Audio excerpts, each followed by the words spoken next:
Oh my god. Woo. I ain't used to streaming this goddamn early. Y'all got me grifting on a Wednesday. On a Wednesday morning. Welcome. Woo. How's everybody doing? I got Cannon joining me in a little bit. Cannon Hotep will be joining me. So we'll wait for him to get here. How y'all feeling, man? How y'all feeling? Let's get a poll going.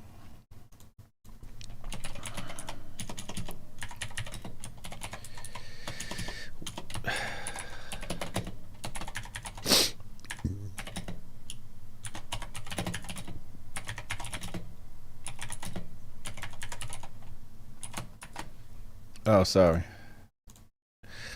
Oops. I was listening to something.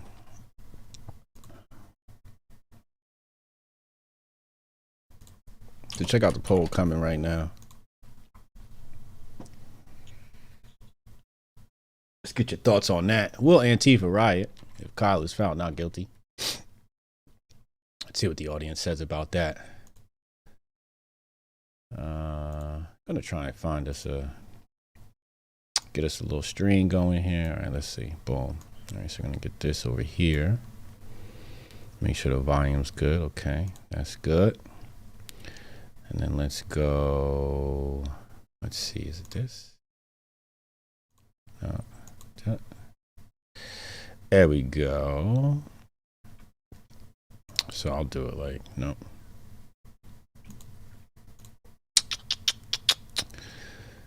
Well, this will work once Cannon gets here. This is that. Hold on, y'all.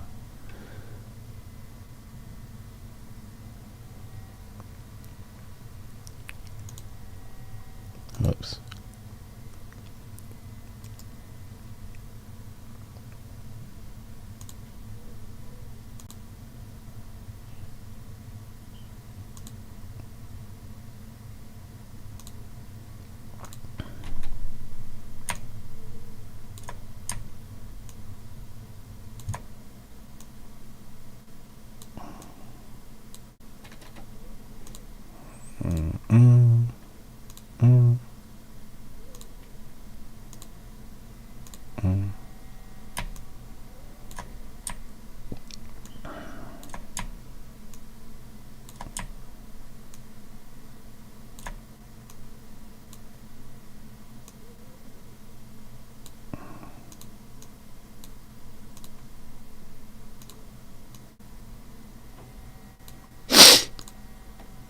There we go.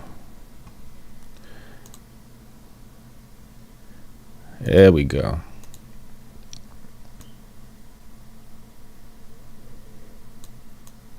All right. Just getting my screens together here.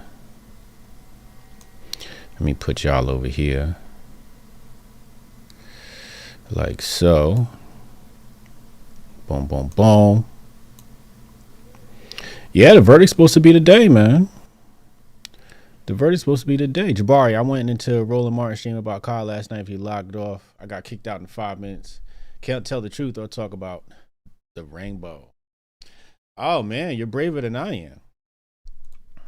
I would never go into a Roland Martin stream. That is enemy's territory. Just pure ignorance over there. You know, pure, what did he call it? Let's call it unethical grifting. You know, you got grifting. You know, Hoteps, we grift a little bit. It's ethical grifting, right? You're going to tell the truth. Like today. We're going to sit here. We're going to get this grift on. We're going to tell the truth. Uh-oh, here comes Cannon. I'm going to let Cannon in. Let him get situated. Okay, here he is. Bong, bong, bong. What's up? That's you, right? Cool. Welcome, bro.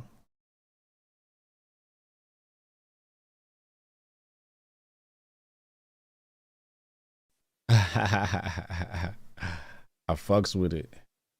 I got the green screen coming soon. Yeah. Shit, regular ass. I just used regular ass green sheet. That shit was $10. Where? Hung that shit up with these joints. And that's it. Really? Yeah. Oh, let me get you in here. Audience can see you. Say hi to the audience. All right. Audience in there? Yeah, say hi. What's up, everybody? Happy Wednesday. It's a very grifty Wednesday. Who you telling? We in here. I sent the invite to Unc. Oh, boy. Shout out to Cassius Can. Pew, pew, pew. Yo, that video funny, bro. Yo, I had to stop what I was doing. I watched that shit like twice. Uncle Wild Boy. Yeah, so we just waiting on the stream. They zoomed out earlier. Looked like something was about to happen. Oh, all right. And then nothing happened. So now we're just waiting to see what they say. Hopefully it won't get no mess like yesterday, man. Oh, we got a delay. Did you see the protests outside the courthouse? I seen that nonsense with them dumbasses. I don't get it. I don't. It's just cognitive dissonance. I don't understand how you still think this is a black or white thing. I don't get that at all. On top of that, you got black people holding signs of, I guess that's their champions. I guess that's their champions. I swear, like I told Unc on his show one day, I said, the shine, man, I swear, is like they looking for a cause. They looking for a cause and they glom onto anything that they feel like get them some attention. Yeah. They grifting too. I'm sure there's some grifters out there, trying to get some grift tokens, from the activist overlords that cut the checks. You already know. Yeah. You already know how that go. And that's exactly what it looked like to me. I mean, those are some pretty damn nice picket signs, you know what I mean? Mm-hmm. You know, some of the most out of shape people I've seen in my life sitting out there chanting and cheering. You know, It was the revolutionary communists, whatever the fuck they said they was. Out there?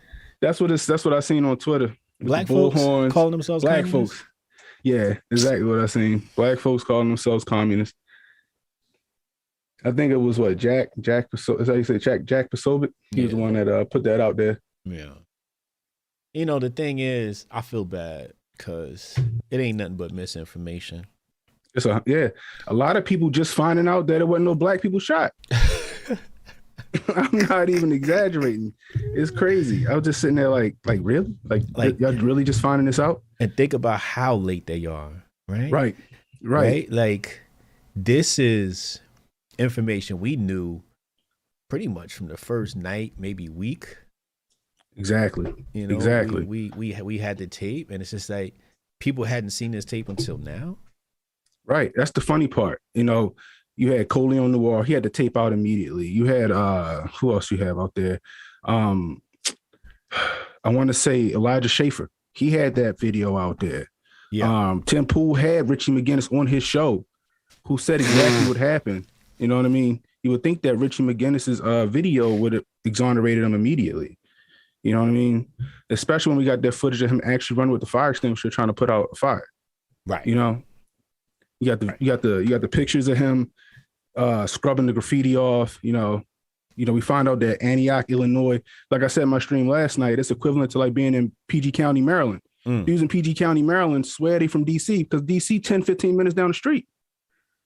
And then people from DC swear they from Virginia because Virginia another 15 minutes. Mm-hmm. So in a matter of minutes, you can be between Maryland, DC, and Virginia. Oh, absolutely. You know what I mean? So the whole cross state lines thing, then we find out he didn't carry the gun across state lines. Right. You know, then they try to say it was straw purchase. I'm like, I don't think, technically that's not. You know, he gave, like, for example, my father's birthday came up. I went and paid for a gun for my father. Mm-hmm. My father did the paperwork himself. My father has custody of the gun. Rittenhouse said he gave the guy the money for the gun, but the guy did the paperwork himself and he had custody of the gun. Now, if that Who gun had custody? The guy had the custody? Yeah, the dude that bought it for him. Okay. He had complete custody of the gun. The gun was in his name. Okay. The gun was in his safe. Yeah. So with that being said, technically it's not a straw purchase. Now, Now, if he would have bought it, gave it to Rittenhouse, and Rittenhouse would have took it back with him, then yeah, that's a straw purchase. But because he still had custody of that gun. So define this straw purchase for me. All right, so a straw purchase basically is like if you got a felony or something, you can't buy a gun for some reason. Mm-hmm. And you come to me like, hey, yo, I want you to get me this Glock 17. Mm-hmm. And I go down there and I put my name on everything, but I give you the gun. Wait. You just mixed up roles there when you spoke. So I'm basically buying the gun for you. Right. Okay. You're the one making you the purchase. Can't have it. Right. But I have the felony. Right. Like a straw man. Right. But how can you hand over custody of that weapon? You can't legally. I can't legally. Right. But I gave it to you. Okay. So I possess it physically. Exactly. But technically, it's your gun. Right. That's a straw purchase. That's a straw purchase. Yeah. Now relate that to the Rittenhouse case again. So with the Rittenhouse case, they tried to say the guy, I think it's Anthony, I forgot, whatever the dude was that he was hanging with. They tried to say that it was a straw purchase. So basically they're saying that he bought the gun for Rittenhouse. Rittenhouse had custody of the gun after he bought it, which wasn't the case. Rittenhouse gave him the money. He bought the rifle. The rifle went in his name, but he never turned over custody to Rittenhouse. He never gave it to Rittenhouse to take with him. It always stayed in his safe. Right. Or anything, period. Okay. Rittenhouse shot it when he was around. When it was time to stop, he gave the gun back to Black. Black put it back in his safe at his house. When Kyle went home, Kyle never had the gun. The gun was in Black's safe because this is after that's the law. Kenosha shooting? This was before the Kenosha shooting when they bought the gun. Okay. So when did Kyle take possession of the weapon? He never did. So how did he have he had to have the weapon? So by law in Kenosha, he could have that gun open carrying it because of a hunting law that they have. Okay. So basically what that means is that as long as it's not a short barrel rifle, well, this is a pistol. The only thing that makes this as a pistol is because they have pistol brace right there. That's considered a pistol brace, not a stock. Pull that off the wall, show the people.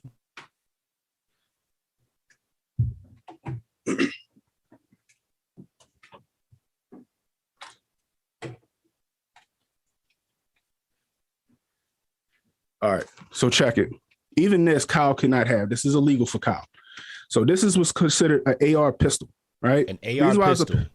AR pistol. Wow. The reason why they call it a pistol is because it's shorter than the allowed length, which is this one here, which is like 20, which is this one here. Mm-hmm. This one's over 26 inches in length. That makes it a rifle. Okay. Because under this is 26 makes it a pistol. Really? It's the dumbest shit in the world, right?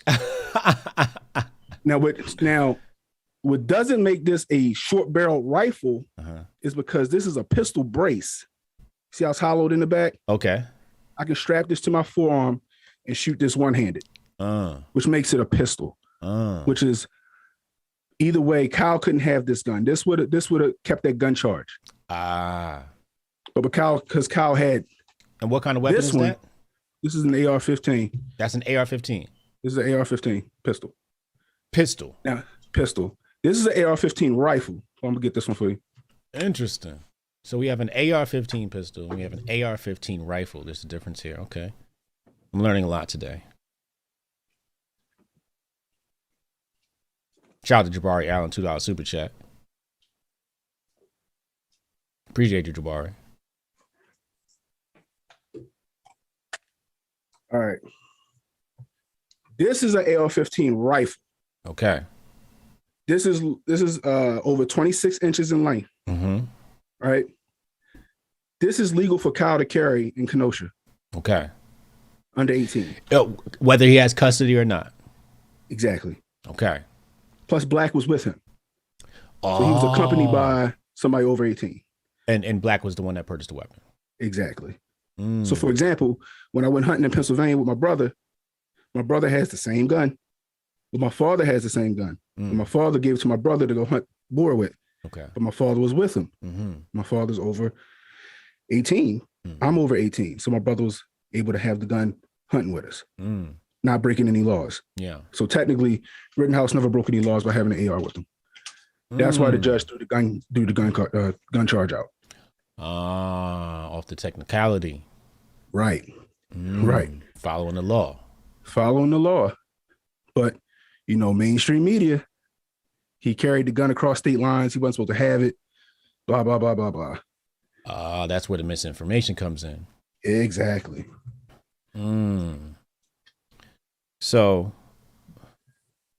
he didn't technically carry the gun across state lines because black was black in that state.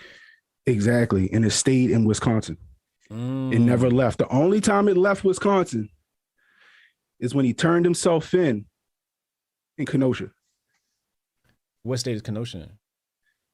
I'm sorry. He turned himself in Antioch, Illinois. Oh, okay. I was about to say Kenosha. I thought it was Wisconsin. So what turned we found himself out, in Illinois. Right. And what we found out is that when he after all this shit went down, he turned himself in to the Kenosha police that was there. If you see in the video, that police line was there the whole time all that shit was going down. Police never intervened. Wait. Say that again. So if you watch the video, in the distance, like a block away, you see the police line. Right. They never intervened the entire time. During the shooting. During the shooting. Correct. They just was there. Right. When he went up there and turned himself in and told him what happened, apparently the officer said, "Get away and go home before I pepper spray you." He then, I believe it was the dude black, drove him back to Illinois, where he turned himself into the police there and said he needed an Antioch detective. I mean, he needed a Kenosha detective. A Kenosha detective. Because he shot somebody in Kenosha. He shot some people in Kenosha at the protest. He turned himself in. Do you need do you have a link to watch the stream live, or do you want to watch the same link I got? I'll DM it. Yeah, you can send me a link. What you using, Law and Crime? Yeah, I got that. All right, yeah, just so you can watch along. I saw the just the camera. Yeah. Hopefully, we'll be starting soon. On this beautiful Griff Wednesday. You know, that's the part that kills me with the black community. We spent decades, if not longer, complaining about the media and their unfair depiction of us. Right. And throughout the Trump administration, we've been basically media loyalists. Yeah. We've listened to the media and believe them. Because it spoke to our emotions. And when I say our, I'm speaking of the black community as a whole, the black race in America as a whole. Yeah. And they know, they being the liberals, progressives, the fascist left, know that race is a hot trigger button for us. Right. And we fell for it. We fell for that trick. And you know, the sad part is no black people were killed, like we talked about earlier. But look who is outside protesting. Tap dancing for the white man. Like, did you see the so I was watching, was it Geeks and Gamers? And I didn't see this video, but they showed a video of this lady. She had all three of these motherfuckers in Superman outfits, like with their heads superimposed on Superman. Yeah, I saw that. Like last I remember, Superman could deflect bullets. I mean, I don't know what y'all know about Superman. I'm just saying he was bulletproof. That's all I'm saying. It's sad to watch. Like one of my childhood friends, I just opened up my Instagram account and, I'm looking at Instagram stories and, I decided to watch his stories, and in there he had like middle finger to the law. And then it had like, Kyle Rittenhouse and da. And I'm just like, really, bro? Really? It's crazy. I don't get it. I got to say, my cousin is the same way. I don't understand.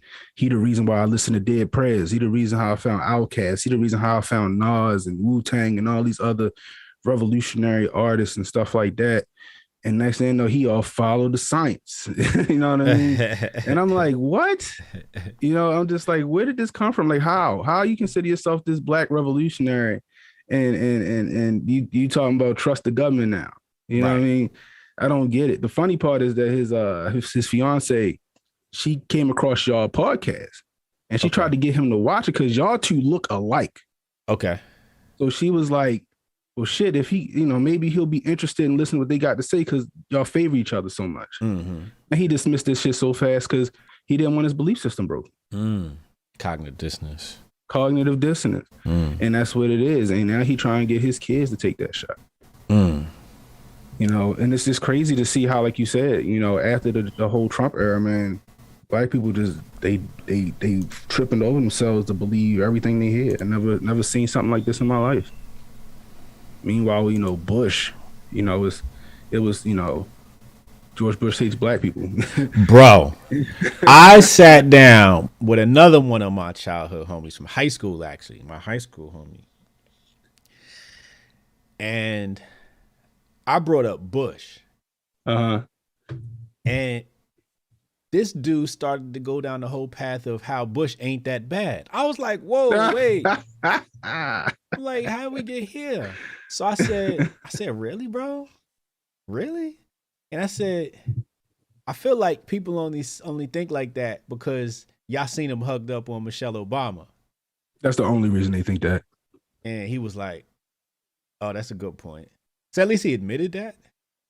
But I'm like, how could you even, like, he had Bush over Trump. Right.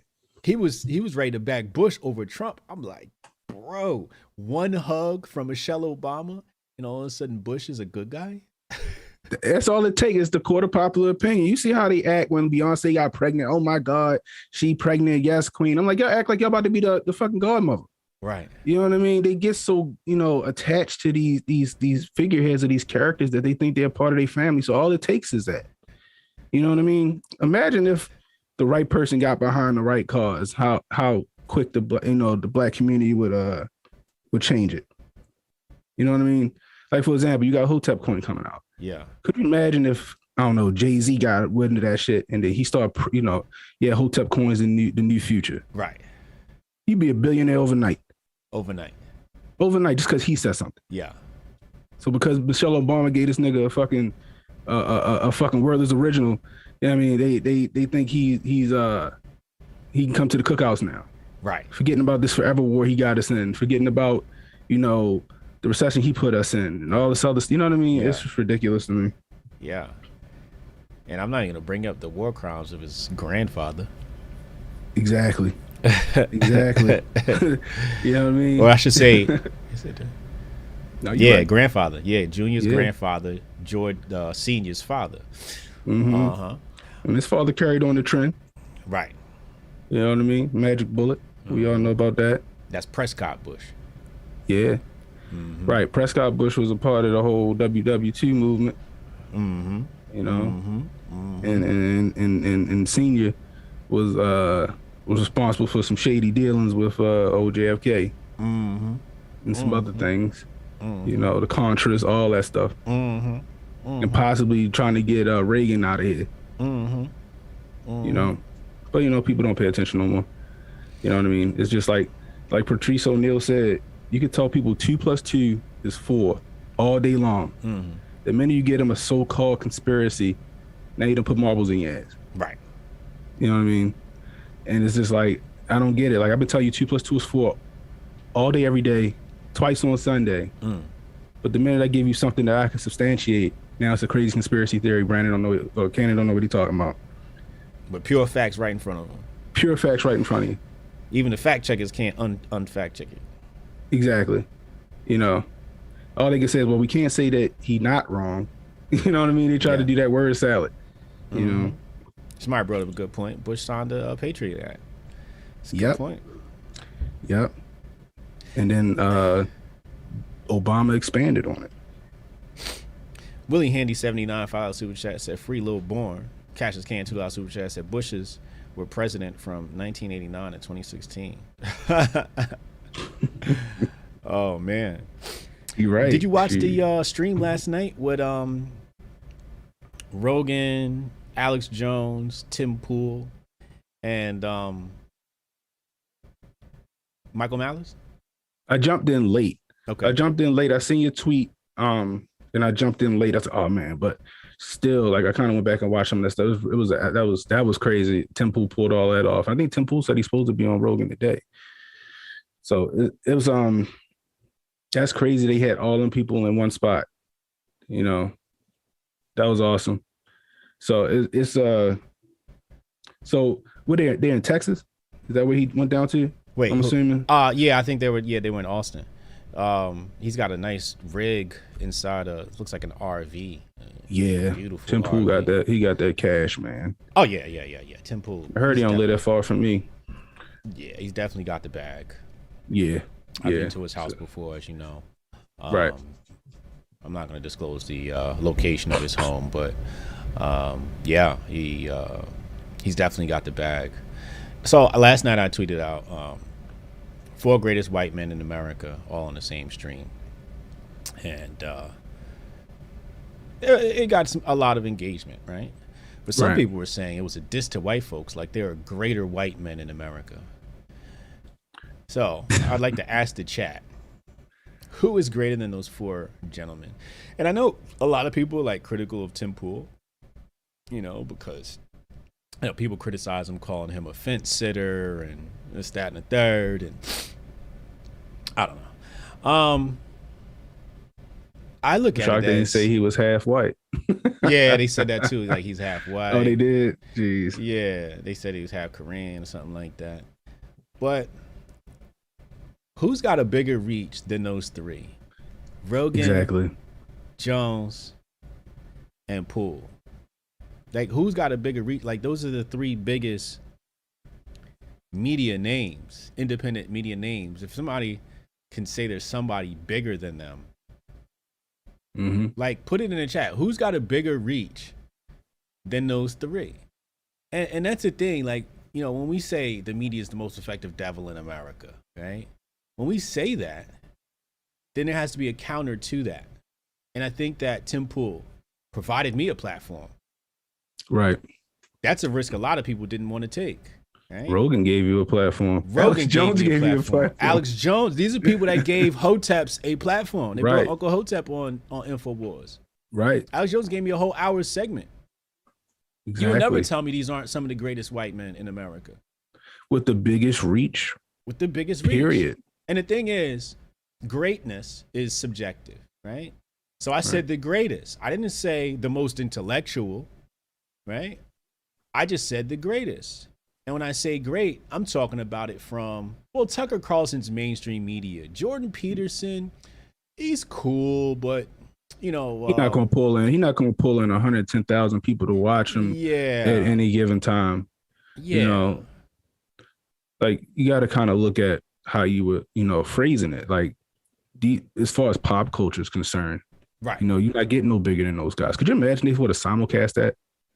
If all 3 of them was pushing that on their platforms? Right. What if they were one network? Jeez Louise. Some people mention Crowder, but Crowder he's a child of Alex Jones. Yeah. Right? He is. Yeah, that Breitbart. Right. And I don't have nothing against Crowder. Sometimes I'll sit and I'll see what he got to say. Sometimes he a bit cringy. A lot of the times he a bit cringy. But like, I still watch them to see what they got to say. I watch Dan Bongino to see what he got to say. You can't discount a lot of that stuff. Yeah. It's if you're going to really know what's going on, you got to kind of get the gist of what everybody's talking about. Right. I mean, Alex Jones, how long has he been on top of the exposing the Illuminati agenda? How right has Alex Jones been? You know what I mean? Like, how right has he been? Like, and that's the funny part is that, every time they want to discredit him, and old Billy Coop said it. The best way to is to discredit somebody is to attack their character. Right. You know what I mean? And that's you see that that's a weapon. That's what they do. When they can't beat you on facts, they attack your character and get you out of there. Get people to believe that you put marbles in your ass. You know what I mean? But how right has Alex Jones been? Tim Pool went off on his podcast the other day. Word. You know what I mean? He went full Koofy. Michael Mallis been on his on yeah, he's been anarchist from the jump. Yeah. So it's I agree with you as far as the reach, as far as popularity, as far as the influence. Yeah, they are. Period. Right. You know, if Rogan today said, I'm going to be in downtown Dallas. Come join me for this protest. Woo! You know what I mean? Oh man, what if he gave 48 hours notice? Oh my It God, won't be enough flights. It was, yeah. You have another Southwest. Yeah, the winds aren't allowing for us to take off today. They were doing everything in their power to kind of make sure they don't go nowhere. You know what I mean? Right. We can't let these people get down there. You know what I mean? And that's what it is. You know, same thing with Tim Pool could do the same thing. Alex Jones could do the same thing. Mm-hmm. You know, I was shocked that YouTube let that stay up as long as it did. Right. Or for the entire duration. I was shocked. Yeah. I couldn't find it at first. Really? And I finally got, I was like, okay, here we go. Yeah, I went straight to Tim Pool's channel. Yeah, so I was like, I think you know, he got like 4 channels. I had to find which one was what. Yeah. Shout out to Trish. Trish actually popped it in the Discord. You know, if you guys aren't in the Hotep Nation Discord, patreon.com/Hotep Nation. You become a Patreon member, you get access to our Discord. But she dropped in the Discord, hey, you know, these guys are going to be on live. I was like, oh, shit, really? So I logged in. I was able to catch it right from the very beginning. You know what's funny about that? It was Blair White's interview and everybody else crashed. And I'm just thinking to myself, like, imagine I had an interview with Tim Pool and Joe Rogan, Michael Mallis, and Alex Jones crash. Like, that would be the best thing ever, right? Because... you know, your viewership triples immediately. Yeah, immediately. Right? Just simply because of who you're around. You know what I mean? Right. I thought the same thing. I was like, yo, I wouldn't have had to say shit. I just wanted to be in the room. If they just would acknowledge me for a second, that'd have set me off. You know what I mean? Man, I really feel like if I was in that room, we'd have turned it up. Oh, 100%. It would have been so much. It would have been a different vibe in that room. It would have been so. I would have added a cool factor, a balance. Right. Let me say a balance to the room. Yeah, exactly. You know? And I agree with that. You know, because you already had Alex Jones. He was, he doing his Alex Jones thing. You know what I mean? He already the bull in the China closet. Right. You know what I mean? Yeah, exactly. You bring the Hoteps in there. Just like you said, add that cool factor. You know what I mean? With the common sense stuff like that. Yeah, that would have set that whole thing off. Fearless Adventurer, 499 Super Chat. He said, welcome to the new redacted states of America. Miguel Dominguez, Dave Smith running for the greatest white man in 2024. Shout out to Dave Smith. Dave Smith's another dude, gave me a platform. Yeah. I would never discount him as being one of the greatest white men in America. But again, you know, no diss to Dave Smith. He doesn't have the reach of those guys. Even Mallis doesn't have the reach of those guys. You know, I think Mallis is probably the intellectual in the room. But the rest of those guys, as far as media, I mean, that's what's important, right? Like, yeah. What's the dude name from We Are Change? I forgot his name. I don't know. He was even in there, you know what I mean? Oh, yeah. You know, he wasn't really, you know, I mean, he got some points and stuff like that, but that, if I could have had his seat just in there, shoot. Yeah. That'd have been, but yeah. I mean, but they're important because let's say you have an intellectual like Thaddeus Russell popped in and he was joking around. He was like, excuse me on that tweet, right? About greatest white man. Right. But without the people with the reach, the intellectuals don't reach the people. Mm-hmm. Like you need somebody that's going to broadcast the message, right? Right. The intellectuals aren't always the greatest at broadcasting the message. Tim Pool is Tim Pool because Tim Pool can reach more people. Like Tim Pool was criticizing Alex Jones last night, right? About how, you know, his broadcast came on and Alex Jones goes, you know, Alex Jones style. His friends immediately start laughing. And then, you know, the engagement only lasts 10 seconds, right? Because they think he's a joke, right? Right. The average person just isn't going to sit through that to listen to the message. I don't care about the delivery. Like delivery is kind of important to me. But I want to see, what is this person actually saying? And if there's some substance, I'll deal with your delivery. Right. No, I agree. But Tim Pool, there's no cursing or very, very little cursing. Like even when I went on, he was like, hey, no cursing, you know. So he understands how to operate media in a way to reach more people. And intellectuals aren't always the best at handling this media thing. right? Right. No, I agree. I agree with that. So it's very important that we have those individuals there to broadcast our minds to the public. Mm-hmm.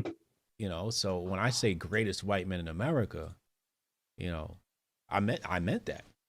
Who is going to have a bigger reach than those three? And Crowder is cool, but I think Crowder, you know, he falls victim to the same thing as Alex Jones, where like the delivery's kind of off, you know, and some of his jokes are just really tasteless. With Tim Pool, he's not going to make tasteless jokes, right? Like it's Tim Pool is going to give you a very balanced look at everything, right? He's going to say defund the police and ban the police, but he's also going to say Kyle Rittenhouse is not guilty, right? So you're going to get a balanced approach from him, and you need people like that. We got some more super chats. Okay. No, go ahead. Say what you're gonna say. So that's, you know, and that's another thing. On my when I did my stream, I think it was a couple nights ago, Cassius Cam and a guy named Chris Gent made a great point. Mm-hmm. In some ways, the Second Amendment's on trial. The right to defend yourself is on trial. The bingo. You know what I mean? And I said, what happens if, you know, because in Maryland, a part of the guidelines to carry, I can't carry at a protest, right? Oh, wow. Okay. So, but I work downtown all the time. So what happened if they do decide to do some shit downtown and I got to drive through that mess just to get to my office? You know, I'm just inadvertently stuck, but I ain't supposed to have my gun down there. But they start trying to break my windows and I, you know, and all this other stuff and trying to pull me out my truck. What I'm supposed to do? Right. I'm shooting my way up out of there. Mm-hmm. You know what I mean? Somebody will catch one. Mm-hmm. I'm going home. Right. You know what I mean? Because personally, I'd rather be judged by 12 than carried by 6. You feel me? Mm-hmm. But, you know, but why, you know, but the thing is, why do I need to be on trial for that? You know, if it's a clear, like with this case, it's clearly, you know, it should have been open and shut. You know what I mean? And you could tell with the judge even said it. You could tell he wants this to be over. You could tell that he don't think that Rittenhouse had any malice or ill intent and that he was defending himself. But the judge even said, he said, this isn't my case. This is the jury's case. And now we found out the jury wasn't even sequestered because we found out last night, as a matter of fact, when you was doing it, they said 2 of the jury members were scared of backlash. You know what I mean? So that means that they're seeing the media. They're seeing what's going on. Then you had somebody down there trying to take pictures of them and dox them. You know, that's you know, jury tampering, whatever you want to call it. Then you had the other juror. He had a juror dismissed for making like I guess a tasteless joke about the whole reason all that shit was going on down there. What's the dude's name? Jacob Blake. So he got dismissed for that. There's a lot of fuckery in this case. You know what I mean? So, but the second A, you know, the 2A and self-defense is on display right now. You know, this, you know, it's going to be tough because it sets precedent if he gets convicted. You know, because this is a clear-cut case of self-defense, period. Right. You know, you can argue that, well, Rosenbaum didn't have nothing and he could have squared up with him, blah, blah, blah, blah, blah. But you're not taking into account the mob of people that was around him. Coming right behind him. Right behind him. He by himself. You had the one dude shooting off a Glock while he getting chased. Right. I hear gunshots. I'm thinking it's coming from behind me. I think he got something. You feel me? Right. You know, I'm going home. No, I mean, his fight or flight was fucking fantastic. Yes, it was. I'm just like, and like I said, Unc might have had something with this Treadstones. You know what I mean? Like, because I mean, he only hit who was attacking him. Nobody else caught one. At first, I thought Jump Kick Man caught a round. The way he hobbled out of there. I mean, the pucker factor on that alone, I'm like, yo, if he didn't get hit, that shit, he felt the heat. He felt the heat from that bullet. Great, like, go past his face. Did you see the smoke go off? You see the smoke from the shot. You know, but I'm like, he only hit who he was aiming at. You know, and I'm like, that's great discipline. The fact that when Gage Grosquist put his hands up and backed off, he went low ready. And then when Gage tried to do that Billy the Kid shit and try to get the jump, you know what I mean, he put one in his arm. The other dude backed up. He saw the other dude was backing up. He ain't shoot at him. He saw everybody was backing up. He got up, backed up for a second, turned around. Shots still going off around him. Right. Put his hands up, walked toward the police line. You know, when you in, like, especially here in Maryland, when you, like, because we got a duty retreat here. Okay. They ain't got that in Wisconsin. Right. So, you know, I have to try to get away, before I can pull my gun. If I can't get away and I can, say, justify it, it's, hey, my life was in danger. I ain't had nowhere to go. This kid, his back was literally against the ground at a point. Yep. You know what I mean? It was just, that shit looked like it was choreographed how he was moving. You know what I mean? But like, and another thing Cam had brought up is like, yo, get that insurance. If you got a gun, I don't care if you carry or if you got one at home, you need to get some like USCCA or some NRA insurance. Like I got carry insurance. Cause imagine if you got because the fight start after the shooting. You see that now happening with this trial. Mm-hmm. Could you imagine how much this trial gonna cost him? I mean, he got, people backing him. He got, GoFundMe's and I think they shut that down. He got donors. He got donors and stuff like that. You know what I mean? But like, could you imagine how much that trials cost? If you didn't have any of that, if you didn't have the money. Tell me about this insurance. What does this insurance do? So check it. So when I got my carry permit, they was kind of pushing it when I was getting my when I did my class, and I'm like, it sounds like a scam. But then I started looking into it. So let's just say, and it covered everybody in your house, not just you. So let's just say somebody break in the house, or I'm out and I gotta pull my gun and I gotta take action, right? The insurance acts like car insurance. If I had to shoot somebody, they cover me for $500,000 to fight the case. And if it's a civil suit, it covers me for $2 million to fight the case. Also gives you a lawyer. They give you a little card. You call the number. They tell you, shut up, don't say nothing till the lawyer get there. And then they start taking it from there. So I went ahead and got that. My father got it. My sister got it. It covered everybody in the house. So even if my wife went to the safe and grabbed something, you know what I mean? My wife stabbed somebody with a kitchen knife if they come in this house, it still covers her. Because quick story, it was a guy, my dad knew him, he owned a business here, right? Fired a dude. Dude came back for revenge. Dude came around the counter, he popped him, right? Your dad popped him? No, my father's friend. Your father's friend popped the dude that he fired? Yeah. Okay. Yeah, because he came back for revenge. Tried to get him. He had to stand trial for that. $80,000 to fight that. If he didn't have the money, he'd have had to cop a plea. You know what I mean? You're going against the state at that point. Right. They ain't got nothing but time and money. You know what I mean? 80 grand to fight that.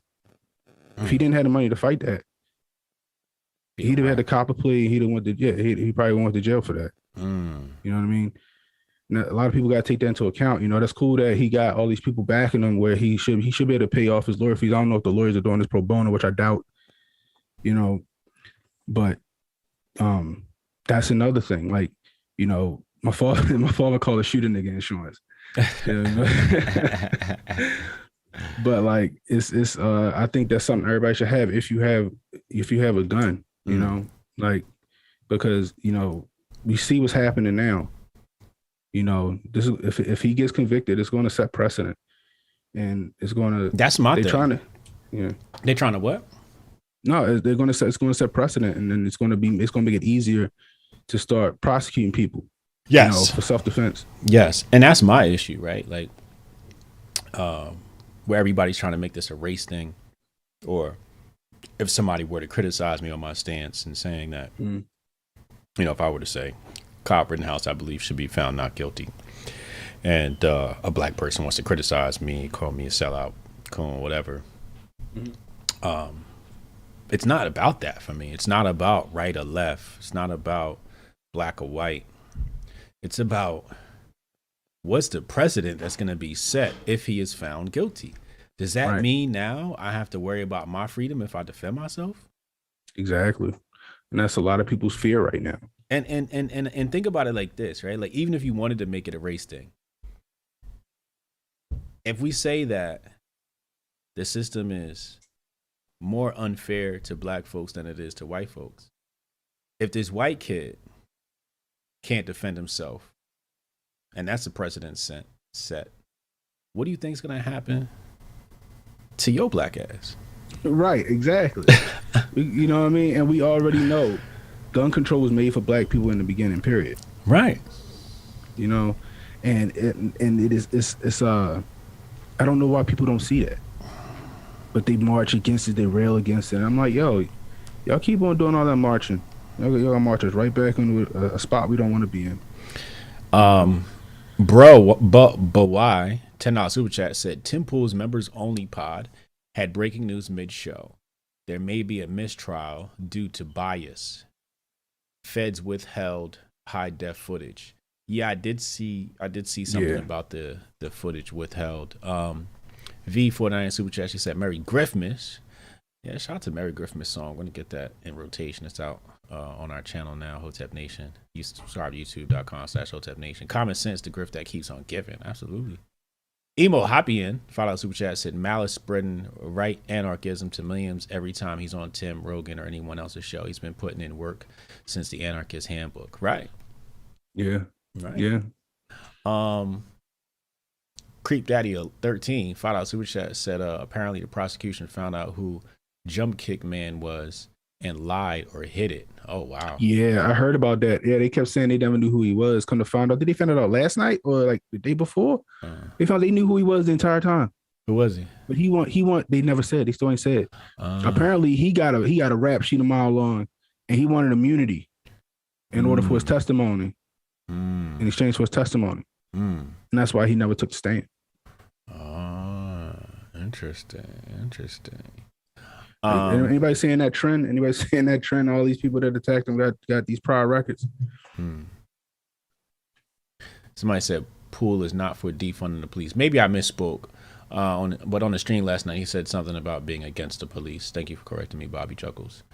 Kamar Daniels, $10 super chat. Donations. Shout out to Kamar Daniels.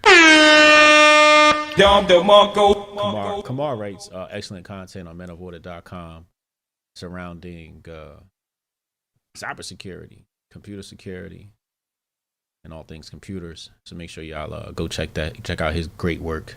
David Murdoch, $20 super chat. And those things release every Monday. He hasn't missed a Monday yet.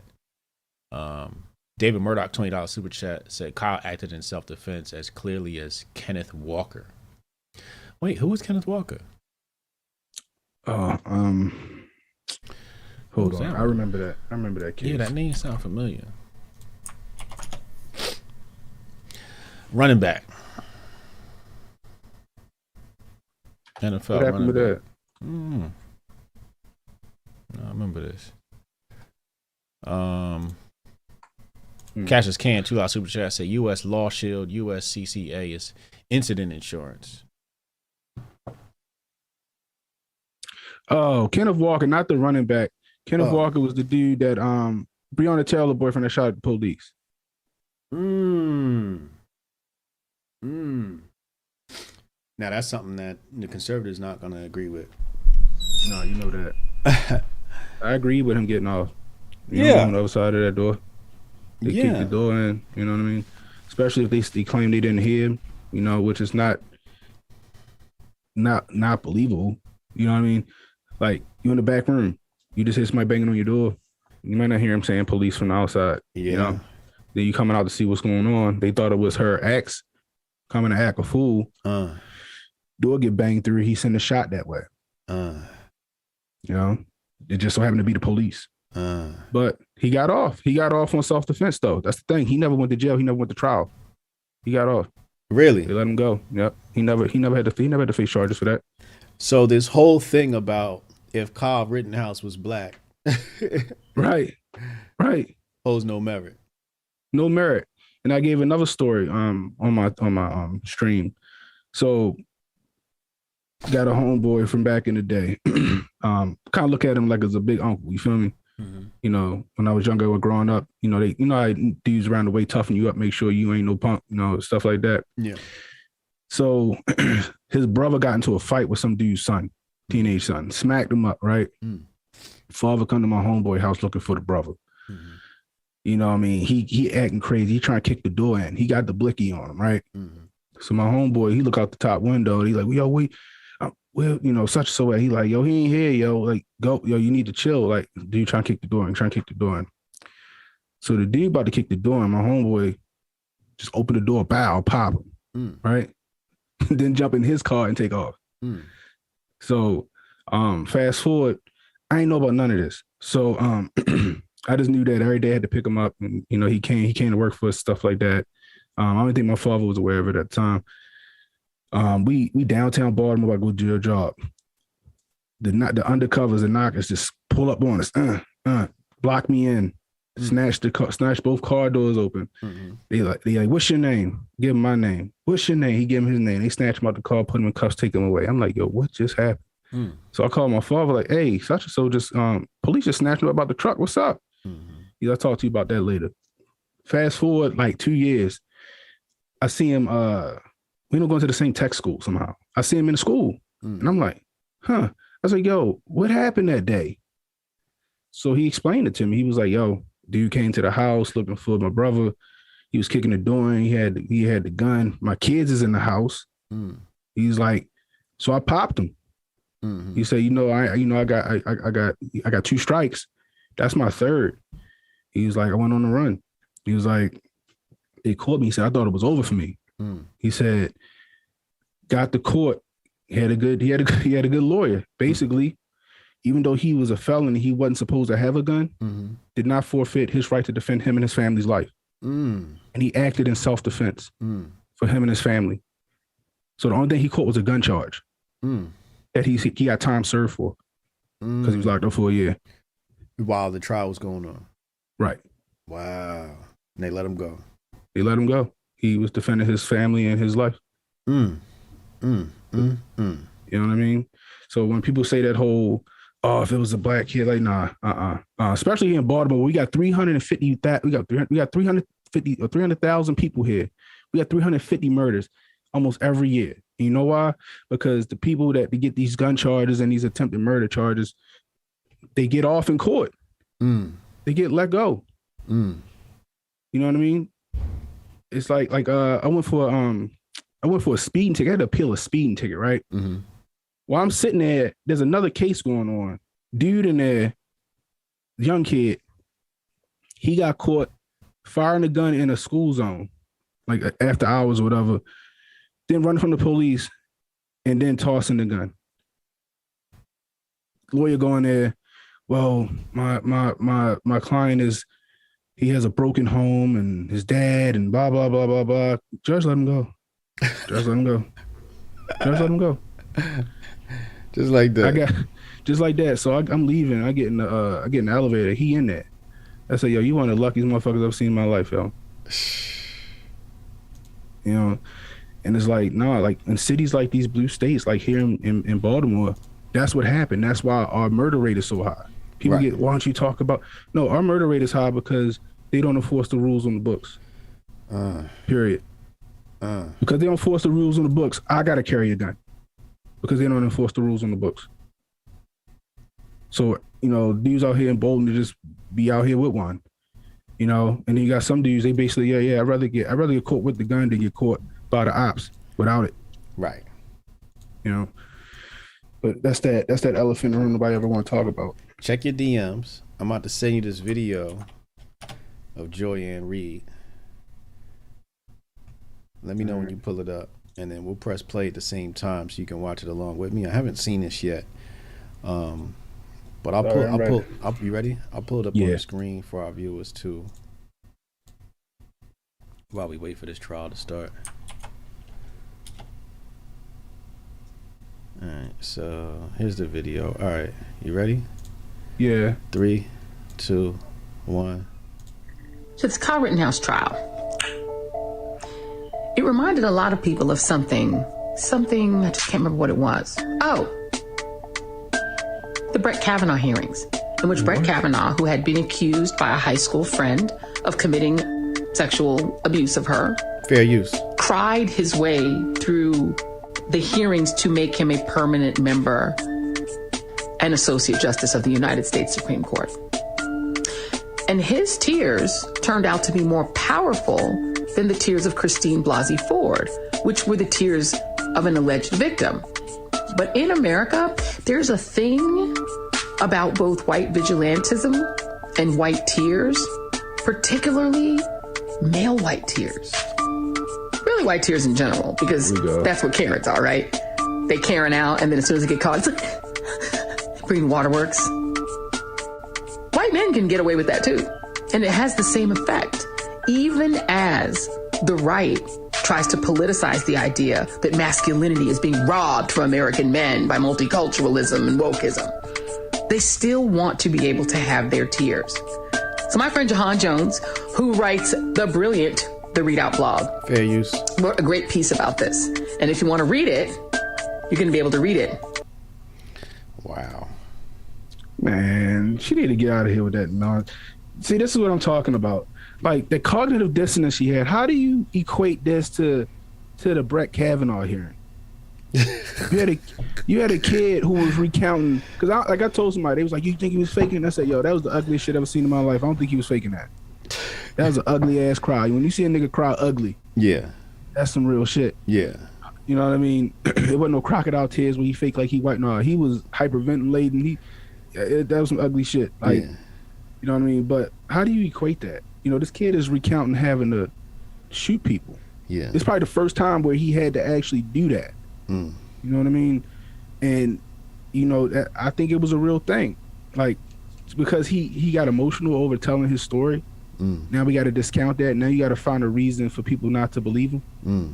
You know? And then, you know, in the same breath, like you talk about Karens and their tears. You know, let's just say Jacob Blake, his chick was lying. Let's say she was lying about everything she said about him. Mm-hmm. You know what I mean? She the one that called the police. Right. She the one that said he was stealing her car with the kids in it. That's correct. And sexually assaulted them. What if she was some bitter baby mother? That's correct. We don't know though. We ain't assume that either. But for you to sit here and assume that this kid is being dishonest because he's up there counting his story, you know, he's on trial. His life is on the line. Mm-hmm. His life was on the line that night. Mm-hmm.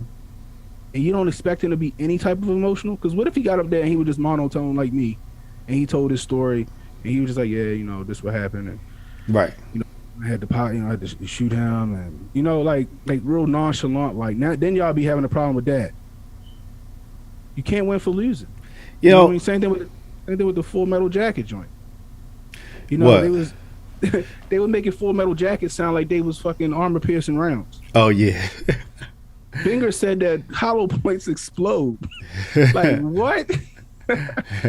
You know what I mean? I'm like, come on. And I got it here. Like, look, AR round, right? Mm-hmm. This longer piece right here, for people that don't know, that's just the shell casing. Bring it closer to the camera. This is just the shell casing right here. Right. Right? That's the bullet. This little teeny piece right here. That's the bullet right here. Right?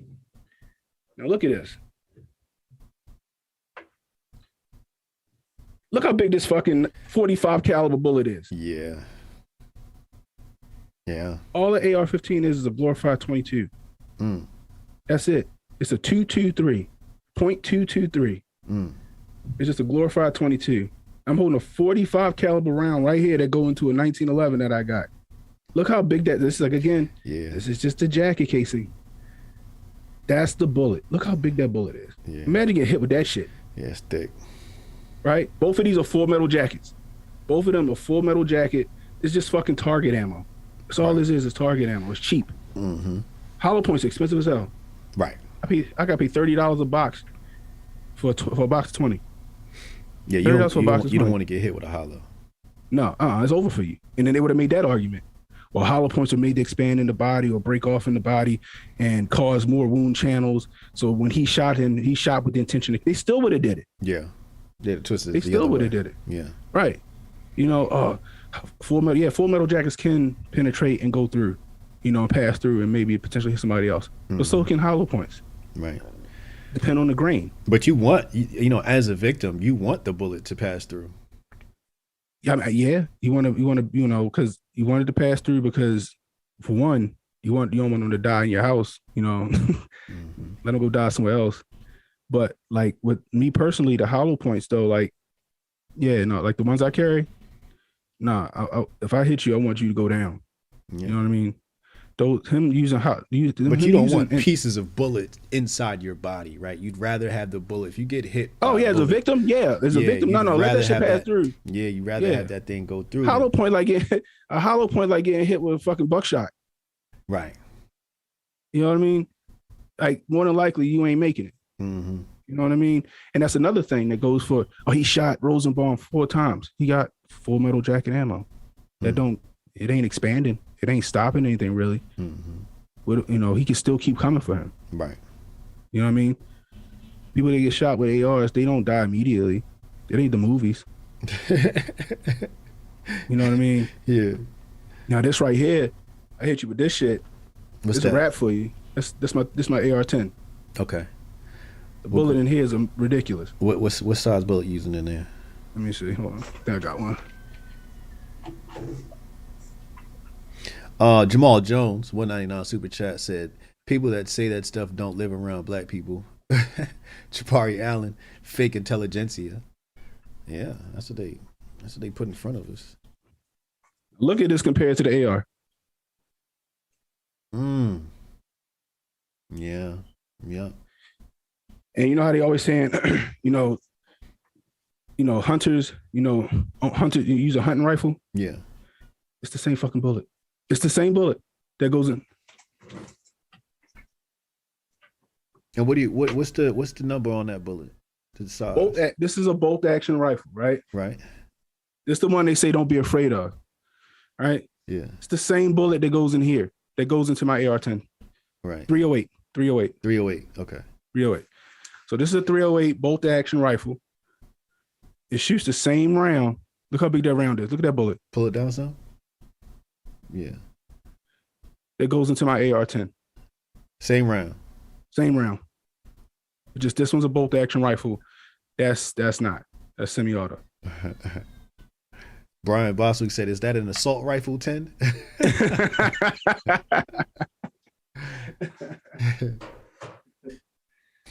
But it's crazy. It's like they just it's just, if you repeat something enough times, people bound to believe it. So they're gonna keep saying it. Right. And honestly, I wouldn't have let him testify. Right. That was the prosecution was making the case for the defense the entire day. The entire case. Mm-hmm. I didn't ain't no need for him to go up there. Yeah. There's no need. Yeah. Basically the prosecution's like, don't believe your lying eyes. They showing you what's happening. Mm-hmm. They showing you what's happening, and then telling you something different. Like you're not seeing what's happening. The only thing I can say why the defense may want to do that is they're saying, well, the prosecution has nothing, right? Right. And by not taking the stand would give them something, right? They would then say, well, how come he didn't want to take the stand? Like that would give them the one thing because they had nothing, right? You're right. But at the same time, when he took the stand, they went after his right to remain silent and almost caused a mistrial. But then again, yeah, I guess. Well, I'm just saying, I'm just trying to reason why. Yeah. I'm just trying to reason why they would do that, right? Like, yeah, that's I'm trying to figure out why. I agree. If you did nothing wrong, why not take the stand? Yeah, you're right. But you're technically not supposed to take the stand. You're advised not to. And he did amazingly, honestly. He did good. He did real good. Yeah. But the prosecution, people talked about how bad the prosecution did. And to me, I don't think the prosecution did poorly. I think the prosecution did the best they could with nothing. Yeah, they had nothing. They had nothing. So and they had nothing because he's the assistant DA. You know what I mean? Right. It's like, here, you go out there and handle this. Yeah, you go. Yeah, I ain't got time for this. Right. You're not going to kill my record. Right. You're not going to mess my record up with this nothing burger. And that, to me, that's what I saw was, all they had was hyperbole, misinformation, and misdirection was the only thing that the prosecution had. And I don't, the best, you could have gave Kamala that case and she wouldn't have been able to come up with anything. The best prosecutor in the nation couldn't have come up with it because there was nothing there. There was nothing there.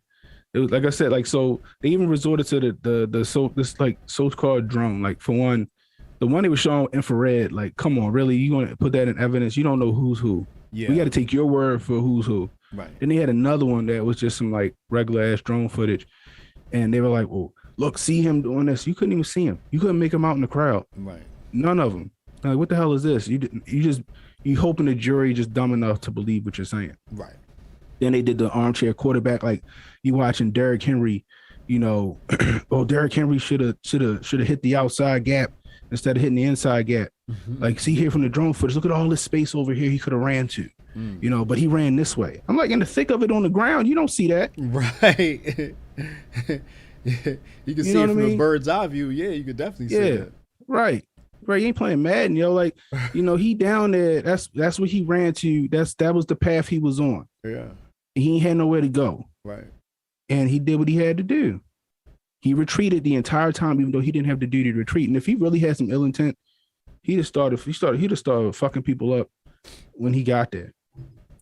Catches Can $2 super chat said the 30-6 or the 308 will take the whole top off. Yeah. Yep. Steph Colonel filed that super chat said Unc said it perfect earlier. People with takes like Joy Reid's are not her thoughts. Joy Reid is a messenger of her producers. She grifting. Yeah. You know, when she does the Kavanaugh thing, that's when they try to make things political so they can use it in an election season or an election cycle, you know. But that's what that was. It was, and that's the thing that makes all of this dangerous. Right. It goes from something that has to deal with lawfulness and legality, the court system, to, because we have what? We have a legislative branch, right? Right. We got our executive branch, and then we got the judicial, right? So it goes from judicial to now being, you know, inculcating the other two branches, right? Because if something happens with the judicial system, then that means the legislation system could be affected. And then she made it political. When she made it political, she involved potentially the executive branch, because you know, this could be used, you know, in next elect, you know, let's say Donald Trump runs. What are they going to do? They're going to say, "Oh, the white supremacist Kyle got off," right? And it'll become a talking point during a debate, right? And this is what happens. Exactly. That's exactly what happens, and that's what it is. They just politicizing, and this kid is the you know, the sacrifice. He's the sacrifice, and that's the sad part about it. You're willing to sacrifice this kid who got a whole future ahead of him. You know, before all this, he was in like the cadets, the police department or whatever it was, the fire department, whatever he was doing. Yeah. You know what I mean? He was on his path to do stuff, you know, something with himself. Now you're trying to ruin this kid's life. Even after this, it's going to ruin his life. You know what I mean? Like, I equated it to, like, remember that Duke scandal? The Duke lacrosse scandal? What? Shorty claims they grape and they got off because it was false. She was Crown Wolf. Yeah. But those kids were kicked out of school and all of that. Their lives were ruined. They weren't even allowed back in school even after they were found not guilty. Right. You know what I mean? It's the same thing with this kid. Even though it says just say he walks, like he'll forever be known as a murderer. He'll forever be known as a mass shooter. A white supremacist murderer. A white supremacist mass shooting murderer. He'll always be known as that. Right. And that's, you know, that's not fair to him. But that's what's going to happen. Court of public opinion. Killer Kyle. Yep. Killer Kyle. Yeah. What they was calling him, K-Murder. K-Murder. K-Murder. And, you know, that's not fair to that kid. You know, he was sorry about that. That's not fair to that kid. He don't deserve that. Right. You know, but like I said, the court of public opinion wins every time. And I feel like it's a big issue that the jury isn't sequestered. That's a big problem. It's a huge problem. You know, and like we seen what happened. Like I don't think Chauvin deserved to get off. You know, I don't think he deserved to get off. But at the same time, they weren't sequestered. That jury was also scared about what was happening. You know, then you got the president and Maxine Waters out there saying, if this don't happen, we need to We need to show them what's what and all this other stuff. You know what I mean? Mm-hmm. Swaying the jury. So that's another thing that's kind of interesting to me. You know, and then they had this dude. They had him pick another 6 jury members out of a fucking lottery roller. You see that? Oh, I heard about that. Yeah. I was like, geez, like why can't, like, shouldn't he be able to, like, because I know when I was on jury duty, the defense and the prosecution were in the room when they were picking jury members. So why are you doing this lottery roll, picking up like shouldn't he be able to, like, kind of vet these jury members like you usually would do? Right. You know what I mean? Instead of just picking them out of a roll. And I don't know, like, that didn't make sense to me either. Right. You know. But it's I don't know, this gonna be interesting. I got a bad feeling about it though. About this case? Yeah. What, mistrial or guilty? I think, I don't know why I think it's going to be a guilty verdict though. Really? I don't know why. And I'm hoping I'm wrong with that. Yeah. You know, but it's just, you got, like, the way the media pushing this, you know what I mean? And then you got, I don't know, I just feel like this kid gonna get sacrificed. I have no clue what's gonna happen. You know, the reason why I think it's going to be not guilty is because of the jury fear. If the jury had no fear of outside backlash, that means they say, oh, they came to a guilty thing, right? But their concern was over a not guilty plea, which makes me think they're probably leaning not guilty. It was just 2 members, right, of the jury? Something like that, I believe. Jeez. Sorry, my lights is all acting up. But yeah, but yeah, I agree with you on that. That is a good point. That is a great point.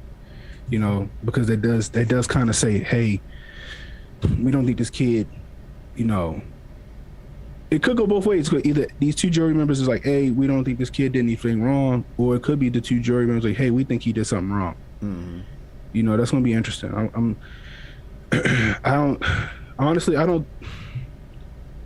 I think that it shouldn't even take this long for the deliberation to happen. Like, you know, people with any sense, you know, will see that, yo, this was clear case of self-defense. Period. You know, unless, you know, they don't believe they lying eyes. You know what I mean? And they going off the commentary of the prosecution. You know, we got a dissenter in the chat. I just I put him in timeout. I didn't block him. I put him in timeout. You know, these dissenters come in with their fake news. Yeah. No, I got you. And you know, trying to detract, and they do that to disturb the viewers, and they ruin the experience. It'd be different if we had some good dialogue, but I'm not gonna allow that to stay. Yeah, I'm looking at, I think I know you're talking about, and that's a serial killer's name, ain't it? See what I'm saying? See what I'm saying? If I'm not mistaken. And the thing is, chat, be careful, because a lot of times you guys are responding to trolls, and they put those trolls there on purpose, right? Yeah, those trolls there. He's an American serial killer, yo. Because what happens is you'll start typing back. You know, everybody starts adding some violent language, and now YouTube is like, oh, what's going on over on this channel, right? So you don't feed into these people, right? And be careful with the type of language you use, especially the vitriolic language, because YouTube, it'll trigger the algorithm and whatnot. And then all of a sudden we got the wrong eyes on us. So, you know, point out who that individual is, get my attention. Let me time him out. Jamal Jones, 499, he said they vetted 18. He picked 6 random numbers to eliminate 6 of them. They have extra just in case someone is scared or something like that. So that's what that was about. It sounds accurate. Yeah, it does. That sounds about right.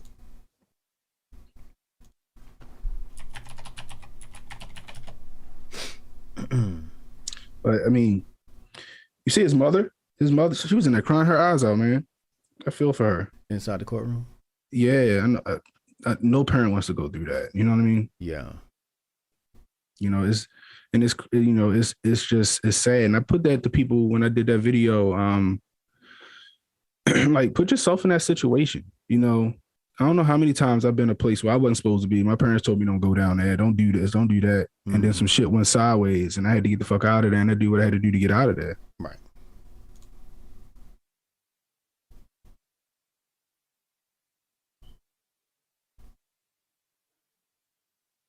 Let's look at this clip here. This is a very interesting tweet. CNN and their fake news. I'm going to pull that up on the screen in a second. We're going to share this clip. Let's take a look at this. Let me know when you got it up, Cannon.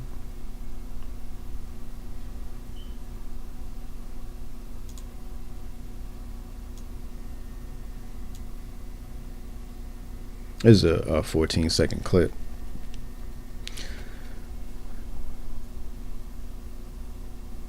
Oh, we just lost Cannon.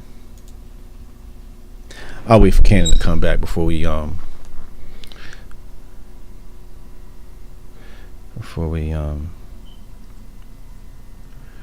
play that clip, and then somebody fact checks him right on the spot. You guys can chime in too. Let me just make sure Cannon dropped out. Okay, I see. Just wait for him to get back in here. Oh shit, where's my screen?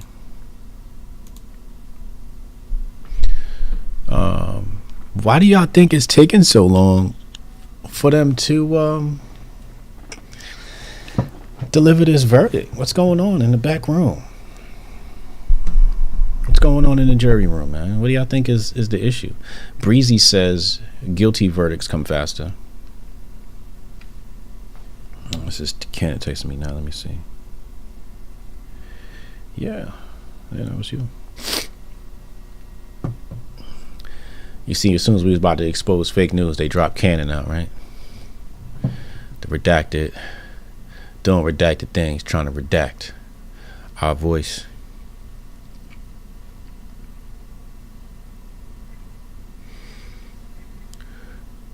Michael Romer probably be a hung jury. One will hold out. Adam Rezick said, y'all see those lefty women on Twitter vainly comparing their looks to Kyle's mom, a woman in emotional distress? Who does that? That's just tasteless. Yo, Adam, December 31st at midnight, we got to clear the grifties out to get it ready for the next year. I don't know how we're going to do that. Let me know in the DMs how we're going to make that happen. Safety precautions. George being threatened.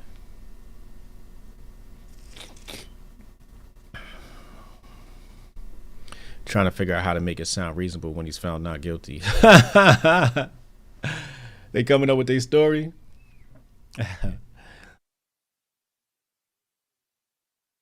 Yeah, I mean, the jury could be in there asking questions like, hey, what about my safety? You know, do I have an escort when I get out of here? You know, what are my legal rights? There's actually a redacted shirt. Uncle Hotep has a redacted shirt in the store. Justin Taylor said they've made their decision. They're Googling houses to buy in Canada. Oh, man. The left-wing groups acting like the damn mafia threatening witnesses. They looking for escape routes. Cassius Cam, $2 super chat, said, kill my notifications. They mad about that vid. Oh man, they killing you on that let me go take a look at Cassius Cam's timeline real fast. Cause he just dropped a bombshell of a video. I know they mad about that one. Pew pew pew. You a wild boy for posting that one. Cassius Cam gives 0 Fs.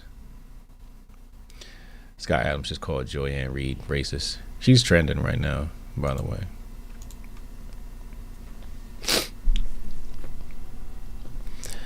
What did it say?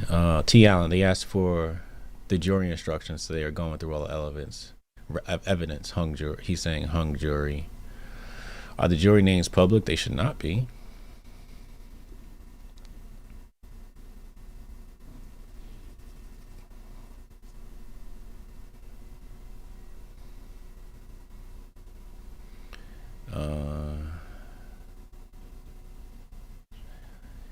They in your DMs.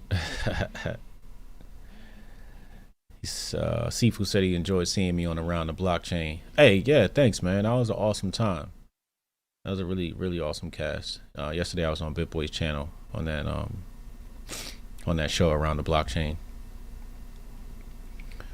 Go check that out.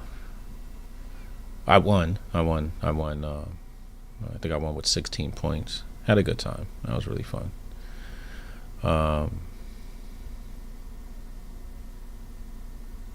Mr. Micro, okay, what?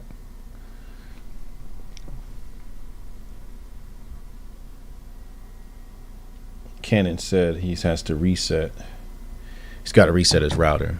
See, then it took his whole router out.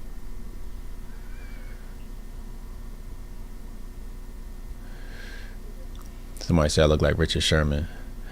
No, I'm just a black man with dreads, and I know we all look alike to you. He said it doesn't matter if the names are public or not. BLM are out there taking photos of them. Seems more like another car will come out of the riots. Vicious circle. They're out like paparazzi getting pics. Nah, Saif was on Jordan Peterson. I didn't know he was on Jordan Peterson. The white man showed up to counter protest BLM. In some ways, I hate when there's counter protests. Like, I often hate counter protests. In this case, I don't know. If I had to choose a time to counter protest, I think this would be a good time to counter protest. Maybe. I don't know. I have to think about it. But I don't know. So let me just explain my issue with counter protest. My problem with counter protest is, let's say when the right protests, right, and then you have situations where, remember that mysterious black car ran over that woman, and they said Donald Trump said very fine people, Charlottesville, I think it was. Right, didn't enjoy the counter protest there. So I don't believe in counter protesting the left. If the left want to do their protest, let them do their protest. It's part of their rights to do that. Also, I think like they were talking about last night on the stream with Mallis and Tim Pool and Rogan and Alex. They're talking about how viewership of mainstream media is so far down, right? And they're killing them in numbers, right? Like, Rogan dwarfs those numbers, right? And I think it was Mallis that said, just ignore them, because when you feed into them, you increase their visibility, you boost their signal. And I agree. A lot of times I see stuff on the timeline and I just, I say, oh, that's what you guys are up to today. Cool. And I just go right past it. I think it's more important to focus on your agenda than their agenda. Their agenda is to distract you from your agenda. I'm going to say that one more time.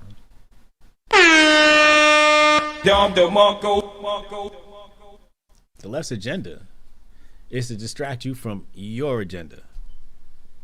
And oftentimes I see the right, it's just like, what's your agenda? Because it seems like you log on and you wait to see what the left is up to today, so you can express to everybody how mad you are and how much you hate the left and so on and so forth. And that's the grift, right? The grift is look how evil the left is. And I've been guilty of it in the past. I'm not going to sit up here and act like I'm some saint and I'm perfect. I've been guilty of it in the past. I've fallen for that trap. But it seems consistent. Like, they wake up, what are we going to be mad about today? What did the left do today that we can react to get some clicks and some retweets and some views? And it's like, no. What's your agenda? When you wake up, what is the agenda you'd like to push on social media? Because Joanne Reed doesn't have to trend.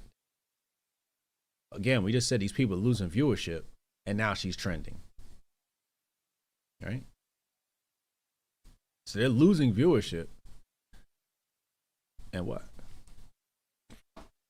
Now, we boost their signal. Why? Focus on your agenda. Like, you could make anything trend if you're well organized. Cassius Camp said the right is completely reactionary. Markel, 1999 super chat. Thank you. Appreciate y'all.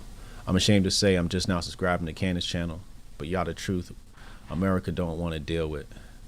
And shout out to Kaba, Hotep and Bill. Word, shout out to Kaba. Yeah, if you haven't, Canon Hotep is his, I don't know, whenever you come to my channel, there's other channels listed. You'll see Canon Hotep, Uncle Hotep, Hotep Chess, which is my dedicated chess channel, dedicated to training for chess. I'm training right now to be a national master. And then there's the Hotep Nation channel, which you should all be subscribed to. If you are subscribed here, you should definitely subscribe to the Hotep Nation channel. We have the Grifties coming out, as everybody knows, 2022. Super funny parody show. And then we have some, I don't even know if I want to tell you. Should I tell you guys? Should I tell them? Tell them. Tell them. My mind's saying tell them. We have like a documentary type thing coming. It's going to give you guys some more insight into Hotep Nation, Hotep, and our history. Cannon's back. Hold on one second. Let me let him in.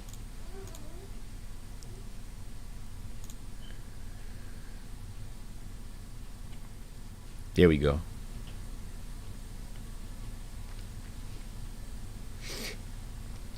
Give me some audio, Cannon.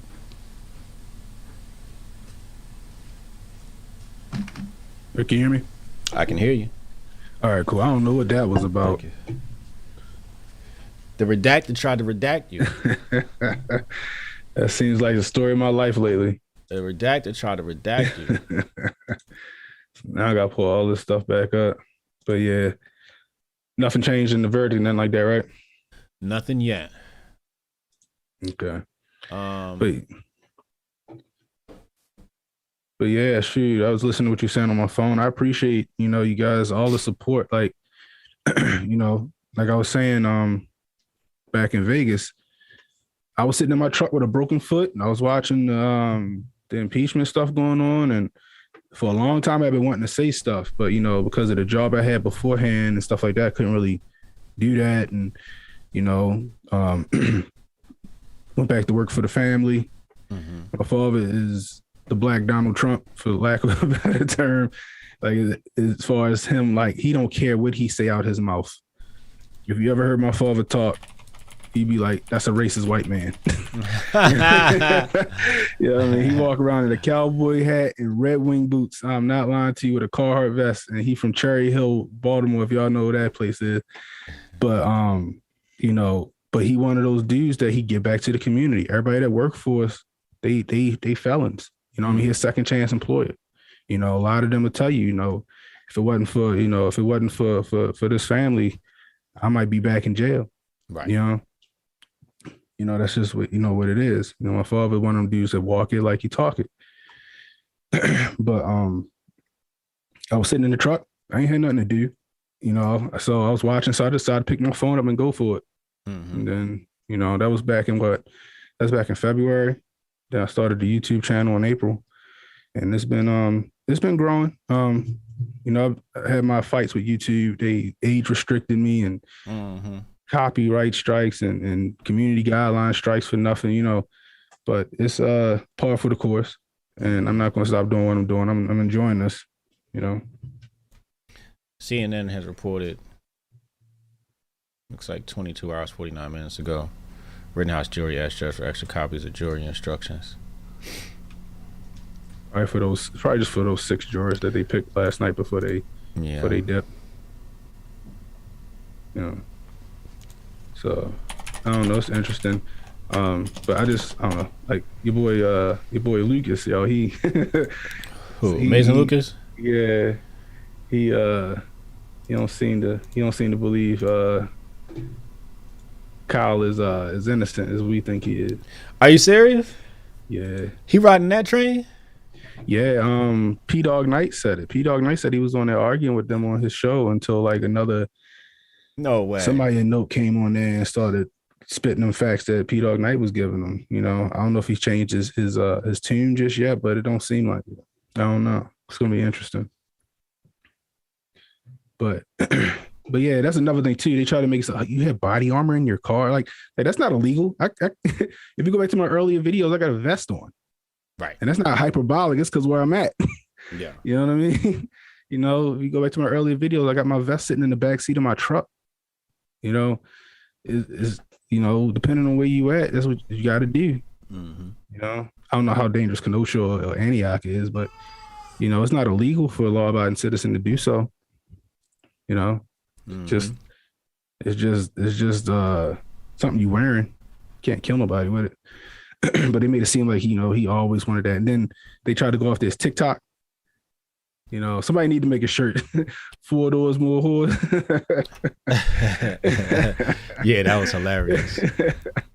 You know, look, he's saying he wants to be famous. I'm like, every kid wants to be famous on TikTok. My daughter wants to be famous on TikTok. Like who doesn't? Like he's 17. You know, right? Like cut the kid a break. What you trying to say? Like he want to be one of these famous mass shooters out here? Is that what you? Is that the parallel you're trying to draw? Right. You know, it's too much, and they know it, but they don't care. They just want to make a name for themselves, and it's sad that they're trying to do it on the back of him. Simple as that. You know, I feel for the kid, but I don't know. I just, like I said before I got cut off, I don't know what's going to happen, man. I got a bad feeling. I don't know why I got this feeling. I feel like they're going to sacrifice this kid. I hope that's not the case. Because, you know, the 2A need a win, you know, the right, self-preservation needs a win, you know, especially people just brainwash, and I don't get it. Mm-hmm. They're brainwashed, you know. You got black folks with Black Lives Matter signs with 3 white guys on it. Somebody said, I guess all lives, it's officially all lives matter. Right, exactly. It's it's that mental gymnastics. Mm-hmm. It's that mental gymnastics, and people, it's just, I don't know. I don't get it. I really don't. Like, it's like I'm taking crazy pills out here, and I don't know. What's up is down. Yeah, upside down world. Exactly. This bizarro world. Like, it's 1984 all over again. Funny part is where does this distract us from? Because nobody's talking about the Ahmaud Arbery case. Nobody's talking about the Ahmaud Arbery. You know what I mean? And I was kind of listening in on a couple of things, and there's some interesting facts that has started coming out that made me believe, or made me, you know, give reason to believe why they haven't been talking about it so much. You know, some stuff that don't really paint Ahmaud Arbery in a good light. Oh, yeah. Like, I think it's alleged that they were looking for him for months, and that he was breaking into people's houses and stuff. And they was like, not just this one house, that he was breaking into multiple houses. I don't know how true that is. I mean, it came up in testimony, apparently. Apparently, the McMichaels went into a neighbor's house looking for him with the police, armed up. You know what I mean? And that's interesting to me, you know. So, but regardless, I still stand where I stand on that. Like, okay, let's just say he was who he was looking for.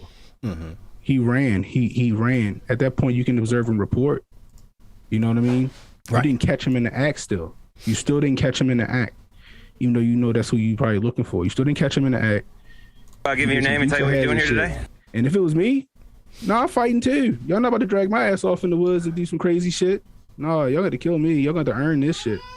You know, you got 2 dudes in a pickup truck speed pass. You one in the bed of the truck, like some stereotypical movie shit. And then you got a third one riding behind you.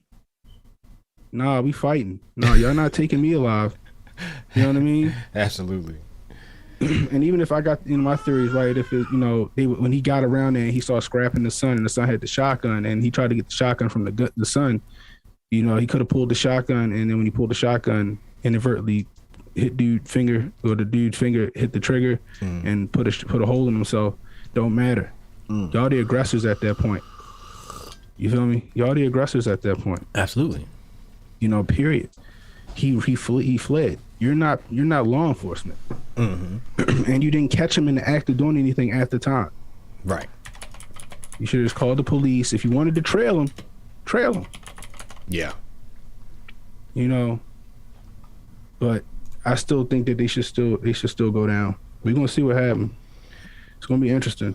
You should have Tatum back on if they go down.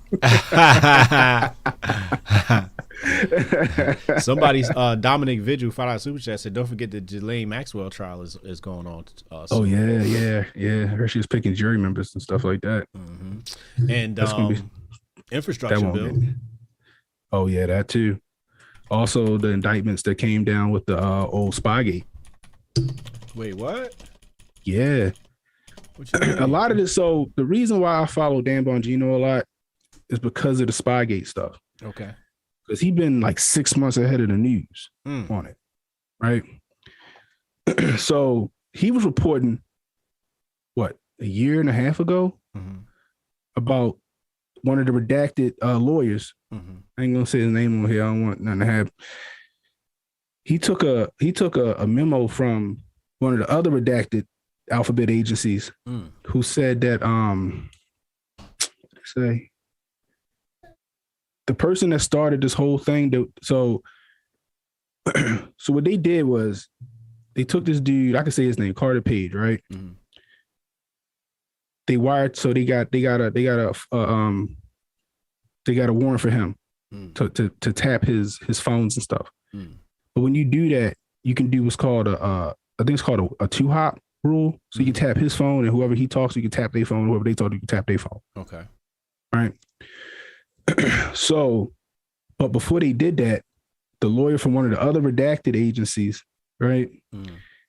He took the memo and changed Carter Page is an asset for said redacted group and is working with them to blah, blah, blah, to Carter Page is not an asset for a said redacted group, which started all this. So he's under indictment for that.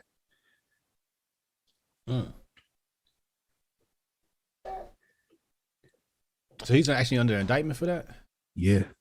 But they're not talking about it in the news. This trial is taking up all of it. There's a lot of people that's under indictment now for what happened in 2016. And they're not really talking about that now. This is taking Bannon. Yeah, exactly. They focus on they doing that deflection. So it's real interesting. That none of this is getting any play in the news, but except they focus on Bannon and they focus on Kyle Rittenhouse. Yeah, I see St. Louis Post-Dispatch is the only thing popping up on Google News. Watch now, Seth Wickersham shares Spygate story. Yeah, and it's crazy, right? So apparently that whole story, right?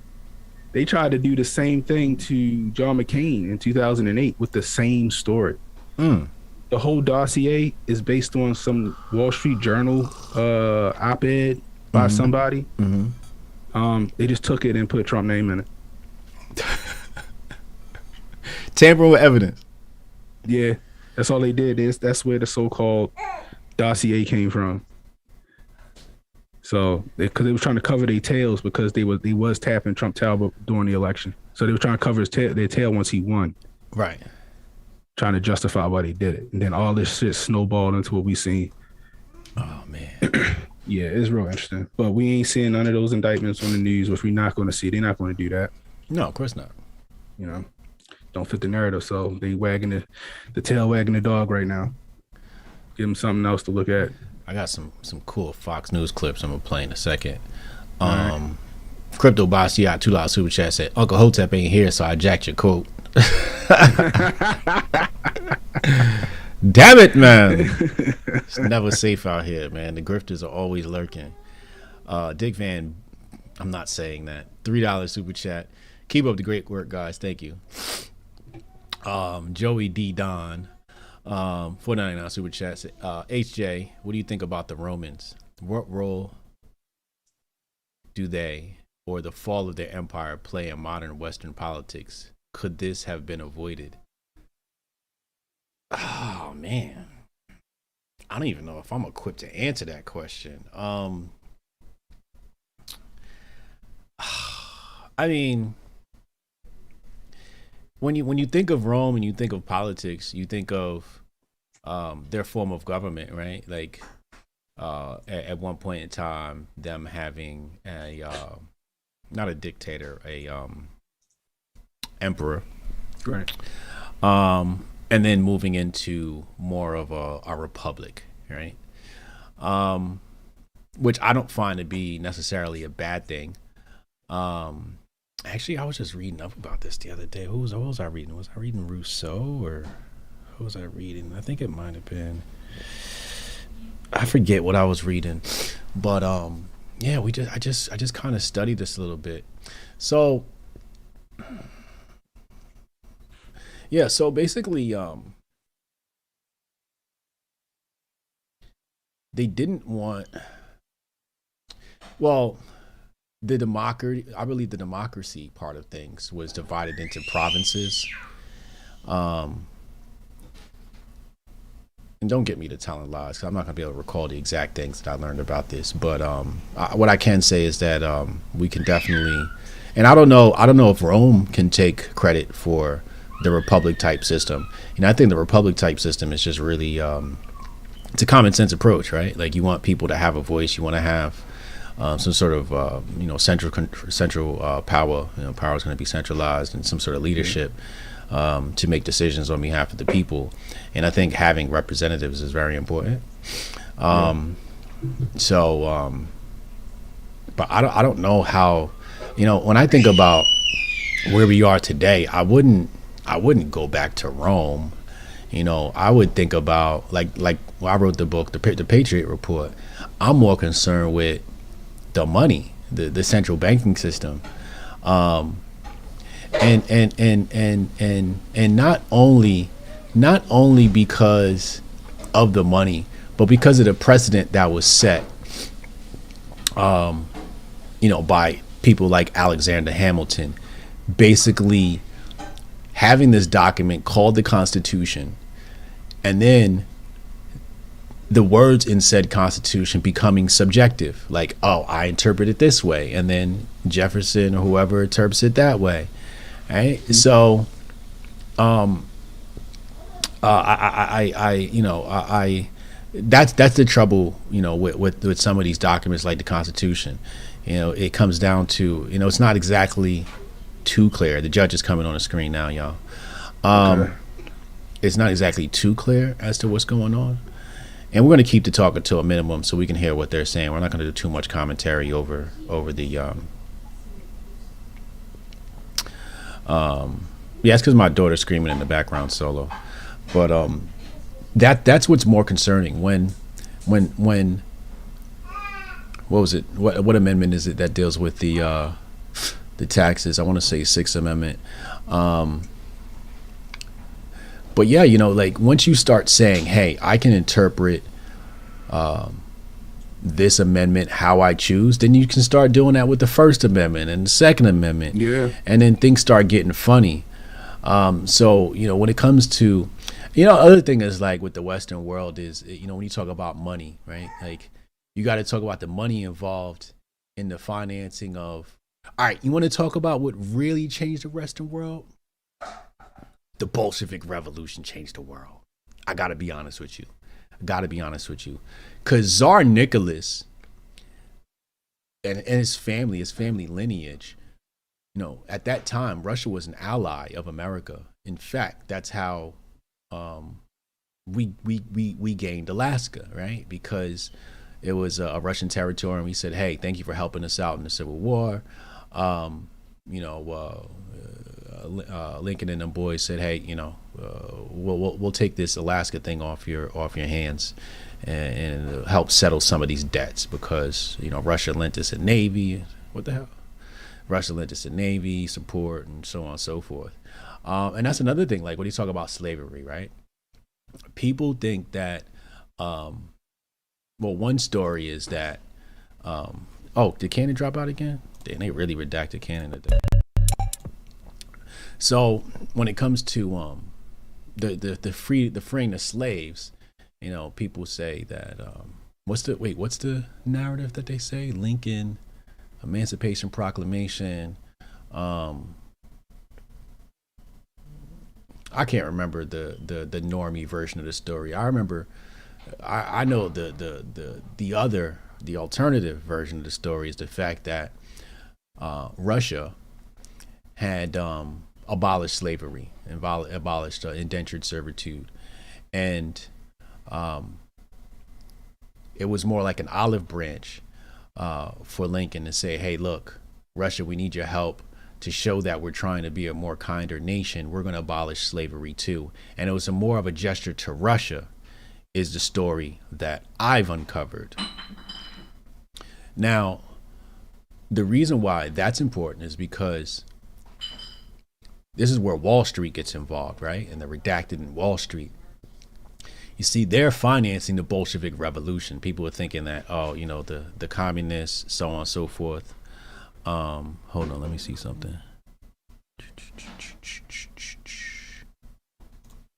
Let's do this. Let me do that, and that. Let me just make another screen here real fast, so we don't miss any of the court stuff.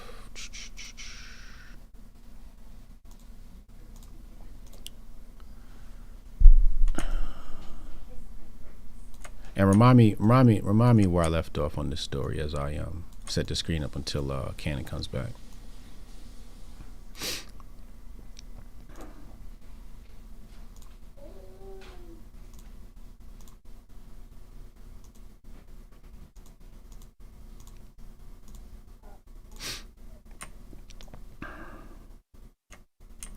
This will be my backup screen for when Cannon goes down.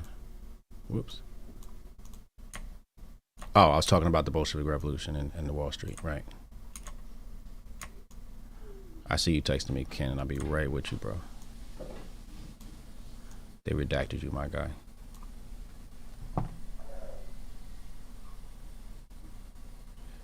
He said he'll be back in a second. So yeah, so when I think about the Western world, I think about the Bolshevik Revolution. Russia was a superpower, right? At a time where America was just starting to blossom, right? Just starting to sprout, just starting to get its legs underneath itself. Then when we fast forward to Bolshevik Revolution and the alleged murder of Tsar Nicholas and his family, apparently there's even a story that looks like Cannon's back, that the son, hold on, which one is it now? All right, I'm good. Verizon being some whores. No, it's all good. I just gotta find what. All right. Oh, this one. Okay. So the son, Tsar Nicholas' son, shit, what's his name? Let me Google that.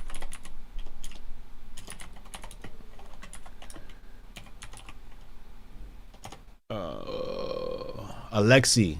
Yeah. I think it was Alexei. Yeah, Alexei. Apparently, he was still alive. He actually didn't get murdered. That's a whole nother rabbit hole. I'll let you guys go check and travel down, so on and so forth.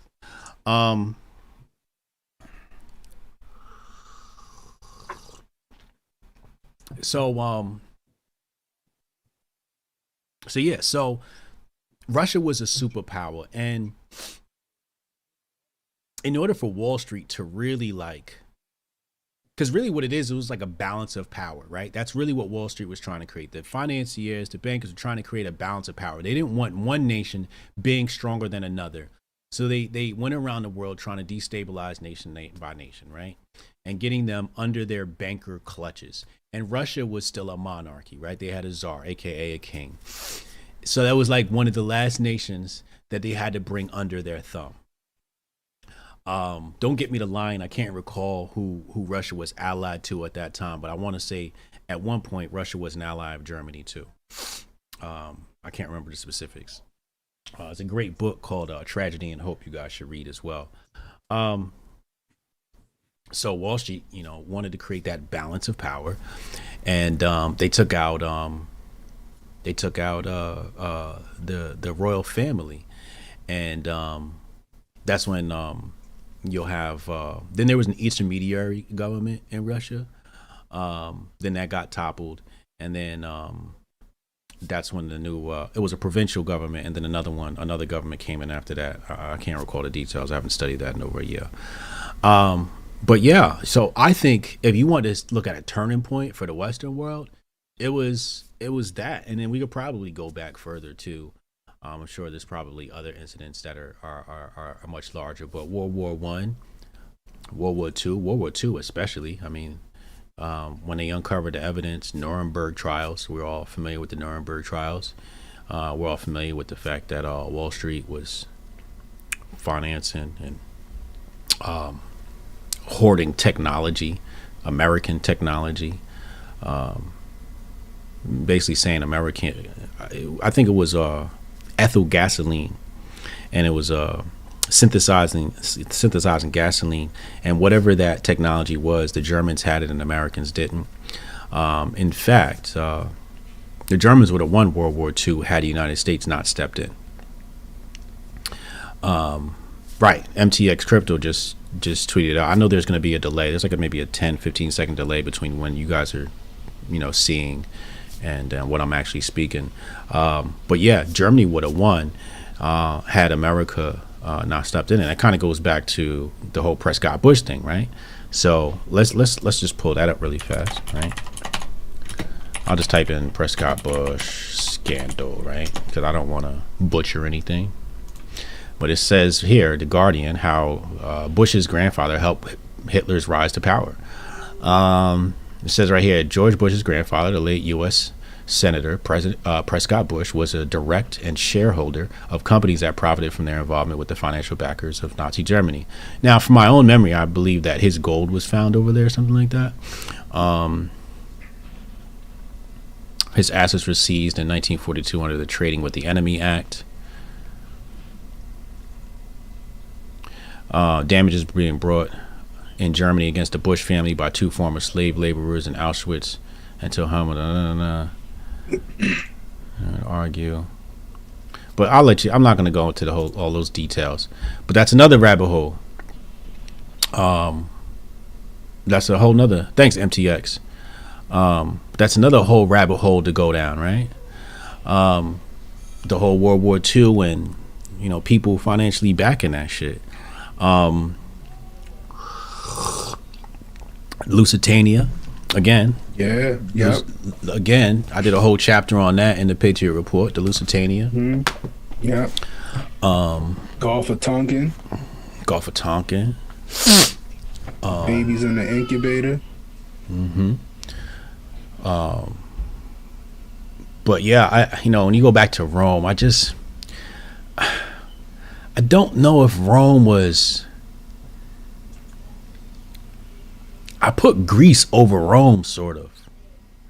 Right? Like, to me, Greece was like the intellectual arm of Europe at that time. And Rome was more of the military arm of it all. Remember, all the philosophers come out of Greece. All the thinkers come out of Greece. And the pen is mightier than the sword. And the Romans and the Greeks, they're basically cousins. But I think Greece probably more so. Rome to me, I don't find them to be as significant as the banking elite in history. I think the banking elite might be some of the most corrupt people in the history of the world. No, I agree with that. I mean, whoever control the money, control the world. You know what I mean? Whoever control the banks, control everything. Yeah.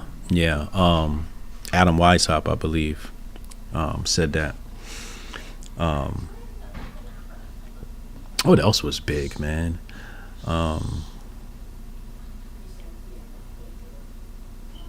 But no, I would definitely go with the murder of the royal family was like some straight up criminal shit, man. Unsubstantiated claims to go in and murder a family you know, a royal family. Like nobody had the right to do so. You just didn't have the right to do so. Right, no, I agree with that. Emo said Rome is a symbol of degeneration. I wouldn't argue that.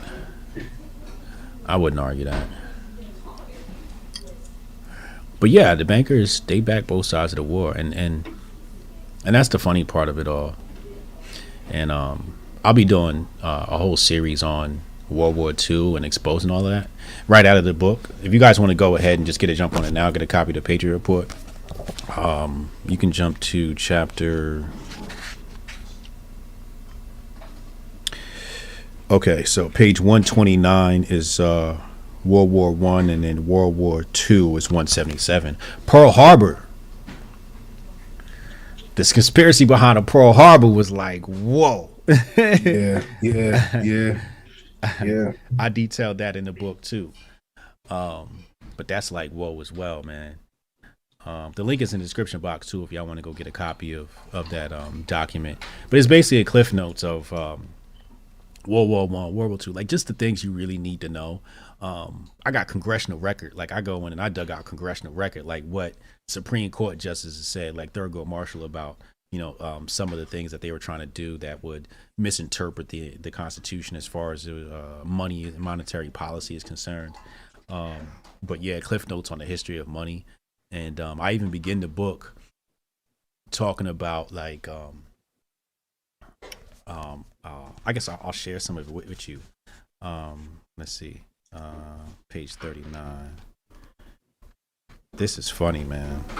But basically what I did was I actually ran into some information, and it showed like all these traders or merchants or bankers or whatever you want to call it.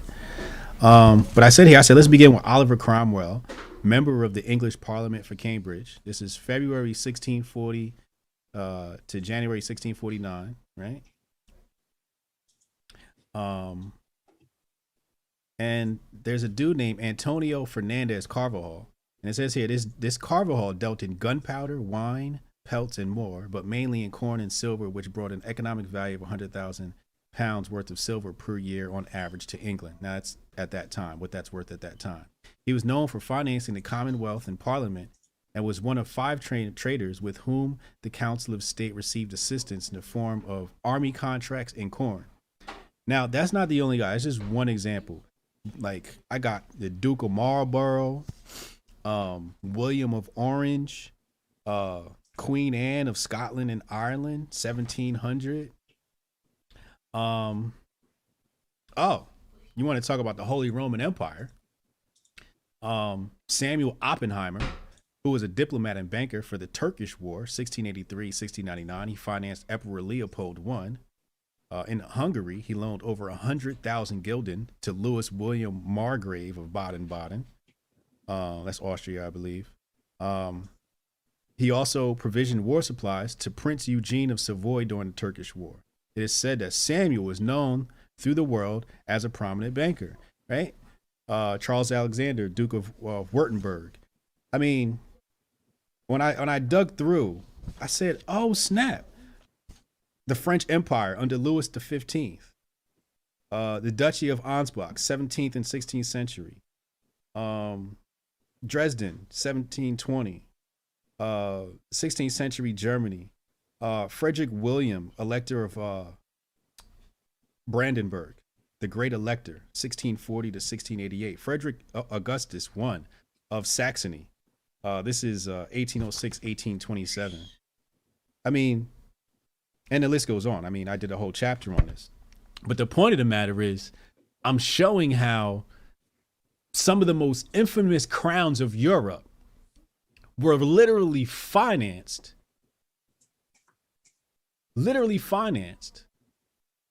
by bankers.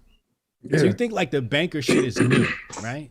The banker shit was financing the crowns. So you thought, like in a good book begins, the question is, would you rather be a king or would you rather be a merchant? Would you rather be a king or would you rather be a trader? Would you rather be a king or would you rather be a banker? Because it seems as though the crowns were broke and their power was came from the bankers. Now my question is isn't it in the best interest for the banker to keep these people at war? Now, I didn't implicate anybody individually in that, but that's what I'm suspecting. I'm like, it's possible, right, Cannon? That the bankers could be manipulating people into war, because when you go into war, you push the nation into poverty, which means, okay, you always gonna owe me. Yeah, you're right about that. Look at how I think it was a Rothschild who tricked I forgot who was who tricked everybody into thinking that England was taken over, and then he bought England basically for like $1.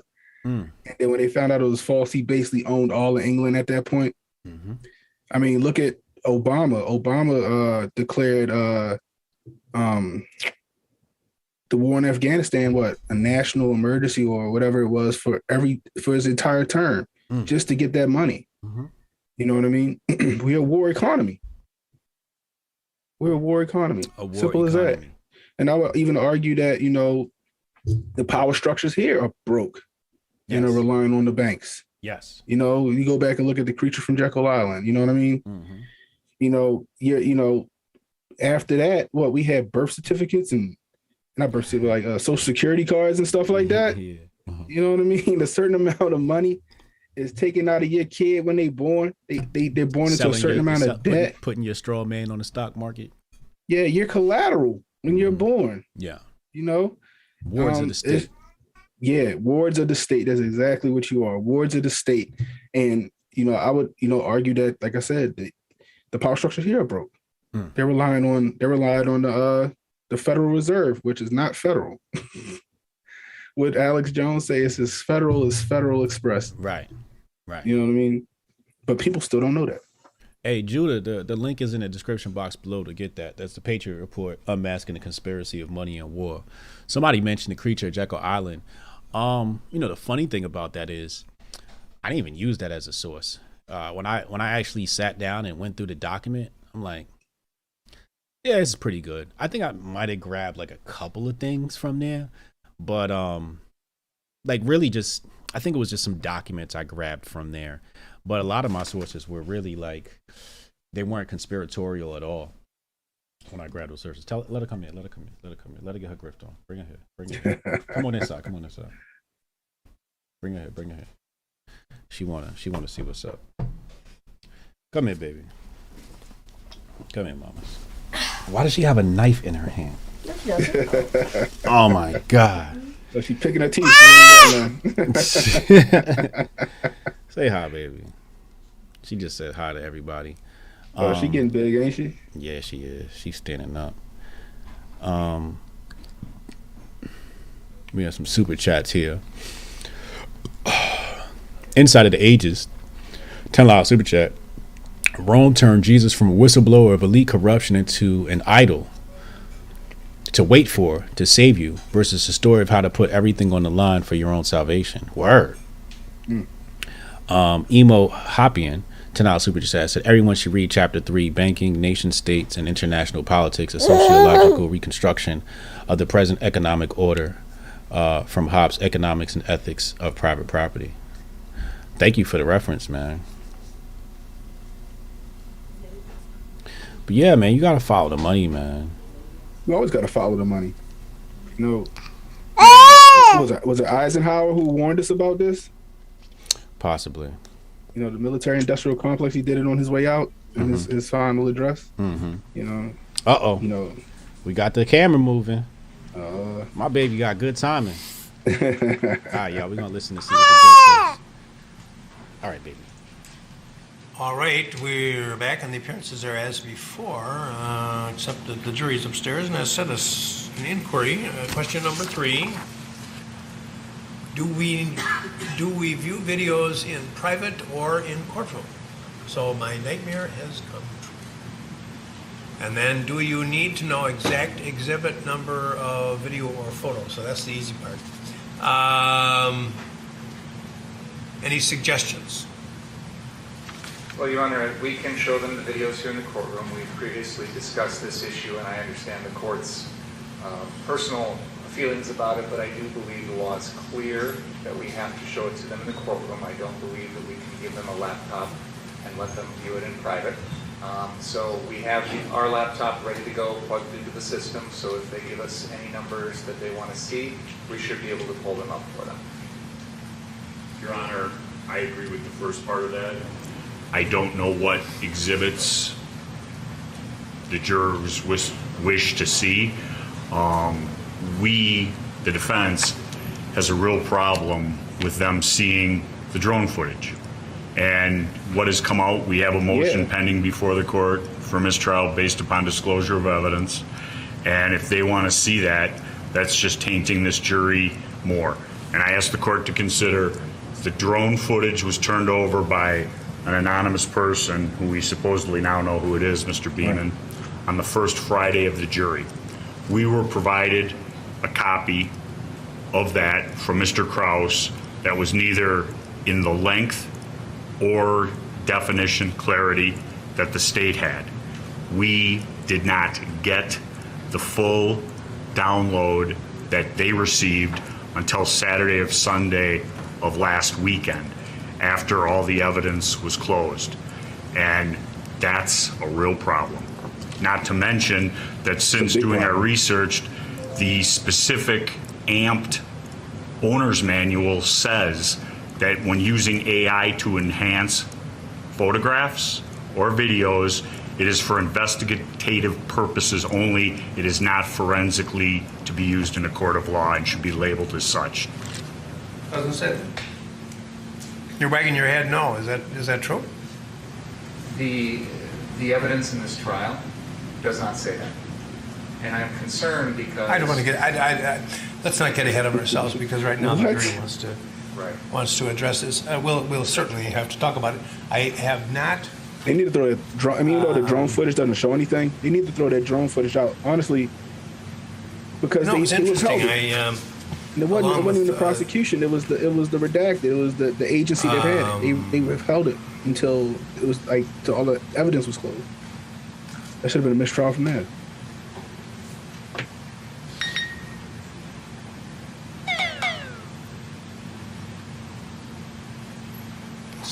Some of the other misinformation about the case that is widespread, and you gentlemen are as aware of it as I am.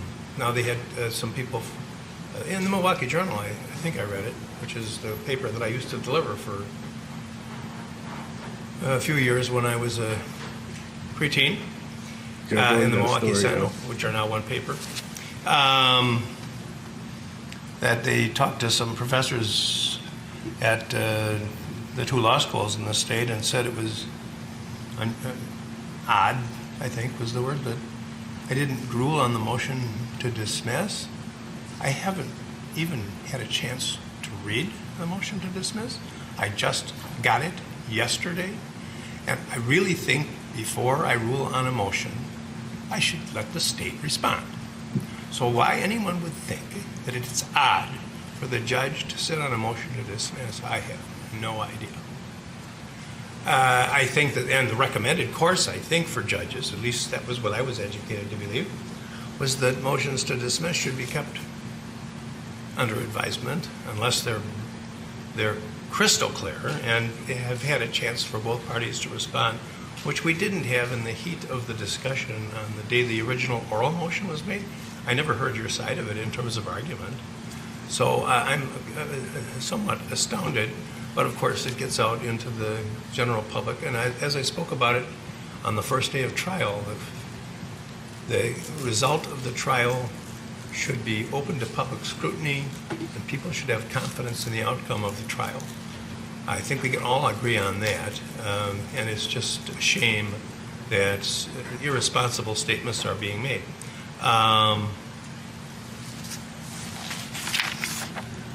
And as long as I'm talking about it, I guess I'm going to talk about that too. The business about people not being identified as victims. How would you like to be put on trial for a crime? And the judge introduced the case to the jury by introducing you as the defendant and the person who is accusing you as the victim. And then throughout the trial, have all the references to to the That's a good point. complaining witness Great point. as being the victim. Is it so difficult to just use the term complaining witness instead of prejudging what the jury is here to determine as to whether there's a victim and whether there was a crime Swaying committed? the court of popular opinion. So I don't know what well, I'll leave that comment at that. And then finally, I'm now reading about how bizarre and unusual it was to have the defendant pick the numbers out of the tumbler yesterday. And I would admit that I don't know that there's a large number of courts that do that, maybe not any. I do it because of an incident that I had in a case I tried in Racine. Oh, I'm going to say I estimated 20 years ago it could have been less than that. It could have been more.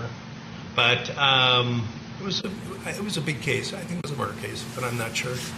And there was a black defendant, and there were 13 jurors, one of whom was black. And when the clerk, the government official, drew the name out of the tumbler, it was a black, the only black. There was nothing wrong with it. It was all okay. The black. But what do they talk about? Optics nowadays? Is that the word for things? That was a bad optic, I thought. I think people feel better when they have control. So ever since that case, I have,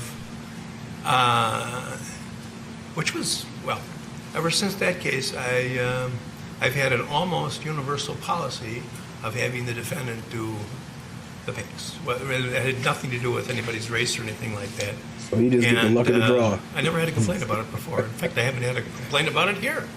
But some people seem to be dissatisfied with that, and people who want to undermine the result of the trial. So that's today's statement on that subject. All of that, Your Honor, is why I do my best to avoid reading anything anybody's writing out there about this case, because we know what happens in here, right. and they don't. Well, and I don't always have that luxury, though, because I've got a... Sure. But anyway,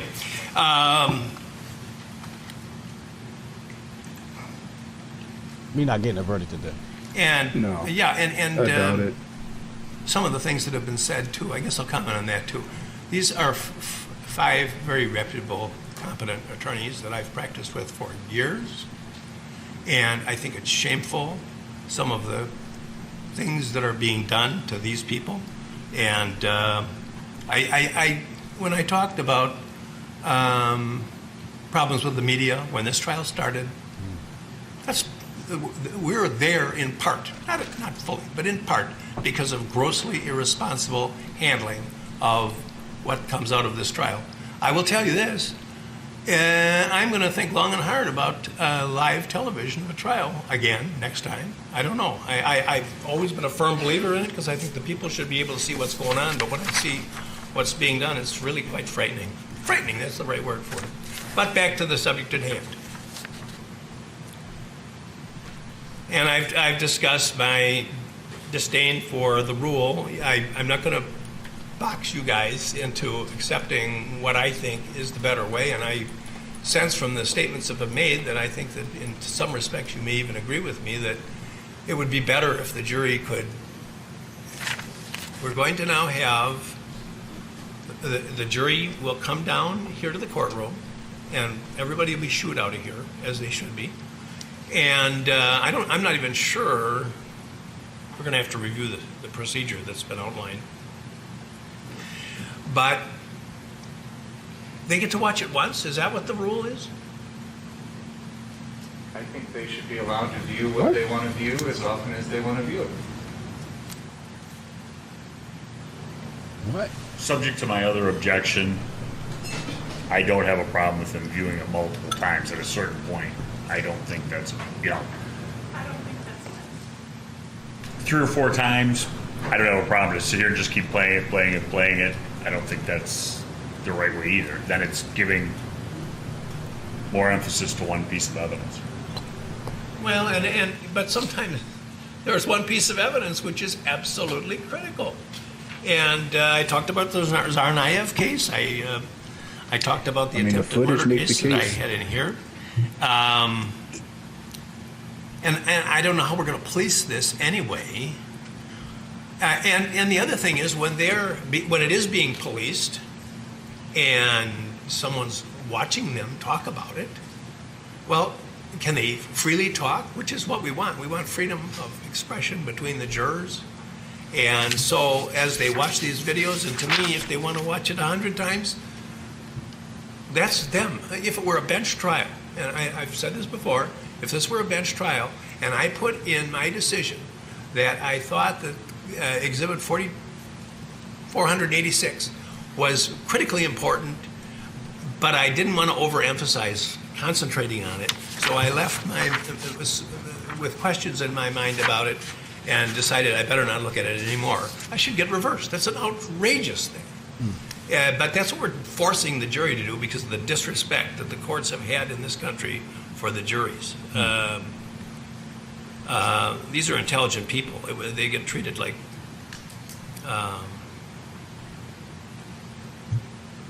there was a time when the people, educated people in the town were the physician and the lawyer and maybe the school teacher and the preacher, and the rest of the people were farmers. So obviously they weren't as smart as those educated people, right? Wrong.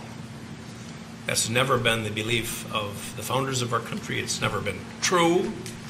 And I think these people are as competent as the educated people, and many of them are educated, to make these decisions, and that's where the founders of our country put the power, not with us. So I think it's insulting to the jury to tell them that they have to have these and the verdict lies restrictions on their viewing. footage. But we're gonna sit down with the books. We're gonna find out what the exact procedure is, and we'll await what they want to do. But for now, I will answer: do we view the videos in private or in the courtroom? And the answer will be in the courtroom. Do you need to know the exact exhibit number or video or photo?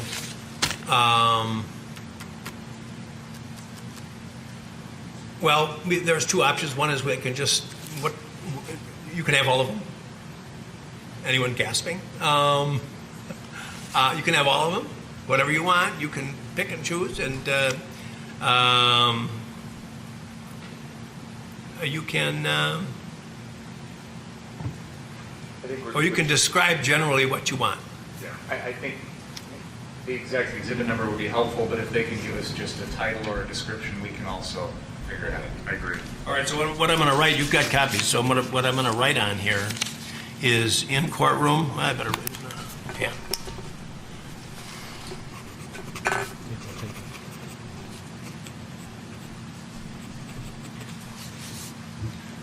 The whole verdict lies in the footage. Invisible Man said this whole case is a mess. Christ on the cross. Word. Lizzie, $2 super chat. Emo Hoppian. Oh, no, I read that one. General description of what you would like. Is that all right? Yes. What? The only thing I would ask about with regard to your answer, Your Honor? Yes, sir. I'm not sure I heard you correctly about if we bring the jury back, you mentioned something about kicking everyone else out of the courtroom. And I don't know what you're planning to do, but you are planning on doing that. It might be helpful to tell the jury that so they understand that they would be viewing it without the public around. I don't know what you're planning on. That's a good point. Except that I don't know exactly who are going to be the kickies.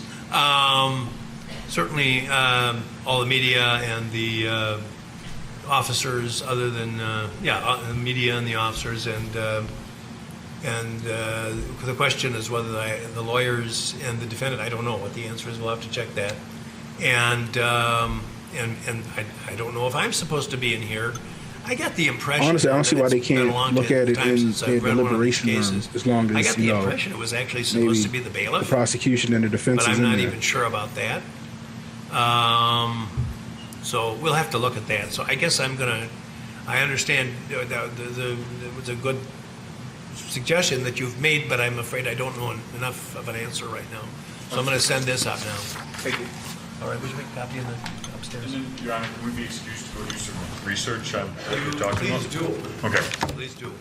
Simply because I wouldn't want to keep moving that jury through that courthouse. You know what I mean?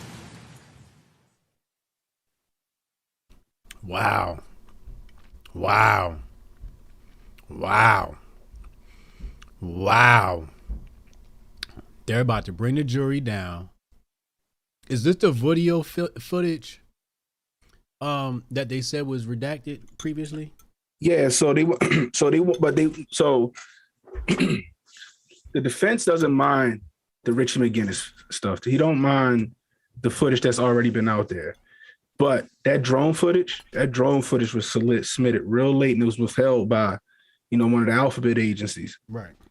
Until the last minute. And was used. You know what I mean? And that should have been a mistrial right there. I mean, even though that footage don't really show you nothing. You know what I mean? But it really don't show you a lot. You really can't see what the hell they talking about, who's who, anything. But they want that stricken from the record, because it's like, no, what was this at? Y'all threw this as a Hail Mary because y'all losing.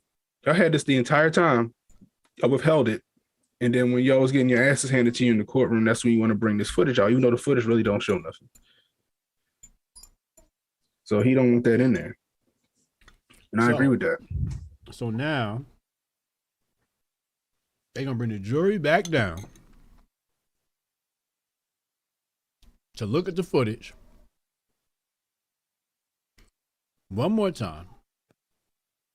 Then they're going to go deliberate. We might not get a verdict today. Might not. I mean, best case probably 5 o'clock maybe. Worst case maybe tomorrow. Sometime tomorrow. Might not. It might. They said the Ahmaud Arbery, that joint might come back Friday. If the Arbery come back faster than the written joint, but what if they trying to time them at the same time? That's a good theory right there. Because think about it like this: Rittenhouse get off, and the Ahmaud Arbery boys get off at the same time. Oh my God! You know what kind of mayhem will come from that?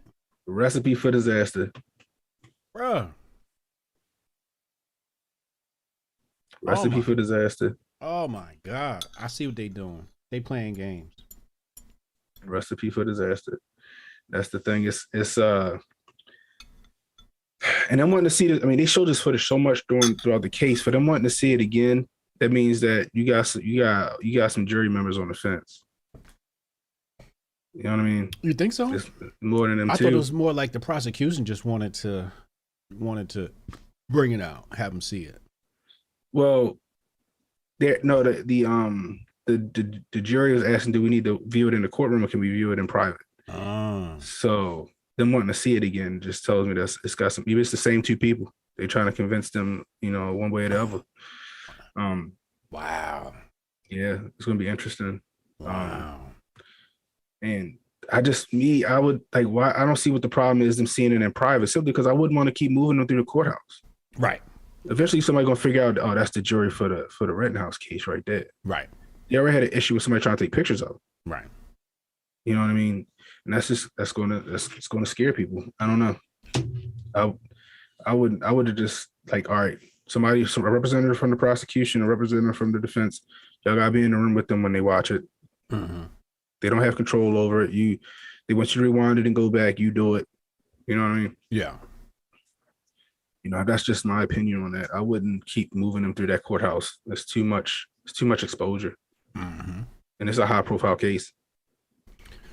Well, don't they have like back room entrances and doorways and shit?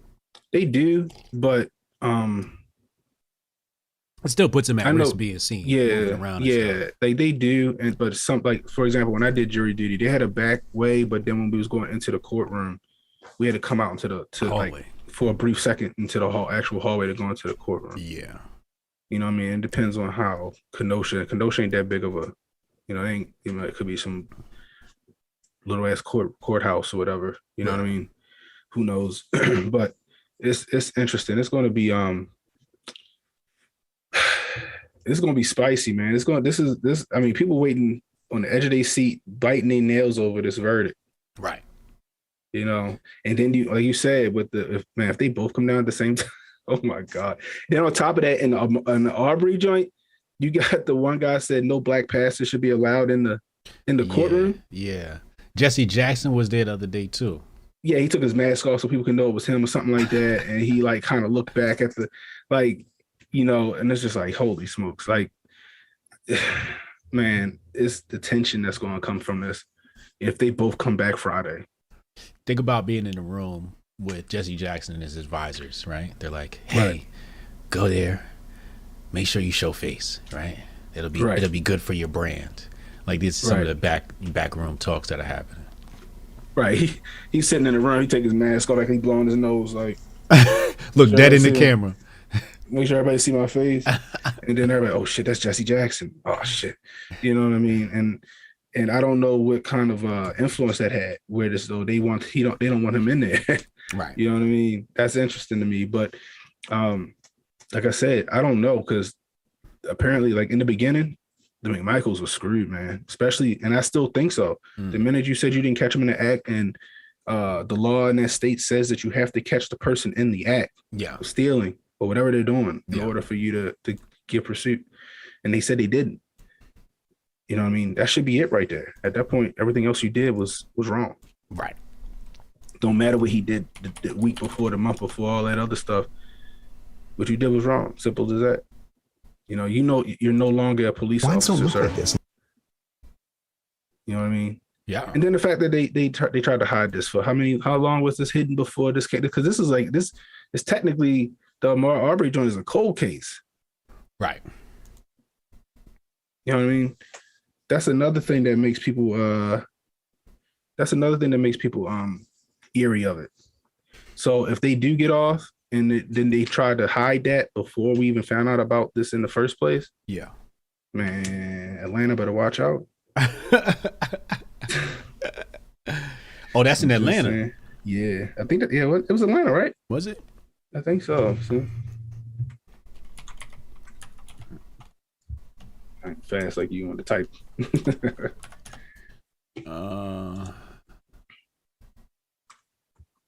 I think that was Atlanta. Glenn County, Georgia. Yeah, so I'm sorry, so Georgia. Brunswick. But definitely Georgia. So yeah, Atlanta's gonna be affected by it. Yeah, that too. But Georgia better watch out. So it's gonna be, I don't know, man. It's a lot going on this week. This is almost, well, this ain't gonna say is crazy as the OJ trial, but it's up there. Malin Keisner, $5 super chat, said the prosecutor's even worse on film than in the memes. Yeah, he's terrible. Yo, he looked like Littlefinger from Game of Thrones to me. Every time I look at him. I just don't like his demeanor. I don't either. Freak Mac, $5 super chat. Super spicy. Even more so with the glowy outside in Kenosha. Word. Let's take a look at that footage I was talking about earlier. Wherever your journey takes you this winter, what was that? Get away with our best deals of the season. Is that you? You're talking about right now. Get huge savings on the entire lineup of award-winning Hyundai vehicles at the Hyundai Getaway Sales Event. With new cars arriving just in time for the holidays, it's the perfect time to get a Hyundai. Now get 0% APR on select all-wheel drive models, or sign and drive one home. Hurry in today. All right, check your DMs for this this video. This the glowy homeboy was talking about here. I'm gonna play that video and from okay, I got you. You see it? Yeah, I got you. I'm pulling it up now. Let me know when you're ready. All right.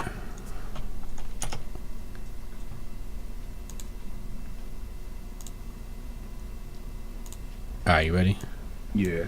3, 2, 1.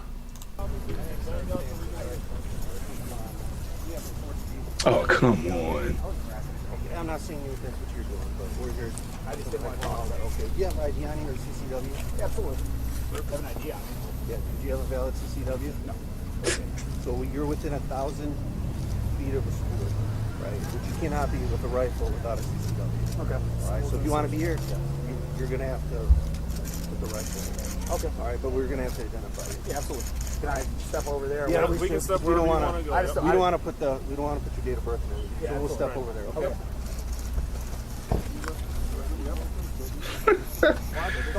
What is this? You gotta be kidding me on this. Come on, go. We're good. He got Oh my gosh. He watched too much Garand Thumb. All right, let me ask the chat this. Jesus. He don't look like he ever fired a gun in his life. Exactly. Chat, what agency is he from? Type in the chat what agency you think he's from. Because he is glowing in the dark. I already got an idea. Oh my gosh. Whatever he is, he an intern that got put up to that shit. That's what I'm saying. I think he's one of those desk guys at the agency. Yeah, exactly. I think exactly who is the agency. Some analyst out there was like, "Hey, come here." We got Charlie Indigo Alpha. He says simp BI. It could be. It could be. ATF. Yeah, all right. He glowing. He just put down there by himself. He ain't nobody with him. Come on, get out of here. Of course, that's stage. Somebody said he wanted George agents. Join the George agents. That's funny. That is hilarious. He had a whole backpack. So I said chest rig. He had a whole backpack with the chest rig with no plates in it. No chest plates, right? The backpack looks super empty. Yeah, he nothing in there. Oh my gosh, it probably was an airsoft AR. Like, this is ridiculous, Look man. At the backpack. It just looks empty. It is empty. He got the sachet with his walk. He got on office pants. Yeah, they picked him up. He probably the IT guy. Yo, come here, I need you to do something. He ain't served nowhere. They got that from Sunny Surplus. Is Sunny Surplus still around? They got that. This is crazy. These are dress pants. These are office pants. Straight office pants. What was that movie with Michael Douglas? These are office pants. Was it Falling Down? He from Jeez Louise, man. They grabbed him from his desk. It don't even fit. The chest rig don't even fit him. They just said, throw this on. We go down here, just stand here. They got dress shoes on.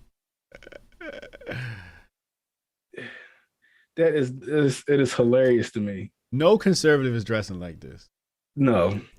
So, you know how they come. They come armored down, right? Yeah, they got 5'11" pants on. Yeah. they got on Under Armour boots, gator.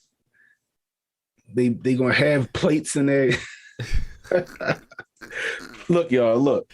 Somebody said a fire department volunteer. So y'all know I don't be bullshitting. This is my everyday vest that I wear or I take with me in my truck. Mm-hmm. Okay, regular 3A plus, 3A plus, level 3 plus. I mean, this is my plate carrier. All right. Okay. This is a 25-pound vest with steel plates in it. This is for shit get real. And I need to stop this motherfucker from hitting me. Right. His shit wasn't even fitting. He had nothing in the book bag. He ain't had a water pack in the book bag. He just had the straw. It's terrible. Like, the optics. All they need is the optics. That's it. All they need is a few simple people to believe that this dude was down there. Oh my God, the militia was there. Right. Meanwhile, it's the help desk analyst. Dude tell you to restart your computer. Restart your computer if it's running slow. Jeez. And there's gonna be more of that. He was by himself and none of those other protesters messed with him. They told him. They said all of our agents are already out in the field. Right. Matter of fact, he might have been over there with the other protesters. Like, yo, come here, we gonna do this real quick. Put this on. That fucking vest like it fit me. Oh my gosh, that is hilarious. And like I said, that the gun probably is a prop. It was some airsoft pistol. He probably played airsoft avidly. Like, it's just funny to me. Viviana said he's from CNN. Passive Spell said he's from OSHA.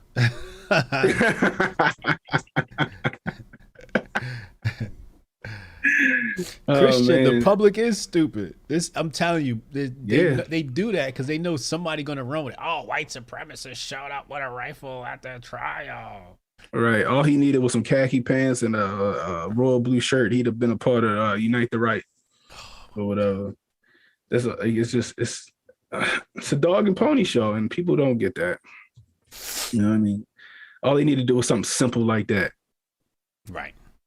Simple like that. Could you imagine? All right, he down there looking like he looked. Let's just say I kidded up and I went down that bitch, kidded out. I took one of these with me. I got my gun belt on and my vest. They'd have looked at me and they'd have looked at him and his ass would have got it. That video still would have happened. That video still would have happened. White supremacy. They be like, that doesn't make sense. Right. Him over. Let's go. This is crazy. It's like when they go to the crackhead trying to find out what happened at a house fire. Right. That's the equivalent right there. It's ridiculous, man. It is funny. But so yesterday I put up a video. Ben Swan had posted. You know who Ben Swan is? Sounds familiar. So Ben Swan, I like him. He got I think it's called Truth in Media. Okay. He got, I think the story goes, he got fired he used to be on a local news station, and he was following he went down a rabbit hole on some pedo stuff, and he was reporting on it, and he got fired. Right? And then he started doing his own thing. So he put out a video from a company called Sovereign Media, I think it is, or ISE. Okay. They had, man, that's probably the best reporting on what happened down there that night in Kenosha.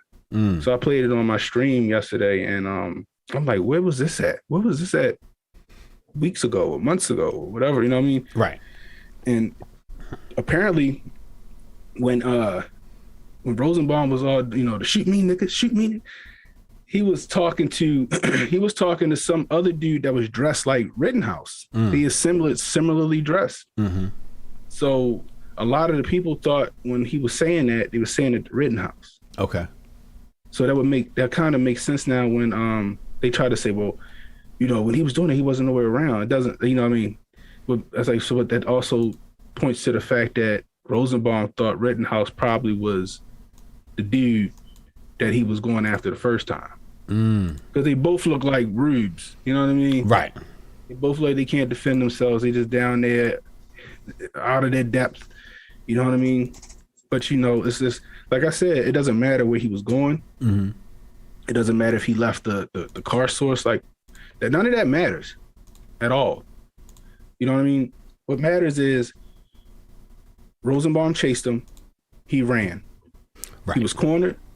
Shots went off around him. I want to know if any of them shots that hit Rosenbaum was from that Glock that got shot. You know what I mean? Because he got grazed in the head. The defense kept saying the first shot hit him in the hip. Okay. So I want to know if that's the case. But he turned around. And they kept trying to say that. Look how far away Rosenbaum is from Kyle before he shoots. Yo, he was within 4 feet of him. Right. I'm like, the gun is an extension of him. You know what I mean? I'm like, that's close. Like when we do our classes, they tell you how, like they'll have somebody, they did it like a thing where like I face one way and another guy faces the other way, right? And they want me to draw my gun before the guy reaches a certain point the other side. How fast you can close the distance at like 20 feet. Okay. You feel me? Yeah. He within 4 feet. When Kyle turned around, he was right there on the tip of the barrel before he put them shots down. Right. You know what I mean? And they were trying to look how far away he was. When the video clearly shows him. Yeah, he was right on top of him. Right, within striking distance. You know what I mean? And that's what I mean by when the defense, the prosecution don't believe your lying eyes. I'm like, yo, you're giving the narrative to something that they clearly can see is false. But people are stupid. People believe what they want to believe. Right. You know what I mean? Especially if any of the people in them juries already had a preconceived notion about them. You know what I mean? Because all this, like before this case happened, all this stuff was already out a year ago. Yeah. They seen all of this, hopefully. Some people just found out people wasn't black. That's the funny part. They just found out that none of the victims was black. Yo, Yesterday, what was it? Oh man, some black person had just found out something. Oh, it was when Joe Biden said, "If you don't vote for me, you ain't black." Yeah. A black person on Twitter, when somebody showed them, because they were, talking their, liberal left stuff. Somebody showed them that video, and they said, "What are you talking about, man? Is this your president?" And this black woman responded. She said, "Is this a real video? This is just the other day." Wow. Now, how long ago did he say that? He said that on the campaign trail to Charlemagne, a month before the election. A month before the election. And she's just now finding out. And it was so sad. She couldn't even believe her eyes. She thought it was fake. That echo chamber. They won't watch any other media. They won't show them that. No, CNN, MSNBC. You know what I mean? They're not going to show them that. Right. You know what I mean? She probably DVR'd Jorianne Reed. You know? They're not going to show them that. You know? Like everywhere, all the independent media, they're already starting to demonize what they was calling before the intellectual dark web. Yeah. You know what I mean? And like, look at what Saturday Night Live did with Joe Rogan. Right. Fake news. Know what I mean? Yeah. Shit wasn't even funny. No. Hasn't been funny in a while. Right. And it's just like, if Pete Davidson want to keep getting that bag, you gotta do the skit, yo. And it's just sad. It's like, come on, y'all still pushing this. Y'all still pushing this. This is what y'all going to do. But they know. It's as sad as it seems. The dumb people are the rule now. They're no longer the exception. That's correct. You know what I mean? The sheep are no longer the exception. They're the rule now. That's correct. Then you got a ton of people that still running with that stuff. You still got a ton of people about the state lines. You still got, you still got a ton of people, he took the gun across state lines. You still got a ton of people saying, well, he was down there, he was a minor with in possession of an illegal gun. That's not the case. We know that. We found that out. They threw that charge out because it was false. Even though the prosecution still tried to keep it in there. The judge was like, all right, well, when we get a tape measure and just measure the gun and see if the prosecution, no, there's no need to measure it. It is it's in compliance. He's like, so why do you want to keep that charge? Because people are dumb. Mm-hmm. And if they can get away with keeping it in there without measuring the gun, they probably could have got a conviction on that. Breaking news: QAnon shaman is what they're calling them. You guys remember the guy with the horns? Yeah. Has been sentenced to 41 months in prison. The lowest end of sentencing guidelines. Y'all got who for Kyle? Man. We got footage of him just going in there and praying inside of the chamber after he was let in the front door through the stanchions like everybody else. I'm trying to see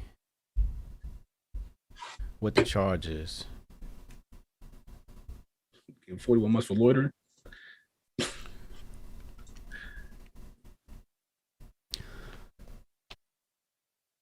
Bless you. But it's like I said, like they gave him, like they make an example of him. They let him in the front door. Right. We got footage of him not doing nothing but going in there and saying a prayer. Right. In the chamber with the Capitol Police in there with him.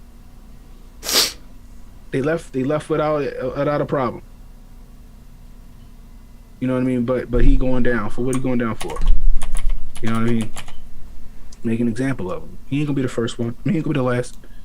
He ain't gonna be the last. But that's that court of public opinion. This article don't even tell me what he was charged with. They probably charged with just because.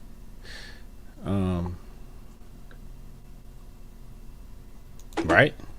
What is it? Loitering? That's right. You get 41 months for loitering. Let me see.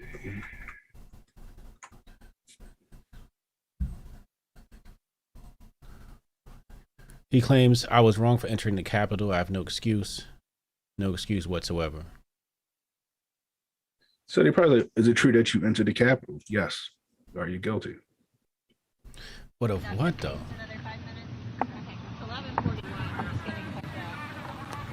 Okay, thanks. Hold on, we got something coming in.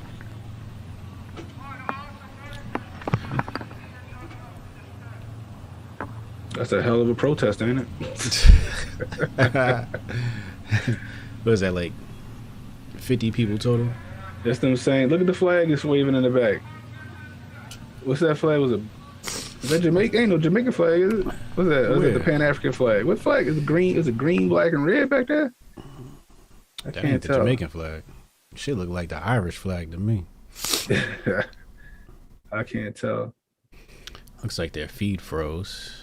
Yeah. Okay, now it's back to. Okay. Maybe we're about to get kicked off again. I hope not. Somebody in their chat said, "What's her at?"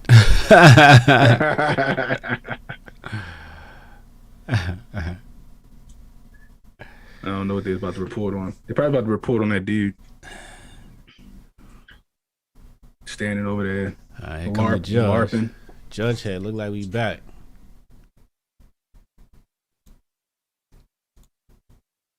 Yo, this judge, like, he gonna retire after this shit. He like, I'm done. Yo, I mean, he looked like he that's what I'm. Boom! It looked like he's enjoying this. He's getting a lot of visibility.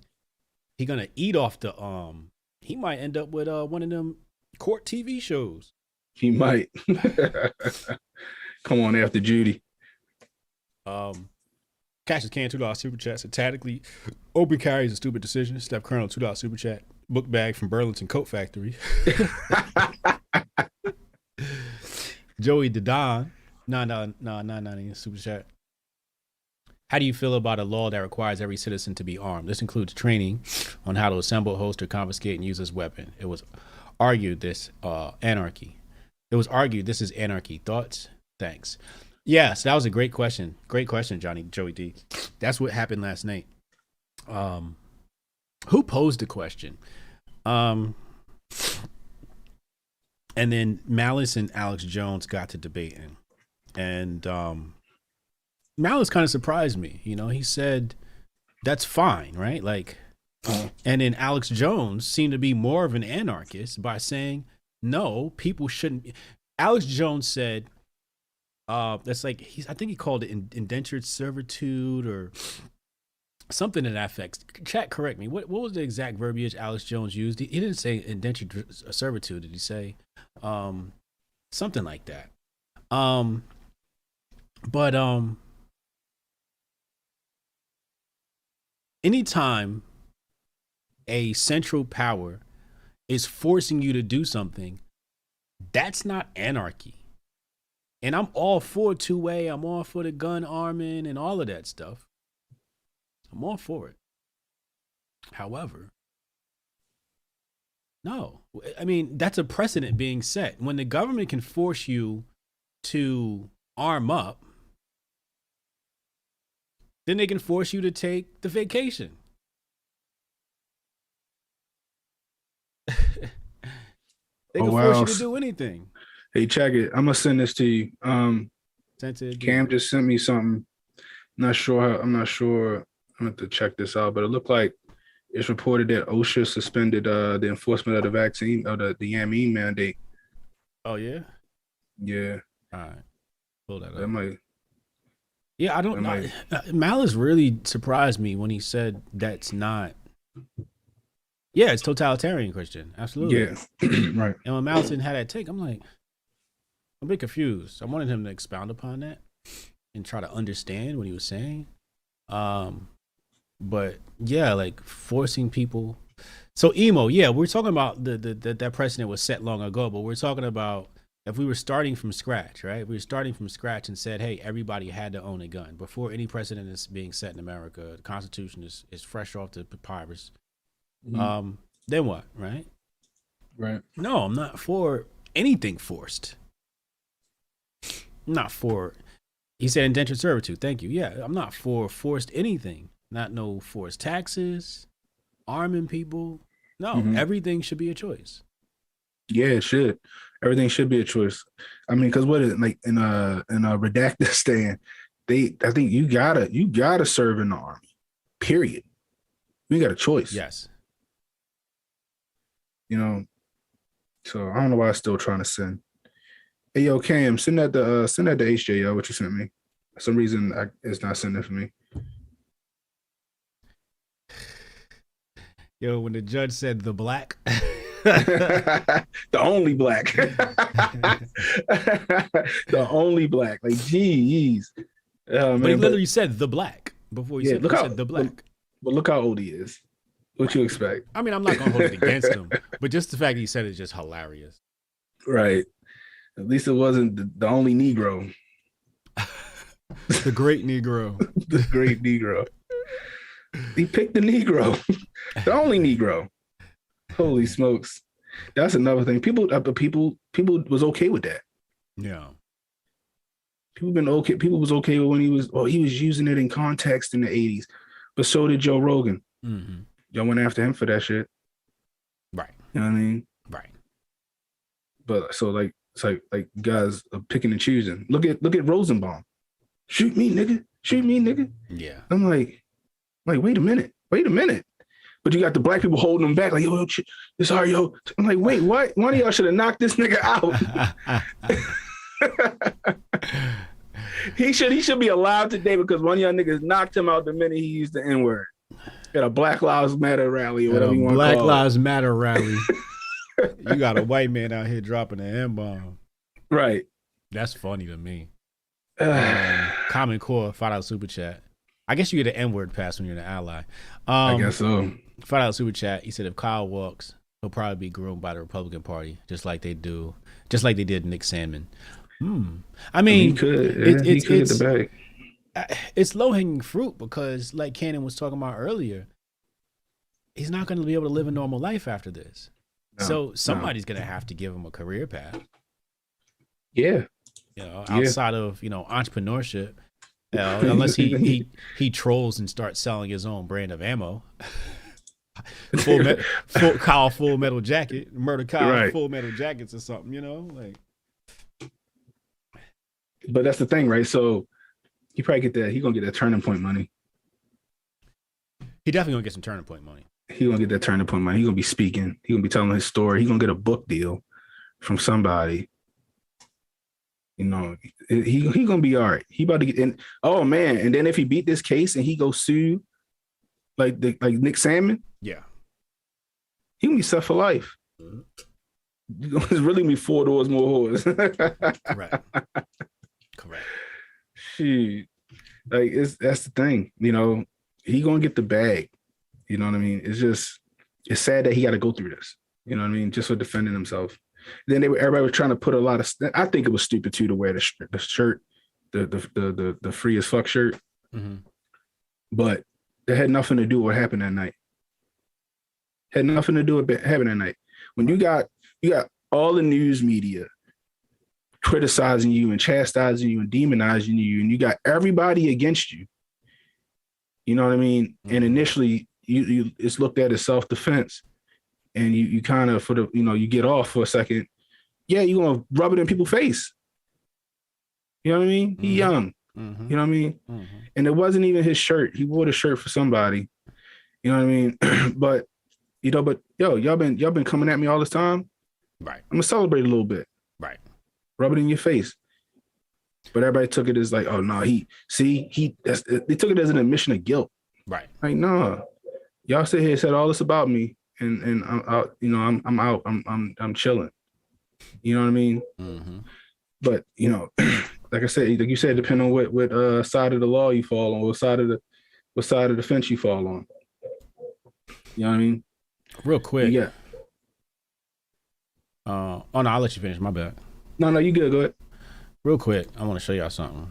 Wait, no, that's not it. Here we go. Boom. As you can see right now, there's about $10,000 in crypto staked on your homie, your friendly neighborhood Hotep Jesus. And I wanted to show you something here. This awesome platform, Let's Go Finance. Also, Hotep coin will be released on this platform, so make sure y'all check it out. I just wanted to show you some of the returns we're getting here. If you get the Ego token, the APYs you saw on that, it's 184%. Now, when you go to the website, at the very top, you'll see Buy Now, and it takes you to a link. You can use the Binance coin to purchase Ego. You can stake it on the platform here at Let's Go Finance for 184% APY. You can stake Cake here, which is Pancake Swap's token. Then you have USD Tether, USDC, US dollar coin, and then you have Binance USD. Those are all offering you 80% APY. Great platform. I know some of y'all boomers, y'all know how to work crypto, so we'll get some how-to videos up for y'all soon. All you need is a MetaMask wallet, and you can get in there and do your thing.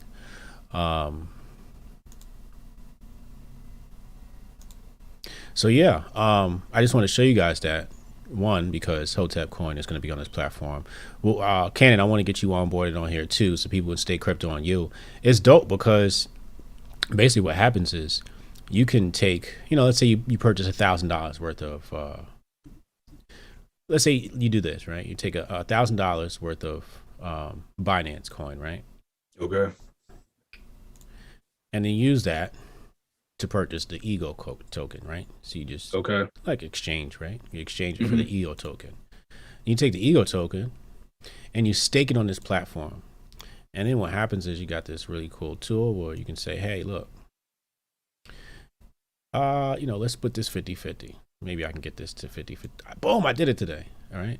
So you can say, look, out of the APY, give half to Hotep Jesus and give me half. You could even say, you know what? Give Hotep 80% of the APY. I'll take 20% of APY, or the minimum is 90%, and you can drop 10% on Hotep Jesus. And then you earn APY on that.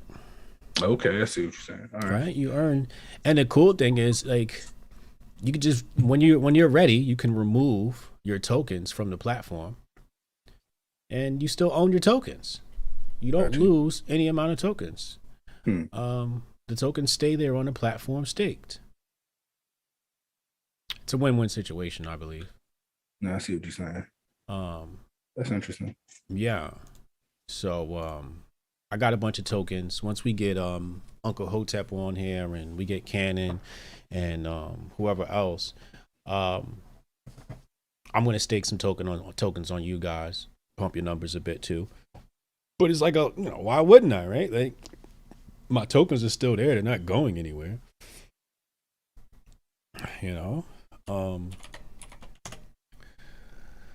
So somebody asked, what is an APY? And before I butcher that, I'll go ahead and give y'all a 411 on that. I'll just pull this up. Boom. Annual percentage yield, right? Yes. So it says here, Investopedia, annual percentage yield, and it says the annual percentage yield is the real rate of return earned on an investment, taking into account the effect of compounding interest. Taking into effect compound interest, well, I'm not going to go into compound interest. You guys should know what compound interest is, but it's you continually making money on top of money, basically. It's just compounded. Because if you get a percentage on 1% and then it goes up and you get a percentage on that, it's compounded. Unlike simple interest, compounding interest is calculated periodically and the amount is immediately added to the balance. With each period going forward, the account balance gets a little bit bigger. So the interest paid on the balance gets bigger as well. So they defined it right there. And it gives you the formula to calculate. So APY standardizes the rate of return. It does this by stating the real percentage of growth that will be earned in compound interest, assuming that the money is deposited for 1 year. The formula for calculating APY, and that's the formula right there. Don't ask me to understand that. But here are the variables. Right? And you can just pop your numbers in there. And there you go. So that's what APY is for the person that asked. But tell me, what bank is giving you that type of return, man? What bank is giving y'all that type of return? None. I'll go ahead and I'll pop the link in the chat for y'all. Shit, we might be hitting negative interest soon. That's with Joe. Ain't that the truth? Dude, that's. I mean, if you pay attention, that's why you got a lot of these, these big money people starting to buy crypto right now. Mm-hmm. They see the trend. They see what's happening. Mm-hmm. They gotta put the U.S. dollar into crypto because they see the U.S. dollar about to go by. It's about to collapse, or it's just depreciating day by day. Right. You see that meme where the turkey was like $75? Was it Sharice that was it her that posted that? Sharice Lane, yeah. She posted. Was it a picture? It was a $75 turkey. I was like, geez. I was like, I'm about to be out here cooking some Peruvian chicken on Thanksgiving or something. I don't know if I'm buying an $80 turkey. And the funny part is the turkey is the pivotal thing for Thanksgiving. I'm not a big fan of turkey. Yeah, no, I'm not a big fan of turkey either. Let's pull that turkey up on the screen here so people can see it here. Sharice Lane, shout out to Sharice. She said $99, huh? It was something crazy. At first I'm like, gee, it can't be real. Damn, $99.04, $99. Free range organic whole turkey. Wow. Y'all see that? Oh my God. Oh my God. Exactly. Like Unc said he getting himself one. Unc said he going to the farm. He said he going to get it from the farm. He said Unc said he going to the farm. That's right at $99. Yeah. Unc said he going to the farm to get his turkey. I think he said it was costing like $80 or something like that. I should link you with my homie Donovan. He's out on Fort Hope. They have a beautiful, beautiful acreage, and FortHope.org. It's a destination for families to go and do like detox retreats. Beautiful, beautiful land. And on this land, I mean, they have all types of animals, but he's gonna hunt and catch his own turkey. Yeah. So, I don't know what you're into, but if you want to go out there, I could definitely hook you up to go out there. I'm sure you know places. And that's a good thing because like here, like turkey season usually is in the spring, which is weird to me. But if you got your own land, yeah, you good. Right. You know what I mean? In private land, you can go get yourself one. But here, but public land and stuff like that, you always to the spring to hunt turkey, which I was like, huh? I was like, that don't make sense. But yeah. But you can hunt duck and stuff like that in the winter. Right. Like duck season coming up. I know I'm definitely going to be able to hunt some duck this season. I ain't getting no deer this year. I've been so busy working. I ain't had a chance to go hunting at all. I got a question. Let me read the super chat. I got a question for you. Joey D. Don, $4.99. He said, Kyle Walks, he's going to sue all of media for all they have. And Sleepy Joe for defamation. Yeah, that's like that kid down at DC. Nick Salmon. Is that who that was? Yeah. Yeah, Covington. Yeah. Covington, yeah. Got a big bad. David Zientara, $5 super chat. So what kind of weapon are you going to use for duck hunting? I pull it off. I got so many guns, y'all. It's ridiculous. Okay. Somebody said Unc is getting one from the food bank.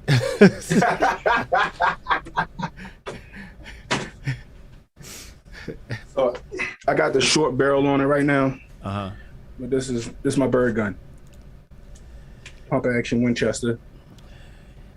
Oh, you gotta have a good shot to hit somebody with that, right? Well, using bird shot, it's got to get spread on it. Okay. That's why, like, I try to do like skeet shooting and trap shooting a lot to practice. That gets you ready for it, yeah. And that shit ain't easy, yo. I know. That shit ain't. You gotta it's like leading the NFL receiver. You gotta lead the bird. You gotta shoot where you think it's gonna be. So I got a 28-inch barrel to go with it, but because it don't fit in the safe like that, I put the defense barrel on it until it's time to go hunting. Right. So, but yeah, I was gonna go semi-automatic. I may still go semi-automatic. I got a Mossberg 930 that's semi-auto in the safe too. I might just buy the barrel for the bird barrel for that, but we'll see. I might just buy another shotgun. Actually, you know what? I just thought about that. Shit. I ain't gotta do all that.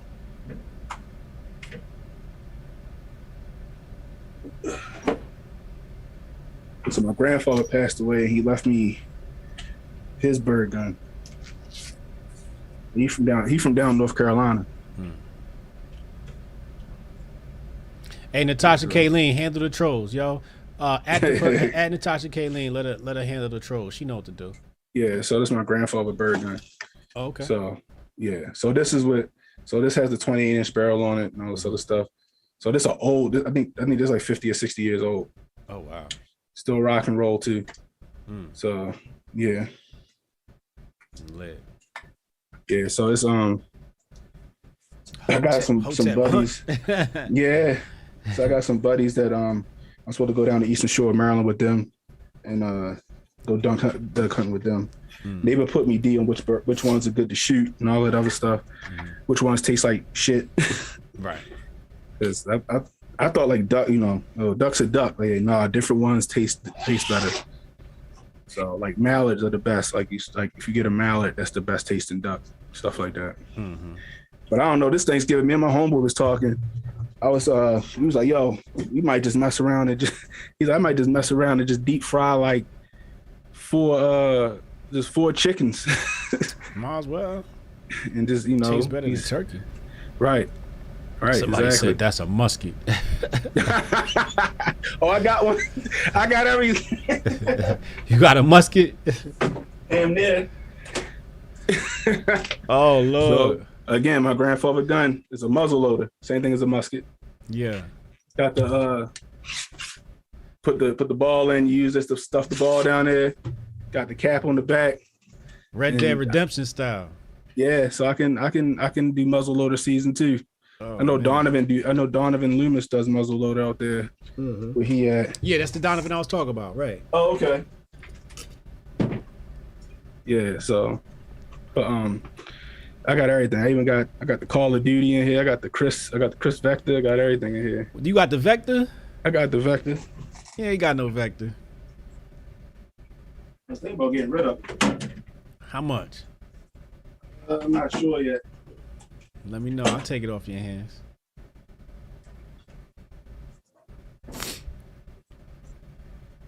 Ooh. Vector pistol. With the sights and everything? Yeah, it got the 6 hour on it. It's the shake awake. So as soon as you pick it up, red dot turns straight on. Word. You gotta mess with it, yeah. Pistol. It's considered a pistol again, pistol brace. Right. So it's not a short barrel rifle. Take Glock magazines. So you take Glock magazines? Yeah, take Glock mag. So your 17 mag will fit. Yeah. I got the stick mags for this too. Okay. So, but yeah, it's a fun gun. Is it? It's a fun gun. Yeah. So why you say it's fun? It's no recoil. Right. So the way it worked, right? When the bolt cycles, all the recoil's coming down in this area. That's why it's called a vector. It changes the vector. So when you're shooting, it's bringing the gun back down before you keep it flat. It's dope. It's dope. Easy to clean, easy to maintain. I was gonna put a folding brace on here like I did with my AR pistol, make it a little smaller. But then I bought what is it at? So y'all getting the insight on my safe. Yo, when shit go down, you know who house I'm going to. There you go. If you ain't welcome, don't come here. Ain't gonna be friendly for you. Said Hotep. Hidden Hotep gun store coming soon. So I built this for the wife. Okay, what's that one? 9mm AR. Again with the shake awake. Well, actually, no, this one got the Bushnell on it. Okay. Take Glock mags. Yeah. She love that. And then what's the one you mentioned before the Vector? What you mean? I thought you mentioned one before the Vector. Nah, go ahead, my bad. I probably did. I got so much stuff in here. And then this is it's called the Strabog. The what? The Strabog. That's from Germany. Yeah, a part of Germany. I forgot. Slovakia. Okay. So this is pretty cool. Pull this up. Still a pistol. Okay. Wait, hold. We can't see. You got to hold it in front of you. Don't worry, my bad. Ooh. So. Oh, she's sexy. Folding stock, a folding pistol brace. Right. I got to be careful to say folding pistol brace. Okay. Boom. Yeah. Only thing is, it don't take block mags. It takes its own magazines, but it came with 3 of them. Got the hollow sun shake awake on here with the what's it called? Hollow? No, what's it called? The solar panel. So the battery don't die. 50,000 hour battery. Okay. Again, once I pick it up, the red dot inside come on. It's ready to go. I ain't got to play with it. It's super accurate. Super accurate. So, like I said, I got a ton of stuff in here. All the handguns is upstairs except for these 2 back here. And what are those?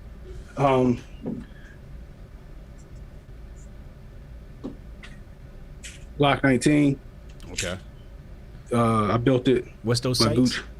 This is a Vortex Venom red dot. Okay. So, same as on the rifles. Got a red dot on it.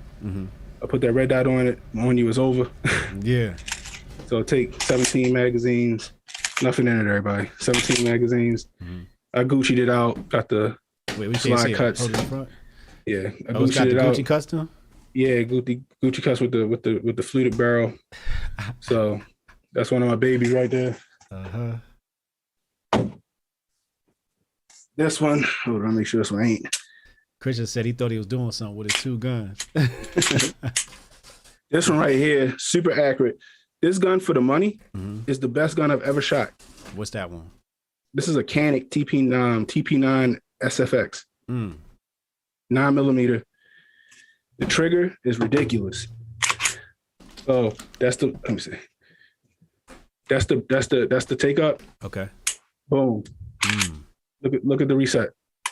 Nothing. There's nothing there. Light trigger. It comes from the factory like that. Wow. So I put a flashlight on almost all my handguns because I need to identify the threat. Right. These are my defensive rounds I keep in it. Yeah.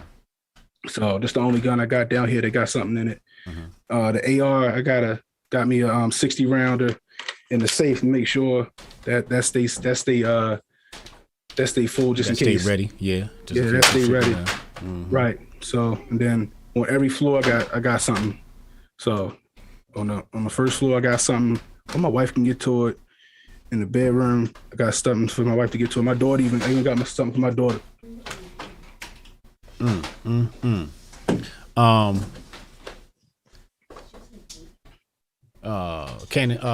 Steph Colonel, $3 super chat. Cannon Hotep is now Arsenal Hotep. Cassius Can, $2 super chat, said looking at the 6 Sauer 45 carbine, but it's pricey. Oh yeah, it's pricey. My father got that joint. It's fun though. Yeah. That joint fun, but it's pricey. You talking about the Saint? Is that the one you talking about? That joint, but it's a lot of fun. It's almost similar to the one I built my wife. It's just I think it's a little more. I think it's better in my opinion as far as the barrel's concerned. Yeah, like the one I built for my wife is a budget build. Like that thing run all day long, never jam once. But that Sig 45 is dope. So and it's the little joint I got for my daughter.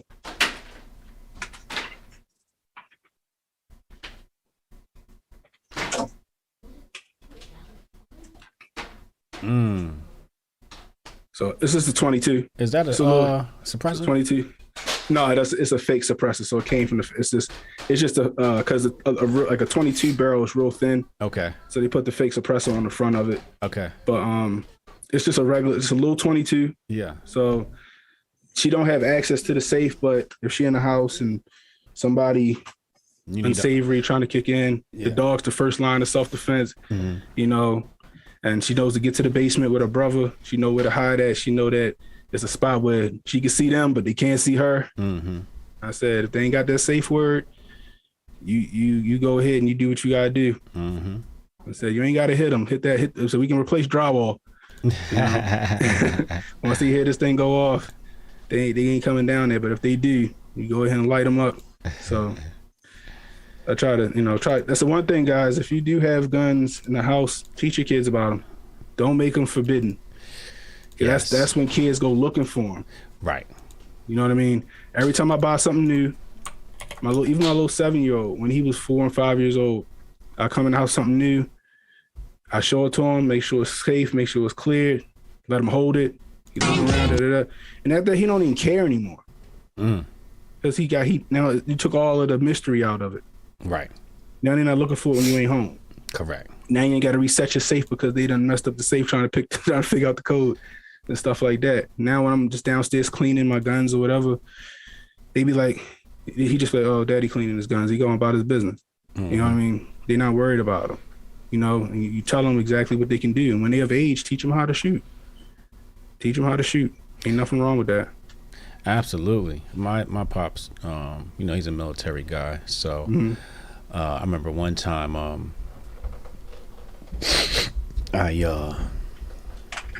we went to the range. I think I was maybe like 14 at the time. And his friends were there, and they had never fired a weapon before, a firearm. So he handed them the 44 Desert Eagle. Nice. Yeah. So this is like 1994 we talking about, I believe. And they couldn't hit the target. So he said, Brian, come here. Show them how to use the weapon. Put one round in the firearm. I aimed down there. Hit the target, gave my father the weapon back, went back to my lane. Embarrassing him. I might have to send you this one, yo. I know you was looking for it. Ooh, wait, let me see. Which one's that? That's the MCK? Yeah, I got two of them. You got two of them? Yeah. Yeah, we'll talk. I need one. Yeah. So I bought two of them. One of them I got all set up already. This is just the extra one I had down here.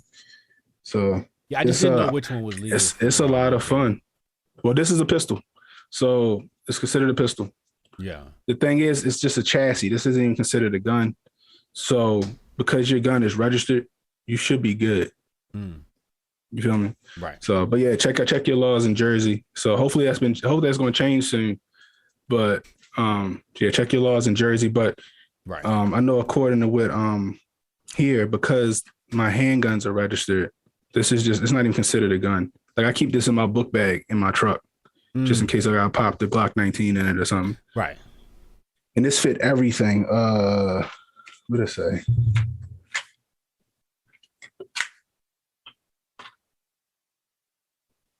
It fit everything except for the Glock 34 and the baby Glocks. Oh, so. we got something. Hold on, let me put this on the screen. This looks wild here. Hold on, actually, let me go back. Copy link to tweet. Look at this, y'all. Look at this. Shout out to Kenzie Puff. Kenzie Puff just brought this to my attention. She said, uh-oh.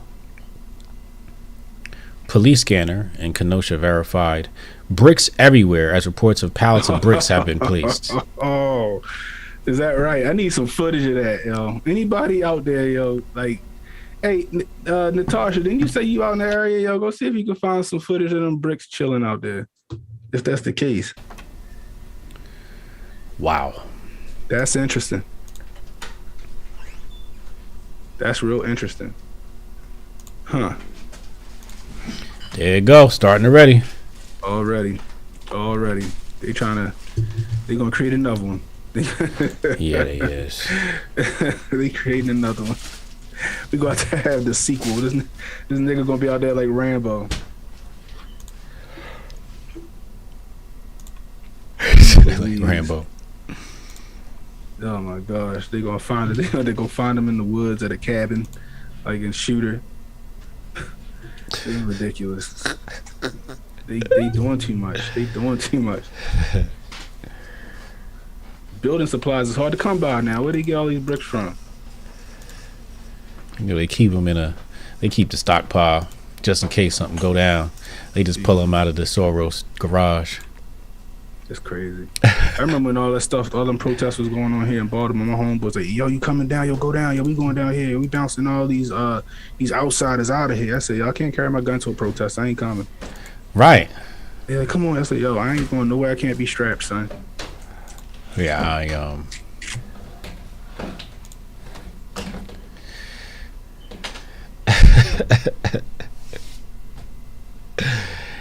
Yo, this is funny.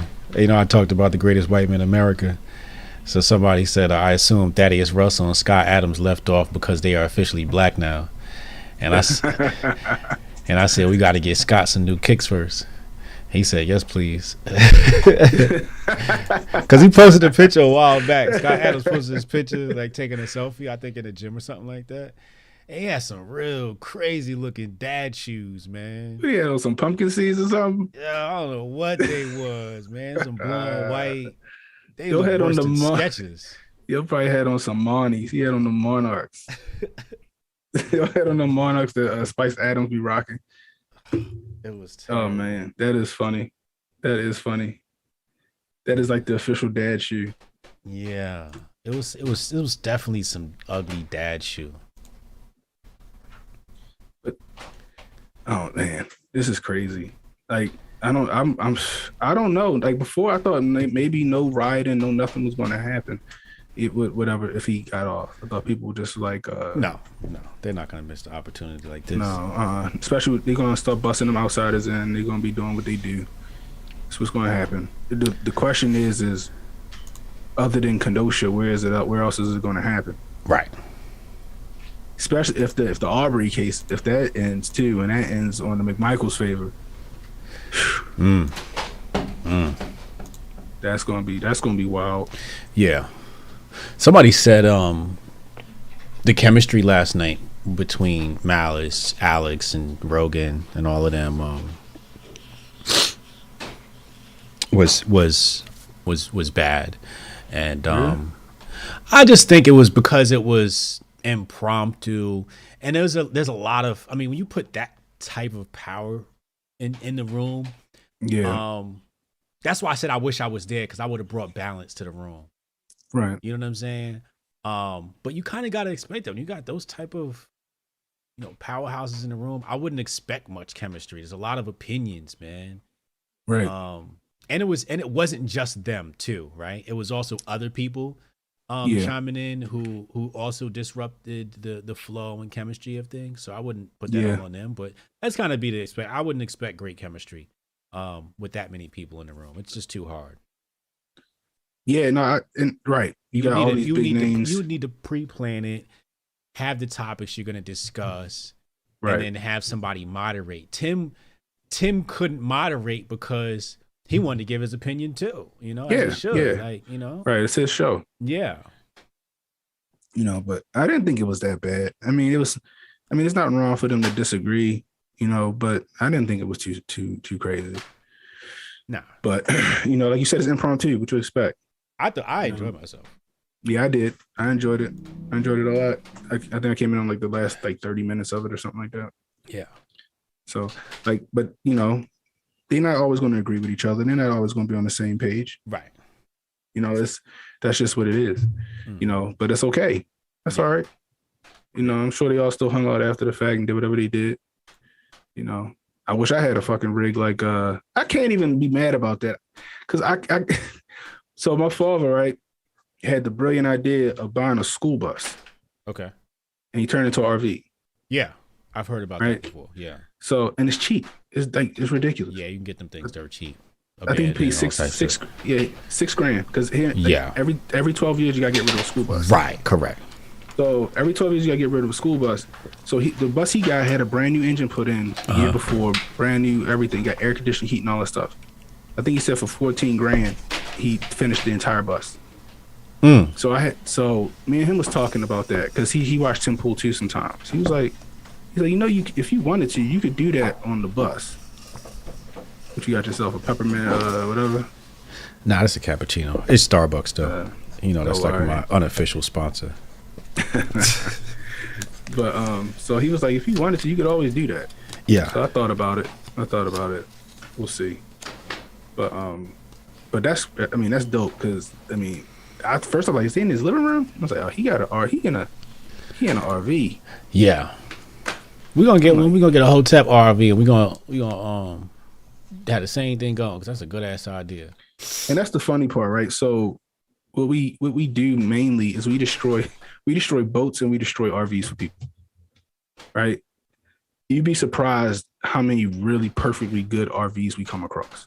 Really? Because the customers like we want it gone.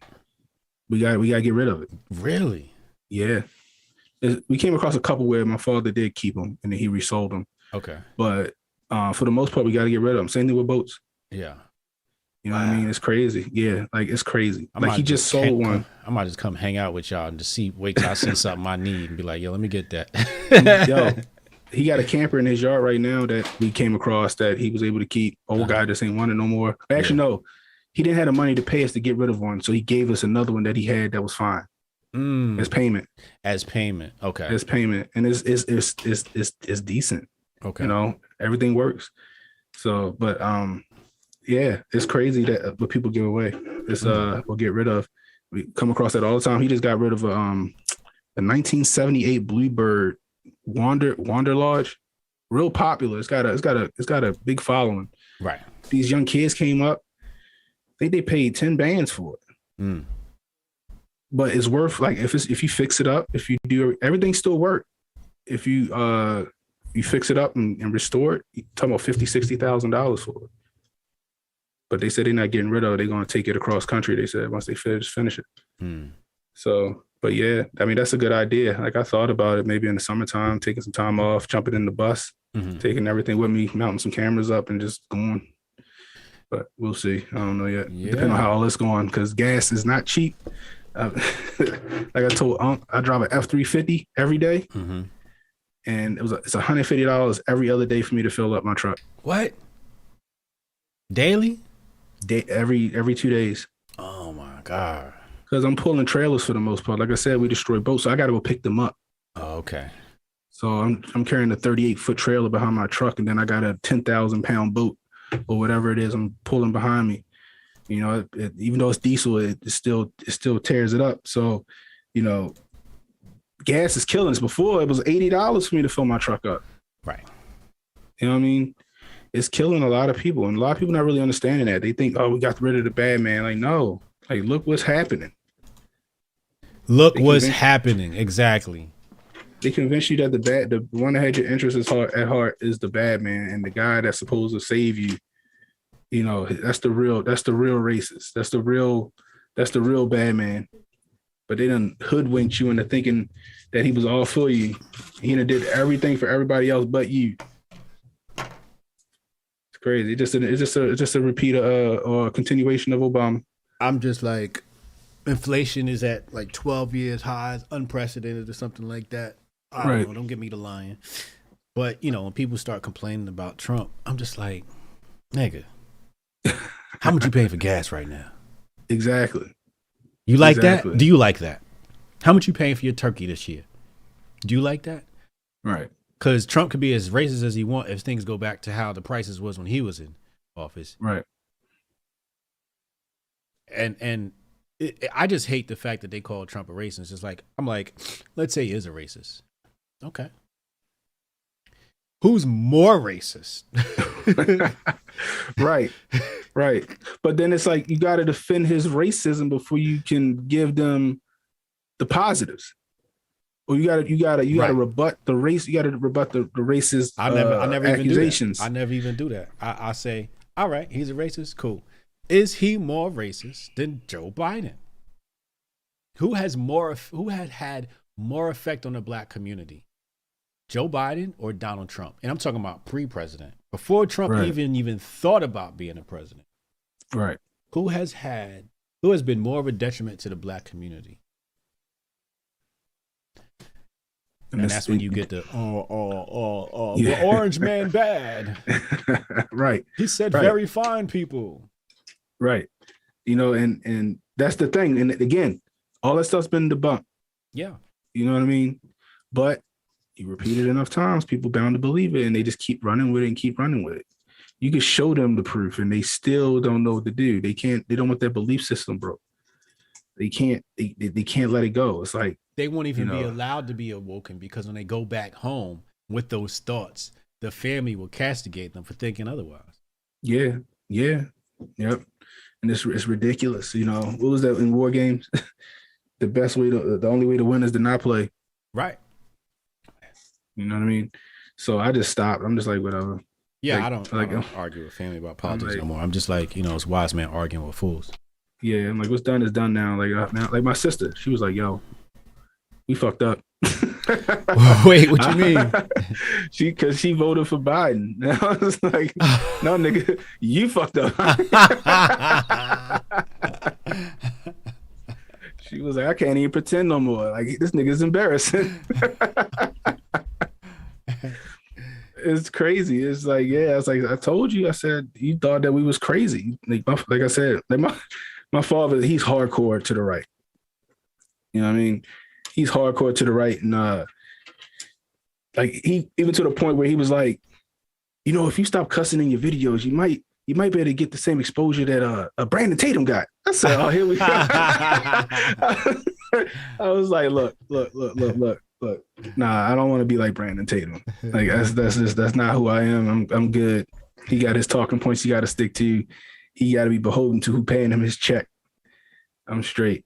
Like, he love him some Brandon Tatum and some Candace Owens, boy. Does he? Yeah. Yeah, they you know what I mean? He love them. He love that. Adam Reeves at Fight Super Chat. Yeah, I saw this, bro. He said I had to step out for a few minutes, and now they're trying to exonerate Malcolm X's assassins. What is with these distractions, bro? Yeah, I saw that. Let me bring it up on the screen. I saw that. People started tagging me. Let me see. Why? Because they black? Nah, people just tag me in all the like new hot trends. No. I'm talking about the exonerating the assassins. Let's see here. I'm gonna bring this up on the screen.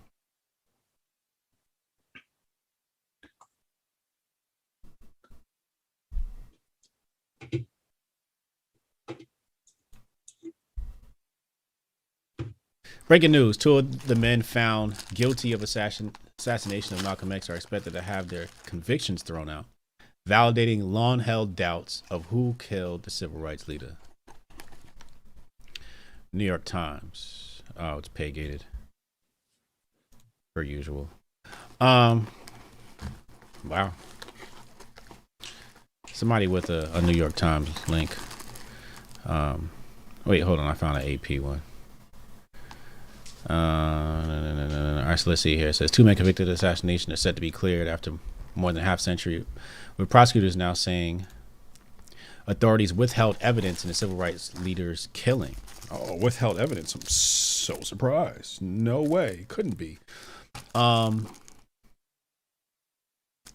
New York Times reported Wednesday that Muhammad Aziz and the late Khalil Islam, who spent decades in prison for the crime, were being exonerated after nearly 2-year investigation. Let's see here. By their lawyers in the Manhattan District Attorney's Office. A court date is expected Thursday. These men did not get the justice they deserve. Okay, One of the civil rights era's most controversial compelling film, he was gunned down. Known at the time of killing, were convicted of murder. So basically what they're saying is that there was evidence withheld. And that's why that's... that's crazy. Yeah. So even right now, I just got a text from one of my homies.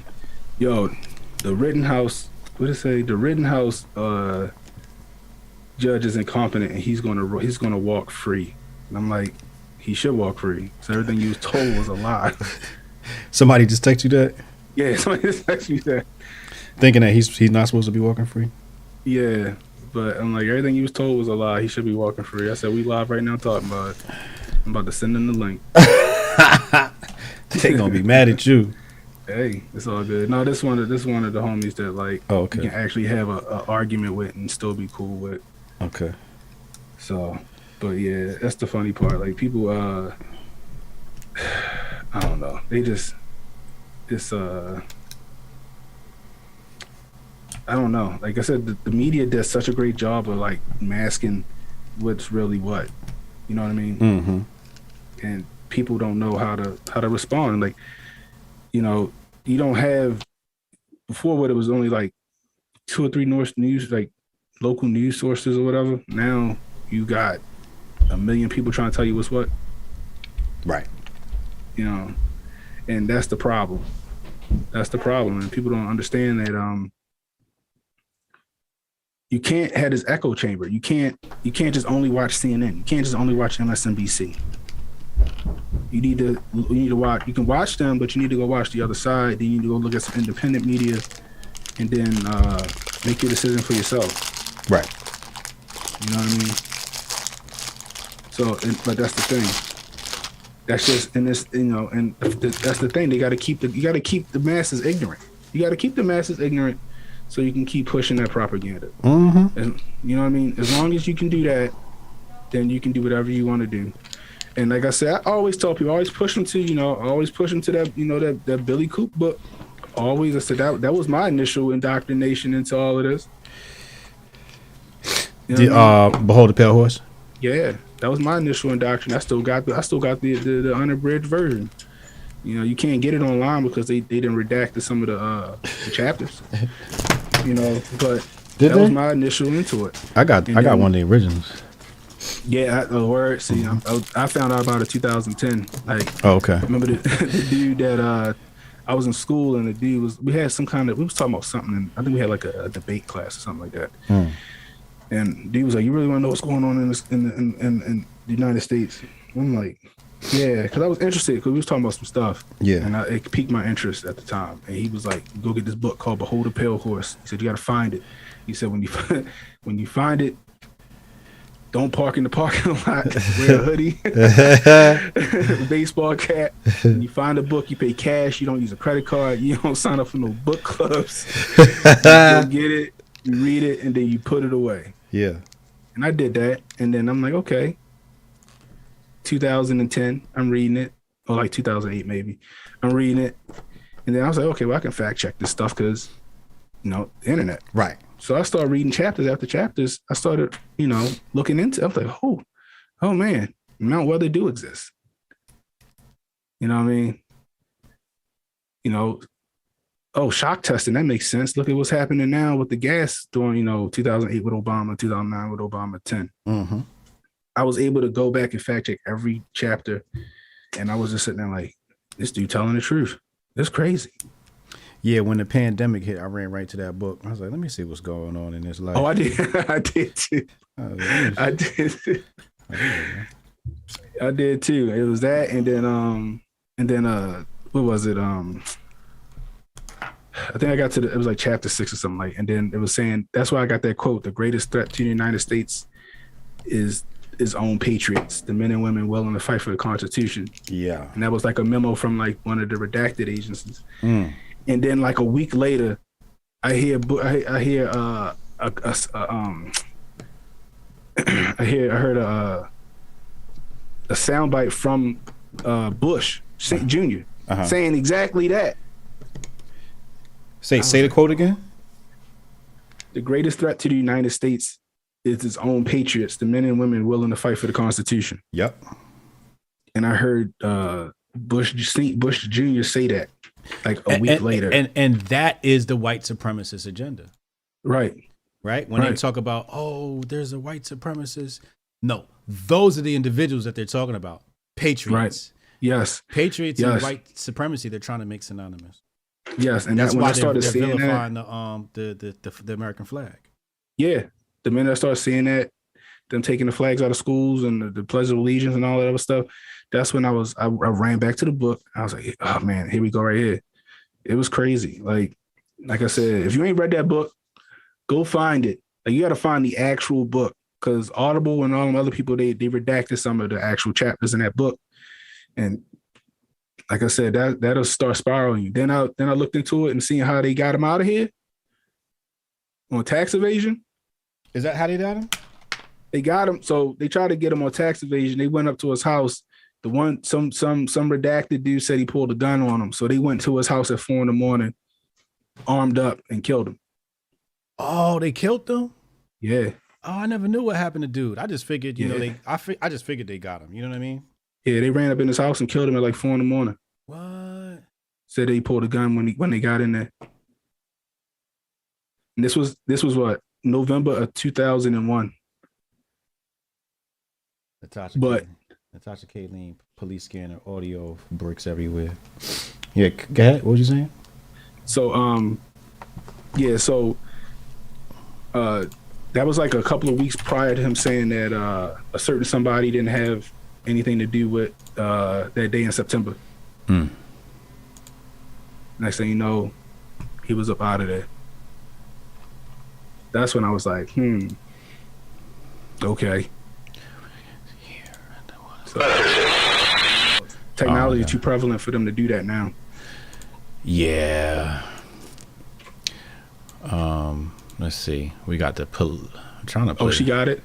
Yeah, she got the police scanner at the 111 mark. Okay, let me see. Let me see if this sounds legit. Hold on. All right, let's go. Let's play the police scanner. Let me clear it up. She picked up this trash and it's on her curb waiting to get picked up. 10-4. I'll have a hang up for you. It's the tower at 620328, 620328, no sector, the tower, no answer, and call back. 10-1, 10-6, clear it up. I also got flagged down. The guy calling about some bricks being stacked up, 63rd and 22nd. 10-4, we have another one at 5721. I'll put you at 63 and is that 22? 10-4.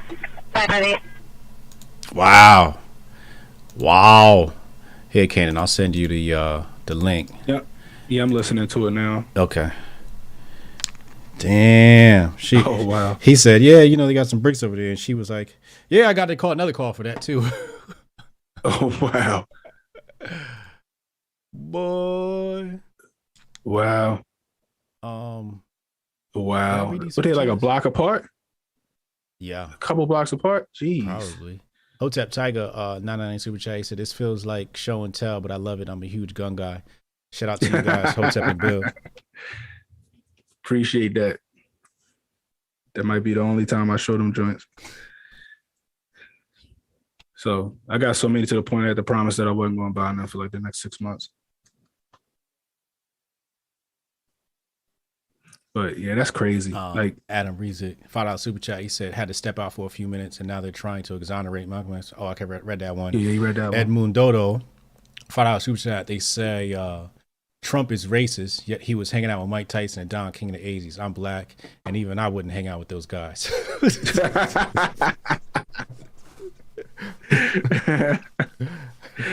Shoot. That's he had himself a nice little tenderoni back in the day, a nice little brown skin tenderoni back in the day too. Did he? Never speak about. Yeah, I remember Judge Joe Brown was talking about it too. Yeah, those little brown, like I think she was a model or something like that. Oh yeah. I remember seeing pictures of her. She was fine, and then when I went back to show somebody, pictures was gone. Oh wow! Yeah, you got an archive. When you find gold, you got an archive. I got me a little archive of things too, man. She was a nice little brown sister, and I was like, and then I went to go show somebody. Like, yeah, I'm telling you, look. I was like, yo, where the pictures go? They done got them up off the internet. Yeah.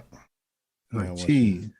Yeah, it's a lot of that, but that's the thing. Like I said, you know, a lot of people they don't understand like the power of propaganda. Right. Like you even see it with the district attorney or the prosecutor in this, you know, he's sitting here and he's showing you one thing and then telling you another because he believed that you're not going to believe what you're looking at. Yeah. You know what I mean? But even like when the judge, what the judge said, he said, you know, you're referring to, you know, the other party as a victim, and that sort of is deceptive. Yeah. But that's the funny part, because in the beginning they said, yo, we're not going to refer to them as victims. You need to refer to them as like, so you want to refer to them as rioters or whatever, protesters, but not victims. Right. You know, because that sways the emotions of the jury. Right. They're going to see them as victims from then on out. You're setting the narrative off the top.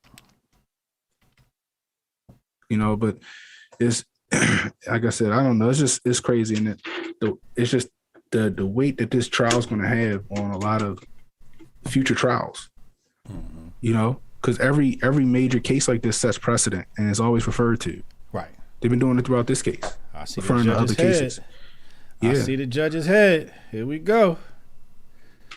They faked the funk on us last time. Yeah, he did. He came and got his bag and rolled out. I got my tripod set up. It's gonna look a little bit different. What's today? Wednesday? Tonight when I stream. I'm gonna get what's up. And get a better camera view here. Yeah, I got the Logitech Brio. I like it, but I need a second camera. Okay. So I'm thinking about doing something like that, and doing something a little more with this room. So like I like the green screen. It's fun. I'll still use it for certain things, but my green screen gonna be here. I think Friday or Saturday. That's what's up. And it come in handy too. So like especially when doing like the commentary and stuff like that, being able to be superimposed into it. Mm-hmm. That way you're not already blocking anything.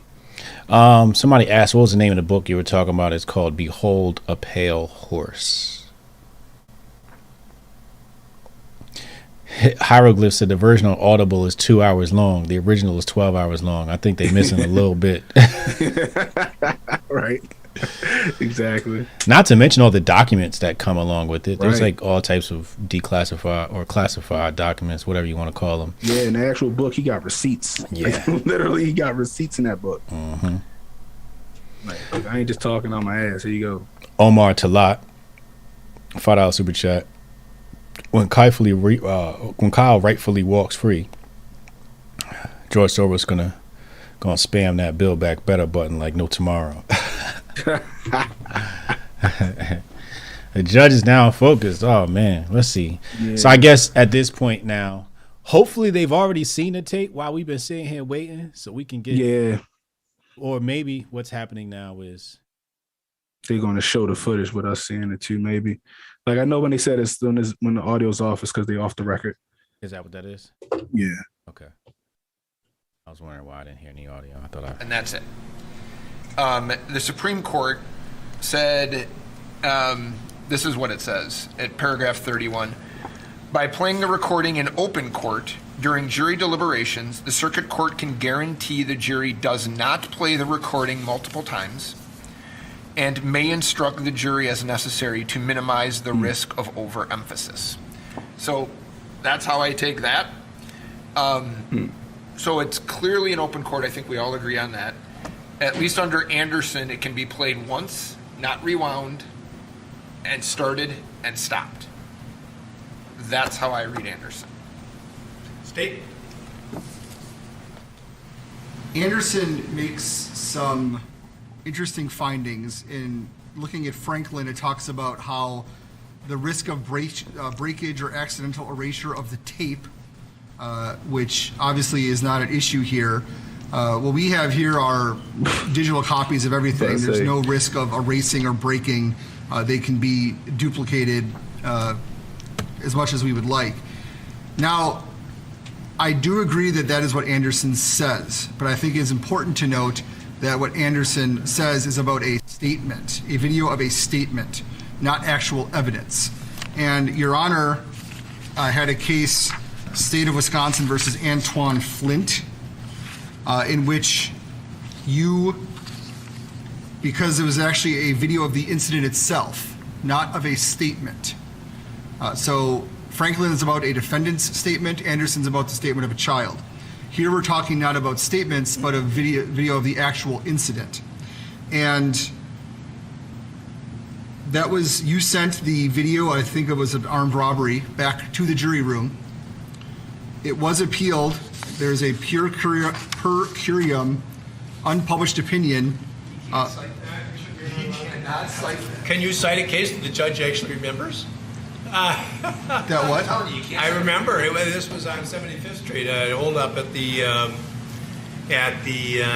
don't know. It's about what? This judge got a good memory. Avenue and Street, and there was a video of the incident itself. And go ahead. I'll take the fine. This is $50. I hope he's ready to take it too.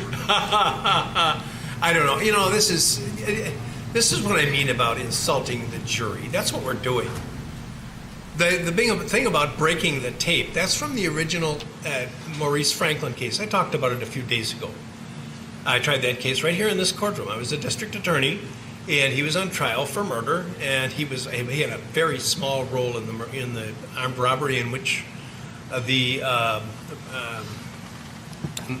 man was killed.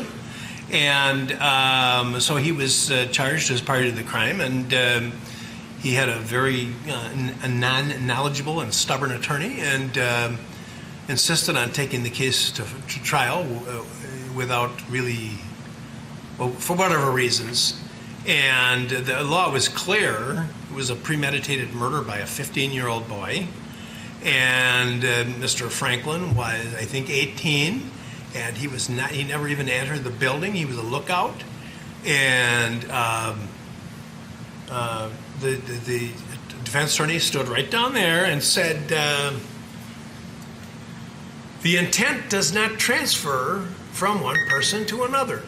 And then the judge correctly read the instruction. It's called transferred intent, and he's guilty of any act which is a natural, probable, and usual consequence of the armed robbery. And that concluded the murder. And so Mr. Franklin was convicted of first-degree murder. Judge Morton, who is a wonderful man, who had a heart of gold, and who knew the law, granted judgment and sentenced him to life imprisonment, and commented that he hoped the case got reversed. And it was reversed for a different reason. But they discussed that statement that you're talking about, a tape-recorded statement. This was in 1974, as I recollect, right on the heels of Watergate. Rosemary Woods erased 14 minutes of President Nixon's behavior, and there was he lost his job. And so this was a big deal.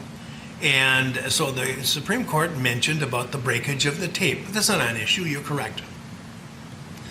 They also talk about exaggerating some aspect of the evidence. The defense, the state, I should say, is totally correct that the incident on 75th Street that happened more recently, what was the name of it? Flint.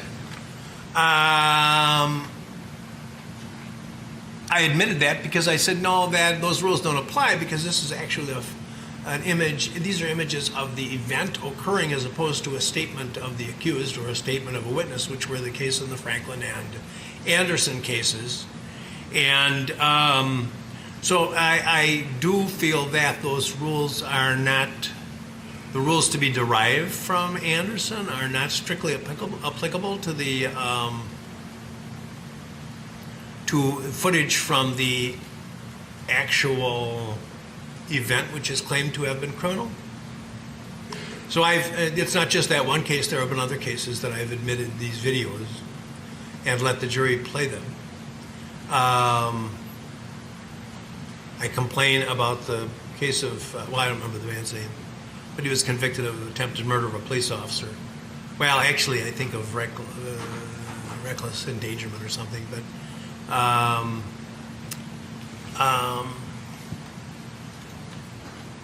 because of video footage that they had to come down here and watch on a tiny computer, and we had to bring them down 3 at a time because we could only let them see it one time. I think that's so outrageous. But, I have to be aware. You want me to kind of just let them have what I gather what you say, although actually most of the time your office has come in here and told me, no, I think they should be able to see it more than once. Risk our case. So don't send this. What do you want me to do? What do you want me to do? Tell me. Judge, I do not believe Anderson applies directly. I believe that because it is of all these requests are of the incidents themselves, that I believe the jury should be able to watch them as they see fit, watch them, pausing them, rewatching them, watching them in any way they see fit, in any configuration they see fit. I believe that the Franklin and Anderson cases, I understand how someone's statement, a videotape statement, could be overemphasized. I do not see how videotapes of an incident could be overemphasized or looked at too much. And really that's what this whole trial has been. While there's been lots of testimony, almost everything testified to is on video. So to me, I believe it is clear that given that it's a videotape of the incident, they should be able to view it as they see fit. Now, Anderson, again, of his statement, says it should be in open court. That certainly can be done. The jury may feel uncomfortable, obviously. So I think if the court makes specific findings as to why it's appropriate in this case to send it back, we could send it, or actually what I would propose is making the courtroom the jury room, clearing out the courtroom. First time I agree with looking him. for, I agree with checking for any devices that would be recording the deliberations. We can either give them all the exhibits and instruct them to only watch the numbers that we agree on or that are allowed, or we can put them on a separate drive, the exhibits that they've requested or that they'll be allowed to see, and they can essentially have access to all the screens here, and they can play it and do it as they see fit. Now, with this distinction of it being the incident itself, if the court makes findings of why it's appropriate, the state believes that it will survive any scrutiny on that issue if there is any kind of guilty verdict. Well, you're suggesting an abandonment of the insulting precedent of the last hundreds of years, that the jury might overemphasize some aspect of the exhibit. He says it should be played only once if it's played at all. And you say play it as much as you want, which my intellect tells me is the best way, because as I talked about the Tsarnaev case, that's how it got solved. And it seems to me this is a pursuit of truth, and you should take the course that you think will lead you there. And if the jury thinks they want to look at it 80 times and they want to talk about it and criticize each other for their respective views of it, I think they should be allowed to do so without interference on our part. That has not been the law in this country, which in my estimation treats jurors very poorly. And so I don't know, your office, this is the first for me that your office is agreeable to this, but that doesn't mean you can't do it. You can't. And usually, the only time I've ever encountered this issue, I can't speak to everyone that's been in my office the last few years. The only time I've ever encountered this issue with you or any judge, I believe, is because it's a statement. And the video of the incident is different. So, and what the court must weigh is whether the exhibit will aid the jury in proper consideration of the case, which you and I at least agree. Whether a party will be unduly prejudiced by submission to the exhibit, they've already been submitted, should be stricken from and then improper use. I understand how, especially a statement of a child or a statement of a defendant being reviewed over and over and stopped and rewound, how that can be an issue. But of an actual incident like this, which is what this whole trial has been, is showing videos of the incident. And I think it is fair to this jury and fair to the process and frankly fair to the defendant if they're able to see the videos as they see fit. So we can either the drone footage is speculation. It's pure speculation. The court adopts this, we can give them a drive with the acceptable exhibits. They can play them. They could have access to the court technology if everyone is kicked out, and it can continue as that. I don't know if the court can allow that with its calendar, but this is more important than anything I've got on the calendar. The state's position is that Anderson is very strictly relevant only to a statement of a witness or defendant. By the way, what about, I now have had the chance during the break to read the defendant's motion for dismissal. Yes. And there are allegations made there about the material that was provided to them. Yes. Certainly if I follow through on what you want, I think I warned the other day because I was queasy, very queasy about this particular exhibit from the drone. And we exchanged a lot of emails over the weekend about it. And I think I warned you the other day that you're putting an awful lot of emphasis on this. And if it turns out that it's not technologically sound, I referred to it as the situation as a house of cards. This is just more weight on that. If I now allow them to review it without restriction as to the number of times Judge, you're comfortable with that? We are. Now, if I can respond at least to that portion of the motion to dismiss, it's factually inaccurate. So let me go back to the first Friday of trial. Mr. Lukowski was testifying. In the middle of his testimony, I got a notification that there was someone at our office who was refusing to give his name with a drone video. This drone video was shown on Fox News a couple days after the incident. It apparently was on the internet briefly and then taken down. The defendant's first attorney, Mr. Pierce, appeared on the Tucker Carlson show and discussed the video and seemingly brought the video. We've been told since then by the person who took the footage that they've sold the video to Fox News. Now, we've had a poor quality of this video the entire time. It's actually in Exhibit 41, which the defense submitted. On Friday, the individual who took the footage, who had been unable to find, came and airdropped the footage to Detective Howard. Airdropping is a way that it just goes from phone to phone. It doesn't go through text messages or email. It has to be iPhone to iPhone. So in the middle of Mr. Lukowski's testimony, I asked Mr. Howard to go, and our investigator, to go speak with this individual to see what he had. I suspected it was this video from the Tucker Carlson show. It was.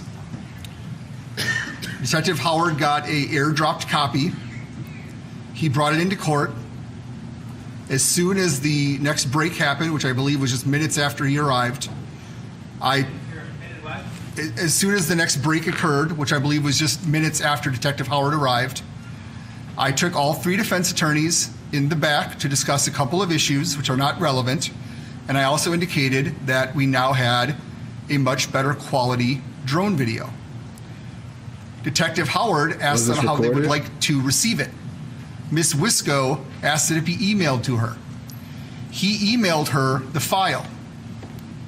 Now, somewhere along the lines, whether it was, it appears the issue is, I believe Ms. Wisco could not have an airdrop because she has an Android phone. Going from an iPhone to an Android, it appears somehow compressed the file. Was she made aware of that? Because I have an Android phone too. We did not know that this would occur. If I knew how to compress files and knew all this technology things, I'd have a much better job. So this file was given to us. We gave what we fully believed was the full file to Ms. Wisco. It was admitted to evidence. It was the authenticity was stipulated to. It came in without objection. We've heard many times this trial how there was no objection. It was an exhibit for 4 days and played and shown to the jury and on the screen for 4 days. And then on Friday is when I think we all discovered that something had happened to Ms. Wisco's file. She played it on the big screen. It clearly looked different than the copy we all had. I believe we offered to airdrop it to the other attorneys, and I think it was declined because they didn't know how to use airdrop. And then we got her the full copy. We cannot be held responsible for the software on Ms. Wisco's phone. We didn't compress anything. We didn't change anything. That would have been something that happened in the transfer that we had no knowledge of. We of course did not mean to give them a different copy, and until Friday when Ms. Wisco played it and it looked different than what we were looking at, we had no idea it was any different. And then when requested, I gave her. So what I did is I took an email from Detective Howard. He emailed me the file. It was not compressed. I don't know, probably because it's Apple to Apple, or I was using Gmail at the time. It was the full, as far as we know, the only copy of the video we were ever given, the only copy that's ever been had, and then I put it on a thumb drive to give the State Crime Lab. So I cannot explain why Ms. Wisco's file had been compressed. That is not something that we can be held accountable for. We didn't know it. We don't, and if Ms. Wisco knew it, it wasn't brought up until Friday. Now, there was some dispute Friday about there being different copies. There was no different copy. The software on Ms. Wisco's phone, or whatever software she used to view it, compressed the file. The only compressed file is the one Ms. Wisco has. All the ones that we have seen, and we did not alter the file. None of us know how to alter the file. None of us know how to compress the file. We wouldn't have had time to do so. You can probably go back on the footage and see when Mr. Howard, Detective Howard brings it in, and while Mr. Lukowski's being questioned, we're looking at it to see if it's the drone footage that apparently the defendant's first. This is some bullshit. Had it's complete bullshit. Or was aware of. His whole explanation is the whole reason why they should. I understand these different attorneys now, but this is still the defendant's attorney at the time knew of this 3 days after the incident and was talking about it on national television. So to somehow now accuse us of compressing a file and somehow being able to do this technical wizardry to somehow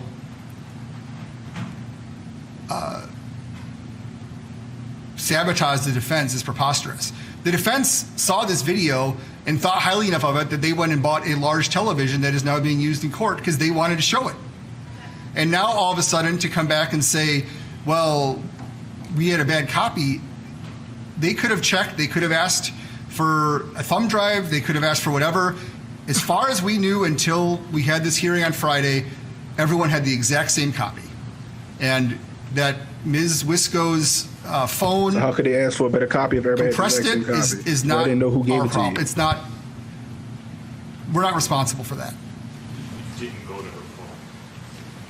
Well, no, one at a time. It couldn't go to her phone. You cannot iPhone AirDrop to an Android. It's not possible.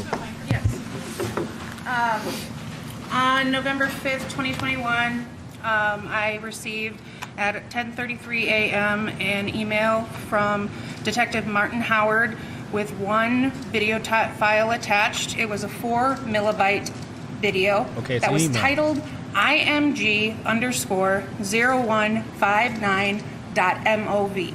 I have never looked at that video on my cell phone. As soon as I received that video via email, I downloaded it to this laptop, which is the evidentiary laptop we've been using through the duration of this trial. Right.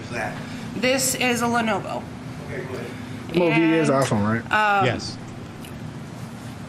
I relabeled it after it had been brought into evidence by the state as Exhibit 73 because it was Exhibit 73 for ease for bringing it up, showing it to the jury.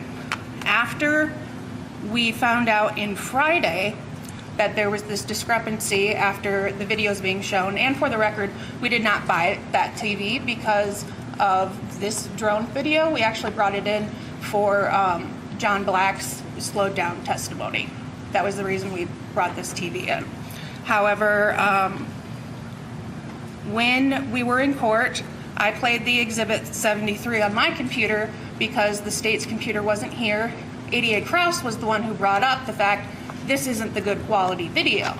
We didn't realize until playing them side by side, mine and then the state's, that there was any difference in quality. That was Friday. After Friday happened, I emailed both Binger and ADA Krause, and I asked for an exact forensic copy of what they had given to the state crime lab. ADA Krause responded back to me, forwarded me the email he's talking about to Detective Howard, and that also contained one file named as IMG_0159.mov that was a 4 megabyte file. Simultaneously, ADA Binger had been in contact with me, told me I could come pick up the file from a flash drive. I drove here, I had him take me inside, and I confirmed that this file that he said was directly provided to the state crime lab was an 11 megabyte file, not 4. So the information contained in the flash drive was over double the size, almost 3 times the size as to what was emailed to me. When ADA Krause followed up to me with that email, forwarding me his email from Detective Howard, it was the same 4 megabyte file that I had gotten previously. So clearly, Attorney Wisco's email is compressing these files. So it was compressed. That's not our responsibility. I didn't write Outlook software. You know what? I forwarded. Well, wait a minute. I don't know if she had finished. No. Every other piece of Outlook software don't allow you to send it. They ask you to compress it before you send it if it's too big. Via Dropbox. Dropbox provides an exact forensic copy of what they have. The file title name in this situation or Google Drive, should have been exactly the same as the one provided to the state if it was the exact same copy. The file name was nowhere near similar. The one that was provided to the state's crime lab that Attorney Binger gave me a copy of on Saturday had a very long, convoluted title that involves lots of letters and numbers that are the type that are usually associated with files taken from a drone because they indicate a lot of different information like the location of the drone and the time. The file I received originally on Friday the 5th was not labeled that same and was not the same file amount. There's no way that what 88 Krause is saying is true because the file name would not have changed if my computer was compressing anything. It was a different file that we were provided from what was provided to the state, at least for what Attorney Binger gave me on Saturday. They're completely different. I think we're confusing the issue here. The work product Dropbox. No. That's how they've submitted all the videos that they worked on and the photos they worked on. The email from my personal Gmail account is the file that went to the state crime lab. I was told to bring it to the state crime lab. I was already home on Saturday. I did not have access to anything but my computer. I had Detective Howard email it to me, and I put it on a thumb drive at home, and I took it to the crime lab. I don't know if Mr. Binger somehow retitled it, but the image I gave the crime lab is on my phone as the title that she indicated. That was the one that went to the crime lab, and I will testify as an officer of the court. I take offense that what I'm saying is untrue. Clearly, well, we're going to obviously we're going to have to take this testimony under oath, and we're Get your going to emotions have out of to it. explain all this. Uh-oh. Who has some competence? Which yeah, throw it out. You want to do that, or you want us to throw the footage out? That they received. It don't make a difference anyway. If you watch the footage, you can't tell who's who. We did not receive until Saturday. If it had been the same file as 88 Krause says it is, why wasn't that labeled on their receipt as being IMG 059 or 159? Mr. If that is the exact same thing, then that does not add up. Mr. Krause? Why did he include in his report a different title? Yeah, Mr. I'm Krause. looking at the email. It is image0159.mov. When it's downloaded to computer, perhaps it has a different title. On my phone and on my Gmail, that is the image. I'm watching the video right now. It doesn't. This is the precise one that was given to the state crime lab. I had no other access. At this point, the first time this was ever put on any kind of hard drive is when I did it Saturday at my home. And I'll do a little experiment here. I'll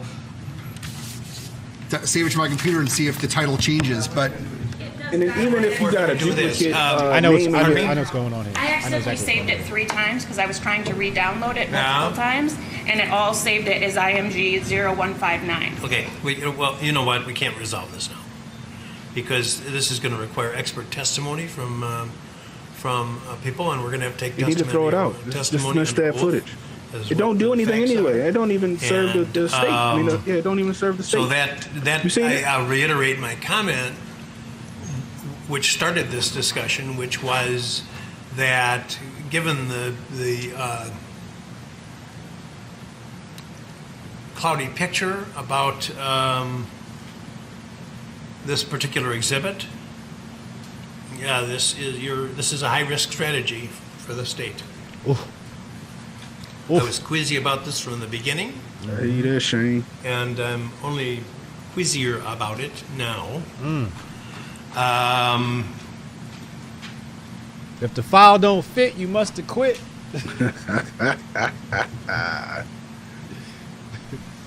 If the file you compress, you must confess.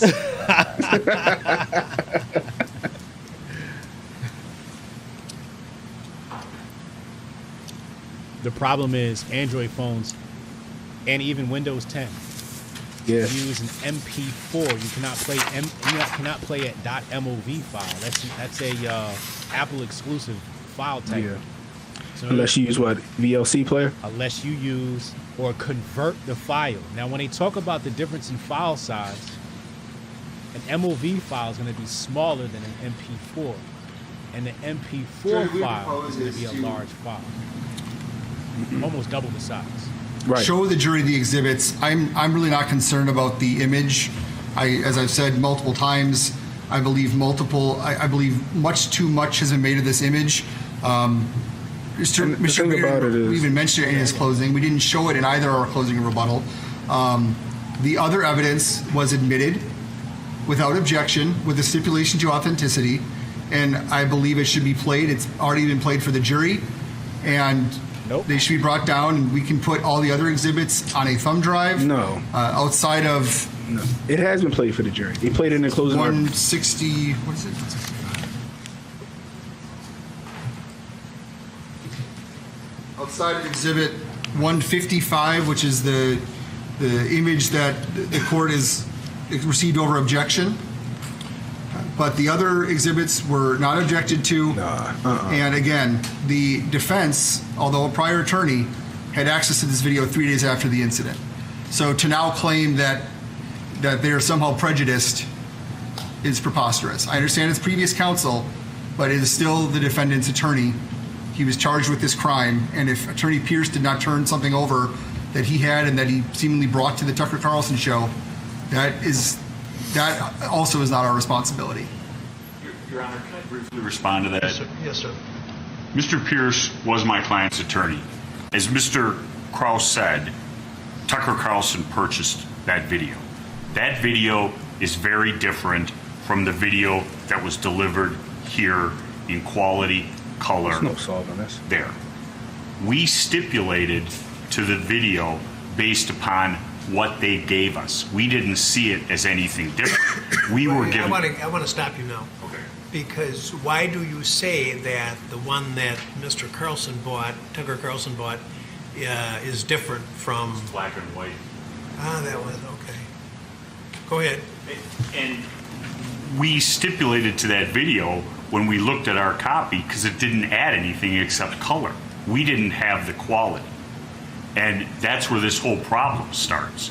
And we weren't aware of the quality until after the evidence had closed on Friday when we were here and it was plugged in as Ms. Wisco was saying. Yeah, that's exactly. when we found out there was a problem, what had been given to us versus what they had. That's when the whole problem comes up. So that's as to that video.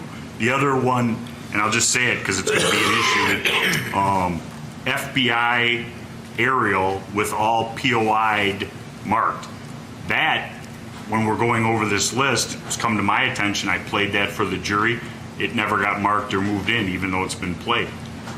Are you kidding me? I am not kidding you, Can we Judge. put it in evidence now? That's what I think would be the proper way to do it. If the defense agrees that all the drone videos go back, we will agree that should be marked run in a compromise. evidence. This isn't, let's make a deal here.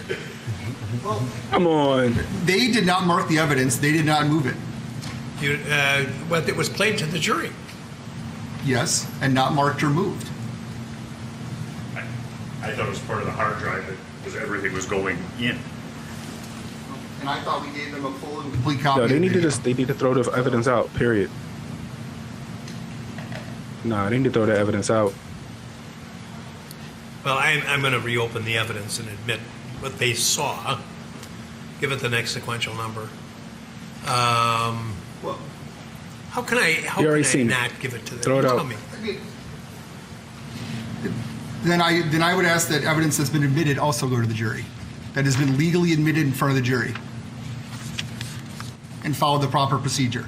They're doing some shadiness right now. Let's take one thing at a time. Your Honor, just for the record as well, there was an additional difference that we found in the metadata between the two videos, is that if you look at the metadata from the file that we received from the state, is their create date is 11/5/2021 at 15/10/31.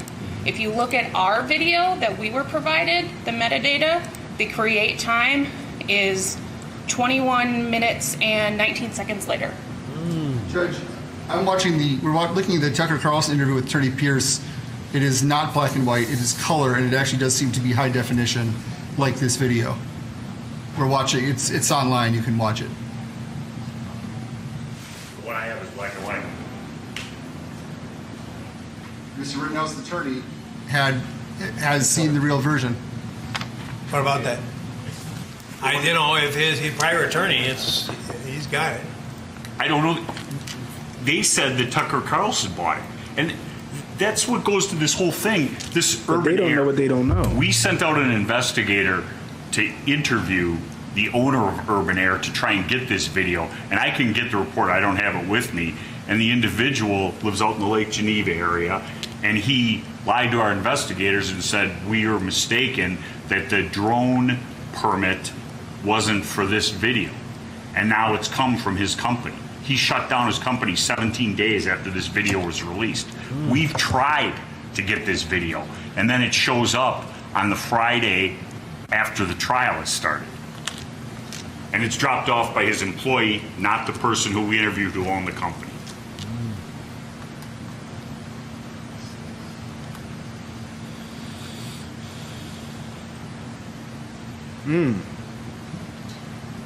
I don't know who was interviewed. I believe that is the owner Mr.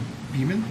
They need to throw it out. They just need to throw out the drone footage. The answer is no to Mr. Carlson's question. I apologize.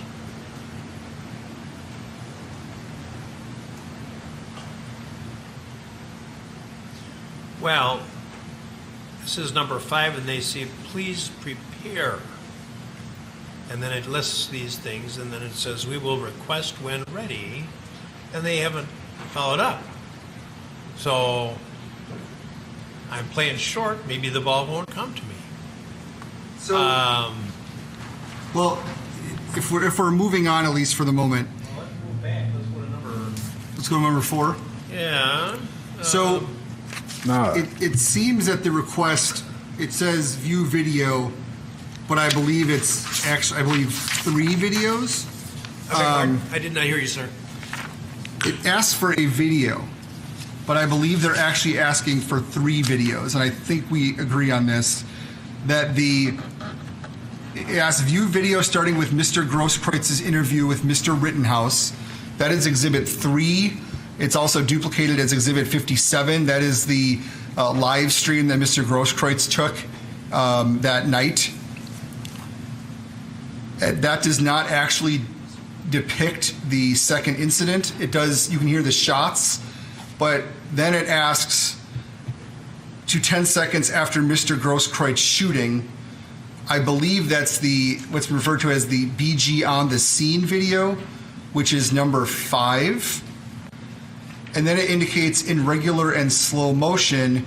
The only slow motion of that incident is the BG on the scene video, and that was the one that Dr. Black created and played. That was moved and admitted. It does not formally have a number because it's on a drive. We do not object to it being given a number and sent back, or well, played however the court deems appropriate. So we would ask that. So I believe there's 3 exhibits they're requesting.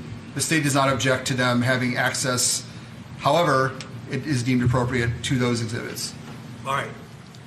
So, and that's by agreement. And then the question is where and what restrictions will be put on their use of those videos.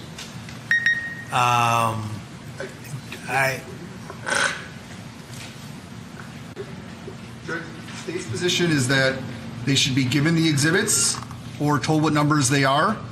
The courtroom should be cleared. They should watch them on the monitors they've been watching the whole case on. And that can be set up, and then everyone can leave and they can discuss it. Now, it says... all by themselves or... by themselves. Okay. Just as they I assume that somebody has got the for all that, I'll just send it back there to ability them. to trigger playing of the videos. That's a fairly simple process. We can... See, all this is they can give minutia. that computer with the... You just plug it into the side, and then they can just press the thing. if there's computer, it doesn't have other matter on it. We have, I believe our computer, if it doesn't have anything else in this case, it may have like Microsoft Word or something on it, but there's no other evidence of this case on it. It's not my computer. It would be we have some standalone laptops to do this type of thing. Just put it into the back of a TV. What's the defense position? We were talking about it, and the question that I have, and I don't have an answer because it wasn't in any of these cases, is there any right, if we're doing it in court, is there any right for Mr. Rittenhouse to be present? More than if they had paper exhibits and they were discussing them. And certainly the defendant can't be in the room when they're talking about them. Well, I agree with that. Why is the video different?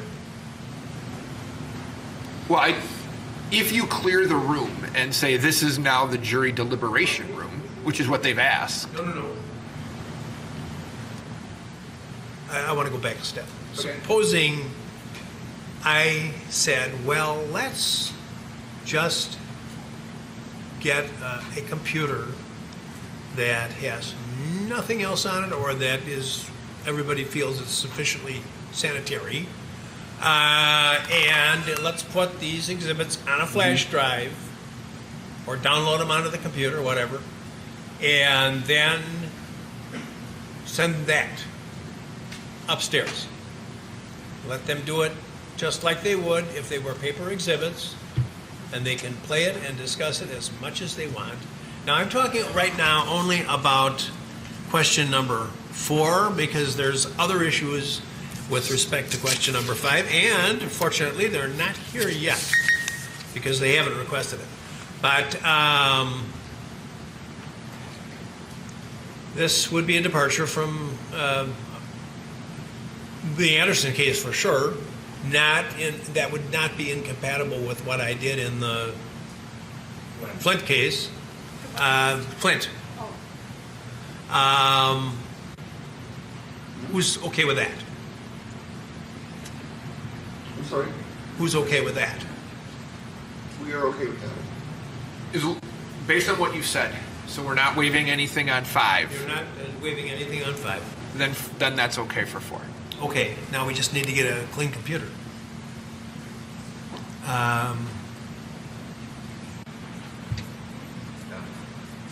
And you say you have some available, Mr. Krause? We can, this one. One of those? I have to look at it. If I was the defense, I would have went harder. Look at it. Well, I'm going to go. Yeah, they should have. They should have asked for him to throw it out, dismissal with prejudice. Well, I'm not going to go. I'm going to stay. I'm going to stay and do something else. That's a big deal. And I'll let you fellas try to work this out. That's some sleight of hand shit. At this point, Your Honor, they have not requested what we're fighting about. They have not requested? At this point, they have not requested what we're fighting about. You are correct. Okay.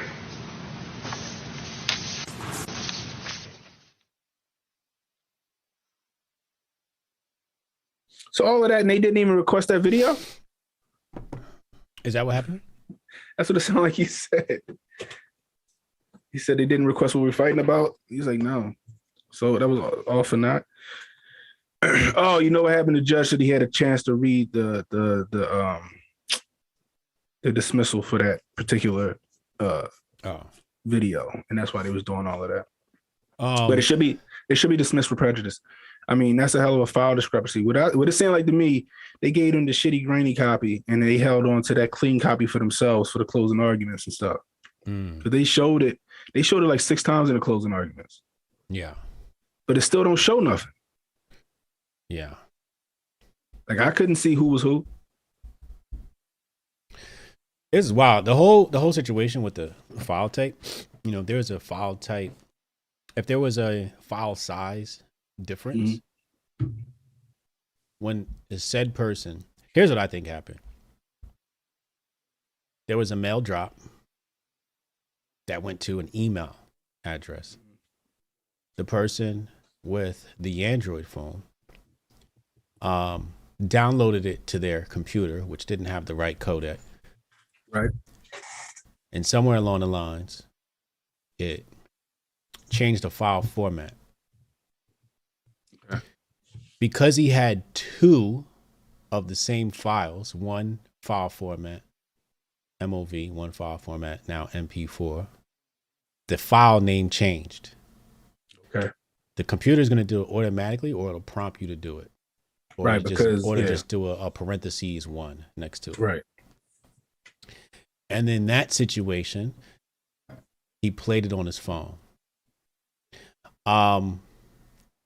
Unless you have some sort of codec on your computer, it's not going to play it. Unless you have some sort of special app on an Android phone, you're not going to be able to play an MOV file.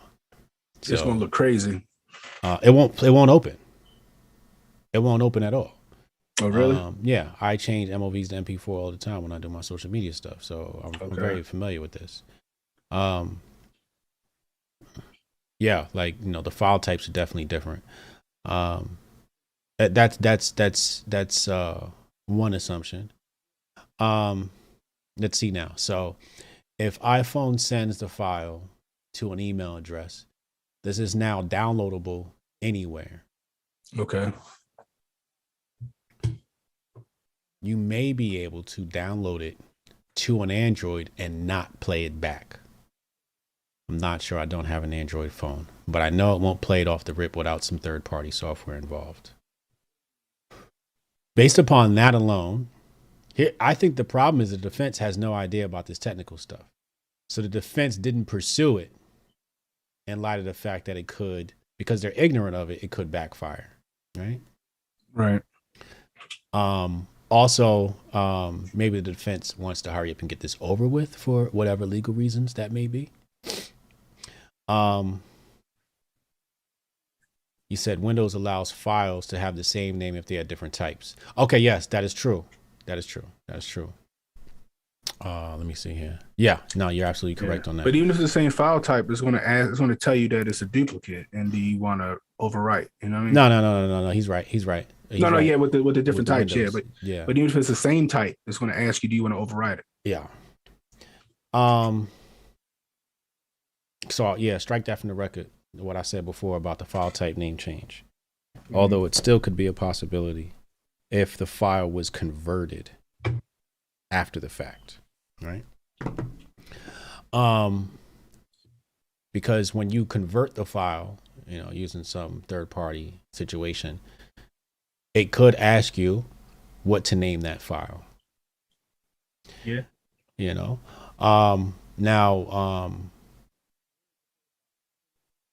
yeah, so I think the defense was just ignorant of the whole tech situation. They're like, you know what, for whatever reason, let's just get this over. If they want to play the damn thing, let them play the damn thing. It ain't gonna hurt us.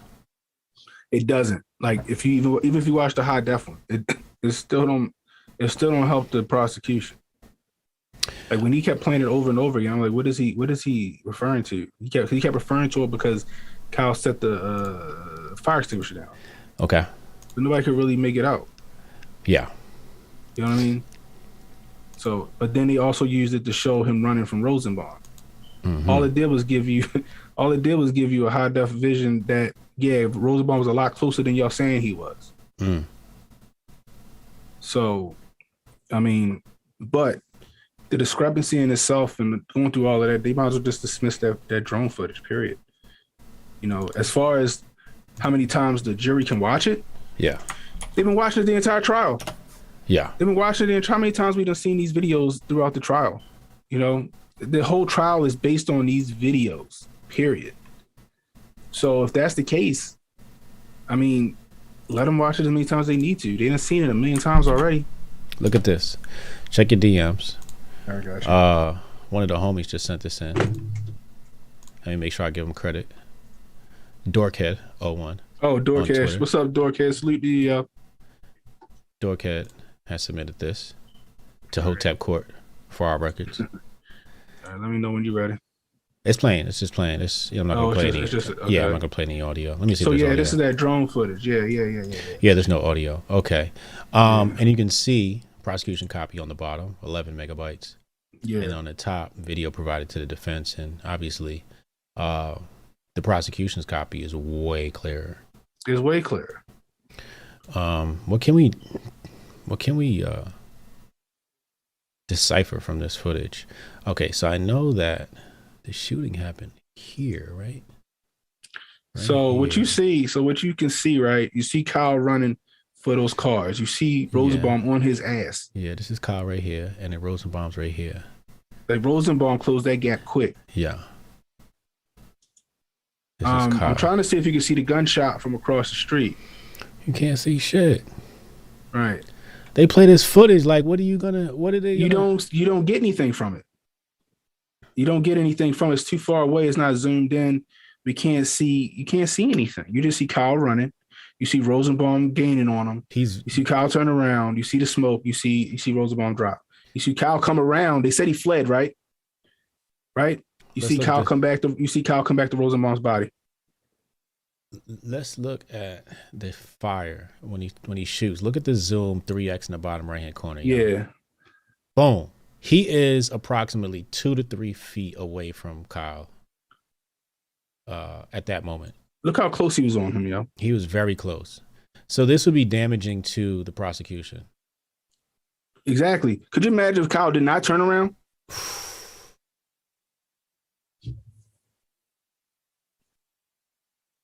If he didn't turn around, it looks like he abruptly turns around too, because he slows down. He threw whatever he threw at him, and at the time he threw that first gunshot went off across the street.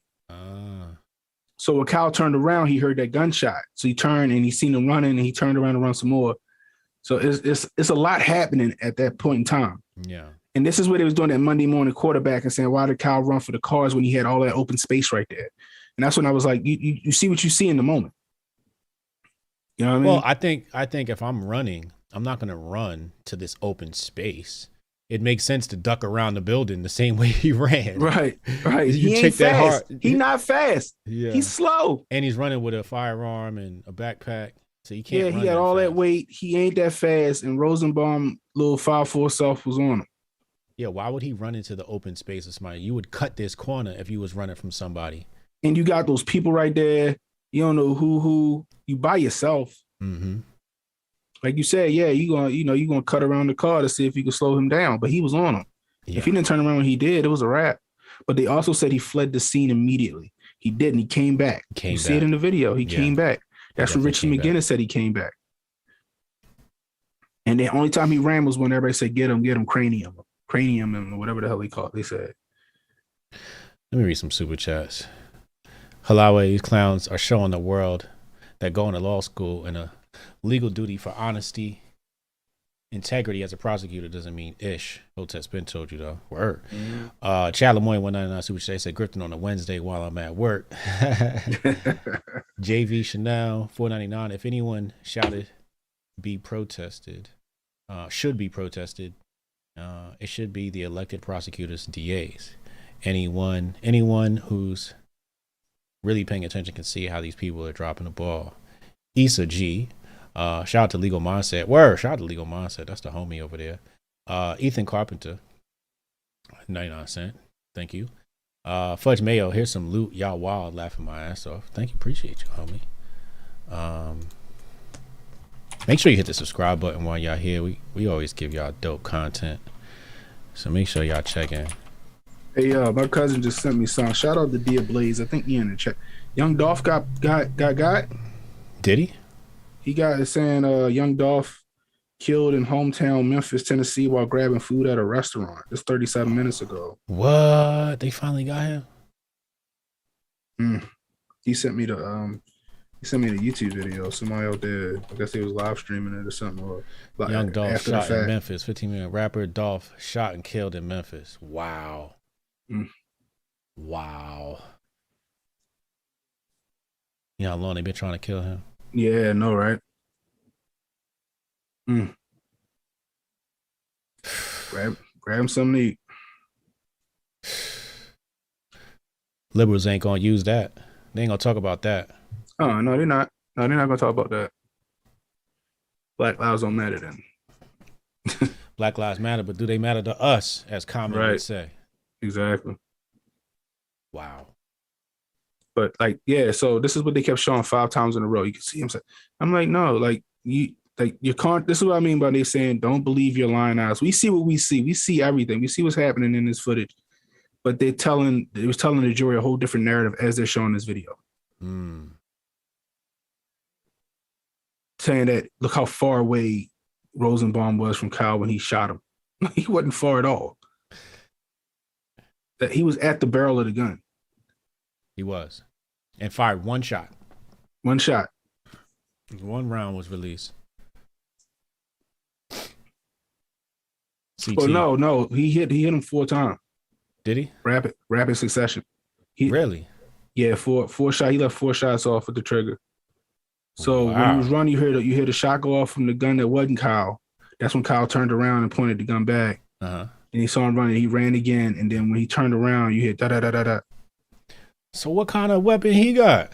Is that automatic then? No, just quick with the trigger. Damn. Quick with the trigger. And trained. Yeah. You hear it's like da da da da.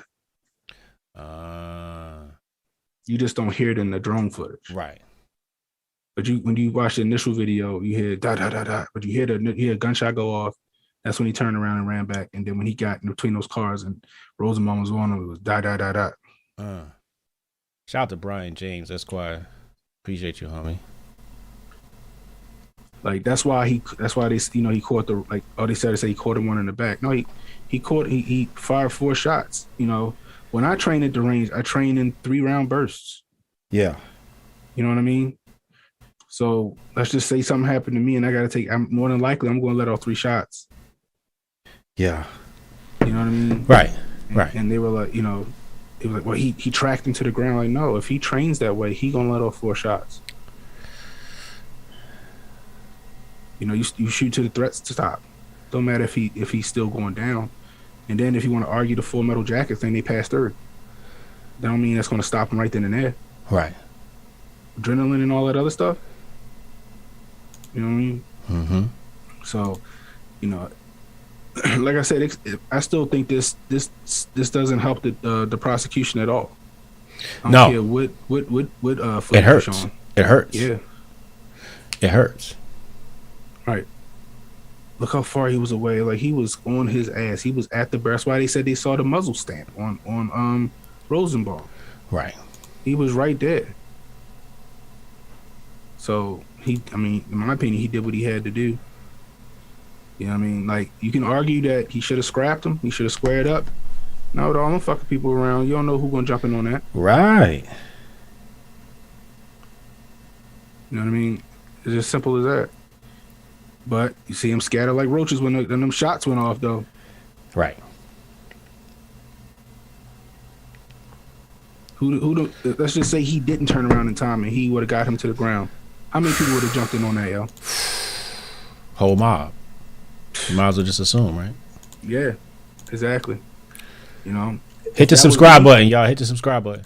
If that was me, I would be assuming that all them people was going to try and bust my ass too.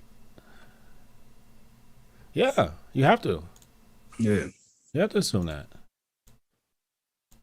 Like I said before, he's a better man than me. I think I would have pulled the trigger a long time ago. Just, out of fear. Right. But he retreated. He didn't have to. He did. He did every step of the way. Right. When he didn't need to. He still ran. And then the other thing they wanted the footage of was Grossquitz, his video. His video shows him running alongside Kyle saying, "You shot somebody?" And he said, "I'm going to the police." And the other stuff is inaudible, but it sounds like he said, "I didn't do nothing wrong." And then he stops. He runs the other way. But then for some other reason, he turns back around and runs back toward Kyle pulling his gun.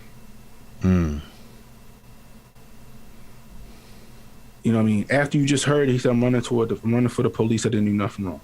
Right. You know what I mean?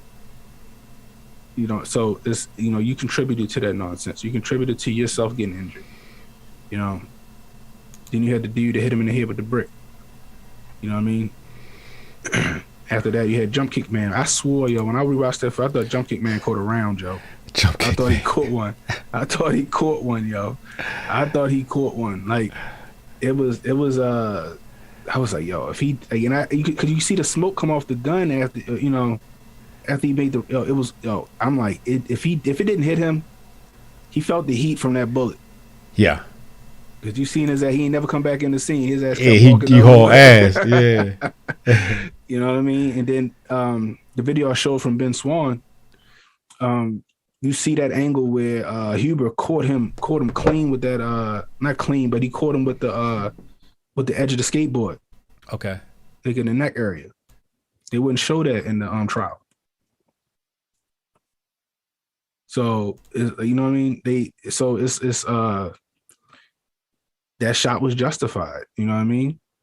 Like they kept the defense was trying to say, if a skateboard is a deadly weapon, then we need to tell Santa Claus. And I'm like, yo, you mean the prosecution?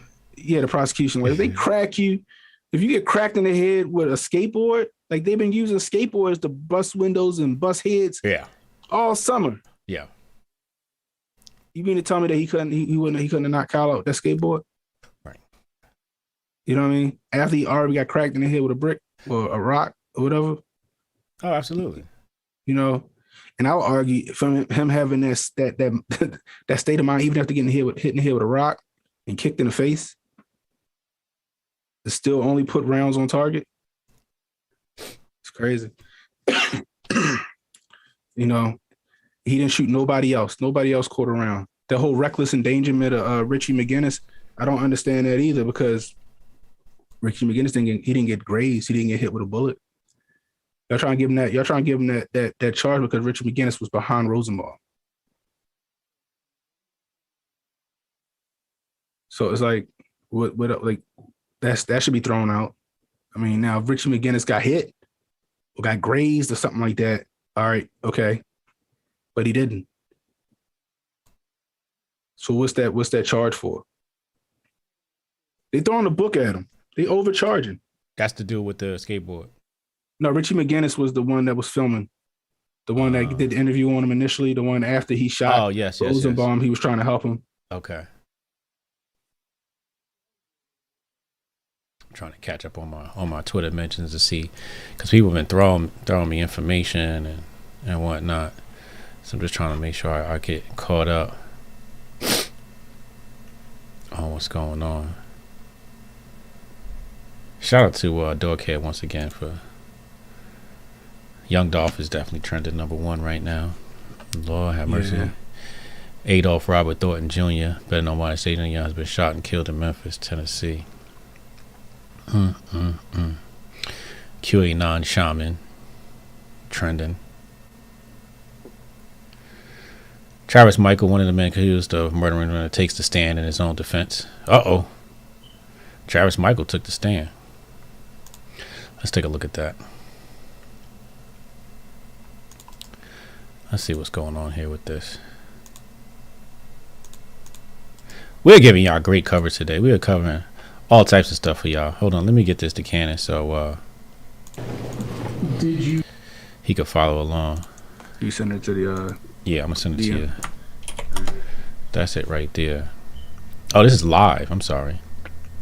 First time I saw it. Oh, okay. Is this McMichael? I believe it was Mr. Arnold on the dock. Yeah. Okay. Actually, let's take a look at let's take a look at this one. All right. Any other ones?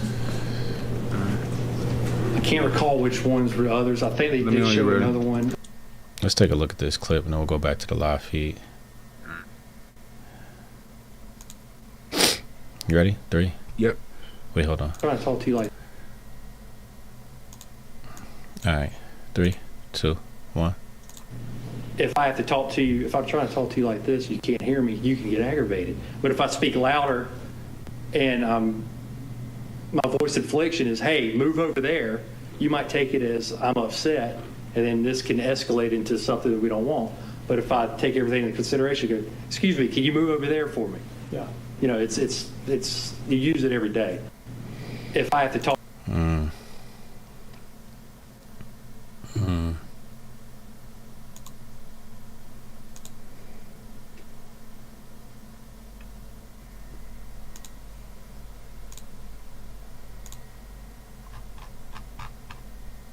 Did you draw any conclusions? You see how this dude Keith Brooklyn trying to conflate it with the who did you think it was? I was thinking it was the Rittenhouse case. I guess the tears come later and all sorts of stuff. Yeah, yeah, I saw that. And what is it that you think he was doing in 220? I thought that he was breaking back. You watching it live now? Was going to steal some more stuff. After that night, did you talk with anybody else in the neighborhood just about crime? couple of days later, I'm sure that I know that me and Matt Albenzi talked about that evening. If you heard anything like that, and I spoke to Diego Perez also, same kind of conversation. Just if he heard any more about it, anything like that. Okay. Shout out to Mario Jordan, $1.99 super chat. RIP Young Dog, Fudge Mail $2 super chat. Go on the Sean King's page for the truth. LOL.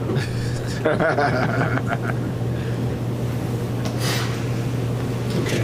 I want to move into February 23rd. We do a short recess then. Ladies and gentlemen, we're going to go ahead and take a 15-minute recess, and we'll bring you back for a continuation.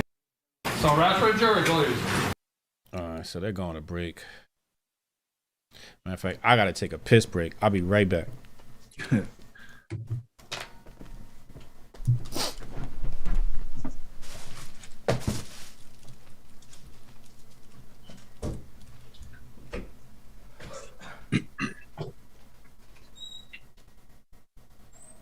So what y'all think in the chat, though?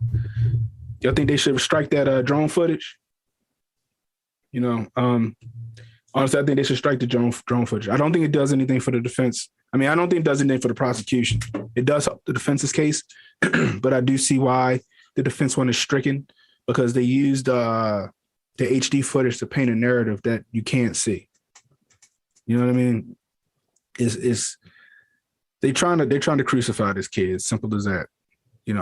And like HJ said, I don't think we're gonna get a verdict today. What is it? It's 250 right now, so that means it's 250 on the East Coast, so it's 150 there. So, what up, Jabari? I mean, it's 150 in Minnesota. I don't think we get a deliberation today. I think maybe noon tomorrow. We'll see, but it might be we could. The Chauvin trial, it came back a lot faster than everybody thought. You know what I mean? But what y'all think about that drone footage? Y'all think it makes a big deal? Do y'all think it makes the case for the prosecution? So, excuse me if I'm answering y'all delayed, because I'm seeing y'all coming on a delay. But so we don't know who owned the drone. We don't know who owned the drone. Is so-called anonymous, whoever, you know what I mean? And the person who owned the drone didn't even bring it in there. Apparently their employee brought it in. So that's one thing. Two, I think the defense knew they gave them a grainy video. That's just me.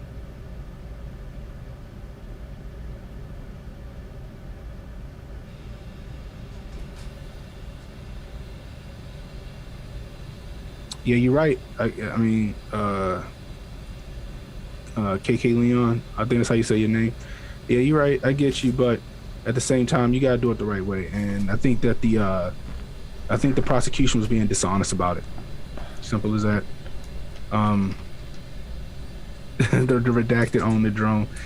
I mean, yeah, maybe, but that's the thing. I think that's the case. I think the redacted probably do own the drone.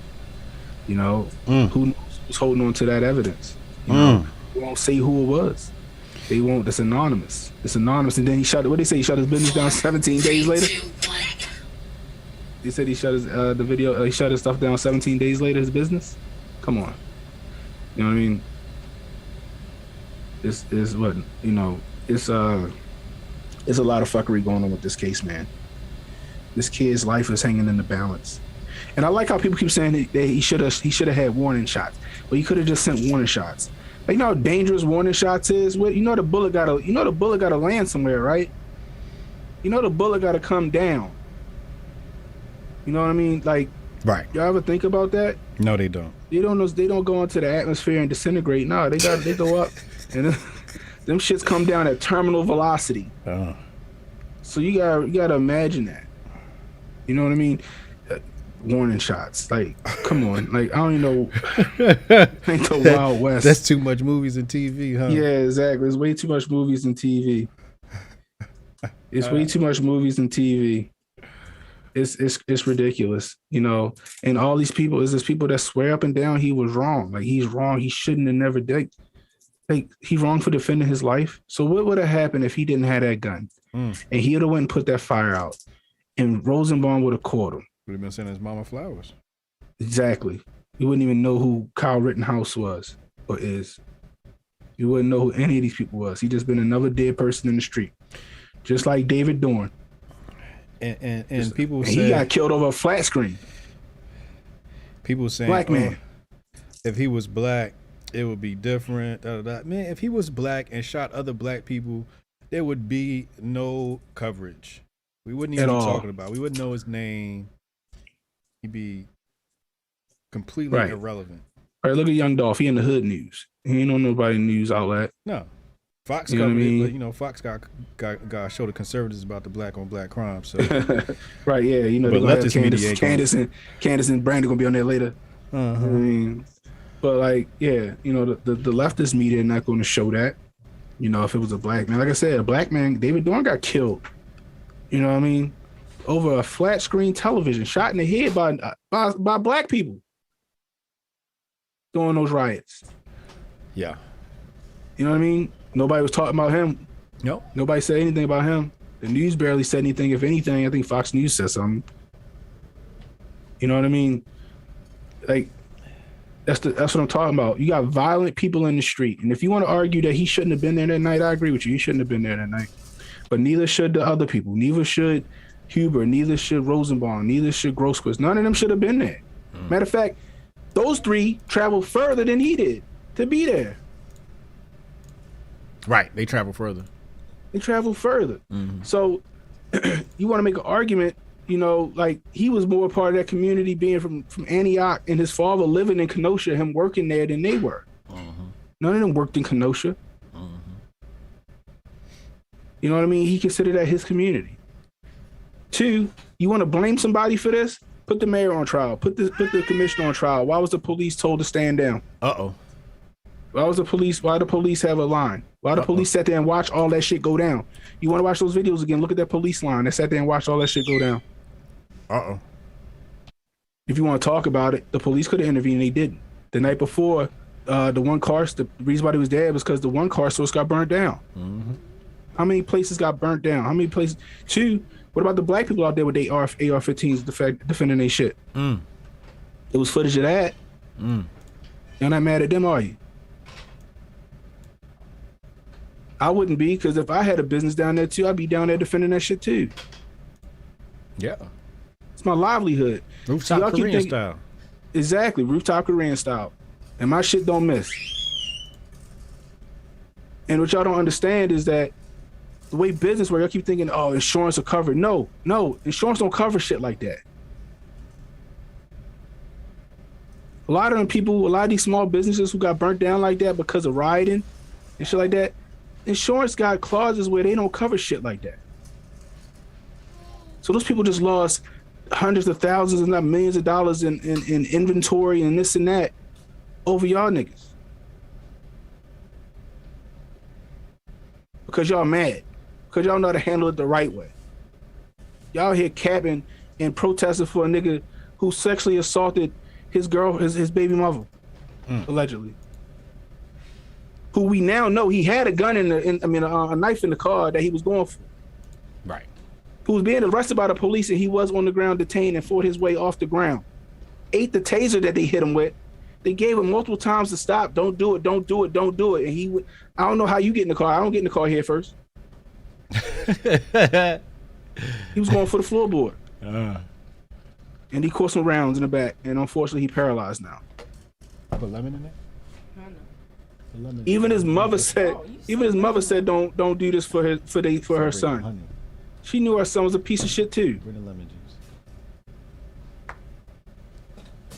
He brought that shit on the. Yeah, go ahead. Earthquake out of 21 kilometers out of San Francisco. It looked like Biden pulled out the weather machine. Oh shit! I think this is a 4 something on the Richter. I got some friends over there. I need to holler at them, make sure they good. This one says 3.8. Oh, okay. That might not be too bad. Hey, all right. This one says 4.2. Yeah. 4.2. 4.1.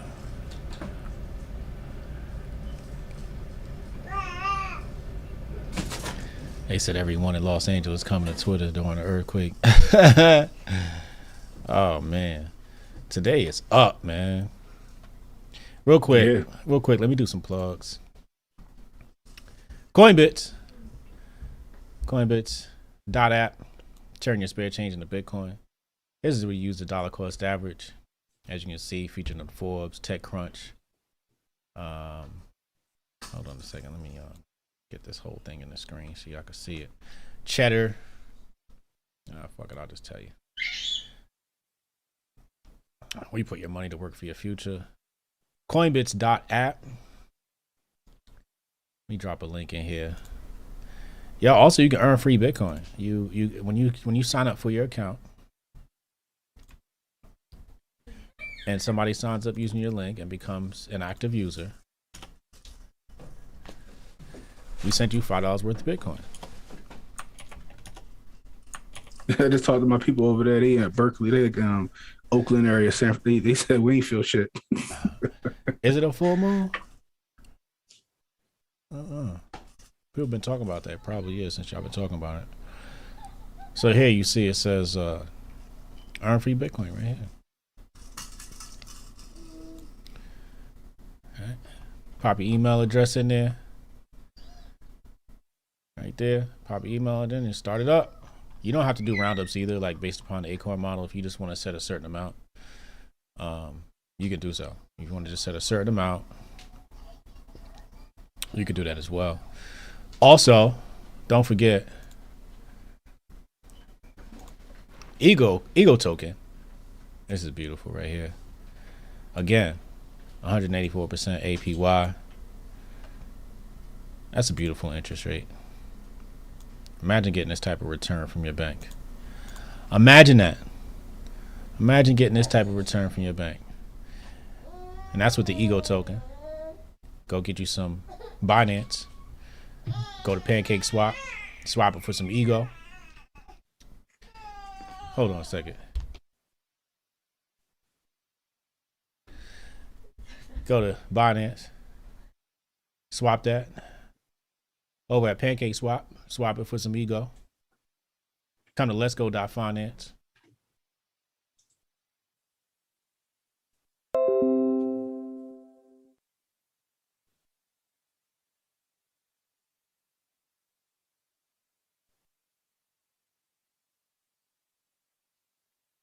Hey, yo, I can't hear you.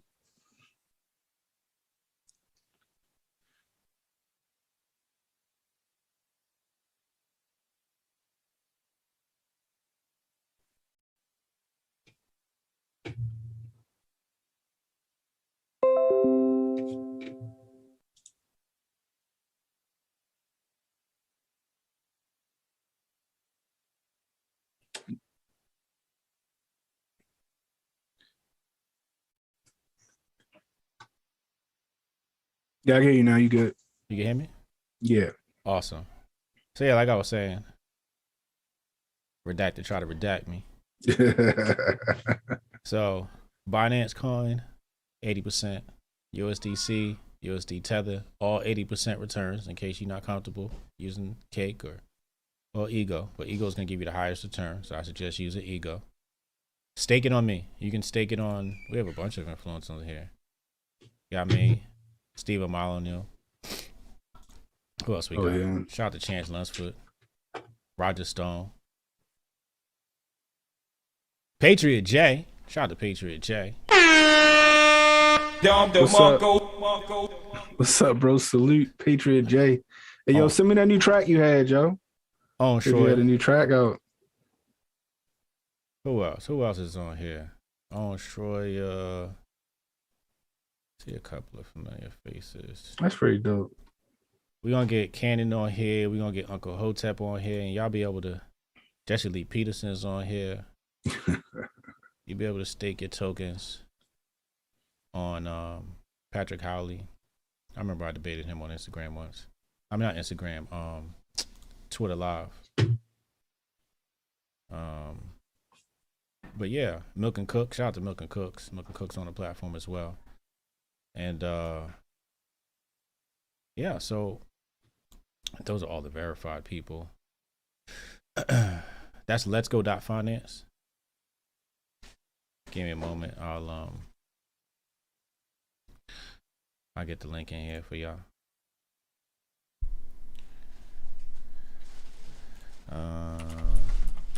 Boom. Let me copy that link. And for the people that aren't so savvy, crypto savvy, we will have some tutorials going on. How is Uncle Hotep live right now? What is he doing? Yo? Come on, yo. What Uncle doing? He's supposed to come here. Oh, he corny. He's supposed to come over here. Yo, come on, yo. Just tell him to just go ahead and hit the. What you running OBS? What you running OBS? His ass up on the screen. What you running OBS? Yo, tell come on, yo. Hold on, let me bring him up. Oh, he's talking about Young Dolph. Oh, he's talking about Young Dolph. Okay. Do you ever finish recording a video? Tell that nigga come over here. We about to is he in the car? He probably picking up the kids. That's what it is. What time is it? It's 3 o'clock. Yeah, he in the car. All y'all don't know about Young Dolph, man. This is some shine shit. I got it playing now. We get to the Rittenhouse, but nothing going on. I mean, there was some talk of Rittenhouse in a minute, but this ties into Rittenhouse.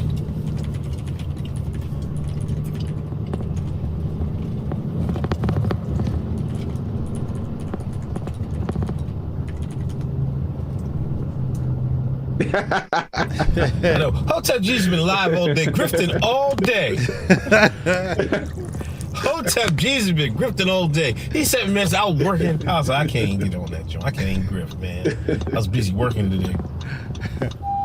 This was at like 8, 9 o'clock in the morning. You on now?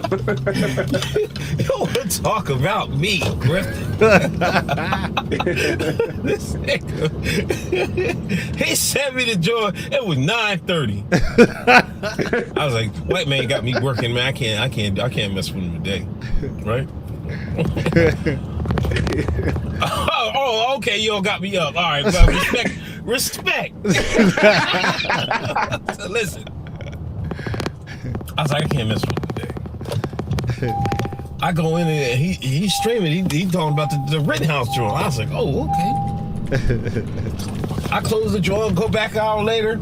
He's still on there. I was like, God damn, that nigga grifted, man. MVP grift, man.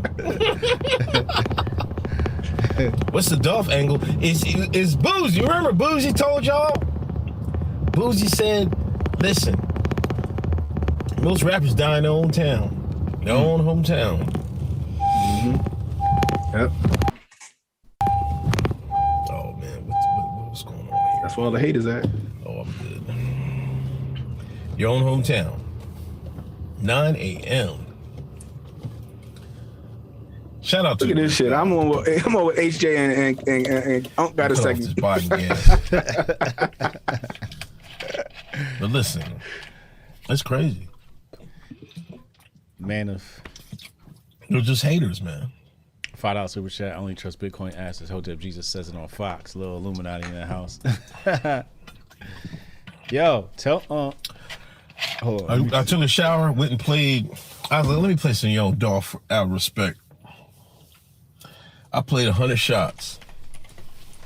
This is what he said. They don't want you to live. They don't want you to ball. They be out there praying for your downfall. That's what he said. And look at it. Crazy. How is the Rittenhouse? Let me get on the pulpit real quick. Oh, come on. Let me get on the pulpit real quick. Shine's out here worried about some damn Kyle Rittenhouse. Kyle Rittenhouse. Oh, he out there killing white folk. He got to go to jail. He got to go to jail. Shine, you out there killing your own rappers, killing your own celebrities, killing your own people that put money in your own community. You don't got no business talking about Kyle Rittenhouse. Mind your business, Shine. Clean up your own house. And tell the Shine clean up his own house. I don't want to hear about no Kyle Rittenhouse. Bars. Bars. Y'all sorry, y'all heard it rap. Y'all heard the rhyme, and I just went off the dome. until the Shine clean up his own house, I don't want to hear what the Shine got to say about Kyle Rittenhouse. That's dead ass. These niggas out here talking about damn Rittenhouse. Not black folks' business, man. Like, what's going on?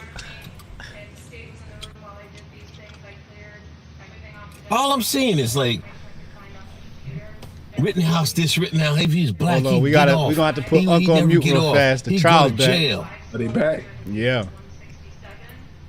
Saved directly to the desktop of this computer. They need to be played through the VLC media player app. Didn't we say that? That is the only thing that the jury needs to know about it. I already have it brought up on the screen. VLC. It's all Greek to me. Yeah, you need to convert it. The application is already up on the computer. All they need to do is go through the application, click open file, and then they can view the videos. I wonder if you could just write down a piece of plain notepad. You still got Unc up? They probably No, would I got know, the case but, up. We're gonna come back to Unc in a minute. There might be someone like me up there who wouldn't. It's the only, I believe that Windows Media Player is the default. However, if you try and play them through that, nothing comes up. Sure, we can reset the default. Okay, so we're all on board with that. Mr. Rittenhouse, you know what's happening here? Yes, Your Honor. Any question about it at all? No, Your Honor. Any problem with this? No, Your Honor. Okay. Judge, while Attorney Wisco is preparing the computer, during this little break, we've done some more looking, and in terms of the drone video, I don't want to re-argue it, but I just want to state what happened. When Detective there you go. That's how you know you're lying, yo. Obtained the video, he airdropped it to my phone, which is a lossless type procedure, or at least it didn't change anything. At some point, I emailed it to myself, which did not change anything. It has the file name, the long file name. I did ask Detective Howard to email it to me as well. Then it had the IMG file name that Attorney Wisco received. So somehow in this Detective Howard transmitting it to everyone, if it was emailed, it was compressed. If he airdropped it, it was complete. And that was not known by anyone until a few days ago on Friday. Well, it pass. This may pass. They haven't asked for it yet. They wanted us to be ready, and of course we're not. But let's take a step at a time. And I just heard their bell ring, so perhaps they have something more of interest to us. Oh boy. We've been talking. If they do come back with question number 5 or whatever it is, whatever. You have talked about in great detail and length, and it's completely appropriate, the transparency of wanting this to be a fair trial and everything else. And I'm finding that difficult in that one of the linchpins of the state's case was information. Go ahead. I'm just going to interrupt you long enough to have the material that we've agreed to go up. So if that's ready, Ms. Wisco, we'll have the bailiff take it up. Oh, they still ain't sent that shit up there? They're ready for... They're ready for the video. I don't know what that means. So I guess you're going to play the video. But let's send up what number 4, and then I will hear the rest of what you have to say about number 5. So is that ready to go up? Yes, I'm having problems with setting it as the default because of the way that I sanitized the computer just now. So if we can go up with the note saying must play. Send the note up. Have the DA look at it and make sure it's okay with them. If you could make sure they plug the power cord in because the battery is low. Jesus Christ. It says must play all No, you right. They ain't on the VLC nothing about technology. Nope. IT. Okay. Question 4, it's coming up. Yeah, go ahead. Please keep it open though, so then they don't have to log in. Yeah. Thank you. Hit the subscribe button, y'all. Excuse me. It's no longer allergies. It's a cold. But go ahead. Yeah, there's no restriction on their use. So, Your Honor, we were talking during the break, and the reality of it is one of the main portions of the video, the thing that you watched, however many times you watched it, right, on a video that we had the video, not the clarity and not the quality. I think that's been conceded that we didn't.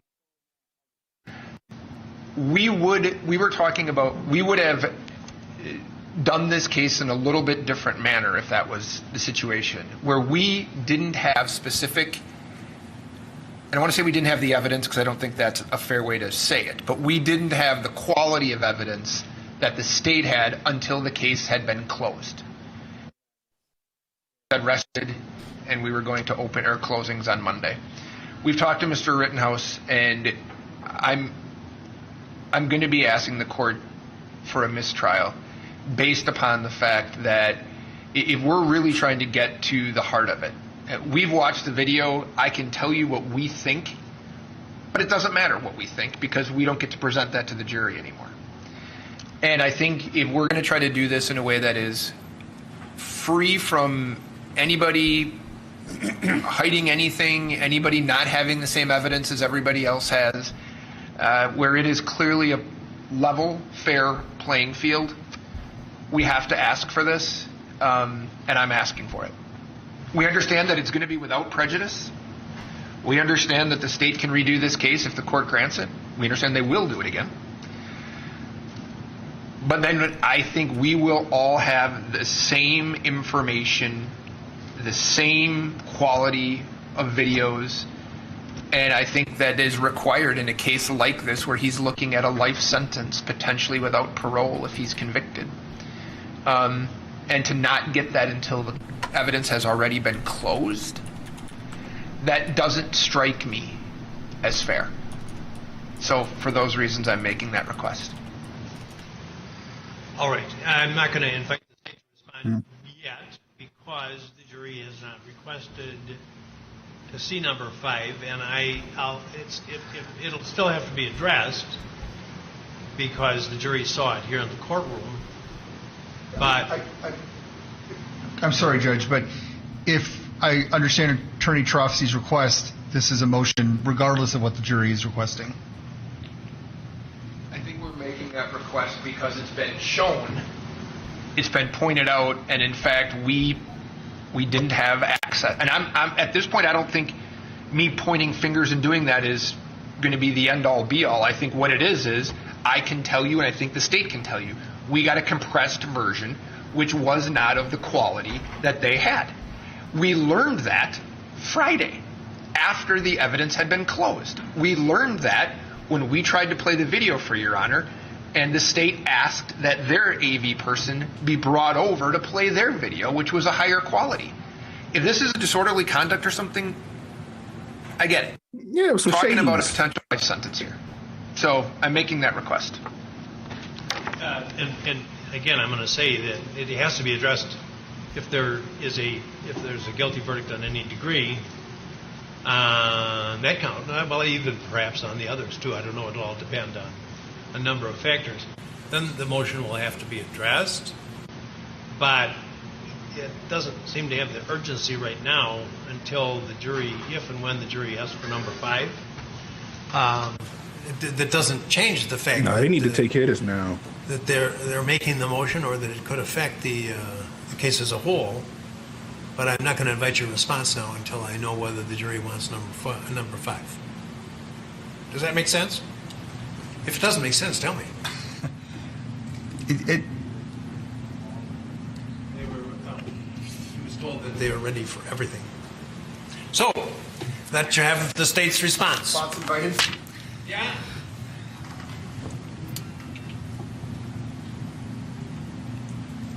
The defendant's first attorney, after he was charged with this case, appeared on an interview, appeared alongside the high-definition version of this footage.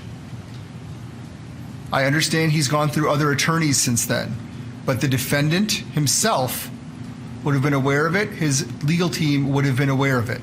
Obviously, both sides have attempted to get it, and we were not able to do so. What do you mean you couldn't? If you know Tucker Carlson's got it, you could have subpoenaed it, no? We didn't know that until, I think, today. We knew it. What did you think it was?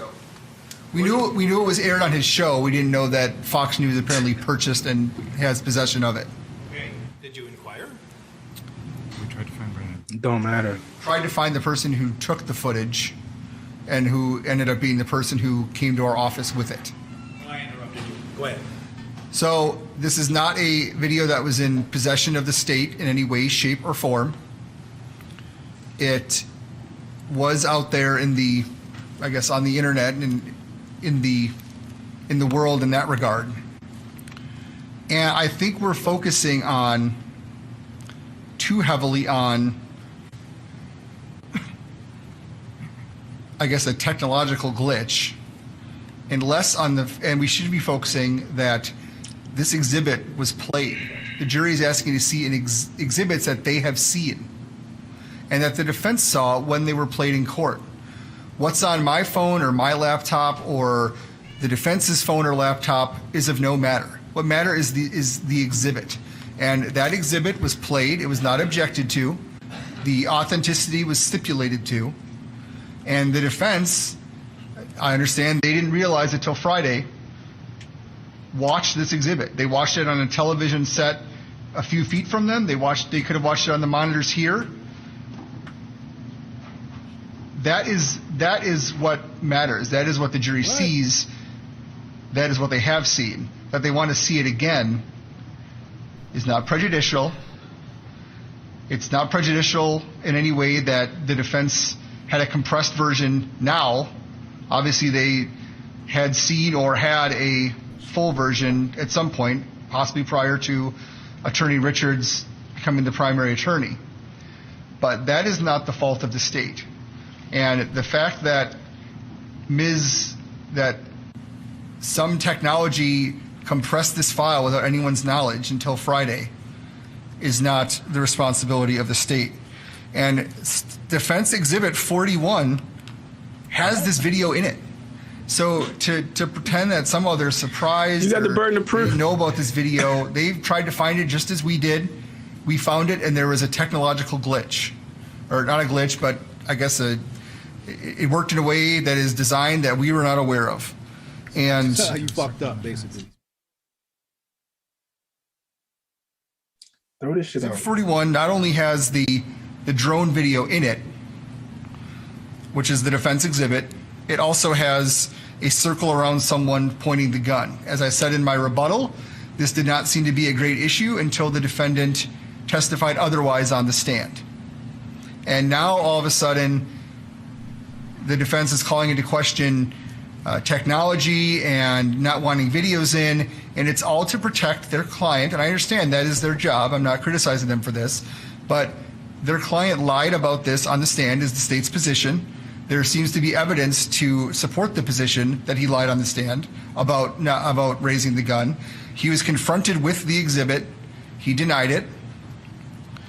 The jury wants to see these exhibits, and I understand there may not be a final ruling on a mistrial until we see what happens or if it's even necessary. And they had their own expert that could have looked at this video, and I'm sure did look at this video, and there were questions at the very beginning of the trial about, and perhaps even before the trial, about the resolution of the FBI plane video, a whole different video. Their expert looked at that. I'm sure their expert looked at this. Their expert must have missed it, that it had been compressed somehow. This is not a resource we had available to us. And I believe the motion for mistrial is inappropriate. I don't believe it should be granted. And mistrial. Coming back to number 5, they're asking to see exhibits that have already been played, and with the exception of the image, exception of 155, were not objected to. And the court has said many times when the state has tried to raise these technological issues, well, there wasn't an objection. And we're asking for the same treatment now that these were not objected to. The the defense has had access to the exhibits. They've had access to the drive. That they didn't realize it and we didn't realize it till Friday, that there was some sort of difference is perhaps unfortunate, but they're also responsible for... Cool. They knew that.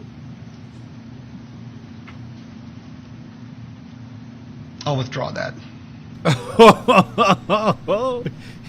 He's stuck, yo. He just throw it out. The state believes lying through his all exhibits should go back. Ballhead lies. Again, I understand the court has concerns over the still image. I understand that might be in a little bit of a different category, but in terms of question number 5, and while I have the floor, I'll just go through what they are. The FBI aerial with all person of interest marked, that would appear to be the defense exhibit that they neglected to mark and has now been accepted. The state also has one, which is Exhibit 25, which has Mr. Rittenhouse and Mr. Rosenbaum marked, but not the Zeminskis. So I assume they mean the defense exhibit, but we could send both back or have them come down and view it, however we do that. The drone video is 73. That's the full unedited exhibit that's been in evidence now for over a week. The zoomed in still image, we all have talked about that and beaten that horse to death, so I'm going to skip that for now. Then the full event video in regular and slow motion, that seems to be the drone video, as that is the only video of incident 1 that was played in slow motion, just as the only video of incident 2 in slow motion was Dr. Black's. So their expert video was submitted.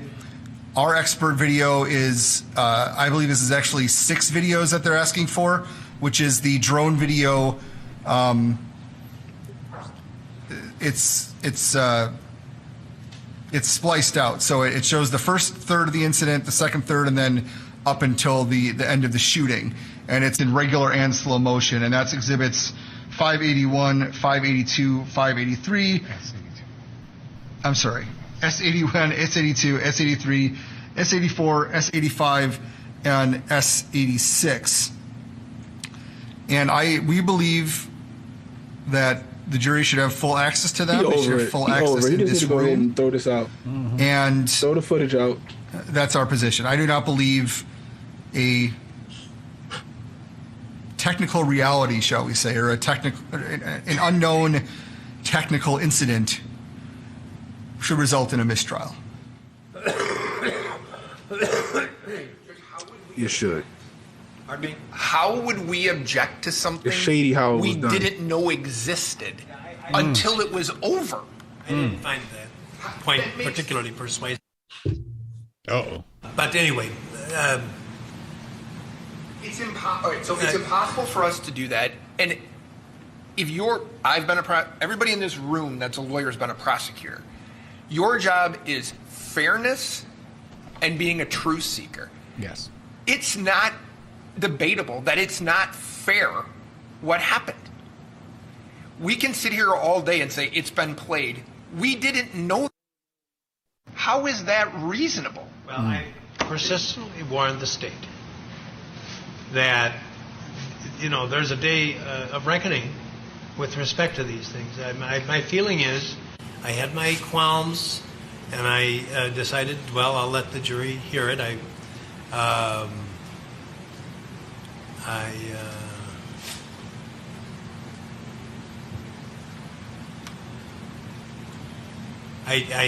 think I made the comparison the other day of the breathalyzer, where the officer doesn't have to be familiar with how the breathalyzer does the analysis, but that's a device that has been sanctioned by the courts, and I just don't think we're at that place with this, and particularly if they've got evidence. I didn't see that in your motion about the manual. We've learned it since I filed the motion. Well, if they've got the manual, I don't know. It may be. I forewarned you. You've pressed with this, and that's fine. I've let it in. And my view on it now is where we are. We might as well follow through with it. And if they've got everything correct and it's reliable, then they won't have a problem. If it isn't, it's going to be ugly. All right. I would just note that the defense, I'm assuming they were paying attention to the trial, would have known on Monday when Detective Entramian testified that that version was different. We're going to talk about it later because I've made the decision. I'm going to allow it to be played. You've suggested that it be played here in the courtroom under whose supervision? And this becomes the deliberation room for that portion. As we got an attorney joining us. The same people that are in the room with them now. It's about to get real. Well, why come down if they're just going to be looking at? Who we got? I mean, got my homie. Are you saying that they come down in here with all of us in here? No, I'm saying everyone leaves. Right. Okay, well, why not just leave them up there? Because the screen, watching it on the screen that. I got you. And that goes. The problem we're talking about on 5 early is the request 5. Yeah. We're talking about the problem. The last word you said. The problem we're talking about on request 5 is on the front end so far, and it goes to the same thing with that television, adding the pixels on the back end. So now they're looking at it on a computer upstairs, and I don't know why they're not looking at this on a computer. What's up? What's going on? How fucked up? Like what? I mean, because everything is so fucked up. You got to be specific. This drone footage. They want to throw it out. What you think about it? They should have thrown it out a long time ago for other shit. But I mean, this is a fantastic reason where they caught him with their pants down. I think they should be free to look at it as much as they like. This is like you got your dick out flapping in the wind, and you're trying to say that it wasn't like it's not what you think it is. Like it's just like holy shit. I mean, this could have been dismissed for any number of reasons. There's a ton of reasons it should have already been dismissed. But this, if it's not dismissed now, I mean, they'll get it on appeal. I'll say that. But I mean, it should be out like yesterday. This is to, and here's the problem is that the judge is watching the news. I mean, he was talking about that today, how he's reading the newspaper and he's paying attention to what people are saying, and that's the problem. He's worried about his image. He's a boomer. He doesn't realize that the mainstream media is full of shit, and you know they're gonna paint it like they want to paint it for the left wing narrative, no matter what. You know, he admitted. He said, "I'm reading the paper." It's like, motherfucker, the paper is part of the problem. Like, stop reading it. And it's causing him to straddle that Are you fence. watching it now, Andrew? I had it pulled up earlier. I was watching the stream I was on because the Ricada stream I've been on is getting more views than like PBS. So. I'll just send you a link. I'm killing it. Yeah, that has been the concern of the court. But I saw the full hearing. I saw everything that having the jury that was big that went down today. Access to it, and Anderson and I think it's. Oh, he's back on now. That was part of the concern in both cases. And I will repeat. I think it's this is Legal Mindset on Twitter, y'all, on YouTube, what the jury uses and Twitter, When the founders of the country gave them the power, it has to be censored by the judge. Insulting. So I've been covering this. I'll have a video out on it later today. I'm not going to say there aren't cases this is the biggest thing right now because, like I said, you know, if this is something that goes not Kyle's way, if he's found guilty on any of this, I mean, self-defense, RIP. I mean, there's no clear evidence in this case of self-defense. If Kyle can't defend himself, then a mob can just walk up and essentially lynch you at this point. Right. We were just discussing that before you came. We were just discussing that. You know, like I said, I carry here in Maryland. You know what I mean? And it's the crazy part. So, you know, especially in a state like us where we have a duty to retreat. You know what I mean? So at that point, you know, if I have to take action against somebody, and I feel like I've exhausted all options before I did so, you know, now I could be hung out to dry, you know, simply because of somebody's interpretation of my right to defend my life. Go ahead, Lee. I don't know the law in your specific state, but you know the crazy thing is in this case is that the prosecution tried to confuse everybody by mixing up two different things. There's two different things. They tried to pull up this bullshit provocation argument that he lifted his gun, and the whole thing is totally blown out of the water by that footage. So that whole provocation bullshit that gets thrown out, and they were talking in their whole closing about provocation, because that's all they had. Because that standard implies that you have a duty to retreat, and you have a duty to retreat, you know, through any possible option. Now, that's a subjective standard, meaning it's from his state of mind, but they don't even fucking talk about that. What they talk about is, oh, here in the drone footage, we see that if he juked this way, it's like, no, that's not the standard. The standard is that through his subjective state of mind, did he exercise all possible options? The answer to that is yes. And I call that's that armchair question. That's that John Madden stuff where you got that aerial view footage and you talking about Derrick Henry should have hit the outside instead of going up the middle. He don't see that in the moment. You know what I mean? You got tunnel vision. You got your fight or flight going. You don't see that all over space. Plus, Kyle's slow as fuck. Kyle was slow, and Rosenbaum was on his ass, and he was trying to get away from by any means he couldn't. Like, and like I was saying to HJ, I'm like, imagine if he didn't turn around when he did. You know what I mean? Yep. It'd have been a wrap. And they were trying to make that argument that he was so far away from him when he pulled the trigger. I'm like, no, he was within striking distance. he was so close. They got the testimony that his hand had to be either on the gun or like right next to the gun. So literally his hand was touching the barrel. Rosenbaum's hand was touching the barrel. And then the fatso, I call him Big Boy. I don't give a damn. I mean, some other people worry about it, but I mean, look, that guy, the only thing I ever saw him, he was mad when they objected and when lunch was late. But, he kept bringing it back to, it was 4 feet. No, the expert testimony said that you got to be within 4 feet to have stippling. That is the dust and the soot and all that other stuff on your hand. So he was in a half an inch of that barrel. Yeah. Yeah. His hand at least, and that's all it takes to disarm somebody. And the one thing, Cannon, have you ever fired because I see you got your ARs back there. Have you ever fired without ear pro? Oh, it sucks. With your ear pro? Yeah, exactly. Sucks. So imagine how disoriented you are when you have a shot go off from the Zeminskis. And Kyle doesn't have ear pro in, right? Right. So his ears are ringing, and then he goes and fires off at Rosenbaum 4 rounds, no ear protection. And then he's got, Huber and Grosskreutz on his ass. So, and this all happens like that. He's all disoriented at that point. Yep. And I commend his fight or flight being able to do what he did in spite of that. Shit, I've been shooting since I was a kid. I don't think I would have had the accuracy and the trigger discipline that Kyle had. No. I would have probably lit that. There was the one guy who was backing up with his hands. I probably would have lit him up. I'm not even gonna lie. Me, like if it was me, because fight or flight is triggered, and everybody's attacking you. He just got hit in the head with a skateboard.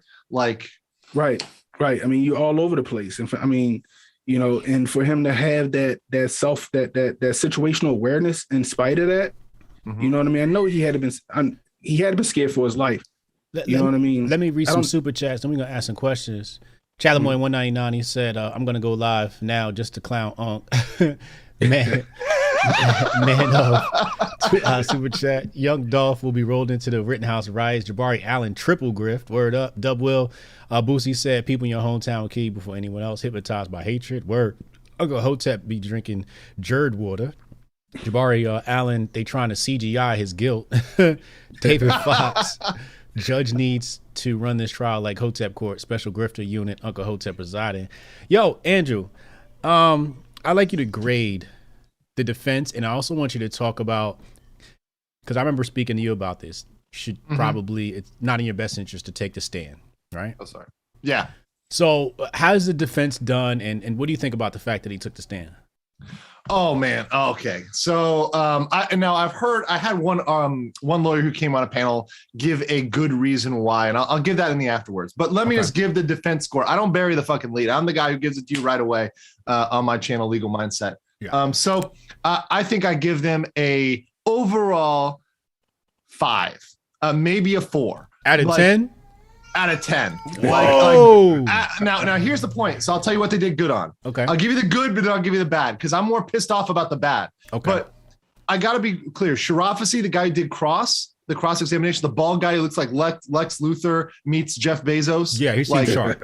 That guy, yeah, he's sharp. And his cross, I call them the prosecutions. He destroyed them. He got all those zingers, all those sound bites. Remember when Grosskreutz came out and said he actually pointed the gun at his head? Yeah, that's when the case should have been over.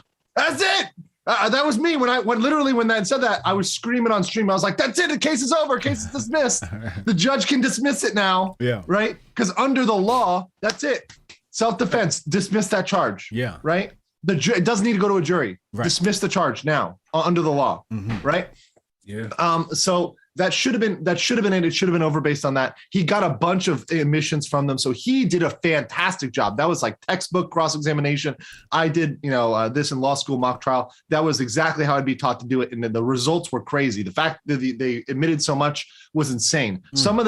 This is the point in this trial. The prosecution's witnesses were better for the defense because the cross was so good. Right? Yeah. They were better for the defense. Right. That's insane. Yeah. That doesn't happen. That's not a real trial. Right. Now, here's the let me give another pro. Oh, another pro. Their closing was pretty good. Richards, the Wisconsin guy who said havoc like 20 million times. This dude, he sucked during trial, but his closing was actually convincing. Okay. And he actually did a good closing argument. I would give his closing argument maybe like an 8 out of 10. It wasn't perfect, but it was pretty damn good. Okay. However, and by the way, I haven't been on your stream, so let me just say this. The facts and the law were clear in this case from the jump because we had so much video. So this was like a clear case, and the law is very clear here. There's a duty on the prosecution to prove beyond a reasonable doubt it was not self-defense. The burden is on them, not on Kyle. Kyle doesn't have to defend himself. It's on the freaking prosecution. So this was a wrap. Like there was nothing. So here's the bad part about the prosecution. Defense. This is why they suck. Number one, they should have made more, dealt with more things and motions. They shouldn't have allowed in as much evidence that they admitted. They had a literal video titled militia, even though they objected to the use of the word militia by the prosecution. They allowed a video title in there. That's booming. Come on. And they were, the prosecution, they knew that. They were intentionally pausing the file. And the other thing is, later in the trial, they objected to the defense expert witnesses' file names. Mm-hmm. Why are you going to call that out when your own file names are prejudicial as fuck? And they're marked up. They had annotated them. And what they annotated was what we call hearsay evidence. It's not admissible, but they backdoored it in, which is why I was calling the prosecutor backdoor binger. It also came out that he happened to maybe have a male relationship with one of the judges, but that's neither here nor there. Neither here nor there. We're not messing with the alphabet people. That'll really get you demonetized. Yeah. But no judgment. Yeah, no judgment, if you know what I mean. So they ended up with the video evidence, just letting in way more than they should have. They should have kept all that stuff out. And I lost my train of thought. I was getting so worked up there. But that's what the chat said. The chat said, "Yo, he going off." Man, it got me. The thing is, these guys, this has been so much bad law. It's like, where do you freaking start? Like, there were so many errors and the lack of objection. So I actually did my first video was like, is it malpractice, legal malpractice on the part of the defense for not objecting? And I was on the line. The standard for malpractice is so high that for me to even say that is like insane, because in a criminal trial you have so much leverage, but they let so much shit slide that it's like, yo, your client is so prejudiced by this, by your fucking incompetence. Yeah. Now, it turns out what I think it was his strategy to not object. He was going with we have nothing to hide style defense, right? Which in certain cases can play out. However, when you have the prosecution making shit up, you got to call him on it. Yeah. And here's the thing: that judge was on their side. That judge is kind of based. He's a little bit too worried about the media, but let me put it this way: most judges are like flying Marxists. So even if this judge is considered in the middle, like centrist, like he's sort of like an old Republican, I feel like, he voted for Bush 1, and Reagan, this guy, like, I feel like he would have gone their way. He was in their tank. He knew they were up to dirty games. He called out the prosecution and said, "You are not acting in good faith. I don't believe that." That alone, by the way, guys, if they take it to appeal, there should have been a mistrial granted on that alone, because literally that is the legal standard in Wisconsin for mistrial, is bad faith. And you said you're not acting in bad faith. That's it. Like, it's over. Like, if this thing is appealed, Kyle will win. But here's the problem. You don't want to go to appeal. You don't want to have that guilty on your charge. You don't want the PR with that.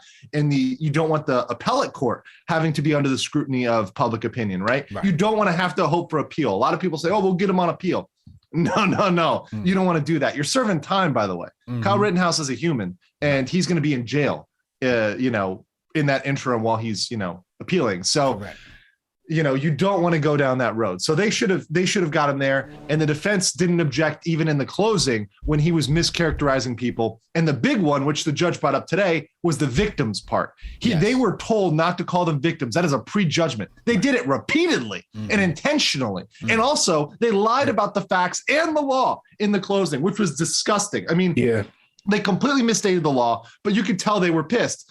Krause, big boy, he was just so triggered. And you could tell he's the type of guy who was picked on my whole theory is he was the guy who was picked on when he was a kid at the playground. Now he's got the power. He's the big bag prosecutor with the small hands, and he's pissed off, and he's taking it out on people, criminal defendants, and people like Rittenhouse. And look, this is very typical for prosecutors. I knew a lot of them. I think I told us the Hotep once. I dated a prosecutor for 4 years, so I saw their I'll call it their small D energy. Was very, very apparent. And these type of people are malicious. They're disgusting, and they abuse their process. And you know what's funny is this is something the left and the right could agree on if the left could be fucking reasonable. Right. The problem is that they're feeling themselves right now. They're feeling their power. They're feeling themselves. They've got the power. So they don't want to reform that.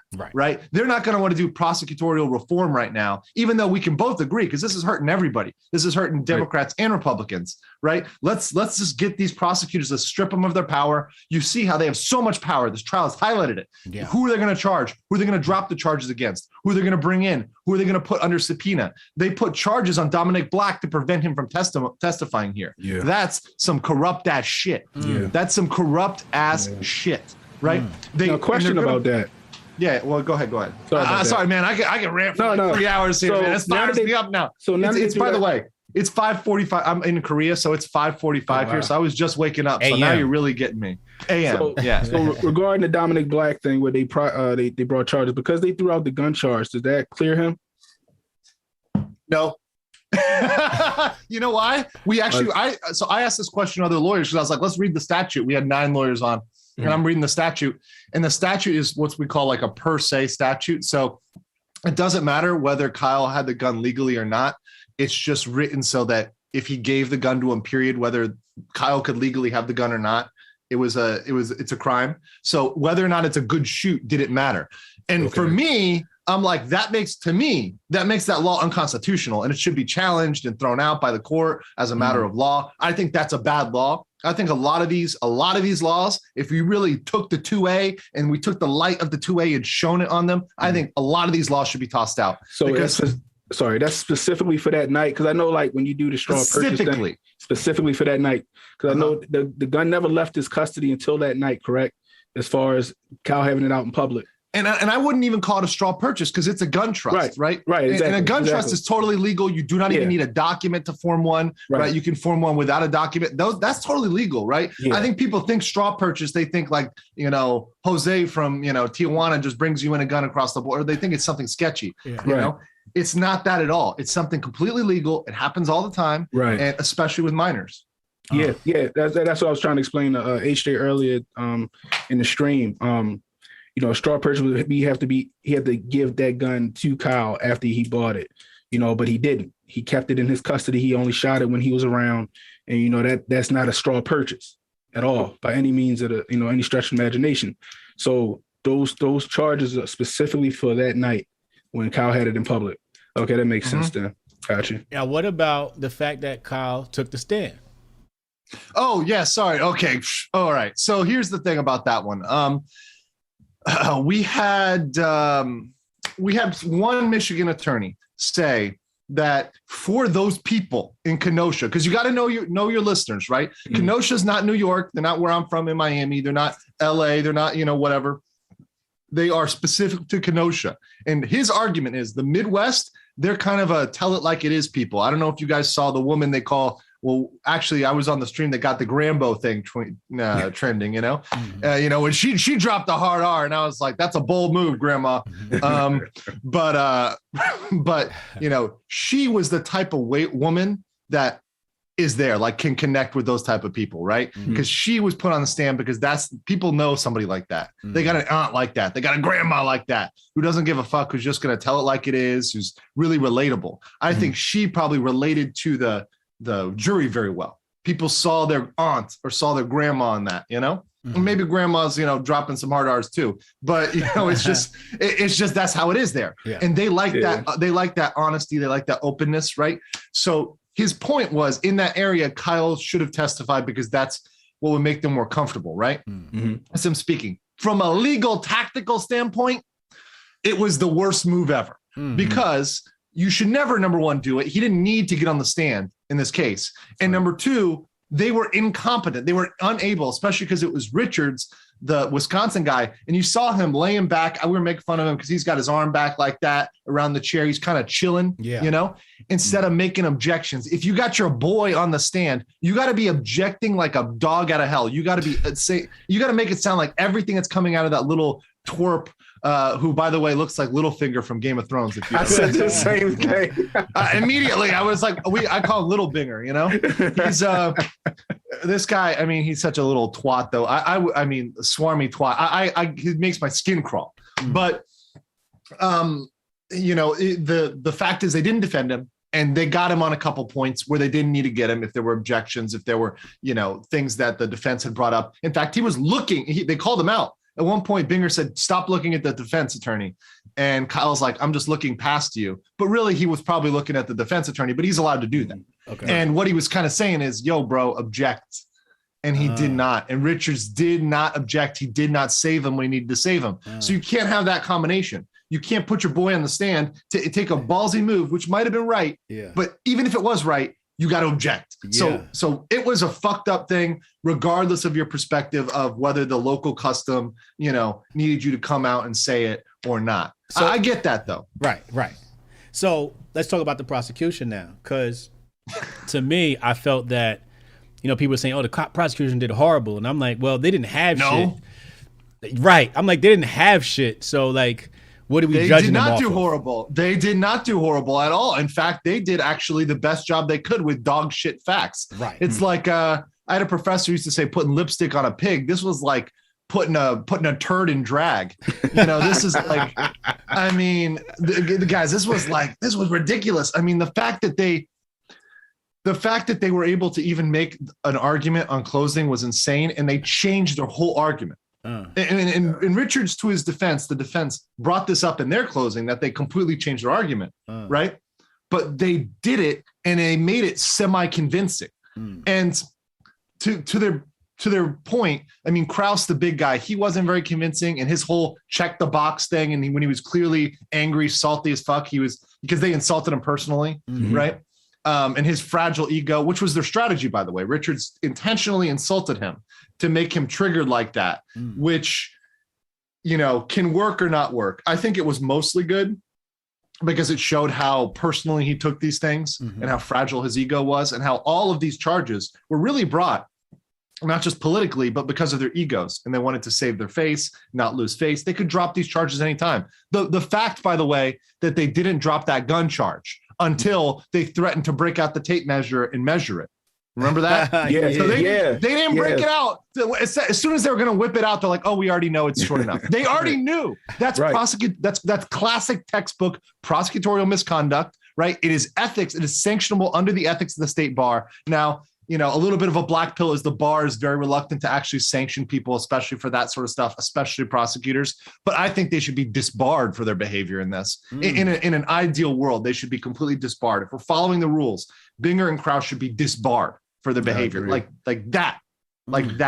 But unfortunately, we don't live in a world where people are always held to the highest standards, where they're the people that they should be. Our judges and our lawyers should be beyond reproach. We shouldn't have an acceptable amount of shadiness that shouldn't have to reach critical mass. Yeah. This is an area where they should have been literally kicked out for that. But what they did to Kyle and making him say some statements, they got some stuff out of him that Kyle didn't need to say. Kyle said, "I pointed that gun at him," when he didn't need to say that. He didn't need to say that. And that was a big one. He got some sound bites out of him. He could have just said, "I'm pointing it down." Because we can't tell whether it's pointed at the pavement or at his foot or at his leg. He could have said, "I don't know either." Right. It was low red. Yeah. And that's the whole thing. And the defense fucked up because they didn't play that video all the way through. They kept stopping it. Whenever you stop video, that benefits the prosecution. They fucked up big time by doing this frame by frame bullshit. You're playing into the frame of the prosecution. What you need to do is play that video 3 times, full speed all the way through to show how quick this was. Think about that. I mean, Cannon, you shoot. I mean, look, I'm thinking about it. I've rarely ever, except for once when I was like very new on a gun, have fired 4 shots in 0.72 seconds. Right. You know? That's ridiculous. That's what I was telling AJ. He's like, what do you have, an automatic? I said, nah, that's quick on the trigger. But think about how they've been framing it. They've been framing it like he took 1 shot, then another, then a third, then a fourth. Like he was in Fallout and had that like VATS targeting system where he was like, you know, in some sort of game where you can slow down time and like put 1 shot where you want to put it. Like, no, he was just spraying and praying because he was closing in on him and he was going to have his hand on his gun. He was just pulling his trigger. Yeah, that's what I was telling HA. I'm like, when I shoot, I train 3-round bursts. I train 3 trigger pulls every time I come up on target. Boom, boom, boom. You know what I mean? But I got a question too. So I got some people, you know, they're trying to make parallels between this and the Trayvon Martin thing with the defense that they made for, you know, with Zimmerman. You know what I mean? And I was interested to see what you think about that parallel they're trying to draw. Me personally, I'm like, Zimmerman was the aggressor the entire way. And I don't think he should have, you know, I think that was a bad call on that trial. But I think Zimmerman was the aggressor the entire way. The 911 attendant told him to not pursue him, and he did it anyway. You know what I mean? This isn't that. This case isn't that. Yeah, it's different facts, you know, and I don't want to get too much down the Zimmerman road because I think that case gets everybody on tilt because the thing is, here's the thing, and this is the difficult thing about the Zimmerman case. Zimmerman was in the wrong morally, I'm gonna like unequivocally, like without a doubt, Zimmerman was in the wrong morally. But let me say this very clearly: under the law, what Zimmerman did was legal. That's the dirty thing. What he did was legal because despite the fact that he followed him, despite the fact he shouldn't have been approaching him at all, period. Right? He shouldn't have been doing that, period. That's not like, it's not okay. It's morally not okay, ethically not okay. But, you know, under the law, when you're getting your ass beat, right, and you have a reasonable fear of death, you know, then you can defend yourself, right? You know, if he thought he was about to be curb stomped, like in this case, when people were yelling to Kyle, they're like cranium that guy. Yeah. And you got somebody drop kicking you and you think it's going to be like, you know, you're going to get totally destroyed like that. Yeah. When you feel like you're going to die, you're justified to defend yourself, even with deadly force. And that's the ugly thing. It's not pretty. It's not great. I don't like it. It makes me a little bit sick, but technically under the law, I'm a lawyer. So I'm telling you the law, the law is the law. It's not my, you know, despite my feelings, I got to say like, that was the law. Maybe we got to talk about it. Maybe we got to be, you know, in that case, I think provocation, you know, we got to be a little bit more clear on provocation. I mean, the prosecution was terrible in that case. Oh yeah. It was horrible. So that's another case. I don't want to go back in that because people try to draw these one-on-ones and I hear people sometimes mentioning the Chauvin case. I'm like, you can't different judge, different facts. Let's not mix all these cases because the facts are important. They're not trivial. And it's different states. So and look, you've got people with guns and skateboards and, you know, Rosenbaum that's about to disarm him. Totally different situation than Trayvon. Yeah. So how would you rate the judge in his job and how he's been doing? I mean, I guess what I'm saying is if you want to, there's 2 different standards. You know, one, if it's me, Andrew's ideal court, you put me on the bench, this case is gone, right? Yeah. But you know, it's out of there, right? It was out of there long ago. I'm ruling on this. I'm like, give me that motion to dismiss because the defense has to make it. Give me that motion. I'm dismissing this. Like I would have been out with this case, period. But I think that for the scope of judges out there, we could have got some crazy leftist judge on the bench. That is absolutely possible. That 100% is just ruling for the prosecution the entire time. And not even a leftist too. Some of them just simp so hard for the prosecution that they would have been there just giving them everything they want, letting everything in. So for what we could have got, this is probably an 8 out of 10 out of the available judges, right? This is maybe even a 9 out of 10 because this type of judge, you see how he's old too. This is a dying breed. This is a scary thing.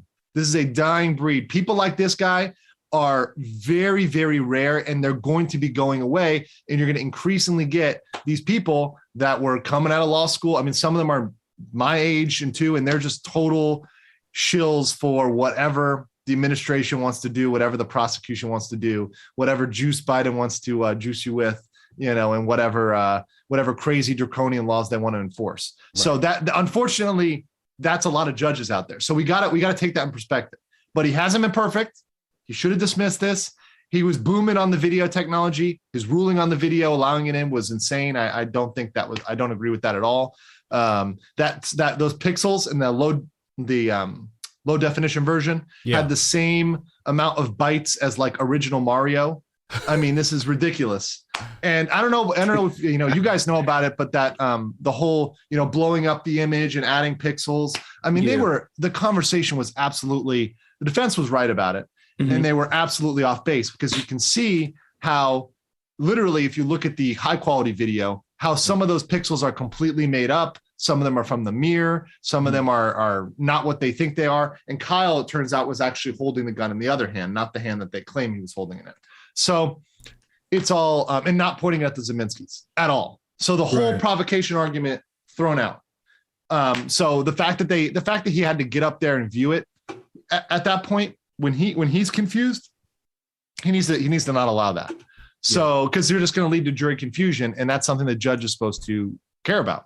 So he's made some bad calls. I'm not going to call him like perfect, right? And I'm certainly not going to call him right wing, because he hasn't been to the point where he's I don't know if you guys watched the trial, but Drew Hernandez, despite the fact that I think that Drew believes, and Drew's the guy who's on the right, he's a pretty base guy, but his testimony came off as biased, and you don't want to come off as biased. You do want to come off as fair-handed, especially as a judge, right? So this was not a biased judge. This is a very even-handed judge. He just believes in the rule of law. And what this trial exposes is how far the left has gotten from the Constitution. The fact is that multiple times, Thomas Binger, the prosecutor, he violated Kyle's constitutional rights multiple times. Right? And other people, he disrespected their right to an attorney. He's the one who brought up the attorney issue with DeBrune, who is the blonde guy. He's called Photo Chad on the internet now, So give us an example of how he violated his constitutional rights. Everybody has a right to an attorney, right? Right. And when, a witness gets up and says, I hired an attorney, it doesn't matter if you hired an attorney for your parking ticket or for your divorce or your sex scandal or whatever it is. It doesn't matter what it is. You're allowed to hire an attorney. That's not a question that needs to come up. But the defense kept bringing it up.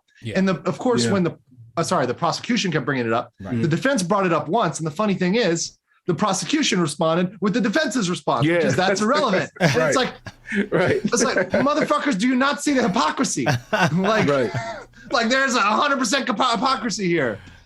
So, man, it was just like, I was like, whoa, this is just insane stuff. So, with all of the things going down today about the footage and the video and go watch, what should we expect going forward now? Well, I mean, I'm really interested in what happens here. I think there could be a mistrial here, a hung jury. So a hung jury is when you have jurors that are holdouts. Allegedly, now there's been some tweets, like Jack Posobiec put out some tweets originally that 2 of the jurors were hanging out. It could be more. Right. But what I think we have is a jury that's mostly for acquittal with some holdouts. Mostly for acquittal with some holdouts. Because if it was the other way, I think holdouts. People just don't want to give their opinion. Some people who say no, I think they've said, because they're trying to convince them at this point. Yeah. I think they've said, hey, we just think this guy is guilty. Or if the tweets are true, we're afraid of the woke mob. We think they're going to burn down our houses. Yeah. And so we can't vote to acquit. So I think there's some people that are trying to maybe get them on some charges. I don't think the people that are for acquittal are going to do that. Right. So after a certain period of time, you end up with what's called a hung jury, a jury that can't make a decision. Yeah. Now, at that point, the judge could also rule to dismiss the case with prejudice, right? It's something called a JNOV, judgment notwithstanding the verdict, right? So if he's able to do that, if they're able to do that, then this case is gone. Right. And I think we've got enough at this point where the judge could do that. I'm still not sure whether he's going to do that. I would give it, if there's a hung jury, I would give it a 60% chance, but that's not an 100% chance, because the facts are so clear in this case. There's so much in Kyle's side here. And I think the hung jury is on the side of acquittal. But guys, this is the point. I mean, if clear cut self-defense, the best you can get is a hung jury, that's a little bit scary, right? Even when you have clear evidence, you're going to get a hung jury. This should make a lot of people, this should have been I said it yesterday when I was talking about it with other lawyers, this should have been a case where they walked into that box, checked the box for self-defense and walked right out, because that covers all the charges now. The gun charge is gone. The curfew charge is gone. Yeah. So all you got to do is check that box for self-defense. and walk out of there. What about they didn't do it? What about possibilities for a mistrial, and what does mistrial mean? So there's two types of mistrial. So if they do it before the verdict, right? If they issue it before the verdict, a mistrial is either with prejudice or without prejudice, right? And this is good prejudice. We want this prejudice, you know? Yeah. So this ain't like, oh, you black, I don't like you. Yeah, exactly. Which, by the way, today, I don't know if you guys caught that, but the judge said the word black today, and I'm like, no, don't do it. Yeah. Take it out of context. Don't The say only word black. He said the black. I'm like, oh God, this is a Joe's Negro situation. Stop. Like, this is not going to be good. Like, you know, the left has got us now. Yeah. You know, that's it. We're done. RIP. You know, judge is racist. You know, because you know they're gonna run with that tonight. Oh, 100. I mean, guys, they've been lying about. If you've watched this trial, just for the kicks, like to laugh, I'll go to MSNBC or CNN, the websites, and see what they put up after each day. And of course, on the day, for example, where Grosskreutz admitted to pointing a gun at Kyle, they have Kyle clearly shot him in the back. Once again, false narrative. He was lunging. Right. The shots just happened to go down because a guy's lunging. That's your angle, right? That's your shot angle. He was already 5'4". Exactly. The guy was we call him a manlet, you know, he's a midget, you know. But even a midget, look, he's a 30-year-old midget attacking a 17-year-old, right? And Kyle's not that big. He's not strapped, right? I mean, he's not like, you know, he's not like me, like he's not like 6'6" or something like that, you know, in 210, you know. Like, I mean, this guy had some weight on him. He's 150, 153, and you know, whatever, 5'1" or 2 or 3, whatever. But you know, that's some weight. And if you're charging somebody with a gun, that's enough to potentially disarm them. Right. You know, especially at that speed, alone, isolated, no backup. Zeminski's there with a gun backing up Rosenbaum. So, I mean, it's very possible that they could have disarmed him, taken his gun, and started shooting other people. Which and Zeminski's the one that shot the initial shot, right? When they were running. And he's the mastermind that they haven't brought on stand, because if they brought him on, it would expose how crazy he is. Yeah. He's like the super leftist, you know, planning everything, the mastermind. So was that the one they were talking about that they said they so-called had charges on? Yep. That they may or may not bring. That's why they were playing that fucking game where they had charges on one and not the other. That's a game they were playing intentionally so they could use the word Zeminski's plural, which is what they used, and then say, oh, well, you know, really one of them has a constitutional right and one of them doesn't. So we were just really talking about one, not the other. You know, oh, it was an innocent slip. No, it wasn't.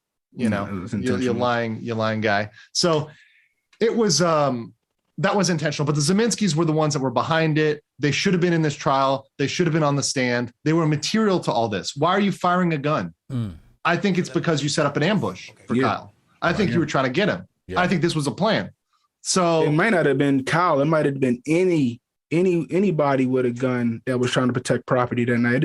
Kyle just so happened to be the one that came across it.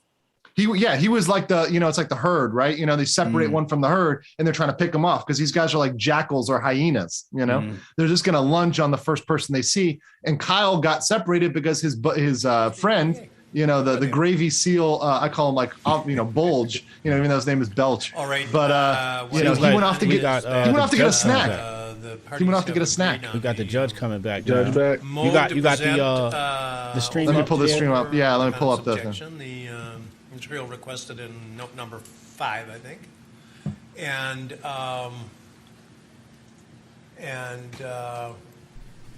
that's ready to go, and it just needs to be, the right button needs to be pressed, and they can play what they want. And we're going to evacuate this room. Everybody. I think they're playing it up in everybody. The jury's all the jurors will be allowed in here, and they will be instructed to knock if they want the okay, so they're coming in the courtroom. Okay. And the media have to leave. And if you leave anything electronic, bailiffs are going to search the room. If you leave anything electronic here, make sure to say goodbye because you will never see it again. Violate the with the exception of Court TV's materials that are too hefty to move, but they must be shut off once I've instructed the jury. Any question? Okay, fair enough. Let's ask the jurors to come down. Get your asses out the court. Let me read the super chats. Okay, and do you need Mr. Krause here too? Bull Durham, $100, $150 super chat. Oh baby.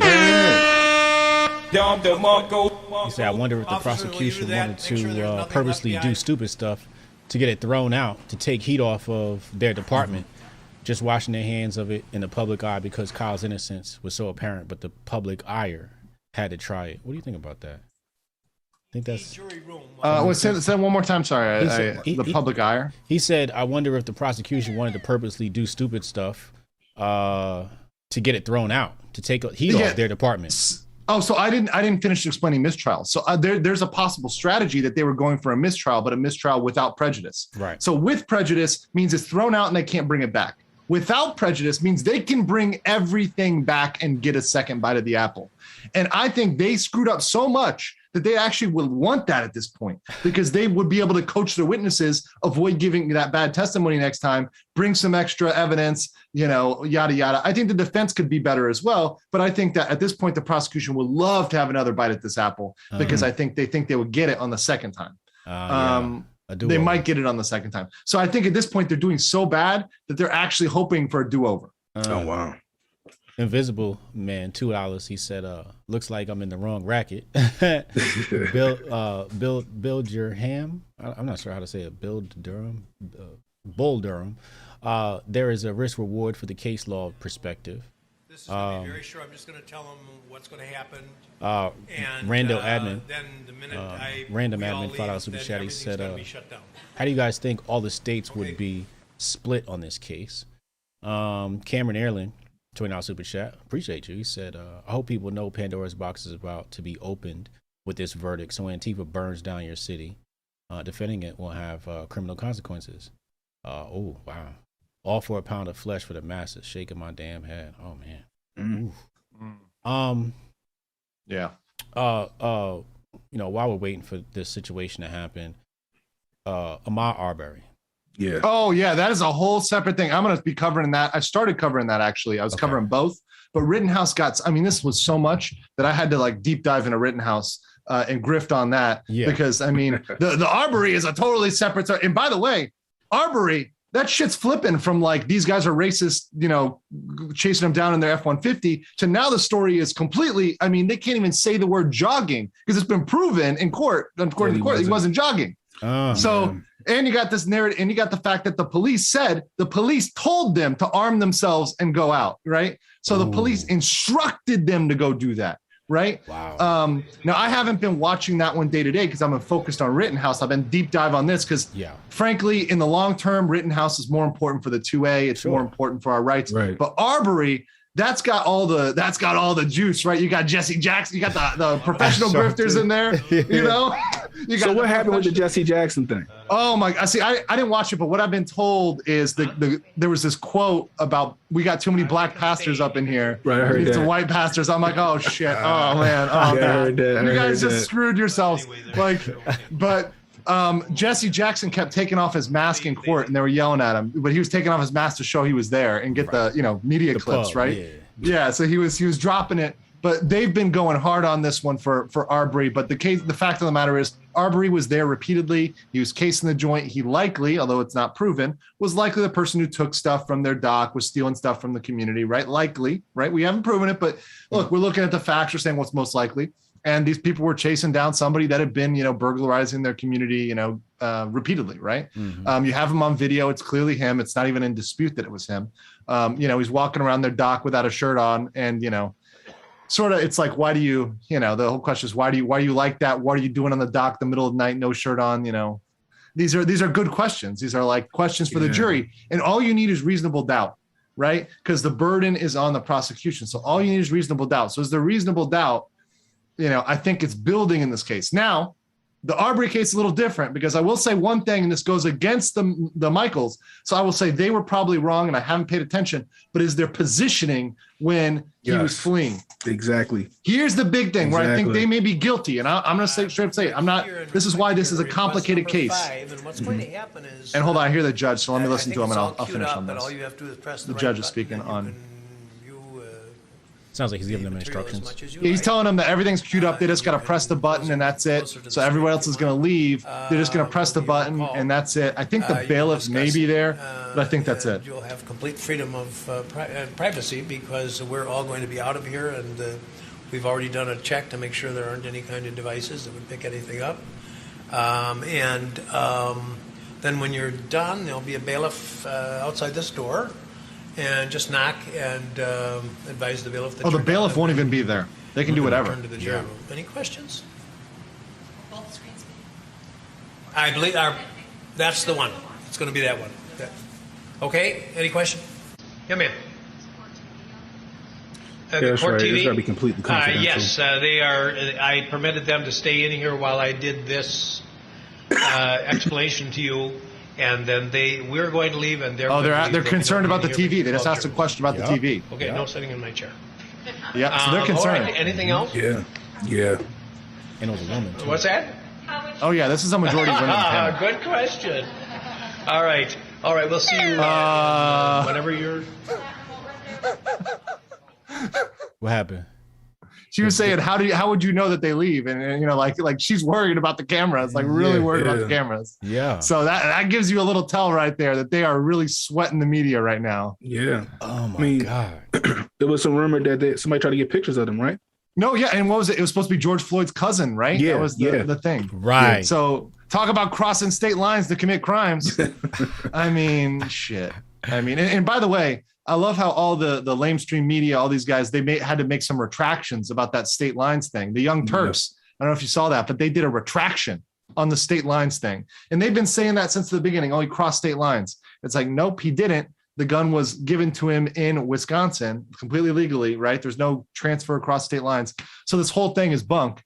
And then I love how the defense on their closing said, well, he's from right across the border, 10 miles away. And if he's from a separate state, I'm from a separate country because I'm 13 miles away in the same state. So it's like the distance is so close. We're talking like literally across the border. It's like if you lived in DC and you were calling Maryland, a second state. That's disingenuous. Right. That's what I was saying in my stream. I said that if you live in PG County, Maryland, a lot of those dudes in PG County, Maryland claim DC because it's 15 minutes away. But back to the Ahmaud Arbery thing. So let me finish that point I was getting at real quick. So and if you know anything about self-defense and guns, I think what they did, and I have to go back and pay attention. So I may be wrong here. I'm putting that out here. I may be wrong, but if it is proven that he had him lined up, Arbery was trying to juke and go out, and then he repositioned himself, you can't do that. You see it in the video when Arbery came around the truck. He went to meet him. You can't do that. That's aggressive. That's provocation. Like that's you're getting in the way. Now, if Arbery had lunged at him, like done a Rosenbaum and charged him, right? Yeah. And he hadn't moved, then we're talking more self-defense. But the fact that he moved, I mean, that's material. Like you cannot reposition yourself, right? Yeah, he was trying to head him off when he came around the other side of the what truck. do you mean he repositioned himself? I missed that part. So when they came in and they blocked him off, yeah, the son got out the truck and was on the driver's side. Right. Ahmaud Arbery, when he was running, he came around the passenger side. He came around the truck. The son went to meet him in front of the truck. At that point, he's aggressing. He's impeding his path. Now he's the aggressor. That's where they would get him on the guilty. Okay. Yeah, that's the problem there. And look, it would be different. I could get it if the guy had tackled him or something like that. But the point is, you shot him. He was unarmed. You didn't think he was armed, right? So, were you justified to use that level of force at that point? Probably not. If you're repositioning yourself to stop him, right? You can't do that. Sorry. I mean, I believe in the 2A. I believe in self-defense, but you cannot provoke that and get it into a situation where you're forced, where you're essentially forcing that interaction, right? You guys are the provokers here. You got a duty to be a little bit more careful than that, right? You see an unarmed guy, he's running, and look, he's running. He's not jogging. The video is pretty clear. This guy is hauling ass, like they said, but that doesn't justify you to shoot him, right? Even if he robbed somebody, even if he did, you can't blast him with a shotgun multiple times, right? Yeah. Just because he's running away, even if he committed a crime. I'm sorry. I mean, that's just the way the laws are, right? Right. The law's the law. Ladies and gentlemen, I just want to make sure we plug and let you know who's on the screen right now before the judge comes back on. We're waiting for the jury to come back and finish watching the tape. But this is Legal Mindset. This is The Legal Mindset on Twitter. He's our official Hotep counsel. Legal Mindset on YouTube as well. Make sure you subscribe. Dude, let me say something. Just hit 4K followers on Twitter, man. It's been popping. I'm loving it. I checked you out the other day. I said, let me check on Andrew. Because, you know, the whole case and everything been going on. Yep. So I was like, let me see how his Twitter going. I looked, I said, oh. Your boy's coming up. It's coming up. Yeah, well, you said it. You know, Hotep, shout out to you, because guys who don't know about Hotep, you know, this guy doesn't know just about one thing or two things. He knows about many things, and his wisdom runs very deep. And he was the guy who told me I had to find my community. And you know, I found a community of lawyers. I talk to a lot of other people. They call themselves the law tubers. So I'm like the most based one in the chat, who's always going to the point, and they're like, whoa. And I'm like, I don't know. I'm just telling you, you know, but making them uncomfortable. I'm like, all right, guys. I found a good community of other lawyers. I was lucky to get in with them, and I've been very fortunate to be on stream with them, with like Nick Ricada and the other guys who are streaming there. Okay. Really good folks to get involved with. I'm going to be covering the Arbery case as well, on some streams about that. So it's really great. But if you want to do it, check out my channel, Legal Mindset. I also have a Locals, where I post my completely unfiltered stuff, especially about the juice, because that's super censored right now. That's on my legalmindset.locals.com. But check that out, and I'll have a stream today in a couple hours on all of this stuff and some more of the legal consequences, some of the procedure, other stuff like that. So it should be good. But it's been great, and channel's growing, and I'm really loving it. Because, you know, people, how many now? 16,000? I just got to 16K, almost 17K. We're pushing it. You know, the truth is out there, and we're being censored, and we're being, you know, impossible to find, right? So the fact that people are finding information like this, as soon as they find it, they're like, oh my God, I'm so glad I found you. I'm so glad this is out there. So we got to keep community building, right?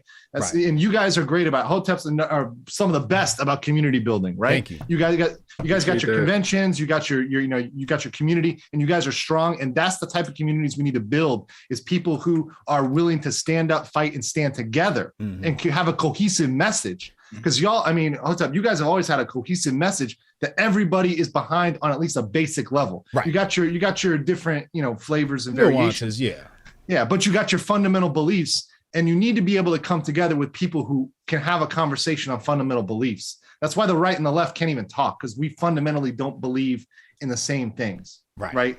We can't even have a conversation. Yeah, completely on opposite ends. Yeah. Right. Yeah. Diametrically opposed. Yeah. Also, in this case, by the way, is political. And you had the prosecutor say it's political. He admitted it. He said it's political.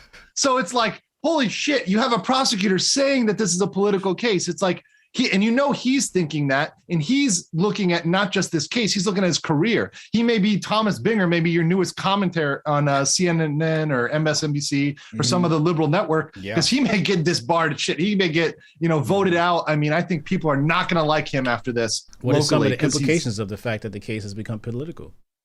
A lot of implications. I mean, number one, you have a court of public opinion. You got people out, on the bullhorn outside the courthouse already, right? You've got the fact that, they're preparing for riots. They're anticipating them. Yeah. I think, though, and I would love to hear you guys' take on this, because I've been saying that the real riots are going to happen in the Arbery case. But, you're not wrong. I'm just saying, I'm glad that the yellow pants guy, they call him Jump Man, or, the judge accidentally called him Jumpsuit Man. I was laughing my ass off. But, if he caught a bullet, the narrative on this would have been much different. That's all I'm saying. At first, I thought he did. When I rewatched the footage, I was like, man, I thought he did. I said, but if he didn't, that shit was a gnat's ass close. It just missed him. Yep. And this would be a totally different narrative if he caught a bullet, right? That's just the facts, right? Right. And the fact that they dug for this long, they had Kyle's phone, and they don't have anything to paint him as a white supremacist, tells you too that this guy is probably like the most innocent of innocent. Because look, you get in my phone, shit, I got your number, Brian. I mean, who are they going to connect me to? Horse tranquilizer, Joe Rogan. I mean, they're gonna tie me to all sorts of people, right? Because they're going like strings of connections. Correct. So they're gonna tie you to everybody ever, right? And they still couldn't do that with Kyle. They still couldn't paint him as a white supremacist because he isn't. Right. So, it's like, but it's crazy. And that's where we're going. And that's where the media is going. And you can see how it's an unfair advantage. The law may be on your side. This is as strong as the law gets for the 2A. And this is how hard it is. Imagine in a case where it's closer. The Arbery case is closer, right? I think it's on the wrong side. I think they're probably in the wrong there, but that's closer. And look at the narrative on that. Right. They still got the Wikipedia. You check Wikipedia, the leftist, organization, literally one of the co-founders left it because it was too biased. They still have it written down as jogging. So despite the fact. Yeah. Oh, and I got another one too. PolitiFact. This is one I'm going to try to dig up here, but PolitiFact kept the statement in the Rittenhouse case. There was a statement about the gun charge, and that Kyle had that it was perfectly legal for Kyle to carry a gun. Well, PolitiFact essentially came out and said that the judge is wrong on the law. They are right. They're non-legal experts, in their personal opinion. I just sent it to you on Twitter, Hotep, if you want to check that out. But they said they are right, and they're going to keep the claim as false, completely false, that it was legal for him to carry a gun, even though the judge has ruled on it, which means legally it is permissible. And under a reasonable definition of the law, any lawyers looked at it who's not completely shilling for the left, right? Any reasonable lawyer, unpartial lawyer, would read that as completely legal for Kyle to own that gun. Completely legal, but they still have it marked as false. This shows you that everything, the fact checkers, the news, they are all in the tank, and they're all gunning hard for this case and for any case that's going to come up involving self-defense. Any case. I'm getting the screens fixed, y'all. I know I'm awake now, guys. I mean, I wasn't in the beginning, but I'm. He's on fire. Let's see. Where are we? Okay. So this one here, he said, how do you guys think all the states would be split on this case? What does he mean by that? Oh, like if it's in a different state? Well, you got to understand that different state laws are different. Some states have stand your ground laws, which are a little bit more protective, right? Wisconsin's pretty good, though. The burden is on the prosecution. I think the main thing that would change is the jury. Frankly, the biggest thing is that local jury. You got a real hard Democratic bias there in Kenosha. That may be because you got those union folks, who are punching that D card still for some reason. I don't know why. You got your Asian food that's held up at Long Beach, like the judge was saying, and everyone was giving him shit for. But you've got a strong bias in Kenosha. So you go to another place in the U.S., maybe you get a more favorable jury. That's the real thing. The law's not going to change too much unless you're in California or New York. But this situation wouldn't happen in California and New York, I don't think. Right. And the judge said it himself. He said, this isn't my case. This is the jury's case. Mm-hmm. Yep. Libre TV Saul G $20 super chats checking in from Ghana. Oh shit, in the motherland. Oh shit. He said, I have no idea what is happening with the trial because CNN is the only news channel I see. Oh wow. Wow. I'm gonna tell you here, because I'm in Korea, and I get the news here. In the international news, the sad thing is it's so biased. But here's the funny thing, man. People are waking up. People internationally are waking up to the fact that the media is biased, that they're not telling the truth about the U.S. or not telling the truth about America. One big thing that red-pilled people abroad was Afghanistan. So they flipped the script so quick on that, and people were laughing because they're like, this is a big issue. I'm over here in Asia, and it's like, China's laughing about it. They're trolling the shit out of people because, the U.S. can't even protect Afghanistan. How are they going to protect Taiwan, right? How they're going to protect their other allies that they said they're going to protect, right? I'm sitting over here. Kim Jong-un is like staring down and like laughing, right? He's like, yo, I'm about to get some, I'm about to get some K-pop hoes, So, these dictators are looking and they completely flipped the script. It completely went to the mandates. The whole conversation shifted like that. People are waking up and they're seeing it, and it's good. They're seeing that they're being lied to, and 2 + 2 is equal in 5, and that just doesn't add up. Right. It's sick, man. It's sick the way our media is twisting this. And it gives you to the global cabal theory, this whole Bilderberger, it's all a global plan, global reset. It's making that narrative. And I'm not a conspiracy theory guy who likes to, immediately go down there, but it's lending more and more credibility. We're not doing it. They're doing it for themselves. they're lending credibility to this. This is a global plan. This is the elites putting us in this direction, especially these crazy, rich white globalists, right? They've got this plan. That's looking more and more plausible every day. What's going on with old boy who just Bannon? What did Bannon do now? Because he was doing a bunch of stuff. I saw him on where was he on? I saw he's on Pool or something. Is he indicted or something? Oh yeah. I haven't even had a chance to follow that so quick, but they're coming for. I mean, Bannon is like dropping facts, so they're coming for him like hard. Anybody like Project Veritas, they're attacking them hard. They're, really going after them really hard. Steve Bannon. When he's on to something, what's that saying? The bomber catches the most flack when it's over the target. You got people who are making sense. And now they're coming for him because they know they can't let him speak. They got to silence these people. Right. Just like they got to silence Kyle, because if Kyle's able to defend himself, then you are too. Right. But if Kyle's not able to defend himself, then they're going to be stringing you up in the streets before you know it. Right. And then there's another case going on right now. It was Bannon.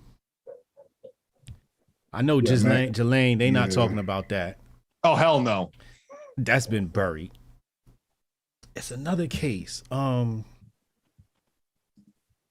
see. He was indicted by a federal grand jury for contempt of Congress. Okay, that's the biggest bullshit because it's like everybody's lying to Congress. You got Fauci lying to Congress. You got Zuckerberg lying to Congress. I mean, these guys are out there lying regularly. You're gonna indict them for that? Get the hell out of here. Like Fauci legit lied about what was going on in Wuhan. Straight up lied. Did he? Proven that. Oh yeah. He said we didn't fund it. And it's clear we funded it. The United States through the National Institute of Health. Yeah. Funny part is I did a video on that like a week before that news broke. Remember YouTube took it down 10 minutes later. I tried to post it. In fact, we shouldn't even be talking about it. I mean, but maybe it's gonna get buried within Rittenhouse and it'll be all right. H.A. hit me in the DM like, yo, your video gone. I went to go watch it. That thing was gone. It said that's the war we're fighting. That's the war we're fighting. They're coming after you like that. The algorithms are getting you like that. All my Rittenhouse videos are immediately brought into yellow to medium to limited monetization. Yeah. I'm going to apply for manual review because the policy is clear. Any coverage of anything involving legal court, that's clearly permissible, but it immediately goes through that because A, my channel's slant, and B, it's Rittenhouse. So they don't want that out there. They immediately want to get it deprioritized. I remember what the other case was. Alex Jones. Oh yeah. Okay. Yeah. They got him for the what was it, the Sandy thing? Sandy Hook. Yeah. And look, I think he did admit that he made some statements he shouldn't have made, right? I don't think it was crisis actors, but and I don't think he should have said that, but it's Alex. So, yeah. And you're allowed to say some crazy shit. I mean, that's the thing about the First Amendment, freedom of speech. You should be allowed to say crazy shit and let everybody determine whether it's crazy or not. Like if you're saying some crazy stuff, that's fine. The other thing I brought up too, which is painful to hear, but Arbery case, right? Yeah. Whether the McMichaels are racist or not is immaterial to whether they committed a crime. Right. It is not illegal in the United States to be racist. Correct. Right. And that's that. And people don't understand that. It is not illegal. You can be racist as hell. Yeah. Here's the problem. Do you take action on your racism? Right. Do you hurt other people as a result of your racism? That's illegal. Right. But you yourself can hold racist views. And I'd argue that, certainly there's people of all stripes that hold biases and racist views and all sorts of other stuff. But that's not illegal. You're allowed to do that. Right. So that's not material to whether or not they committed a crime. It's what we're talking about, what Ken and I are talking about. Did they step out of the way? What are they doing? Let's look at their actions. Right. Yeah. Now, if they went out there with racist motivations, if they're holding the burning cross in the hood, then yeah, sure. But we're not seeing that as the facts. Right. Yeah. And then they got that. I guess I don't know if it's true or if it's alleged. I guess the son used the N-word or whatever with the hard R and something like that. Did he? What's the context? When did he do it? At what point did he do it? Right. I don't think it was even. I don't even know if it was. I don't know if it was after he was already shot. Was that the case? I think it was after he was shot. Apparently, he said it.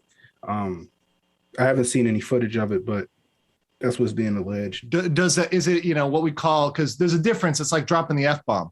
Do you say it in a cool, calm way, or do you say it as what we call an excited utterance? Like you're just kind of saying it. You're like, you just kind of like let it off. And look, I'm not saying that it's better one way or another, but I'm just saying it does change it materially to whether or not he did this with racial animus. He went out there saying, because Ahmaud Arbery is black, I'm going to go, shoot him. Right. Or we're going to go find him and shoot him. Right. Yeah. Versus this guy is committing a crime. We're going to stop him. And now that things go down and somebody's dead, which is, these people probably never seen somebody dead. They're worked up. Their emotions are high and they drop a hard R. Look, it doesn't make it great, but it changes the context. Handbrake is trending on Twitter right now. And apparently this was a video conversion software. Remember, I talked about this before. Yeah, I said this before. I said they probably use some third-party software to alter the file. And that's where you get the difference in file size, and you also get the possibility of different naming convention. Well, not naming convention, different naming. So, people are talking about that on Twitter right now. Big Tech has been censoring the ish out of us. How does that work legally? Well, I mean, here's the thing. Here's the big thing. You got to look back big picture. Because, when I do my channel, Legal Mindset, I don't say it's just about the law. You got to look at politics, culture, business. You got to look at all this as it applies to law, and then make up your own decision and make up your own mind. Use all these tools to defend yourself, right? Because nowadays you need to be equipped with knowledge of everything, not just one thing. That's why I like talking to you, Hotep, because just not about one thing. You put it all together, which is what you need to do. You can't just say, oh, well, here's the law. I talk to some lawyers. I get pissed off because they compare they do the whole, bad things happen with BLM and bad things happen on 1/6. I'm like, whoa. You're comparing a whole summer, that summer of love, the whole summer, everything that went down to one day. Like, let's compare apples to apples. That's not the same thing. Yeah. And, let's line things up. Like, let's look at the worst day of shootings, and things that went down during that summer. And let's stack that up and see, one-on-one how that would look at. That would be a more fair comparison. Right. Or let's look at it in a holistic sense, right? How much damage has the right done on that same period of time? All right, how much damage did the left do? The crazy, burning things down left. What's their body count? It's higher. Right. I'll tell you that. If there was even a slight body count on the right, it's publicized all over the place. They tried to get him with Sicknick, right? And Sicknick died of natural causes. Officer Sicknick 1/6. They were trying to say that the protesters killed him. They didn't. So, all these facts are coming out, and it shows the crazy, insane media bias. So we've got to all take that into account, and we've got to know that under different circumstances, some of these charges would have never been brought, right? But big tech, here's the thing. There's people pushing back against them. There's people suing them. But the strategy with big tech and with government, Biden is doing the same thing. Gavin Newsom is an expert of this. They're making you sue them. And all of the lawyers that I've talked to, we say, look, you want to bring a case? It's minimum. A case like this is minimum going to be $200,000, $300,000. Who has $200,000, $300,000 just to throw at a court case? I got it. Right? I got it. All right, Hotep, I need to hang out with you more, brother. All right, so you know what I'm saying? Like, even people who are wealthy don't want to throw that money around, right? And that's what I was saying earlier. More. And you're putting the burden on us to defend our rights. That's the problem. You're putting the burden on us to go to court. That's the problem. You can say, oh, that's illegal. Well, you've got it nowadays. You've got to challenge it to prove it illegal. And you got to pay a lawyer. And I'm sorry, we ain't working for free. Some people might. And there's people who are really convicted ideologically. We need more people like that. But it's a huge dedication of your time. Yeah. And how are you going to eat? I mean, look, I want to eat too. I'm out here, dancing or grifting for super chats, I mean, dancing around, like entertaining you people, it's like, all right, and look, it's important to support the people like this channel, like the other people that are out there telling the truth, because that's the only way this is going to get out there. And we're going to change the tide. We're going to change the culture. And the culture is going to come back and impact the laws. That's going to impact the politics. But we got to change the culture, right? We got to have alternative cultures that are pushing back. And if we can even get to a substantial minority, a lot of people have said over 10%. If you get over 10% of people resisting, look at the juice, right? The juice, you think about it, you're like, wait a second. If mob rule applies, you got, depending on which country, You got between 60 to 85, 90% of people have gotten the juice, but they're still making a big stink about the pushback. Why? Because 10% is enough for a significant resistance, a significant pushback, right? They got to get it way down low till it's like a couple people, then they can just steamroll them, right? But when you've got a dedicated group, even a small group, if they're dedicated, if they've closed ranks, they've done the Spartan thing, you know, they can hold up, right? You can hold up because you've gotten that community and you've gotten the resources to fight back. So that's why it's so important, and they want to shut you down. That's why Big Tech wants to shut you guys down, because they see you building a community and they don't like it. They want to shut down people who oppose their narrative because they understand that. I think that alt tech is going to be a big part of this, right? I think decentralization, everybody says that. That's going to be a big part of this. Let's go. But right now, but right now we gotta use the tools we gotta use, and at the end of the day, YouTube, you know, gets the eyeballs. So we got to get the eyeballs and bring them to uncensored platforms. Whether that's alt tech, I use locals right now. I'm going to expand other things. I'll probably be using Discord soon, other sort of venues to get people talking, build communities. But that's what we got to do to fight this, because that's the war, and we've got to try to win it, you know, in the long run. You know, last night I said, I tweeted out, you know, semi-joking, semi-trolling, but also quite serious. I said last night, Joe Rogan, Michael Mallis, Tim Pool, and Alex Jones were all in the same RV streaming. Did you know that? Yes, I did. I watched part of that. Okay.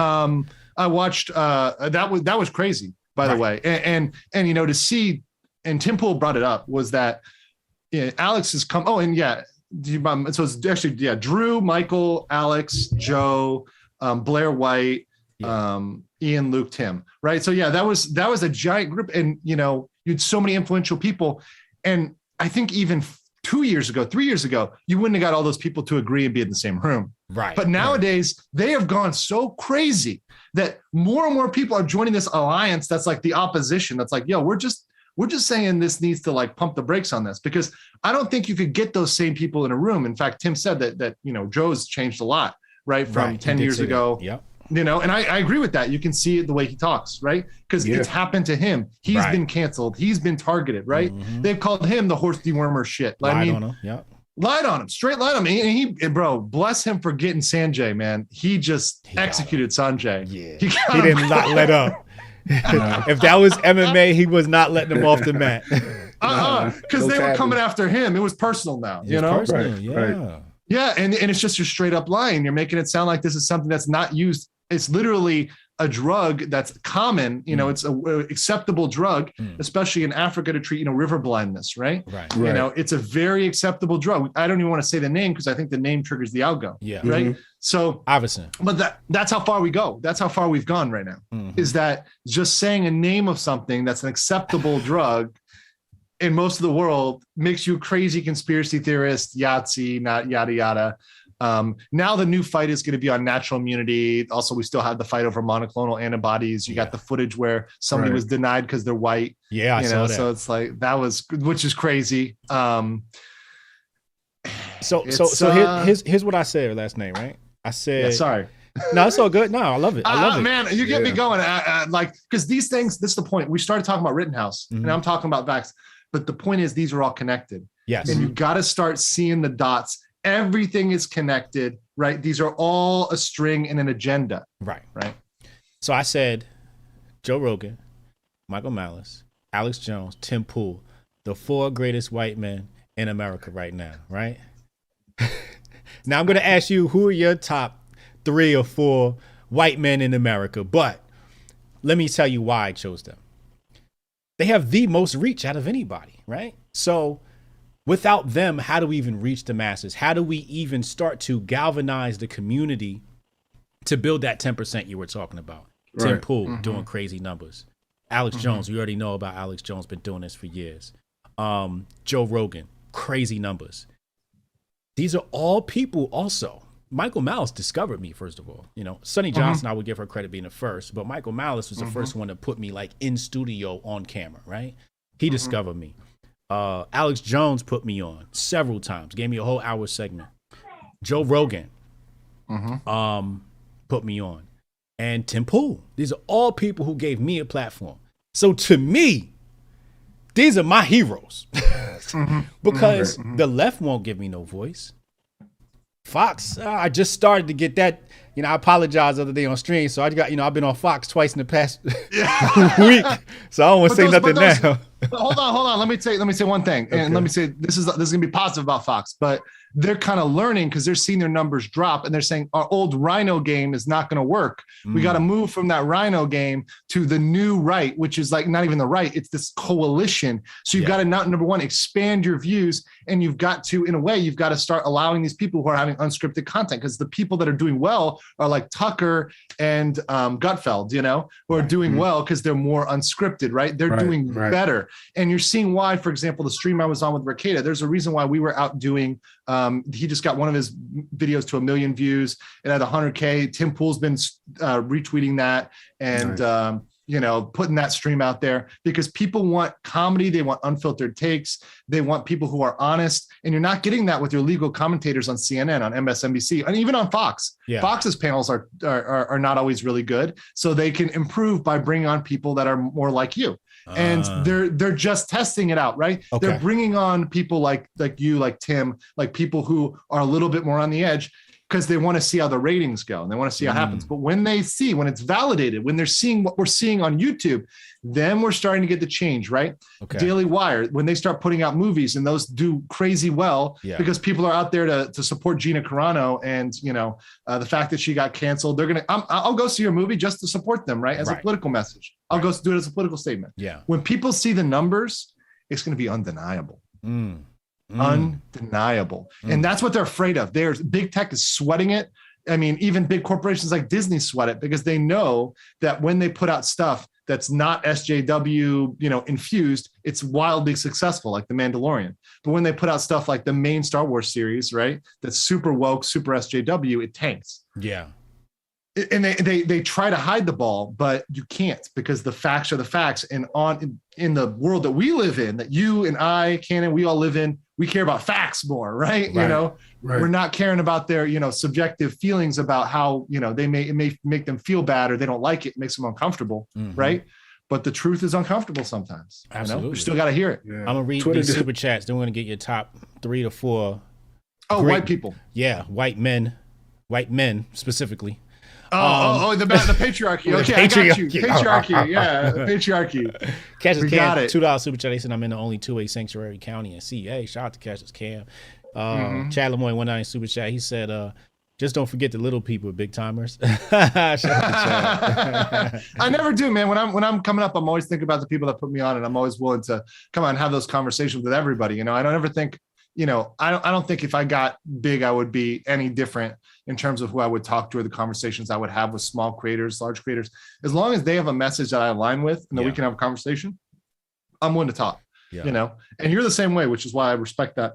No, I appreciate that. You gave me a chance in the beginning, when I was a very small creator. Now I'm coming up. Yeah. But soon I'm going to have to be like, yo, Andrew, can I get on your channel? Oh man. But about my white man, I mean, look, I would agree with what you said. They're all influential. Tim Pool, Joe Rogan, Michael Mallis. I'm gonna say some extra whiteys who are pretty good. Okay. I think Crowder's doing a lot of work, in terms of comedy, in terms of also the lawsuits he's bringing are very important. Tell me about these lawsuits. Against YouTube, again, pretty much for censorship. Okay. Challenging them, challenging big tech. You gotta. So he's got the money. Crowder's got the money. Yeah, he's got money. He set up the Mug Club, so that keeps him independent. Sort of like Tim Pool's got Tim Pool's website. Right. So you got to have, as a creator, and this. Yeah. You cannot rely on the YouTube money, because they control that spigot. They can turn that on or off. Right. So if you get addicted to that YouTube money, you get addicted to that YouTube message. Yes. So you have to be building an alternative line of income if that's what you're doing on a standard. That's what you're doing day to day. Right. And guys, look, I know it sounds bad that, hey, we're talking about income here, but that's the only way these messages are going to get out there. Right. They won't get out there if we can't eat, if we're starving in the streets. Right. That's not going to do. And even though I'm here in Korea and it's a lot cheaper, I still need to eat, right? Yeah. So that's so we important. Got Crowder. Okay. Project Veritas, James O'Keefe, I think he's a big guy. Okay. In this movement. All right. And 2 good names so far. I'm trying to think of one more here that's big. Because you already got Joe, and Joe. Throw some names that just even some that just come into your mind.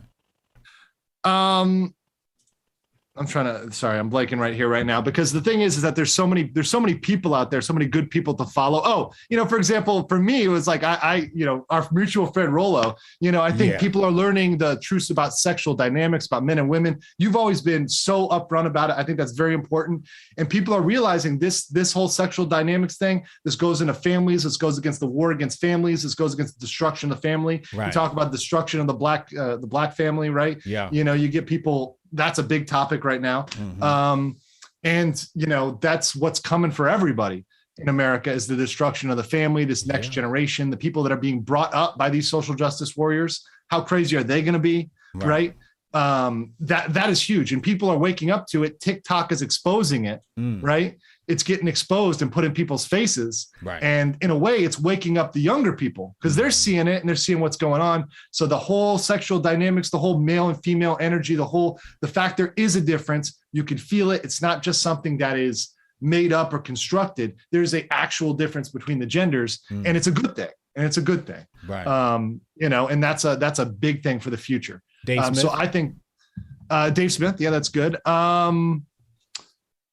Jordan Peterson. I mean, I think that Jordan Peterson is like a gateway drug for a lot of people. He's like an entry point so a lot of people start with thinking differently, sort of, because I don't call him like old school conservative, but he's got those kind of old-minded beliefs, but he's got that logical system that gets people into thinking a different way, getting out of the mainstream.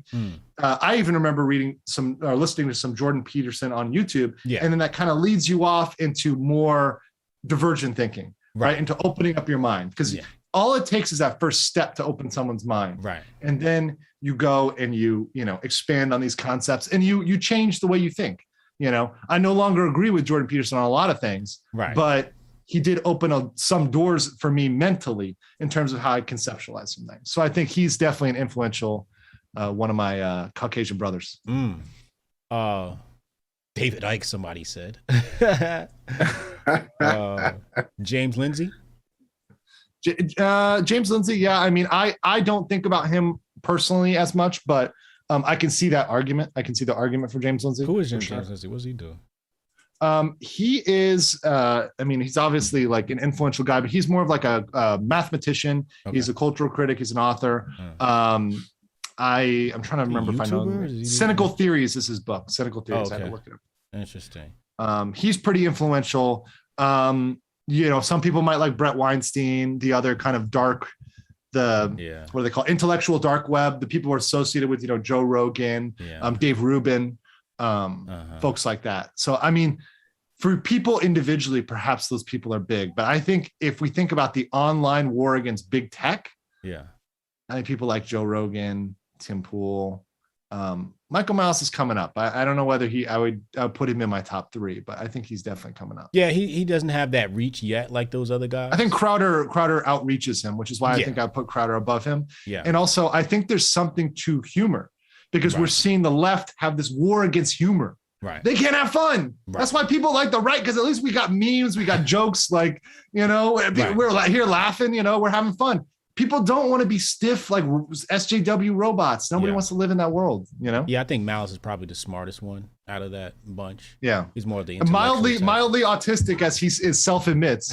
Yeah, but because he's got that hammering for detail. When you watch that interview with Alex, he was trying to get him for calling it indentured servitude. And I'm like, yes, it doesn't meet the legal definition of indentured servitude, but what he's talking is making your mind a slave, like enslaving your mind. That's more of what he was talking about, not the legal definition of it. Let me shake some things up. I got Alex. Alex is great. Let me say some things up here. Somebody said Brett Weinstein is a genius. I'm not here to dispute that, but Brett, what happened to that time you interviewed me? Where is that video? How come it never surfaced? You told me it got deleted, and I destroyed you in the debate. I debated you on your stream. Well, you tried to pre-record it allegedly. Brett, thank you for mentioning me as top black intellectuals. One half of me appreciates that. The other half of me is like, no, bitch, I'm a great intellectual, period. And I'm not calling Brett Weinstein a bitch. That's just my vernacular. But Brett, if you deleted our talk, why haven't we done a do-over? Somebody clip this and get this to Brett Weinstein. Tag him. Brett, I want you. Hey, question. So on another note, so we found out today that OSHA killed the whole Yami mandate, SARS remix juice mandate. What you think about that? Oh, well, this is what I'm talking about, guys. Remember when I was talking about that we need enough people to fight back? Mm-hmm. Yeah. We got enough people. This is a white pill. This isn't like a black. This is like hope, you know? This shows that we can win. We can win. Yeah. We just have to be dedicated. We need to fight it. What happened was, and they'll never admit it, but enough people threatened the pilots when they were saying, we're not flying. Southwest is trying to, they're full capping. All these bad guys, American Airlines, Delta, all of them, they were experiencing shortages because of the mandate, right? They were trying to say it was weather when it was a clear day in Florida. I'm like, you guys are full of shit, right? I mean, all of this, they've been lying and lying and lying. It's because enough people said no, enough businesses said no. All we needed was a critical mass, and we got there. And we had some big businesses. In-N-Out came out and said it. Southwest said it eventually after they had the pushback from the pilots. Yeah. Even though Southwest, conservative organization, but once again, they're run by those rhinos that are willing to go over and submit. You know, they're the Mitch McConnells of the world, right? They're going to roll over and submit when push comes to shove. They're really not that principled. So they're just trying to slow things down. They're not trying to stop them. So those people, when they got the pushback, when they realized the business was going to go away, they couldn't operate their business, they ended up going away from it, right? And that's why OSHA backed down, because enough people were going to fight it, enough people had sued, enough states had filed, and they knew they were going to win. And guess what? The ruling from the appellate judge, because the appellate judge issued an injunction, right? It was so strong. The wording on that was that it is a grave constitutional concern, right, of what they were doing and OSHA was doing. It is such a broad expansion beyond OSHA's power that it had to be stopped. And there was no way it was not going to be stopped. Here's the problem. The states had to spend their money, their time, their resources. Businesses had to spend time and resources to respond to this. They're bleeding the people who are opposing them dry. They're trying to drain their resources, and they're going to try again. Biden's not giving up, but you think he's done? They haven't even. Hell no. They're really putting the screws in. They cannot let us go back to normal. They cannot let their agenda be set back. Right? They're going to push it and push it and push it till they think they can get you the jab, or until something else happens. Right? I'm just gonna leave it at that. You know. Whatever something else is, but we're moving towards a big split in the United States in terms of the perspective of certain states and certain populations versus certain other areas. You saw that, you know, all the states that opposed it, you had 13 states opposing it. Yeah. Those states are ready to leave the union at this point. Is that possible? Is that even, let me not say. I mean, legally no, not legally even for Texas. No, they've already ruled on that. So pretty much no, but I mean, it's not a legal choice. It's a practical choice. You just say, we're out. What are you going to do? Right. You know, right. Are you going to try to invade Texas? Like, what are you going to try to do? You know, who are you going to send? You're going to send you're going to send the majority Southerners that are like the majority people that have volunteered for the military in the first place. You're going to send them to invade. Now, the problem is that they've systematically weeded out a lot of the moderate or conservatives out of the military. I mean, the military is running these LGBT ads right now, you know. They're pushing up the wokest of the woke up the hierarchy. You know, you still got that general that was literally giving information to China, right? Yeah. You know, saying, oh, if Trump is going to do something, I'll tell you. That's treason, right? And back in the day, you were executed for that. Yeah. Right. Like hung up for that. Right. That is not. Yeah. I mean, period. I mean, that's to our enemy, to our literal enemy. Right. You know. Even Beijing Biden called him a competitor, you know, which was giving him too much credit. But yeah, it's really insane. But that's the world we're living in right now. I think that we could just practically say we're done. You know, we're leaving. That's it. We're doing our own thing. We're forming our own, you know, we're forming our own coalition and put the ball in Biden's court. Of course, that's not legal. I mean, that's not legal. But you know, we'll see. I don't think there's going to be a military conflict. You know, let me put it that way. You used the term injunction earlier. Injunction is something that stops something from happening. So it also can be called a stay. And what it means is it stops it pending the court decision. So what they said was, we're going to stop the enforcement. So OSHA cannot enforce this pending the ruling, because this is the problem with the court system, guys. It can take years to get something to trial. Right. Kyle Rittenhouse, let's talk about that. Yeah. When did that happen? Last year. last year. Yeah, We're just seeing it now. Yeah. Right. This is how slow we are. Right. We don't have time like that with mandates, with stuff they're doing like this. They got to issue an injunction to stop these things. If they don't, we're going to be dealing with it until the court decision happens. So you're going to be forced to get the juice, and then they'll decide, oh yeah, that was actually unconstitutional. And by the way, we've had that happen with stuff like Obamacare, where it's gone into effect, and then they've said, oh yeah, by the way, retroactively it was unconstitutional. Right. But the damage is already done. Damage is already done. Right. So they're just hoping that they can get one of these things through. They're going to try it again with something different. So, it's a big cycle, but they started this war. We're just the ones fighting against it at this point. Yeah. Although I will say we do have to take some offensive measures against them in certain ways, in certain ways in terms of attacking their laws, attacking their businesses.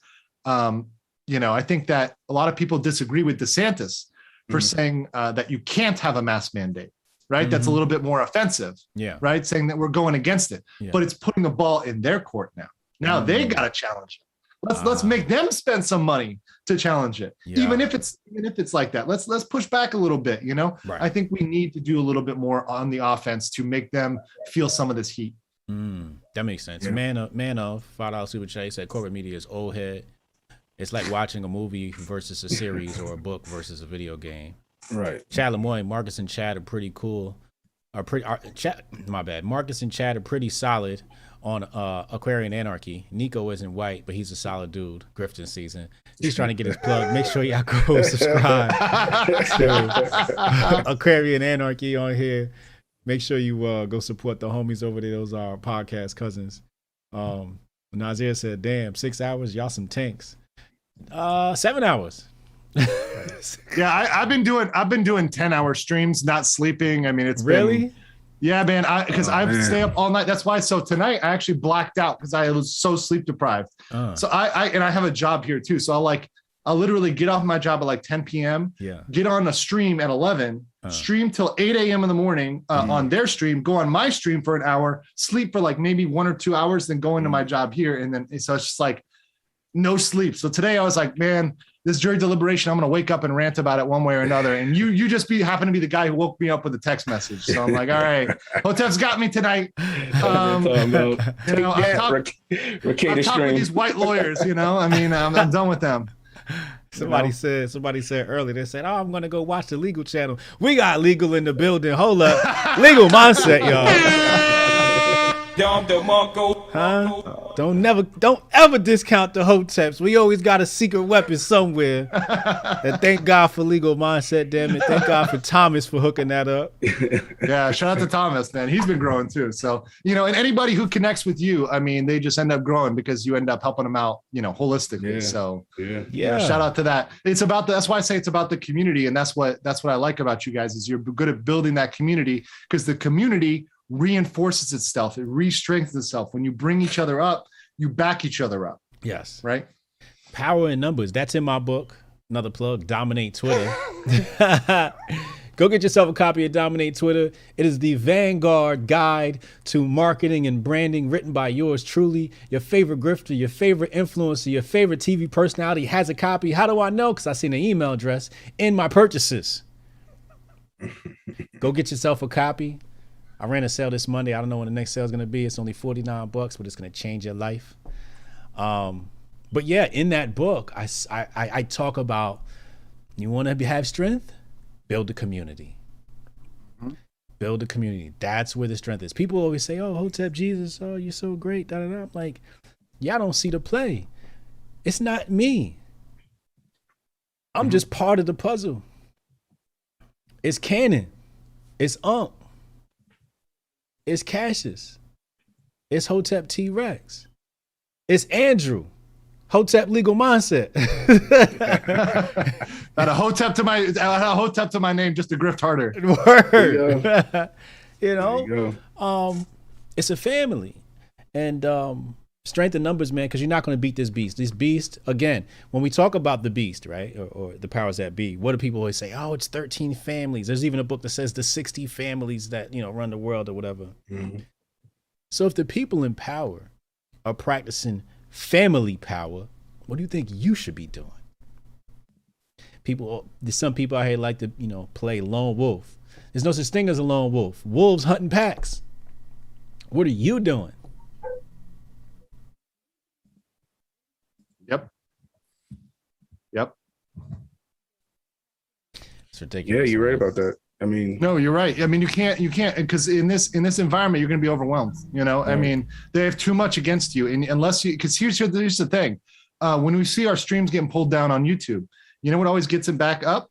On Twitter, when you're retweeting at Team Twitter, and you're getting everybody to retweet it, and they're seeing it. That's how it came. Literally, our stream got pulled the other day when the gun charge got taken down. In fact, almost every stream got pulled because they were afraid that allegedly Big Tech said, "Hey, people are going to give out misinformation that Kyle is innocent."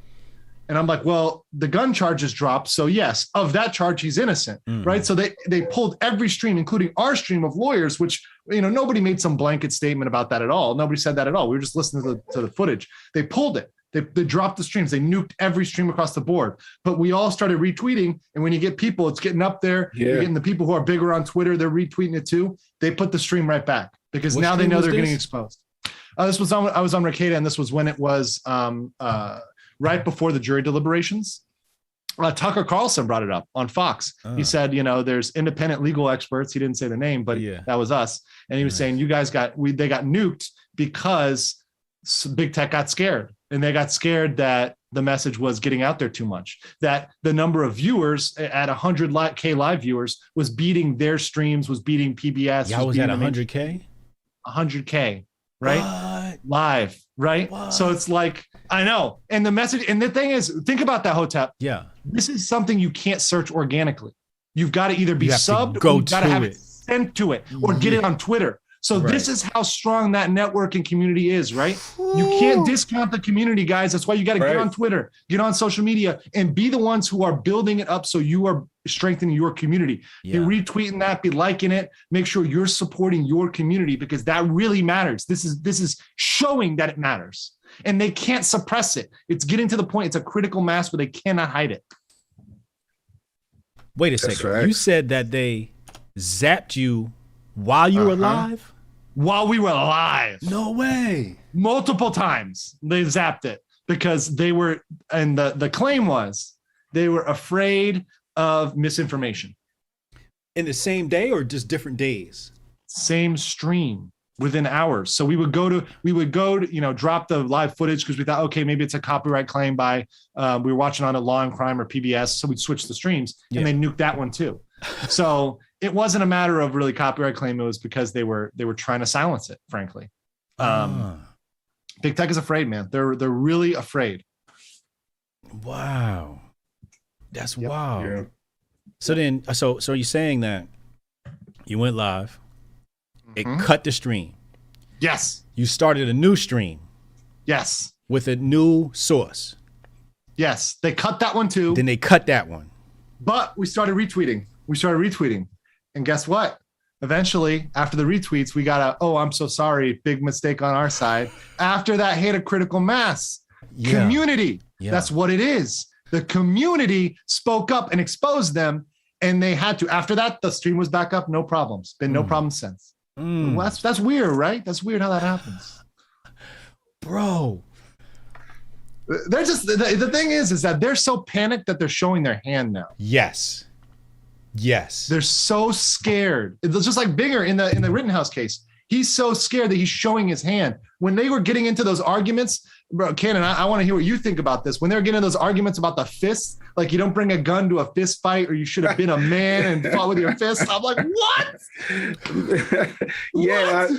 So I brought that up on one of my stream. I was like, you crazy. I said, I don't know how many dudes I done seen got stomped out at the club that was carried out of there in an ambulance.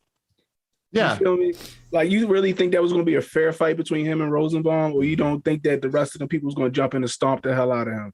And take his gun. And possibly shoot him with it. Yeah. And Lord knows who else. And you get more people who die every year. This is a fact they didn't talk about. If you take armed, hands and feet. right? Hands and feet deaths, that's way more than gun deaths. Right. So, don't tell me hands aren't lethal. These hands, I mean, right. It's let's just say Rosenbaum got him, right? He got up under that AR and he missed that shot and he hawked him and slammed Kyle on his neck and broke his neck. Yeah. You know what I mean? It's just ridiculous. And then saying that if skateboards are a deadly weapon, then we need to call Santa Claus and the parents. I'm like, yo, shut up. Like, how many people got knocked out by skateboards during that whole summer of love? Right. You know what I mean? They wasn't down there doing ollies and kick flips. Mm-hmm. You know what I mean? They down there using them as weapons. Right. Simply because they're not looked at as weapons. Right. Same thing when he was talking about the girl with that big ass mag light she had in her hand.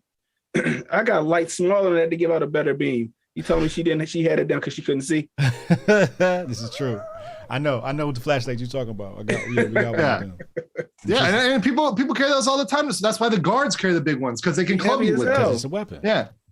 Yeah, absolutely. And it's about how you use it. It's not about whether it inherently is a dangerous weapon. You can make a pencil into a dangerous weapon if you stab it into someone's temple, right? Exactly. Or stab their throat jugular. It's how you use it, not what it is inherently. And oh man, did you talk about the size matters argument? Because that one kills me. It's like, oh, he just had a Glock.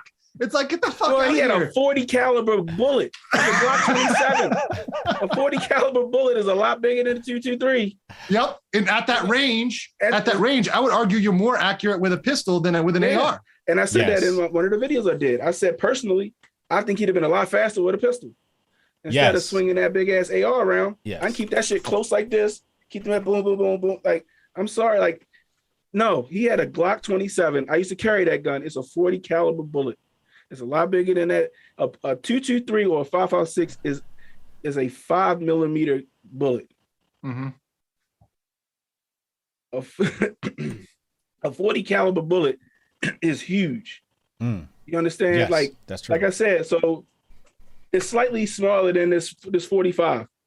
Mm-hmm. It's slightly smaller than this 45. Yeah.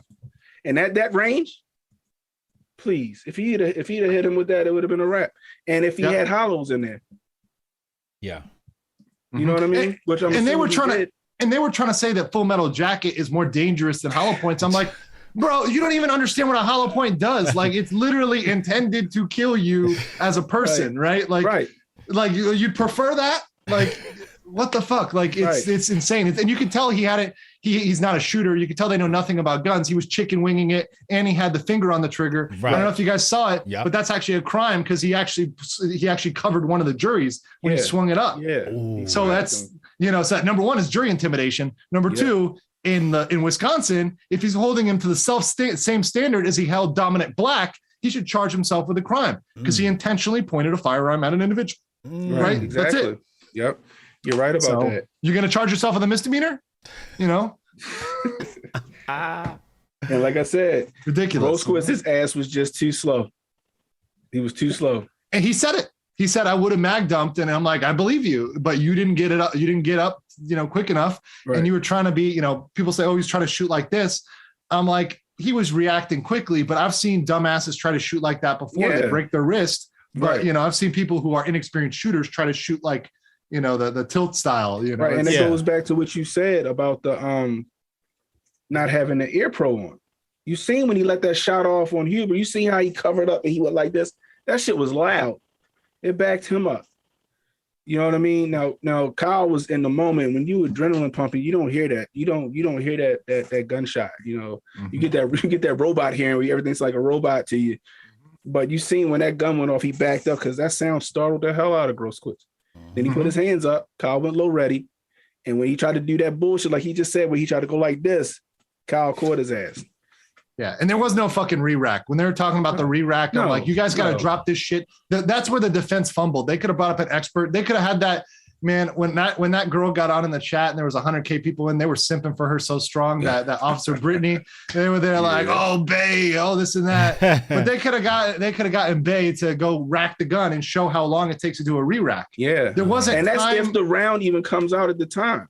Exactly. There wasn't time for him to re-rack. And then all of a sudden, because the whole point was there was a guy who ran through the clip, right, real quick. When you slow it down, it looks like there's time for a re-rack. But if you played it full speed, not slowed down, which they didn't do enough of, there's no time for a re-rack. There's no reasonable belief there. Grosskreutz covered his ears, like you said, because his ears were hurt. And then he immediately pretty much swung around to try to get Kyle because he thought that Kyle wasn't ready and Kyle couldn't bring the gun up in time. Right. And that's what happened. And I was like, and I said, if he was like this and Kyle had a jam, click, and he came down to re-rack like he tried to say he did, Grosskreutz would have had to jump on him. He'd have shot him. It'd have been a wrap. That's how you know it was never a jam. It was, and then two, if he had to do it, why would he have to do a re-rack with a 30-round magazine? So where's the unspent round? Where's never found. Round? And then they argued and said that an unspent round doesn't mean that it's a what do you say? Unspent round doesn't mean it's a live round. It's a fucking live round. What are you talking about? They never, here's the thing. No ballistics expert too. This is one thing I was yelling, screaming about throughout the trial is, and I call Binger backdoor Binger, not just because of his exploits with the judges, but also because of the way he got in evidence. You're supposed to qualify an expert. The defense is really the only people. They're the only people who qualified an expert. Dr. John Black, the bullet guy, the beard guy who looked like Colonel Sanders. Yeah. He was the only actual expert. But what they did, those sneaky motherfuckers in the prosecution, they snuck in expert testimony from regular witnesses. So all of those witnesses they brought in, they weren't ballistics experts. They were just cops who maybe handled a gun every once in a while. And most cops aren't even rifle certified. There you go. They don't even have the expertise. And they called them out on that with the interpolation, with the program. You saw that all they did was buy the program. They pretty much bought the program, the program that the government told them to use, and used it. It's like knowing how to use Photoshop, but you have no fucking clue how Photoshop works. Right? Right. You're not an expert. You're just a guy who uses it. You're like, yeah, I just pinched and zoomed. I mean, that one guy who's like, I pinched and zoomed on my iPhone. And you're treating him like an expert? Binger was using his testimony as expert testimony improperly when he was not qualified as an expert. This is the disgusting thing about it. And the defense, to their credit, fucked up because they didn't object to this. They didn't object to all this being used as expert testimony. That's how they fucked up. You want to inject all these artificial pixels in that fucking drone footage, but you ain't want to do that shit with that re-rack. That re-rack testimony you tried. Nope. Because you would have been wrong. You'd have saw you was wrong on that, period. Yeah, they knew they was wrong on that shit. People who know about guns knew that. Like, that's the thing. If they got one person on that jury who knows anything about guns, they're gonna call them on their bullshit. Right? Like I shoot maybe like when I'm in the US, like I probably go shoot like once a month, maybe once every other month, but I'm not like the most like, knowledgeable person. I'm sure that you're way more knowledgeable than me, Cannon, but like still even I like those common sense to me. Right. Like basic knowledge about firearms. Yeah. Not to mention you see the gun, it wasn't a phone, you see the gun drop out his hand when he got his arm shot. You see the gun, you see it drop. Then on top of that, when he went to the hospital, he used an alias. He's an alias in the hospital. Because he's a criminal. Then he lied to the police about having the gun in the first place. Then he didn't even have a valid CCW. The valid CCW, a valid concealed carry license. Concealed carry. It was, which is a crime. But guess who wasn't charged? He wasn't charged. Yeah. Yep. So, and, which tells me that what was the other the husband and wife or brother and sister, what is it? Zeminski's. Zeminski's. Yeah. They not getting charged either. No, they got dropped, right? No, they said that the guy has a charge on him. That's why he couldn't testify in court, because he has a Fifth Amendment. But they went after Kyle on his Fifth Amendment. That's what almost got the mistrial. Right. Well, should have got the mistrial, in my opinion. Cassius Can $2 super chat. A lone wolf is a skinny wolf. Hotep and eat. Issa G, laughing my ass off. That's the requirement for security guards in Cali, at least an ADP or a JHP, jacket hollow point bullets. Ladies and gentlemen, you're watching the stream on the Hotep Jesus channel. I am Hotep Jesus. We have Canon Hotep above me, and to the left of your screen, we have the expert, the attorney, Legal Mindset. Make sure you subscribe to Legal Mindset on YouTube. Make sure you follow him on Twitter. This guy's deadly, and I don't mean that in a violent type of way. I mean, only in a video game. he is lethal with the legal game. Very sharp. He gives some of the best takes, and he's on our side. That's what's most important. Hold on. Because if he was on the other side, oh my God, we'd be in trouble. Calls it straight. 100%. He calls it straight. You know, you're not going to get too many people who come online and call it straight. Like, you know, when we talked about the Zimmerman trial earlier, he called it straight. You know, he not pandering out here. He's letting you know it is what it is. We've been in contact. How long now? Oh man, about at least 9 months, 8 months. But it hasn't been that long. Okay, yeah, almost a year. Felt like a year. Yeah, that's what I was gonna say. It may be a year. I think the first time I came in when you were grifting on Fresh and Fit, that might have been a year ago. But when we got in direct contact was probably like 9 months. Yeah, because I'm you know, not the guy who walks in there and you could tell that first time. I'm not the person who sees somebody and is there like, oh my God, I gotta get you right away. I'm like, we gotta, like, I gotta have a little bit of connection. You know, we gotta talk. The second time you came out, we had more conversation. I was like, all right, I feel like we got the, you know, we're on the same wavelength now. Yeah. You know, I gotta feel like, what's his grift? How can we co-grift? You know, and it worked out, and it's been really great. So, you know, when I was in Miami that first time you're talking about, that's when I was going over the marketing strategy for Fresh and Fit, right? And I remember another gentleman was trying to expose Fresh and Fit for some things, and I was like, I think he taking credit for some of the stuff I cooked up. Remember we had that meeting? You were the one who said, hey, you got to get some girls up in here. Like, you know what I mean? That was before they even had the girls up in there. And I was like, yo, you got to get some ladies. Like, and I was screaming the same thing. I was like, yo, you're in Miami. You can't be out here and not being congruent and get some ladies up in here. Cause I mean, otherwise it doesn't look right. And that was all you, which is why I say, guys, you know, Hotep's got multiple levels here. There's levels to this game. And he's hitting on a lot of these different levels. And that's some low key knowledge, you know, the marketing business that you are just absolutely on point. You gave me good ideas. And whenever I see people doing stuff on Twitter that you've said, you know, hey, Andrew, do that. Yeah. I'm like, man, Hotep was right. You know, when I find this community, he's like, find your community. And I find the community and I rock it up, you know, in subscribers. I'm like, Hotep was right. Yeah. I told that to Tom the other day. I'm like, Hotep was right. It's like you're like Alex Jones, you know, it's only a matter of time before Hotep is right. Hotep's been told you. I was roaming around the Twitter woods until you found me. Yeah. But yo, like, I seen the dude taking credit, and I'm like, nah, I'll put that in Fresh and Hit. You know what I'm saying?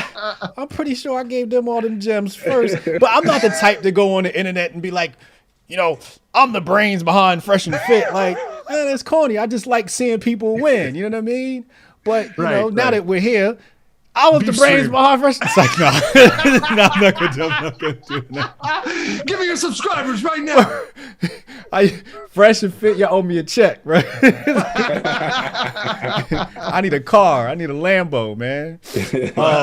Nah. Shout out to those guys. You know, no, they deserve all the success they got. They work really hard at, you know, those guys, Myron and Fresh. They're hardworking guys. So you know, and you see that behind the scenes. So right. So then I came down. I want to say second or third time. It was the last time I was down there and saw you, and we have a product coming out. I've been writing in that. Really? Okay, you got my cases, so you're good. Yeah, I got your cases. Good. Thank we you. can't. And now and then here's the thing: there's going to be more to add because we're getting cases right now. We're getting New York Rifle and Pistol Association. That's a big Second Amendment case that's coming up. Okay. We're going to have the big abortion case that's coming up right now. That one's going to be big. So we've gotten some big Supreme Court cases that are going to come out in the next probably 6 months. That's I would expect. Perfect amount of time for me because when I figured out my angle, I was like, that was the hard part for me, was like, which way I'm going to go with this, right? And then, so what I've come to was, this is going to be like my magnum opus breakdown on what to do with the information. Right? How to galvanize the people, the problems with our world. So I'm doing this whole breakdown on the problem with the right, the problem with conservatives, the problem with the world. And then I'm adding the solutions. And then your case law is going to be like at the end of every chapter, or a couple of case law at the end of every chapter. We have we shot a promo video when I was down there too. So make sure, you know, that y'all going to see that before it comes out. I'm glad I have 6 months because as I started to dive into this, man, bro, like, yeah, there's a lot. Like I'm like, man, we could, because that's the problem, is putting a limit on stuff, because there's so much that you kind of got to narrow your scope, right? Like I could write, you know, it's like when we started thinking about this, I'm like, oh man, like if you don't narrow the scope on this, we could just go. It's sort of like me when I start ranting. Now I'm on the juice. Now I'm on, you know, Beijing. Now I'm on all this stuff. But it's because all of this is so important and it's all interconnected. Yeah. But for a book, you've got to narrow that scope. You got to focus. And right now, so many of our constitutional rights are under attack. There's we're getting shot at from every angle. I mean, we're like literally under siege right now in terms of our rights, and our freedoms have never been more at risk in the history of this country. I'll even say this, during the world wars, they weren't at risk, right? They would probably, look, even if we took an L in some areas, right, probably wouldn't have been invaded as a country, right? Even if other countries were communist or flipped to being fascist or whatever, right, probably wouldn't have affected America. Our rights were probably never that much at risk. But now, because it's from the inside, it's much more malignant. It's like a cancer versus something that's outside of your body, right? If a bear's attacking you, you can shoot the bear. But if a cancer cell is inside you, it's much more difficult to go in there with chemo because you're nuking yourself and you're hurting yourself. You're killing all the cells. Part of this, you're not just killing the cancer cells, you're killing all the cells, yes. And that's what the left is doing right now. They're destroying the body. They're causing us to attack ourselves, which is making us weaker. So our external enemies are now stronger, more emboldened. You got to expand on that. That's deep. Your Chinas, your Russias, they're all feeling themselves right now because they see us tearing each other apart. We're barely going to be able to hold the line. Let's say we get this W over the left in the United States. Yeah. What is left of us is going to be so embattled and weak. Our resources are going to be drained, our finances, our homes. We're going to be fighting back on all fronts. And even if we win, it's going to leave us in a state where we're not going to be able to be the world police anymore, for sure. We're certainly going to be able to barely take care of our borders. So all these countries, Taiwan, so I think even here in Korea, Japan, all these countries have to think about, hey, we got to think about defending ourselves. We got to think about who our next ally is. We got to think about who we're working with, because the United States is not going to be there. Yeah. We're seeing it in Poland right now, where they're putting guards at the border there, and they're having to maintain their border integrity because the EU doesn't want to even back them up, right? Certainly not the US. Nobody's talking about the fact that you have a country, Belarus, that is intentionally sending migrants to immigrate into the EU through Poland, and they're doing it as an attack. Yes, Poland's called it attack, but you see at our border with Sleepy Joe, we have hundreds of times the amount of immigrants coming through, right? But we are not even close to classifying it as an attack. We have no troops on the border. We have no people go there and inspecting them for Rona, yet you're requiring us to get the juice and to get tests to come in this country legally. If I want to fly back to the United States from Korea, I have to take a test or get the juice. But people who are crossing over, God knows who they are, traffickers, sex traffickers, who are bringing those children in. They get to come in without a test, without a background check, without anything. And the funny part is that people aren't contesting this. Now, I'm going to tell you this one thing, black folks. When old Joe Nicholslick make it legal to hire illegals, your ass is going to be out of a job. What you going to do then? Y'all sitting here, y'all rooting for this, y'all marching yourself right off the cliff. You march yourself right off the cliff. Slowly but surely, they is replacing us as a voter base. They talking about giving them the bag for pain and suffering, and they not even American citizens. Soon you're gonna be like, you know what? Go ahead and hire them. It's cool. And then next thing you know, what you gonna be doing? You gonna be the one at Home Depot trying to jump in somebody's pickup truck.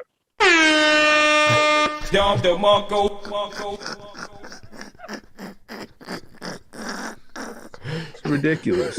He said you're going to be sitting at Home Depot waiting somebody pull up with a pickup truck. Jose going to be picking your ass up off the side of the Home Depot. Jose going to be asking you. He's going to be like, ¿Habla español?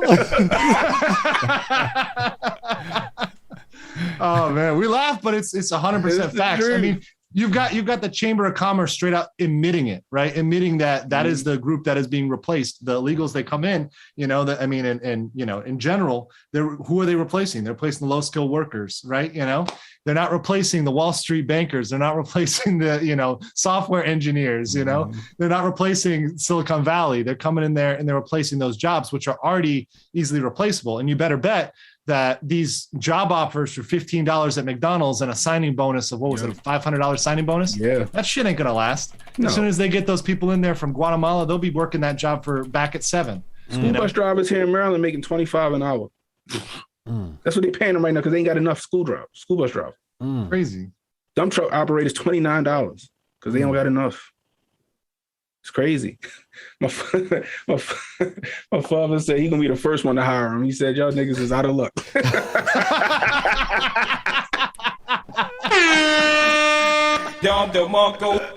Oh man. Yo, we're gonna read these super chats, and I want to ask you about Joe Biden, Kamala, and Pete Buttigieg, and that situation of Joe Biden leaving the house. LP, HJ been grifting all day, so here's my 5. Shout out to Legal Mindset broadcasting in his bathroom. Oh yeah, that's been the joke, by the way, on the stream, is that I'm in my bathroom because every room in Korea looks like the bathroom, so I just own it. I'm like, I every time I say, I'm taking a shit, I call it a binger. That's the prosecutor. I'm dropping a binger right now. But yeah, everyone is in my everyone. But yeah, this is very standard Korean apartment. People take notes from LP. Yeah, drop those super chats, man. My ass hurt. You know what I mean? I think my ass is going numb, and this shit ain't free. So pay your admission. Christian Davis, he said, new corner, y'all dropping that shit though. Fire. Thank you, bro. So there's rumors that Biden's gonna be on his way out, unfit to carry on the job. And then there's some other rumors, and I don't know how substantiated they are. All right. But they're saying that they're gonna snub Kamala in favor of Pete Buttigieg. How? How are they proposing to do that? They got to do the 25th on both of them, right? Yeah. How are you gonna kill her? Like, what's going on? Is she gonna resign? Like, how are we doing this? Like, what's your plan to get Buttigieg in? Yeah, I can see Kamala being prez and then they picking him for vice. Yes. That's going to be interesting. Well, technically, or lawfully, or legally, whatever the term is, Nancy is the Speaker of the House, so she becomes vice. She would become vice. Hold on, though. I think you might be able to. I have to check that out because I think you might be able to nominate. I have to check if, like, the procedurally, depending on how they do it, it might be possible for Kamala to appoint. Like I know I have did to a check video, if there's a loophole. I know I did a video a while back where I think when I looked it up, the Speaker of the House became the vice, but I could be wrong on that. Though. But no, and here's the thing. This is fucking new territory. So in the Biden administration, if they're going to do one thing, they're going to make up some law. Oh yeah, because they don't care about the law. That's what I think. They're just going to do it because they want to do it. So what they might do is say, look, that what you said with Nancy, that's like chain of command. If we get into a what was that show?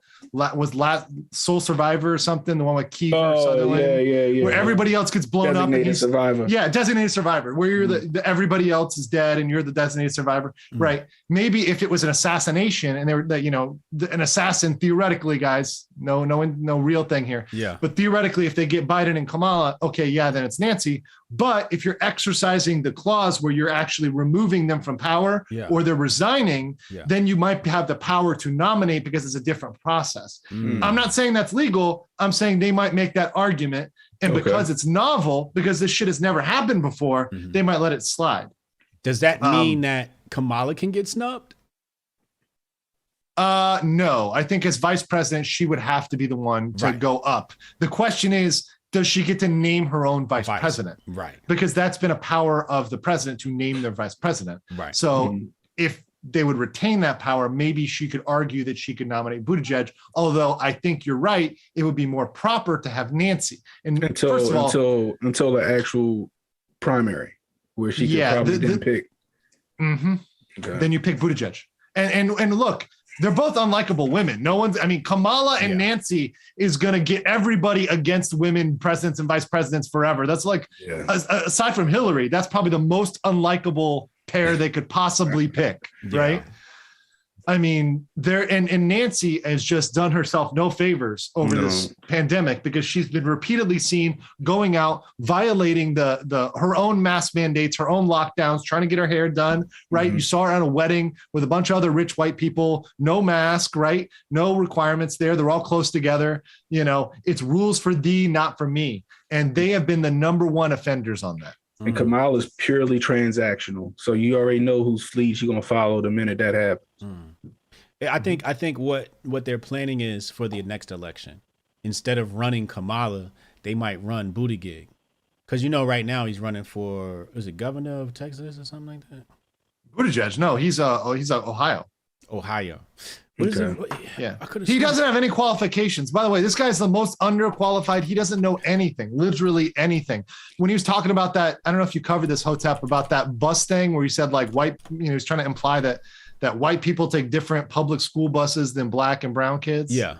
Oh, is that doing the infrastructure thing he was trying to Yeah. He's like, oh, because the black bus can't get under the thing. I was like, what? Yeah, right. Last time I checked, a school bus is a school bus. I haven't seen I've seen the short bus for like the special kids, but like I haven't seen the black and brown bus. Like right, they riding a double decker. Like we're in England over here, like what's going on? Oh, Indiana. Okay. You running for governor of Indiana? Yeah, sorry. In Indiana, Ohio. Look, I'm sorry. I'm not from that area, but sometimes those states bleed together. Uh-oh. I think we got some Which action. We'll be right All right. Let me pull that back up real quick. Oh, we going to get something?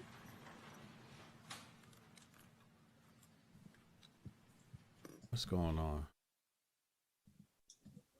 I got jokes for the lady over there. You see that white lady sitting next to Rittenhouse? Yeah. Uncle Hotep, look at his lips right now. Oh man. That's his. He let him pause. Oh man. He let him pause. What? Okay, he ain't jumped in on here yet. I was just about to say that, man. Like, where he at, man? He need to get in on some of this, man. He probably be off soon, and we could get him in there. Yeah, either that or he mourning the death of young Dolph. Word.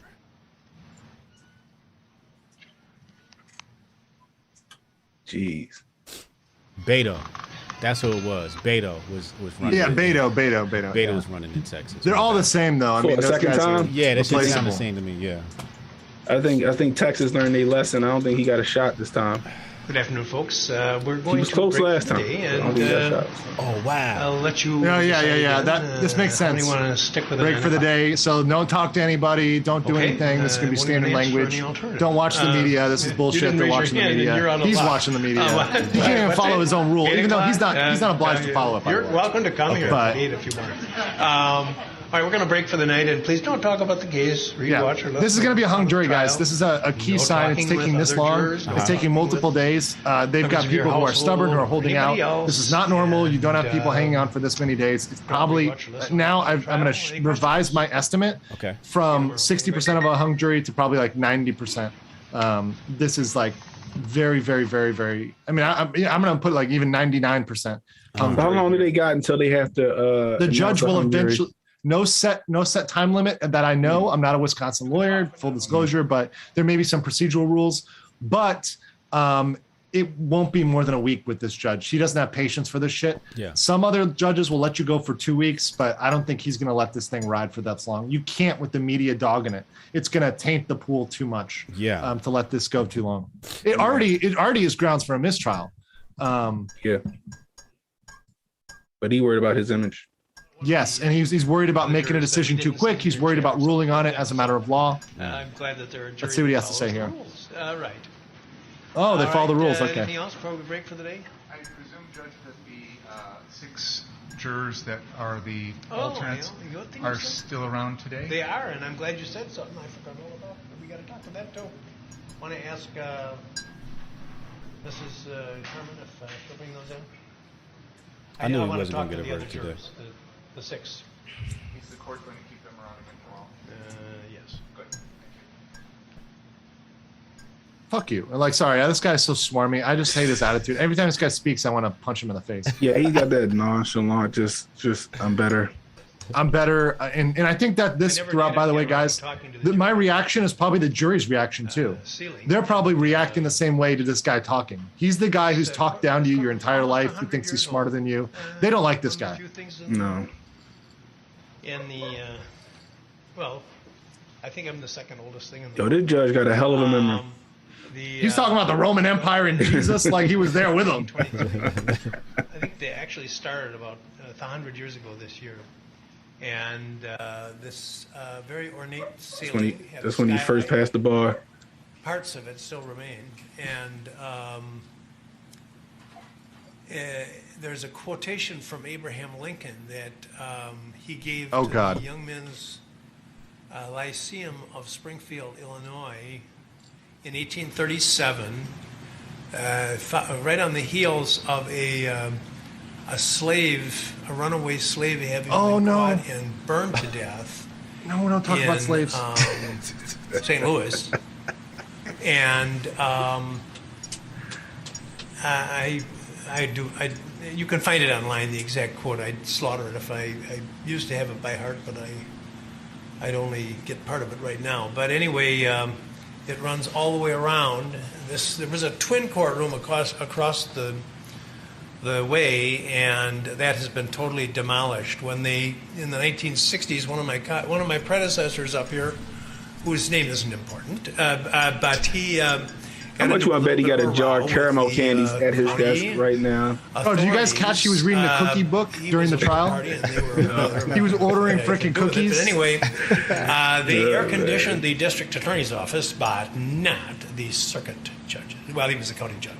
But, and that didn't sit too well with him. And so he said, I'm going to order an air conditioner for myself. And he ordered the county to pay for it. And the county clerk said, I could put him on the record authority now. to pay for that. So he jailed the county clerk, and the case actually ultimately went to the Supreme Court, and it was decided that there was a procedural error, which is always a good thing for the courts to handle, is a procedural error, and they avoided the subject, although they did discuss the fact that the courts do have the authority to order things that are necessary, and it seemed like the air conditioning probably was. Well, anyway, then they tore up the ceiling, and that's now they're investigating whether it could be restored. All right. What was your point? We're not done. He just like to hear himself that talk. means you're not done. Yeah. And I'm going to ask that you come back tomorrow.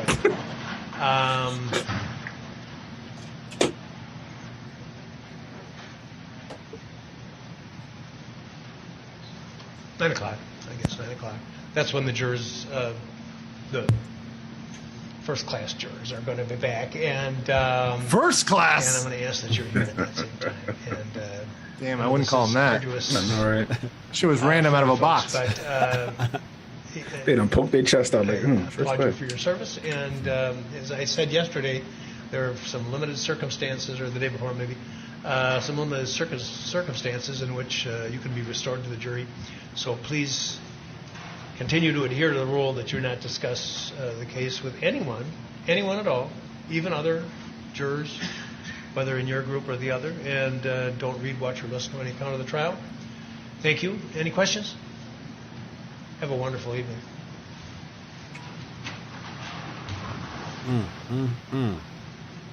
Now, why are they still standing there? Are they waiting for the jury to leave? Yeah, you have to stand for the jury. You have to wait for the jury to leave. You can't leave before the jury. It's sort of like a respect thing because they're so important. Respect the jury. So what's up with the jury not being sequestered? Okay, so here's the thing: is that I'm divided on this. So I think in Andrew world, let me listen to this real quick. See if you got anything. Wonderful evening. Okay, we're done. All right, so and I'm going to kill that feed in the background so it's not distracting.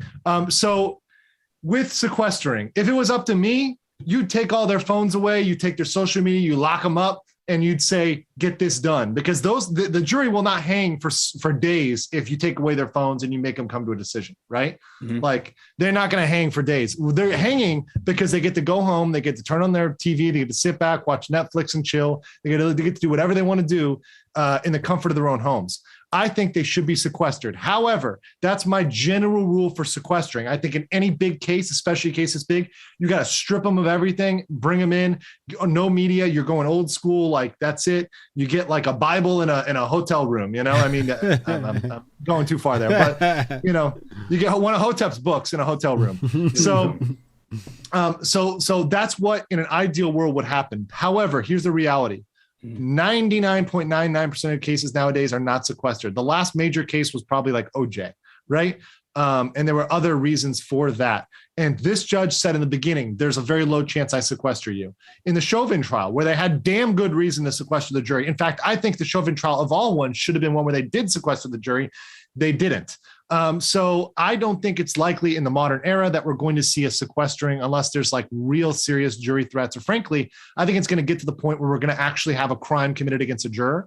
And then maybe they're going to commit. Then they're going to, be convinced to sequester. That's the level we're at.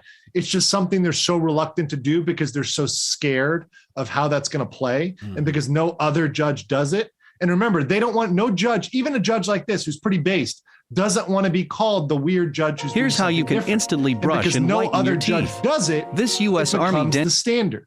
Right. And because most normal cases you don't need to sequester, they just get so used to not sequestering that they can't handle it and they don't realize in a case like this, they should be sequestered. This is the quintessential case where you sequester them and you take away their social media, because these hot takes you're getting from the mainstream media and you're getting on Twitter and everybody else from Law Twitter, which are a bunch of the Law Twitter is different than Law Tube, right? The lawyers on YouTube, with very few exceptions, are pretty based and pretty good people. But the people on Law Twitter, a lot of them aren't even lawyers, right? They're just people who are tweeting thinking they know about the law. And they're out there saying, oh yeah, this guy's guilty, this and that. And that's what most normal people see. Most normies see what's the most popular thing. That's why sequestering in this case would be super effective. We might not have that hung jury right now. The problem is these people are looking and reading too much. That's it. And the fact that if it's legit, that they say they're scared of threats, how do they find out about those threats? Exactly. The only way is through social media. The only way. Wait, before, let me read some super chats and show you some cool information. Sure. I want to find. And I gotta bounce in about like 10, 15 minutes we're gonna to get my grift on. Yeah. Make sure y'all follow Legal Mindset. He's gonna get his grift on right after this. Yes. So right after this, make sure we all head over there, support him. Legal Mindset on YouTube, The Legal Mindset on Twitter. Well, I'll see y'all all there. I'll be in the chat supporting, retweeting, making sure more people see that. And then I want you to answer the question of why do you believe it's going to be a hung jury? But first, Adam Young, look this weekend based off the same discussion. Harris would appoint a VP and Senate would have to confirm. Interesting. I guess he said he looked that up. He said Harris would appoint a VP and the Senate would have to confirm. Okay.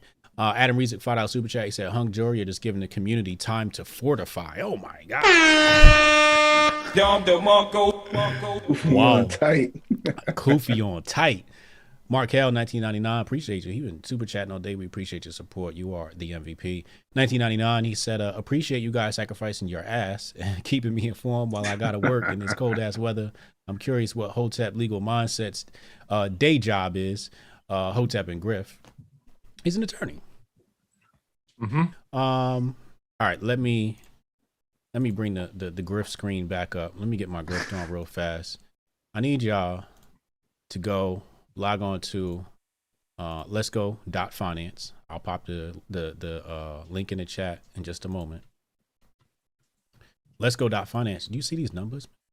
184% APY on this crypto coin, on this crypto token. I'm sorry. I want to be specific. This token Ego gives you 184% APY. All you got to do is go to Binance, get you some Binance tokens, swap those on Pancake Swap or wherever else you do your swaps. Swap it for Ego. There's a link actually at the top of the website to do so. And then stake that on your favorite influencer. I would say stake it on Hotep Jesus. Also, you can stake Cake for 85%. USDT, USDC, and Binance token, Binance USD for 80% APY. I don't know where you guys can get those returns. Definitely not from traditional means. So yeah, please go ahead, go over there. That's let's go.finance. I'll get that link in the chat. Legal Mindset, please tell us. You went from 60% to 90% sure that we're going to get a hung jury. Please tell us why. Yeah. So here's the thing, guys. Time. It's all comes down to time. The longer it takes, the more likely it is that you're going to get a split. At this point, when days are going by, you have a fundamental difference of opinions. Hours is one thing, right? But the fact that they've now gone home and slept on it once and now twice. Now, if there was going to be an overnight change of mind, that would have happened this morning, right? You would have had it just right off rip. Someone woke up and said, you know what? I realize you guys are right, this and that.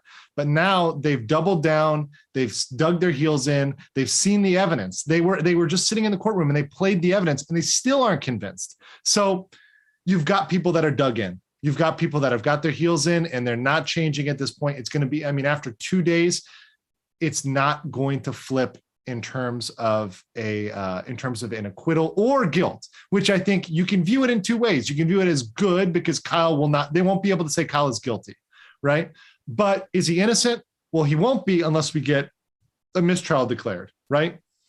Now they could go down the charges and say, oh, well, they could actually split out the charges. If the jury really wanted to, they could say, okay, well, we all agree he's not guilty on these certain counts, but we're hung on these other counts, right? So there's multiple counts, right? Just think about it this way. There's Rosenbaum, Huber, and Grosskreutz.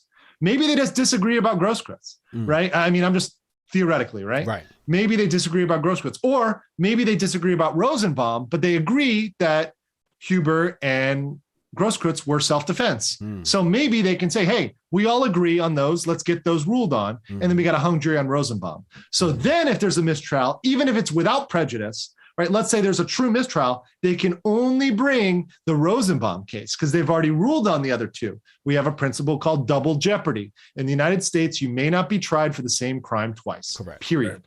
So if you get that, that will be a good outcome. That's a hung jury that actually works out a little bit good. It works out in the favor of the facts and law. Kyle Rittenhouse, the 2A, we could be happy about that. However, I'm afraid it's going to be hung on all counts. I'm afraid these people that are dug in are ideological. Also, this is a point that somebody else brought up, but I'm going to echo it because it's absolutely true. If you were a person who's on that jury and the majority of people say he's not guilty because they're looking at the facts, they're looking at the law and they say he's not guilty, and you're an ideologue, you're a leftist, you're a Marxist, you don't want to come out and say it's because you're a Marxist. Then you'll be exposed. Then they might bring in an alternate juror. What you're going to say is, oh, I'm afraid. Or, oh, I'm afraid of people, even though you might be one of those people. Maybe that's why you're afraid, is because your Antifa brethren are going to come after you because they know where you live. And they know where your children are. So you ain't going to vote in a certain way, no matter what everybody else says. Right. But even in a small group, even extremists, that you have a natural urge to agree with the group. A natural urge to agree with the tribe. So you don't want to come off as confrontational. So you say, hey, look, I just, the evidence and I don't really know, and I'm afraid, so I'm not going to say it. But deep down, your ideologue, deep down, your bad faith, deep down, you lied when you were questioned and said, can you come up to a fair opinion on this? That's always a problem in a jury. You always have a chance. It's called jury nullification, of somebody who gets on that jury, who lies their way through the voir dire, which is when they're questioning the witnesses, and gets on and says, yeah, I'm a vote not guilty because I don't believe in the system. Yeah. And in some cases, you know what? In some cases, I don't have a problem with that, right? In a case of wrongful persecution, I don't have a problem with that. But here, it's definitely a case where that is not only wrong, morally, but it's also wrong legally, right? Yeah. Because the facts and the law are so clear on that case, which is why I say mistrial and then, hung jury, and then maybe we get a mistrial with prejudice from the judge. That would be great. Or a JNOV that settles this and puts it away and just puts this episode to bed. Because that's what we need on this case. We do not need this to drag out. It's not going to be good for anybody, and it's certainly not going to be good for America. Miguel Dominguez hits on that with a super chat. Thank you. He said, why would they ask for a mistrial and risk getting a worse judge? Well, they're asking for a mistrial with prejudice. They're not asking for a mistrial without prejudice. Right. So once again, with prejudice means cannot be brought back. So bad that it is not to be brought back. So that's what the defense is asking for. That's what they should want. That's what they should have got last week. Yep. Ladies and gentlemen, Legal Mindset. Oh, man. I can't thank you enough for spending your time with us today. You've made us official. We were the hottest stream today. I don't care. I'm not going by the numbers. I'm going by substance, quality, entertainment value. Exactly. And, early in the morning from Korea. Mm-hmm. I can't thank you enough, I've been man. losing sleep on this, guys, because this is so important to us. This is important to our rights. This is important to us as Americans. It's important to our Constitution. We are in the world. We've seen right now the world we're living in, the importance of a Constitution. These other countries that don't have our protections, that don't have our freedoms, that don't have our liberties, are really wanting those liberties right now. Look at Australia. Look at parts of Europe, right? They wish they had what we had. They wish they had the freedoms that we had and that people fought and died for, people have struggled for, people have, resisted for in the past. And all we got to do is have that same spirit. We got to channel that same spirit that they fought for. We got to bring that fight inside ourselves, right? Because if we don't do that, if we don't continue to fight for them, these are going to go away. The rights and liberties have always had to be fought for. And being part of the Hotep community, being part of the resistance is how you keep those liberties and how you keep that power. Once again, Legal Mindset, ladies and gentlemen. Make sure y'all go follow him on Twitter at The Legal Mindset. Follow him on YouTube. On YouTube, just Legal Mindset. He'll be streaming right after this. So we're going to head over there, support his channel. Yeah. Andrew, go Thank ahead, you guys so man. much. Thank you. Yeah, I'm gonna take it off. I'm gonna, get some food here, get another coffee. I've already downed one. It'll be a second one before I get there. Luckily, Korean convenience stores they got fire products. So nice. I'm gonna go in there and down one of those and get on. But thank you guys. Good talking to you. Cannon, nice to meet you, brother. It's first time I've been on stream with you. Good talking to you. Hotep, I also got to get on with Unc once because everyone calls me out. They're like, "Yo, you only like Hotep Jesus." You got to show Unc some love. Yeah, he does his show Sundays. You should probably rock with him on a Sunday. Yeah, he do call-ins. He do call-ins on Sunday, so you just jump right in on his spaces and just go with it. Yeah. That's what I'll do. All right, guys, take it easy. Good meeting you. Take care. All right. Salute. Peace. Wow. Yeah, that was fire having him on, man. What a day. Dropping tons of gems. Who said Hotep ain't legit? You know what I mean? We got doctors. We got Dr. Tanai Ricks. We got Legal Mindset. You know what I mean? Come on. We keep the experts around. That's the thing. People say, "Oh, trust the science," or this, that, and the third. Here's the one thing that people say. They say, "Oh, you haven't done any research." You're right. I haven't, but my experts have. Right. And I trust my experts. And my experts, shout out to Dr. Tanai Ricks. Make sure y'all go follow him. Organic chemist, PhD. He called the whole PCR testing situation months in advance. I mean, I want to say at least a whole year in advance because we interviewed him on our channel. I want to say last year. And then it got exposed this year that there was something wrong with the PCR tests and something about the number of cycles. There's some technical jargon I don't know nothing about. But when I see him say that last year, and then they come out and admit it this year, that's why I trust my experts. I don't have to study every subject. There's subjects that I sit down and I make sure I study. But we got Crypto Hotep. He studies crypto. We got Cannon Hotep. He on the gun situation. So I never really have to sit down and study guns. I could just be like, yo, how do I do this? Like when I wanted to go get my firearm, I say, yo, Cannon, help me out. What's up? What should I get? He like, yo, get this. That's why we keep the experts around, and it's a beautiful thing that we have these people. We can't thank them enough, man. Yeah, 100%. I mean, it's a great community, man. Like who don't want to be a part of the Hoteps, Yeah. And we becoming more and more dangerous, you know what I mean? And they're afraid of us. And you see Wait till next year. I'm not going to spoil that, but we have a campaign lined up for next year, 2022. We have a campaign and initiative that we need everybody to get behind. And I'm not even going to have to ask you to get behind it because when you see it, you're going to want to get behind it. And again, for this initiative, we're calling on 2 experts. I'm not going to spoil that, but we have 2 experts, one high profile and one person who's actually done this throughout their life. Shout out to Dawn Hotep. Follow her on Twitter. Dawn Hotep put this together, thought of this initiative. And we appreciate her. She's our official coordinator. And we got some great things cooking up. And the Grifties, right? Shout out to the Grifties. Grifties.com. We got that award show. Ken, you're presenting an award this year, right? Yeah, I am. I'm definitely I'm presenting an award. I don't know if we were supposed to spoil that. Sorry, to our producers that produced this for us. Sorry about that if I spoiled that and I wasn't supposed to. But yeah, he'll be presenting an award. So we got the Grifties coming.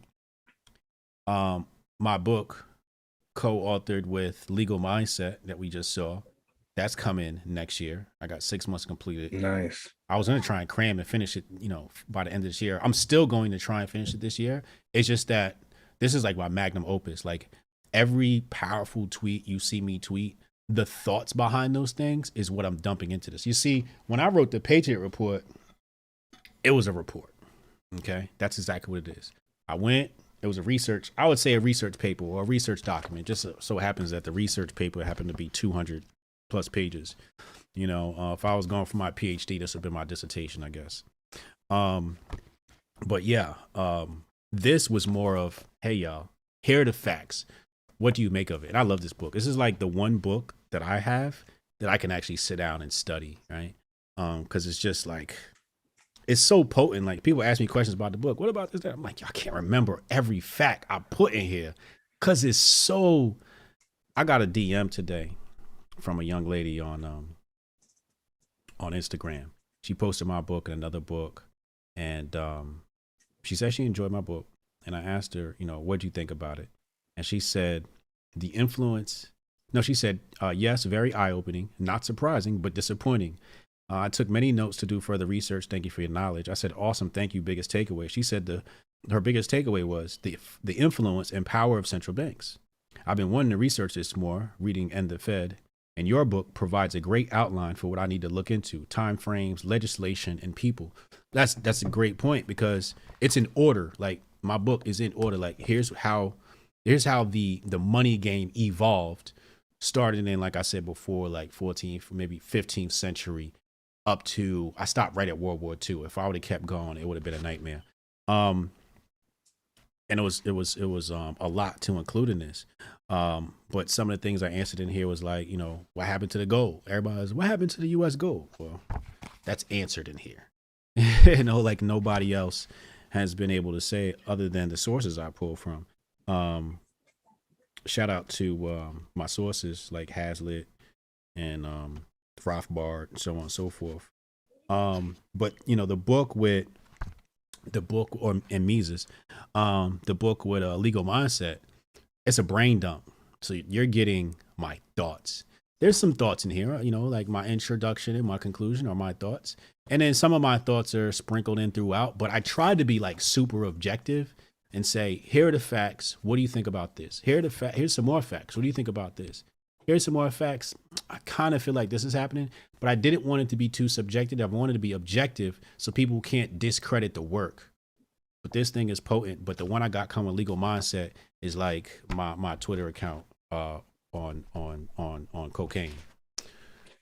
So I can't wait to get that out from him. I was going to put that in the Patriot Report series, but it's not a report. It actually, it's my magnum opus, or gonna be. So I don't know when I'm going to name that, but look out for that in next year. My bad. What you got, Cannon? Go ahead, get your grip on. Hey, if y'all ain't already subscribed, head over to my YouTube channel, Cannon Hotep on YouTube. Get me to 1,000 subs. Check out my content if you ain't heard of me. Twitter, Cannon Hotep. Instagram, Cannon Hotep. I'm looking forward to next year, man. It's gonna be big. I appreciate the opportunity to sit here and do this with you today. This was awesome. Oh man, I couldn't have done this without you. I'm gonna tell you right now. Yo, like if I was here by myself, like some of the downtime, they would have just been watching me play chess. I'd be like, hey, look, while we wait, y'all gonna watch me play chess. That's what I promise you. I was not gonna talk the entire time. No, I understand that. And you were a credible co-host. I love the segment where you're going through your guns and giving us that, that firearm education. That was wonderful. No problem. And I'm sure that people enjoyed that too. Shout out to Adam Rezick. Adam Rezick is the developer behind Grifties.com. Adam, do not let me forget to shout you out for when we actually put the Grifties together. We have a thank you list, a list of people we thank. We got it. Don't not let me. If I forget Adam Rezick, I'm just a terrible human being. So, you know, Adam, do not let me forget to give you a shout out. Adam Rezick. And I mean, he gave us such a great price. He was so kind. So shout out to him. If you guys need a developer, he can definitely make you a side project, and but you gotta come with the budget. We ain't doing nothing. He ain't taking no time away unless you come in with the big bucks, 10K or better. Rich Dial, $10 super chat, said great job today. Thanks. Thank you, Rich. We appreciate you. Black Ortho Acolyte said great stream. Was on Lucas' stream yesterday and didn't realize he done gone left. Made me lose some faith in my people. Hoteps have restored it. We're here. I don't know what's up with Lucas. Maybe he's just trolling. I don't know. I like Lucas. I met with him. We hung out. You know, that's the homie. I don't know what's his angle. I haven't checked out the content, but I'll check it out. But today's MVP, you know who today's MVP is? The audience. All day. An 8-hour stream. Y'all sat through this marathon with us. We appreciate you, man. I'm about to just rest and watch Legal Mindset. My Hotep chess channel will be live at 8 p.m. We'll be training from 8 p.m. to 10 p.m. Then I'll be back on this channel at 10 p.m. talking relationships. We'll probably get into that relationship issue with the baby. Oh yeah. We'll talk about that and that messy situation. Tomorrow night, Hotep's Been Told You. Hit the subscribe button, by the way. Tomorrow night, Hotep's Been Told You, 8 p.m. with Uncle Hotep. Our premiere show on this channel. We're out of here. Love y'all. Salute.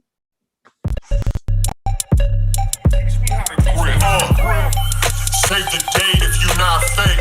HJ got a plate and a hot take. They gon' get you moving right. These goofy types keeping unks goofy tight. Look, let's get it lit like a Lucy, aight? Show the world what we can build when the crew unite. And while these frauds out finessing your protests, I'm in the gulags playing chess with the Hoteps. The Hotep's been told you. Don't sweat, bruh, I ain't gonna hold you. Keep receipts for the things that they told you. Ears to the street, they got secrets to go through. The Hotep's been told you. Don't sweat, bruh, I ain't gonna hold you. Keep receipts for the things that they told you. Ears to the street, they got secrets to go through. Hotep and build, y'all know the deal. We go in for real and ain't got no chill. Teach me how to grip, teach me how to grip. Teach me how to grip, teach me how to grip. Hotep and build, y'all know the deal. We go in for real and ain't got no chill. Teach me how to grip, teach me how to grip. Teach me how to grip, teach me how to grip.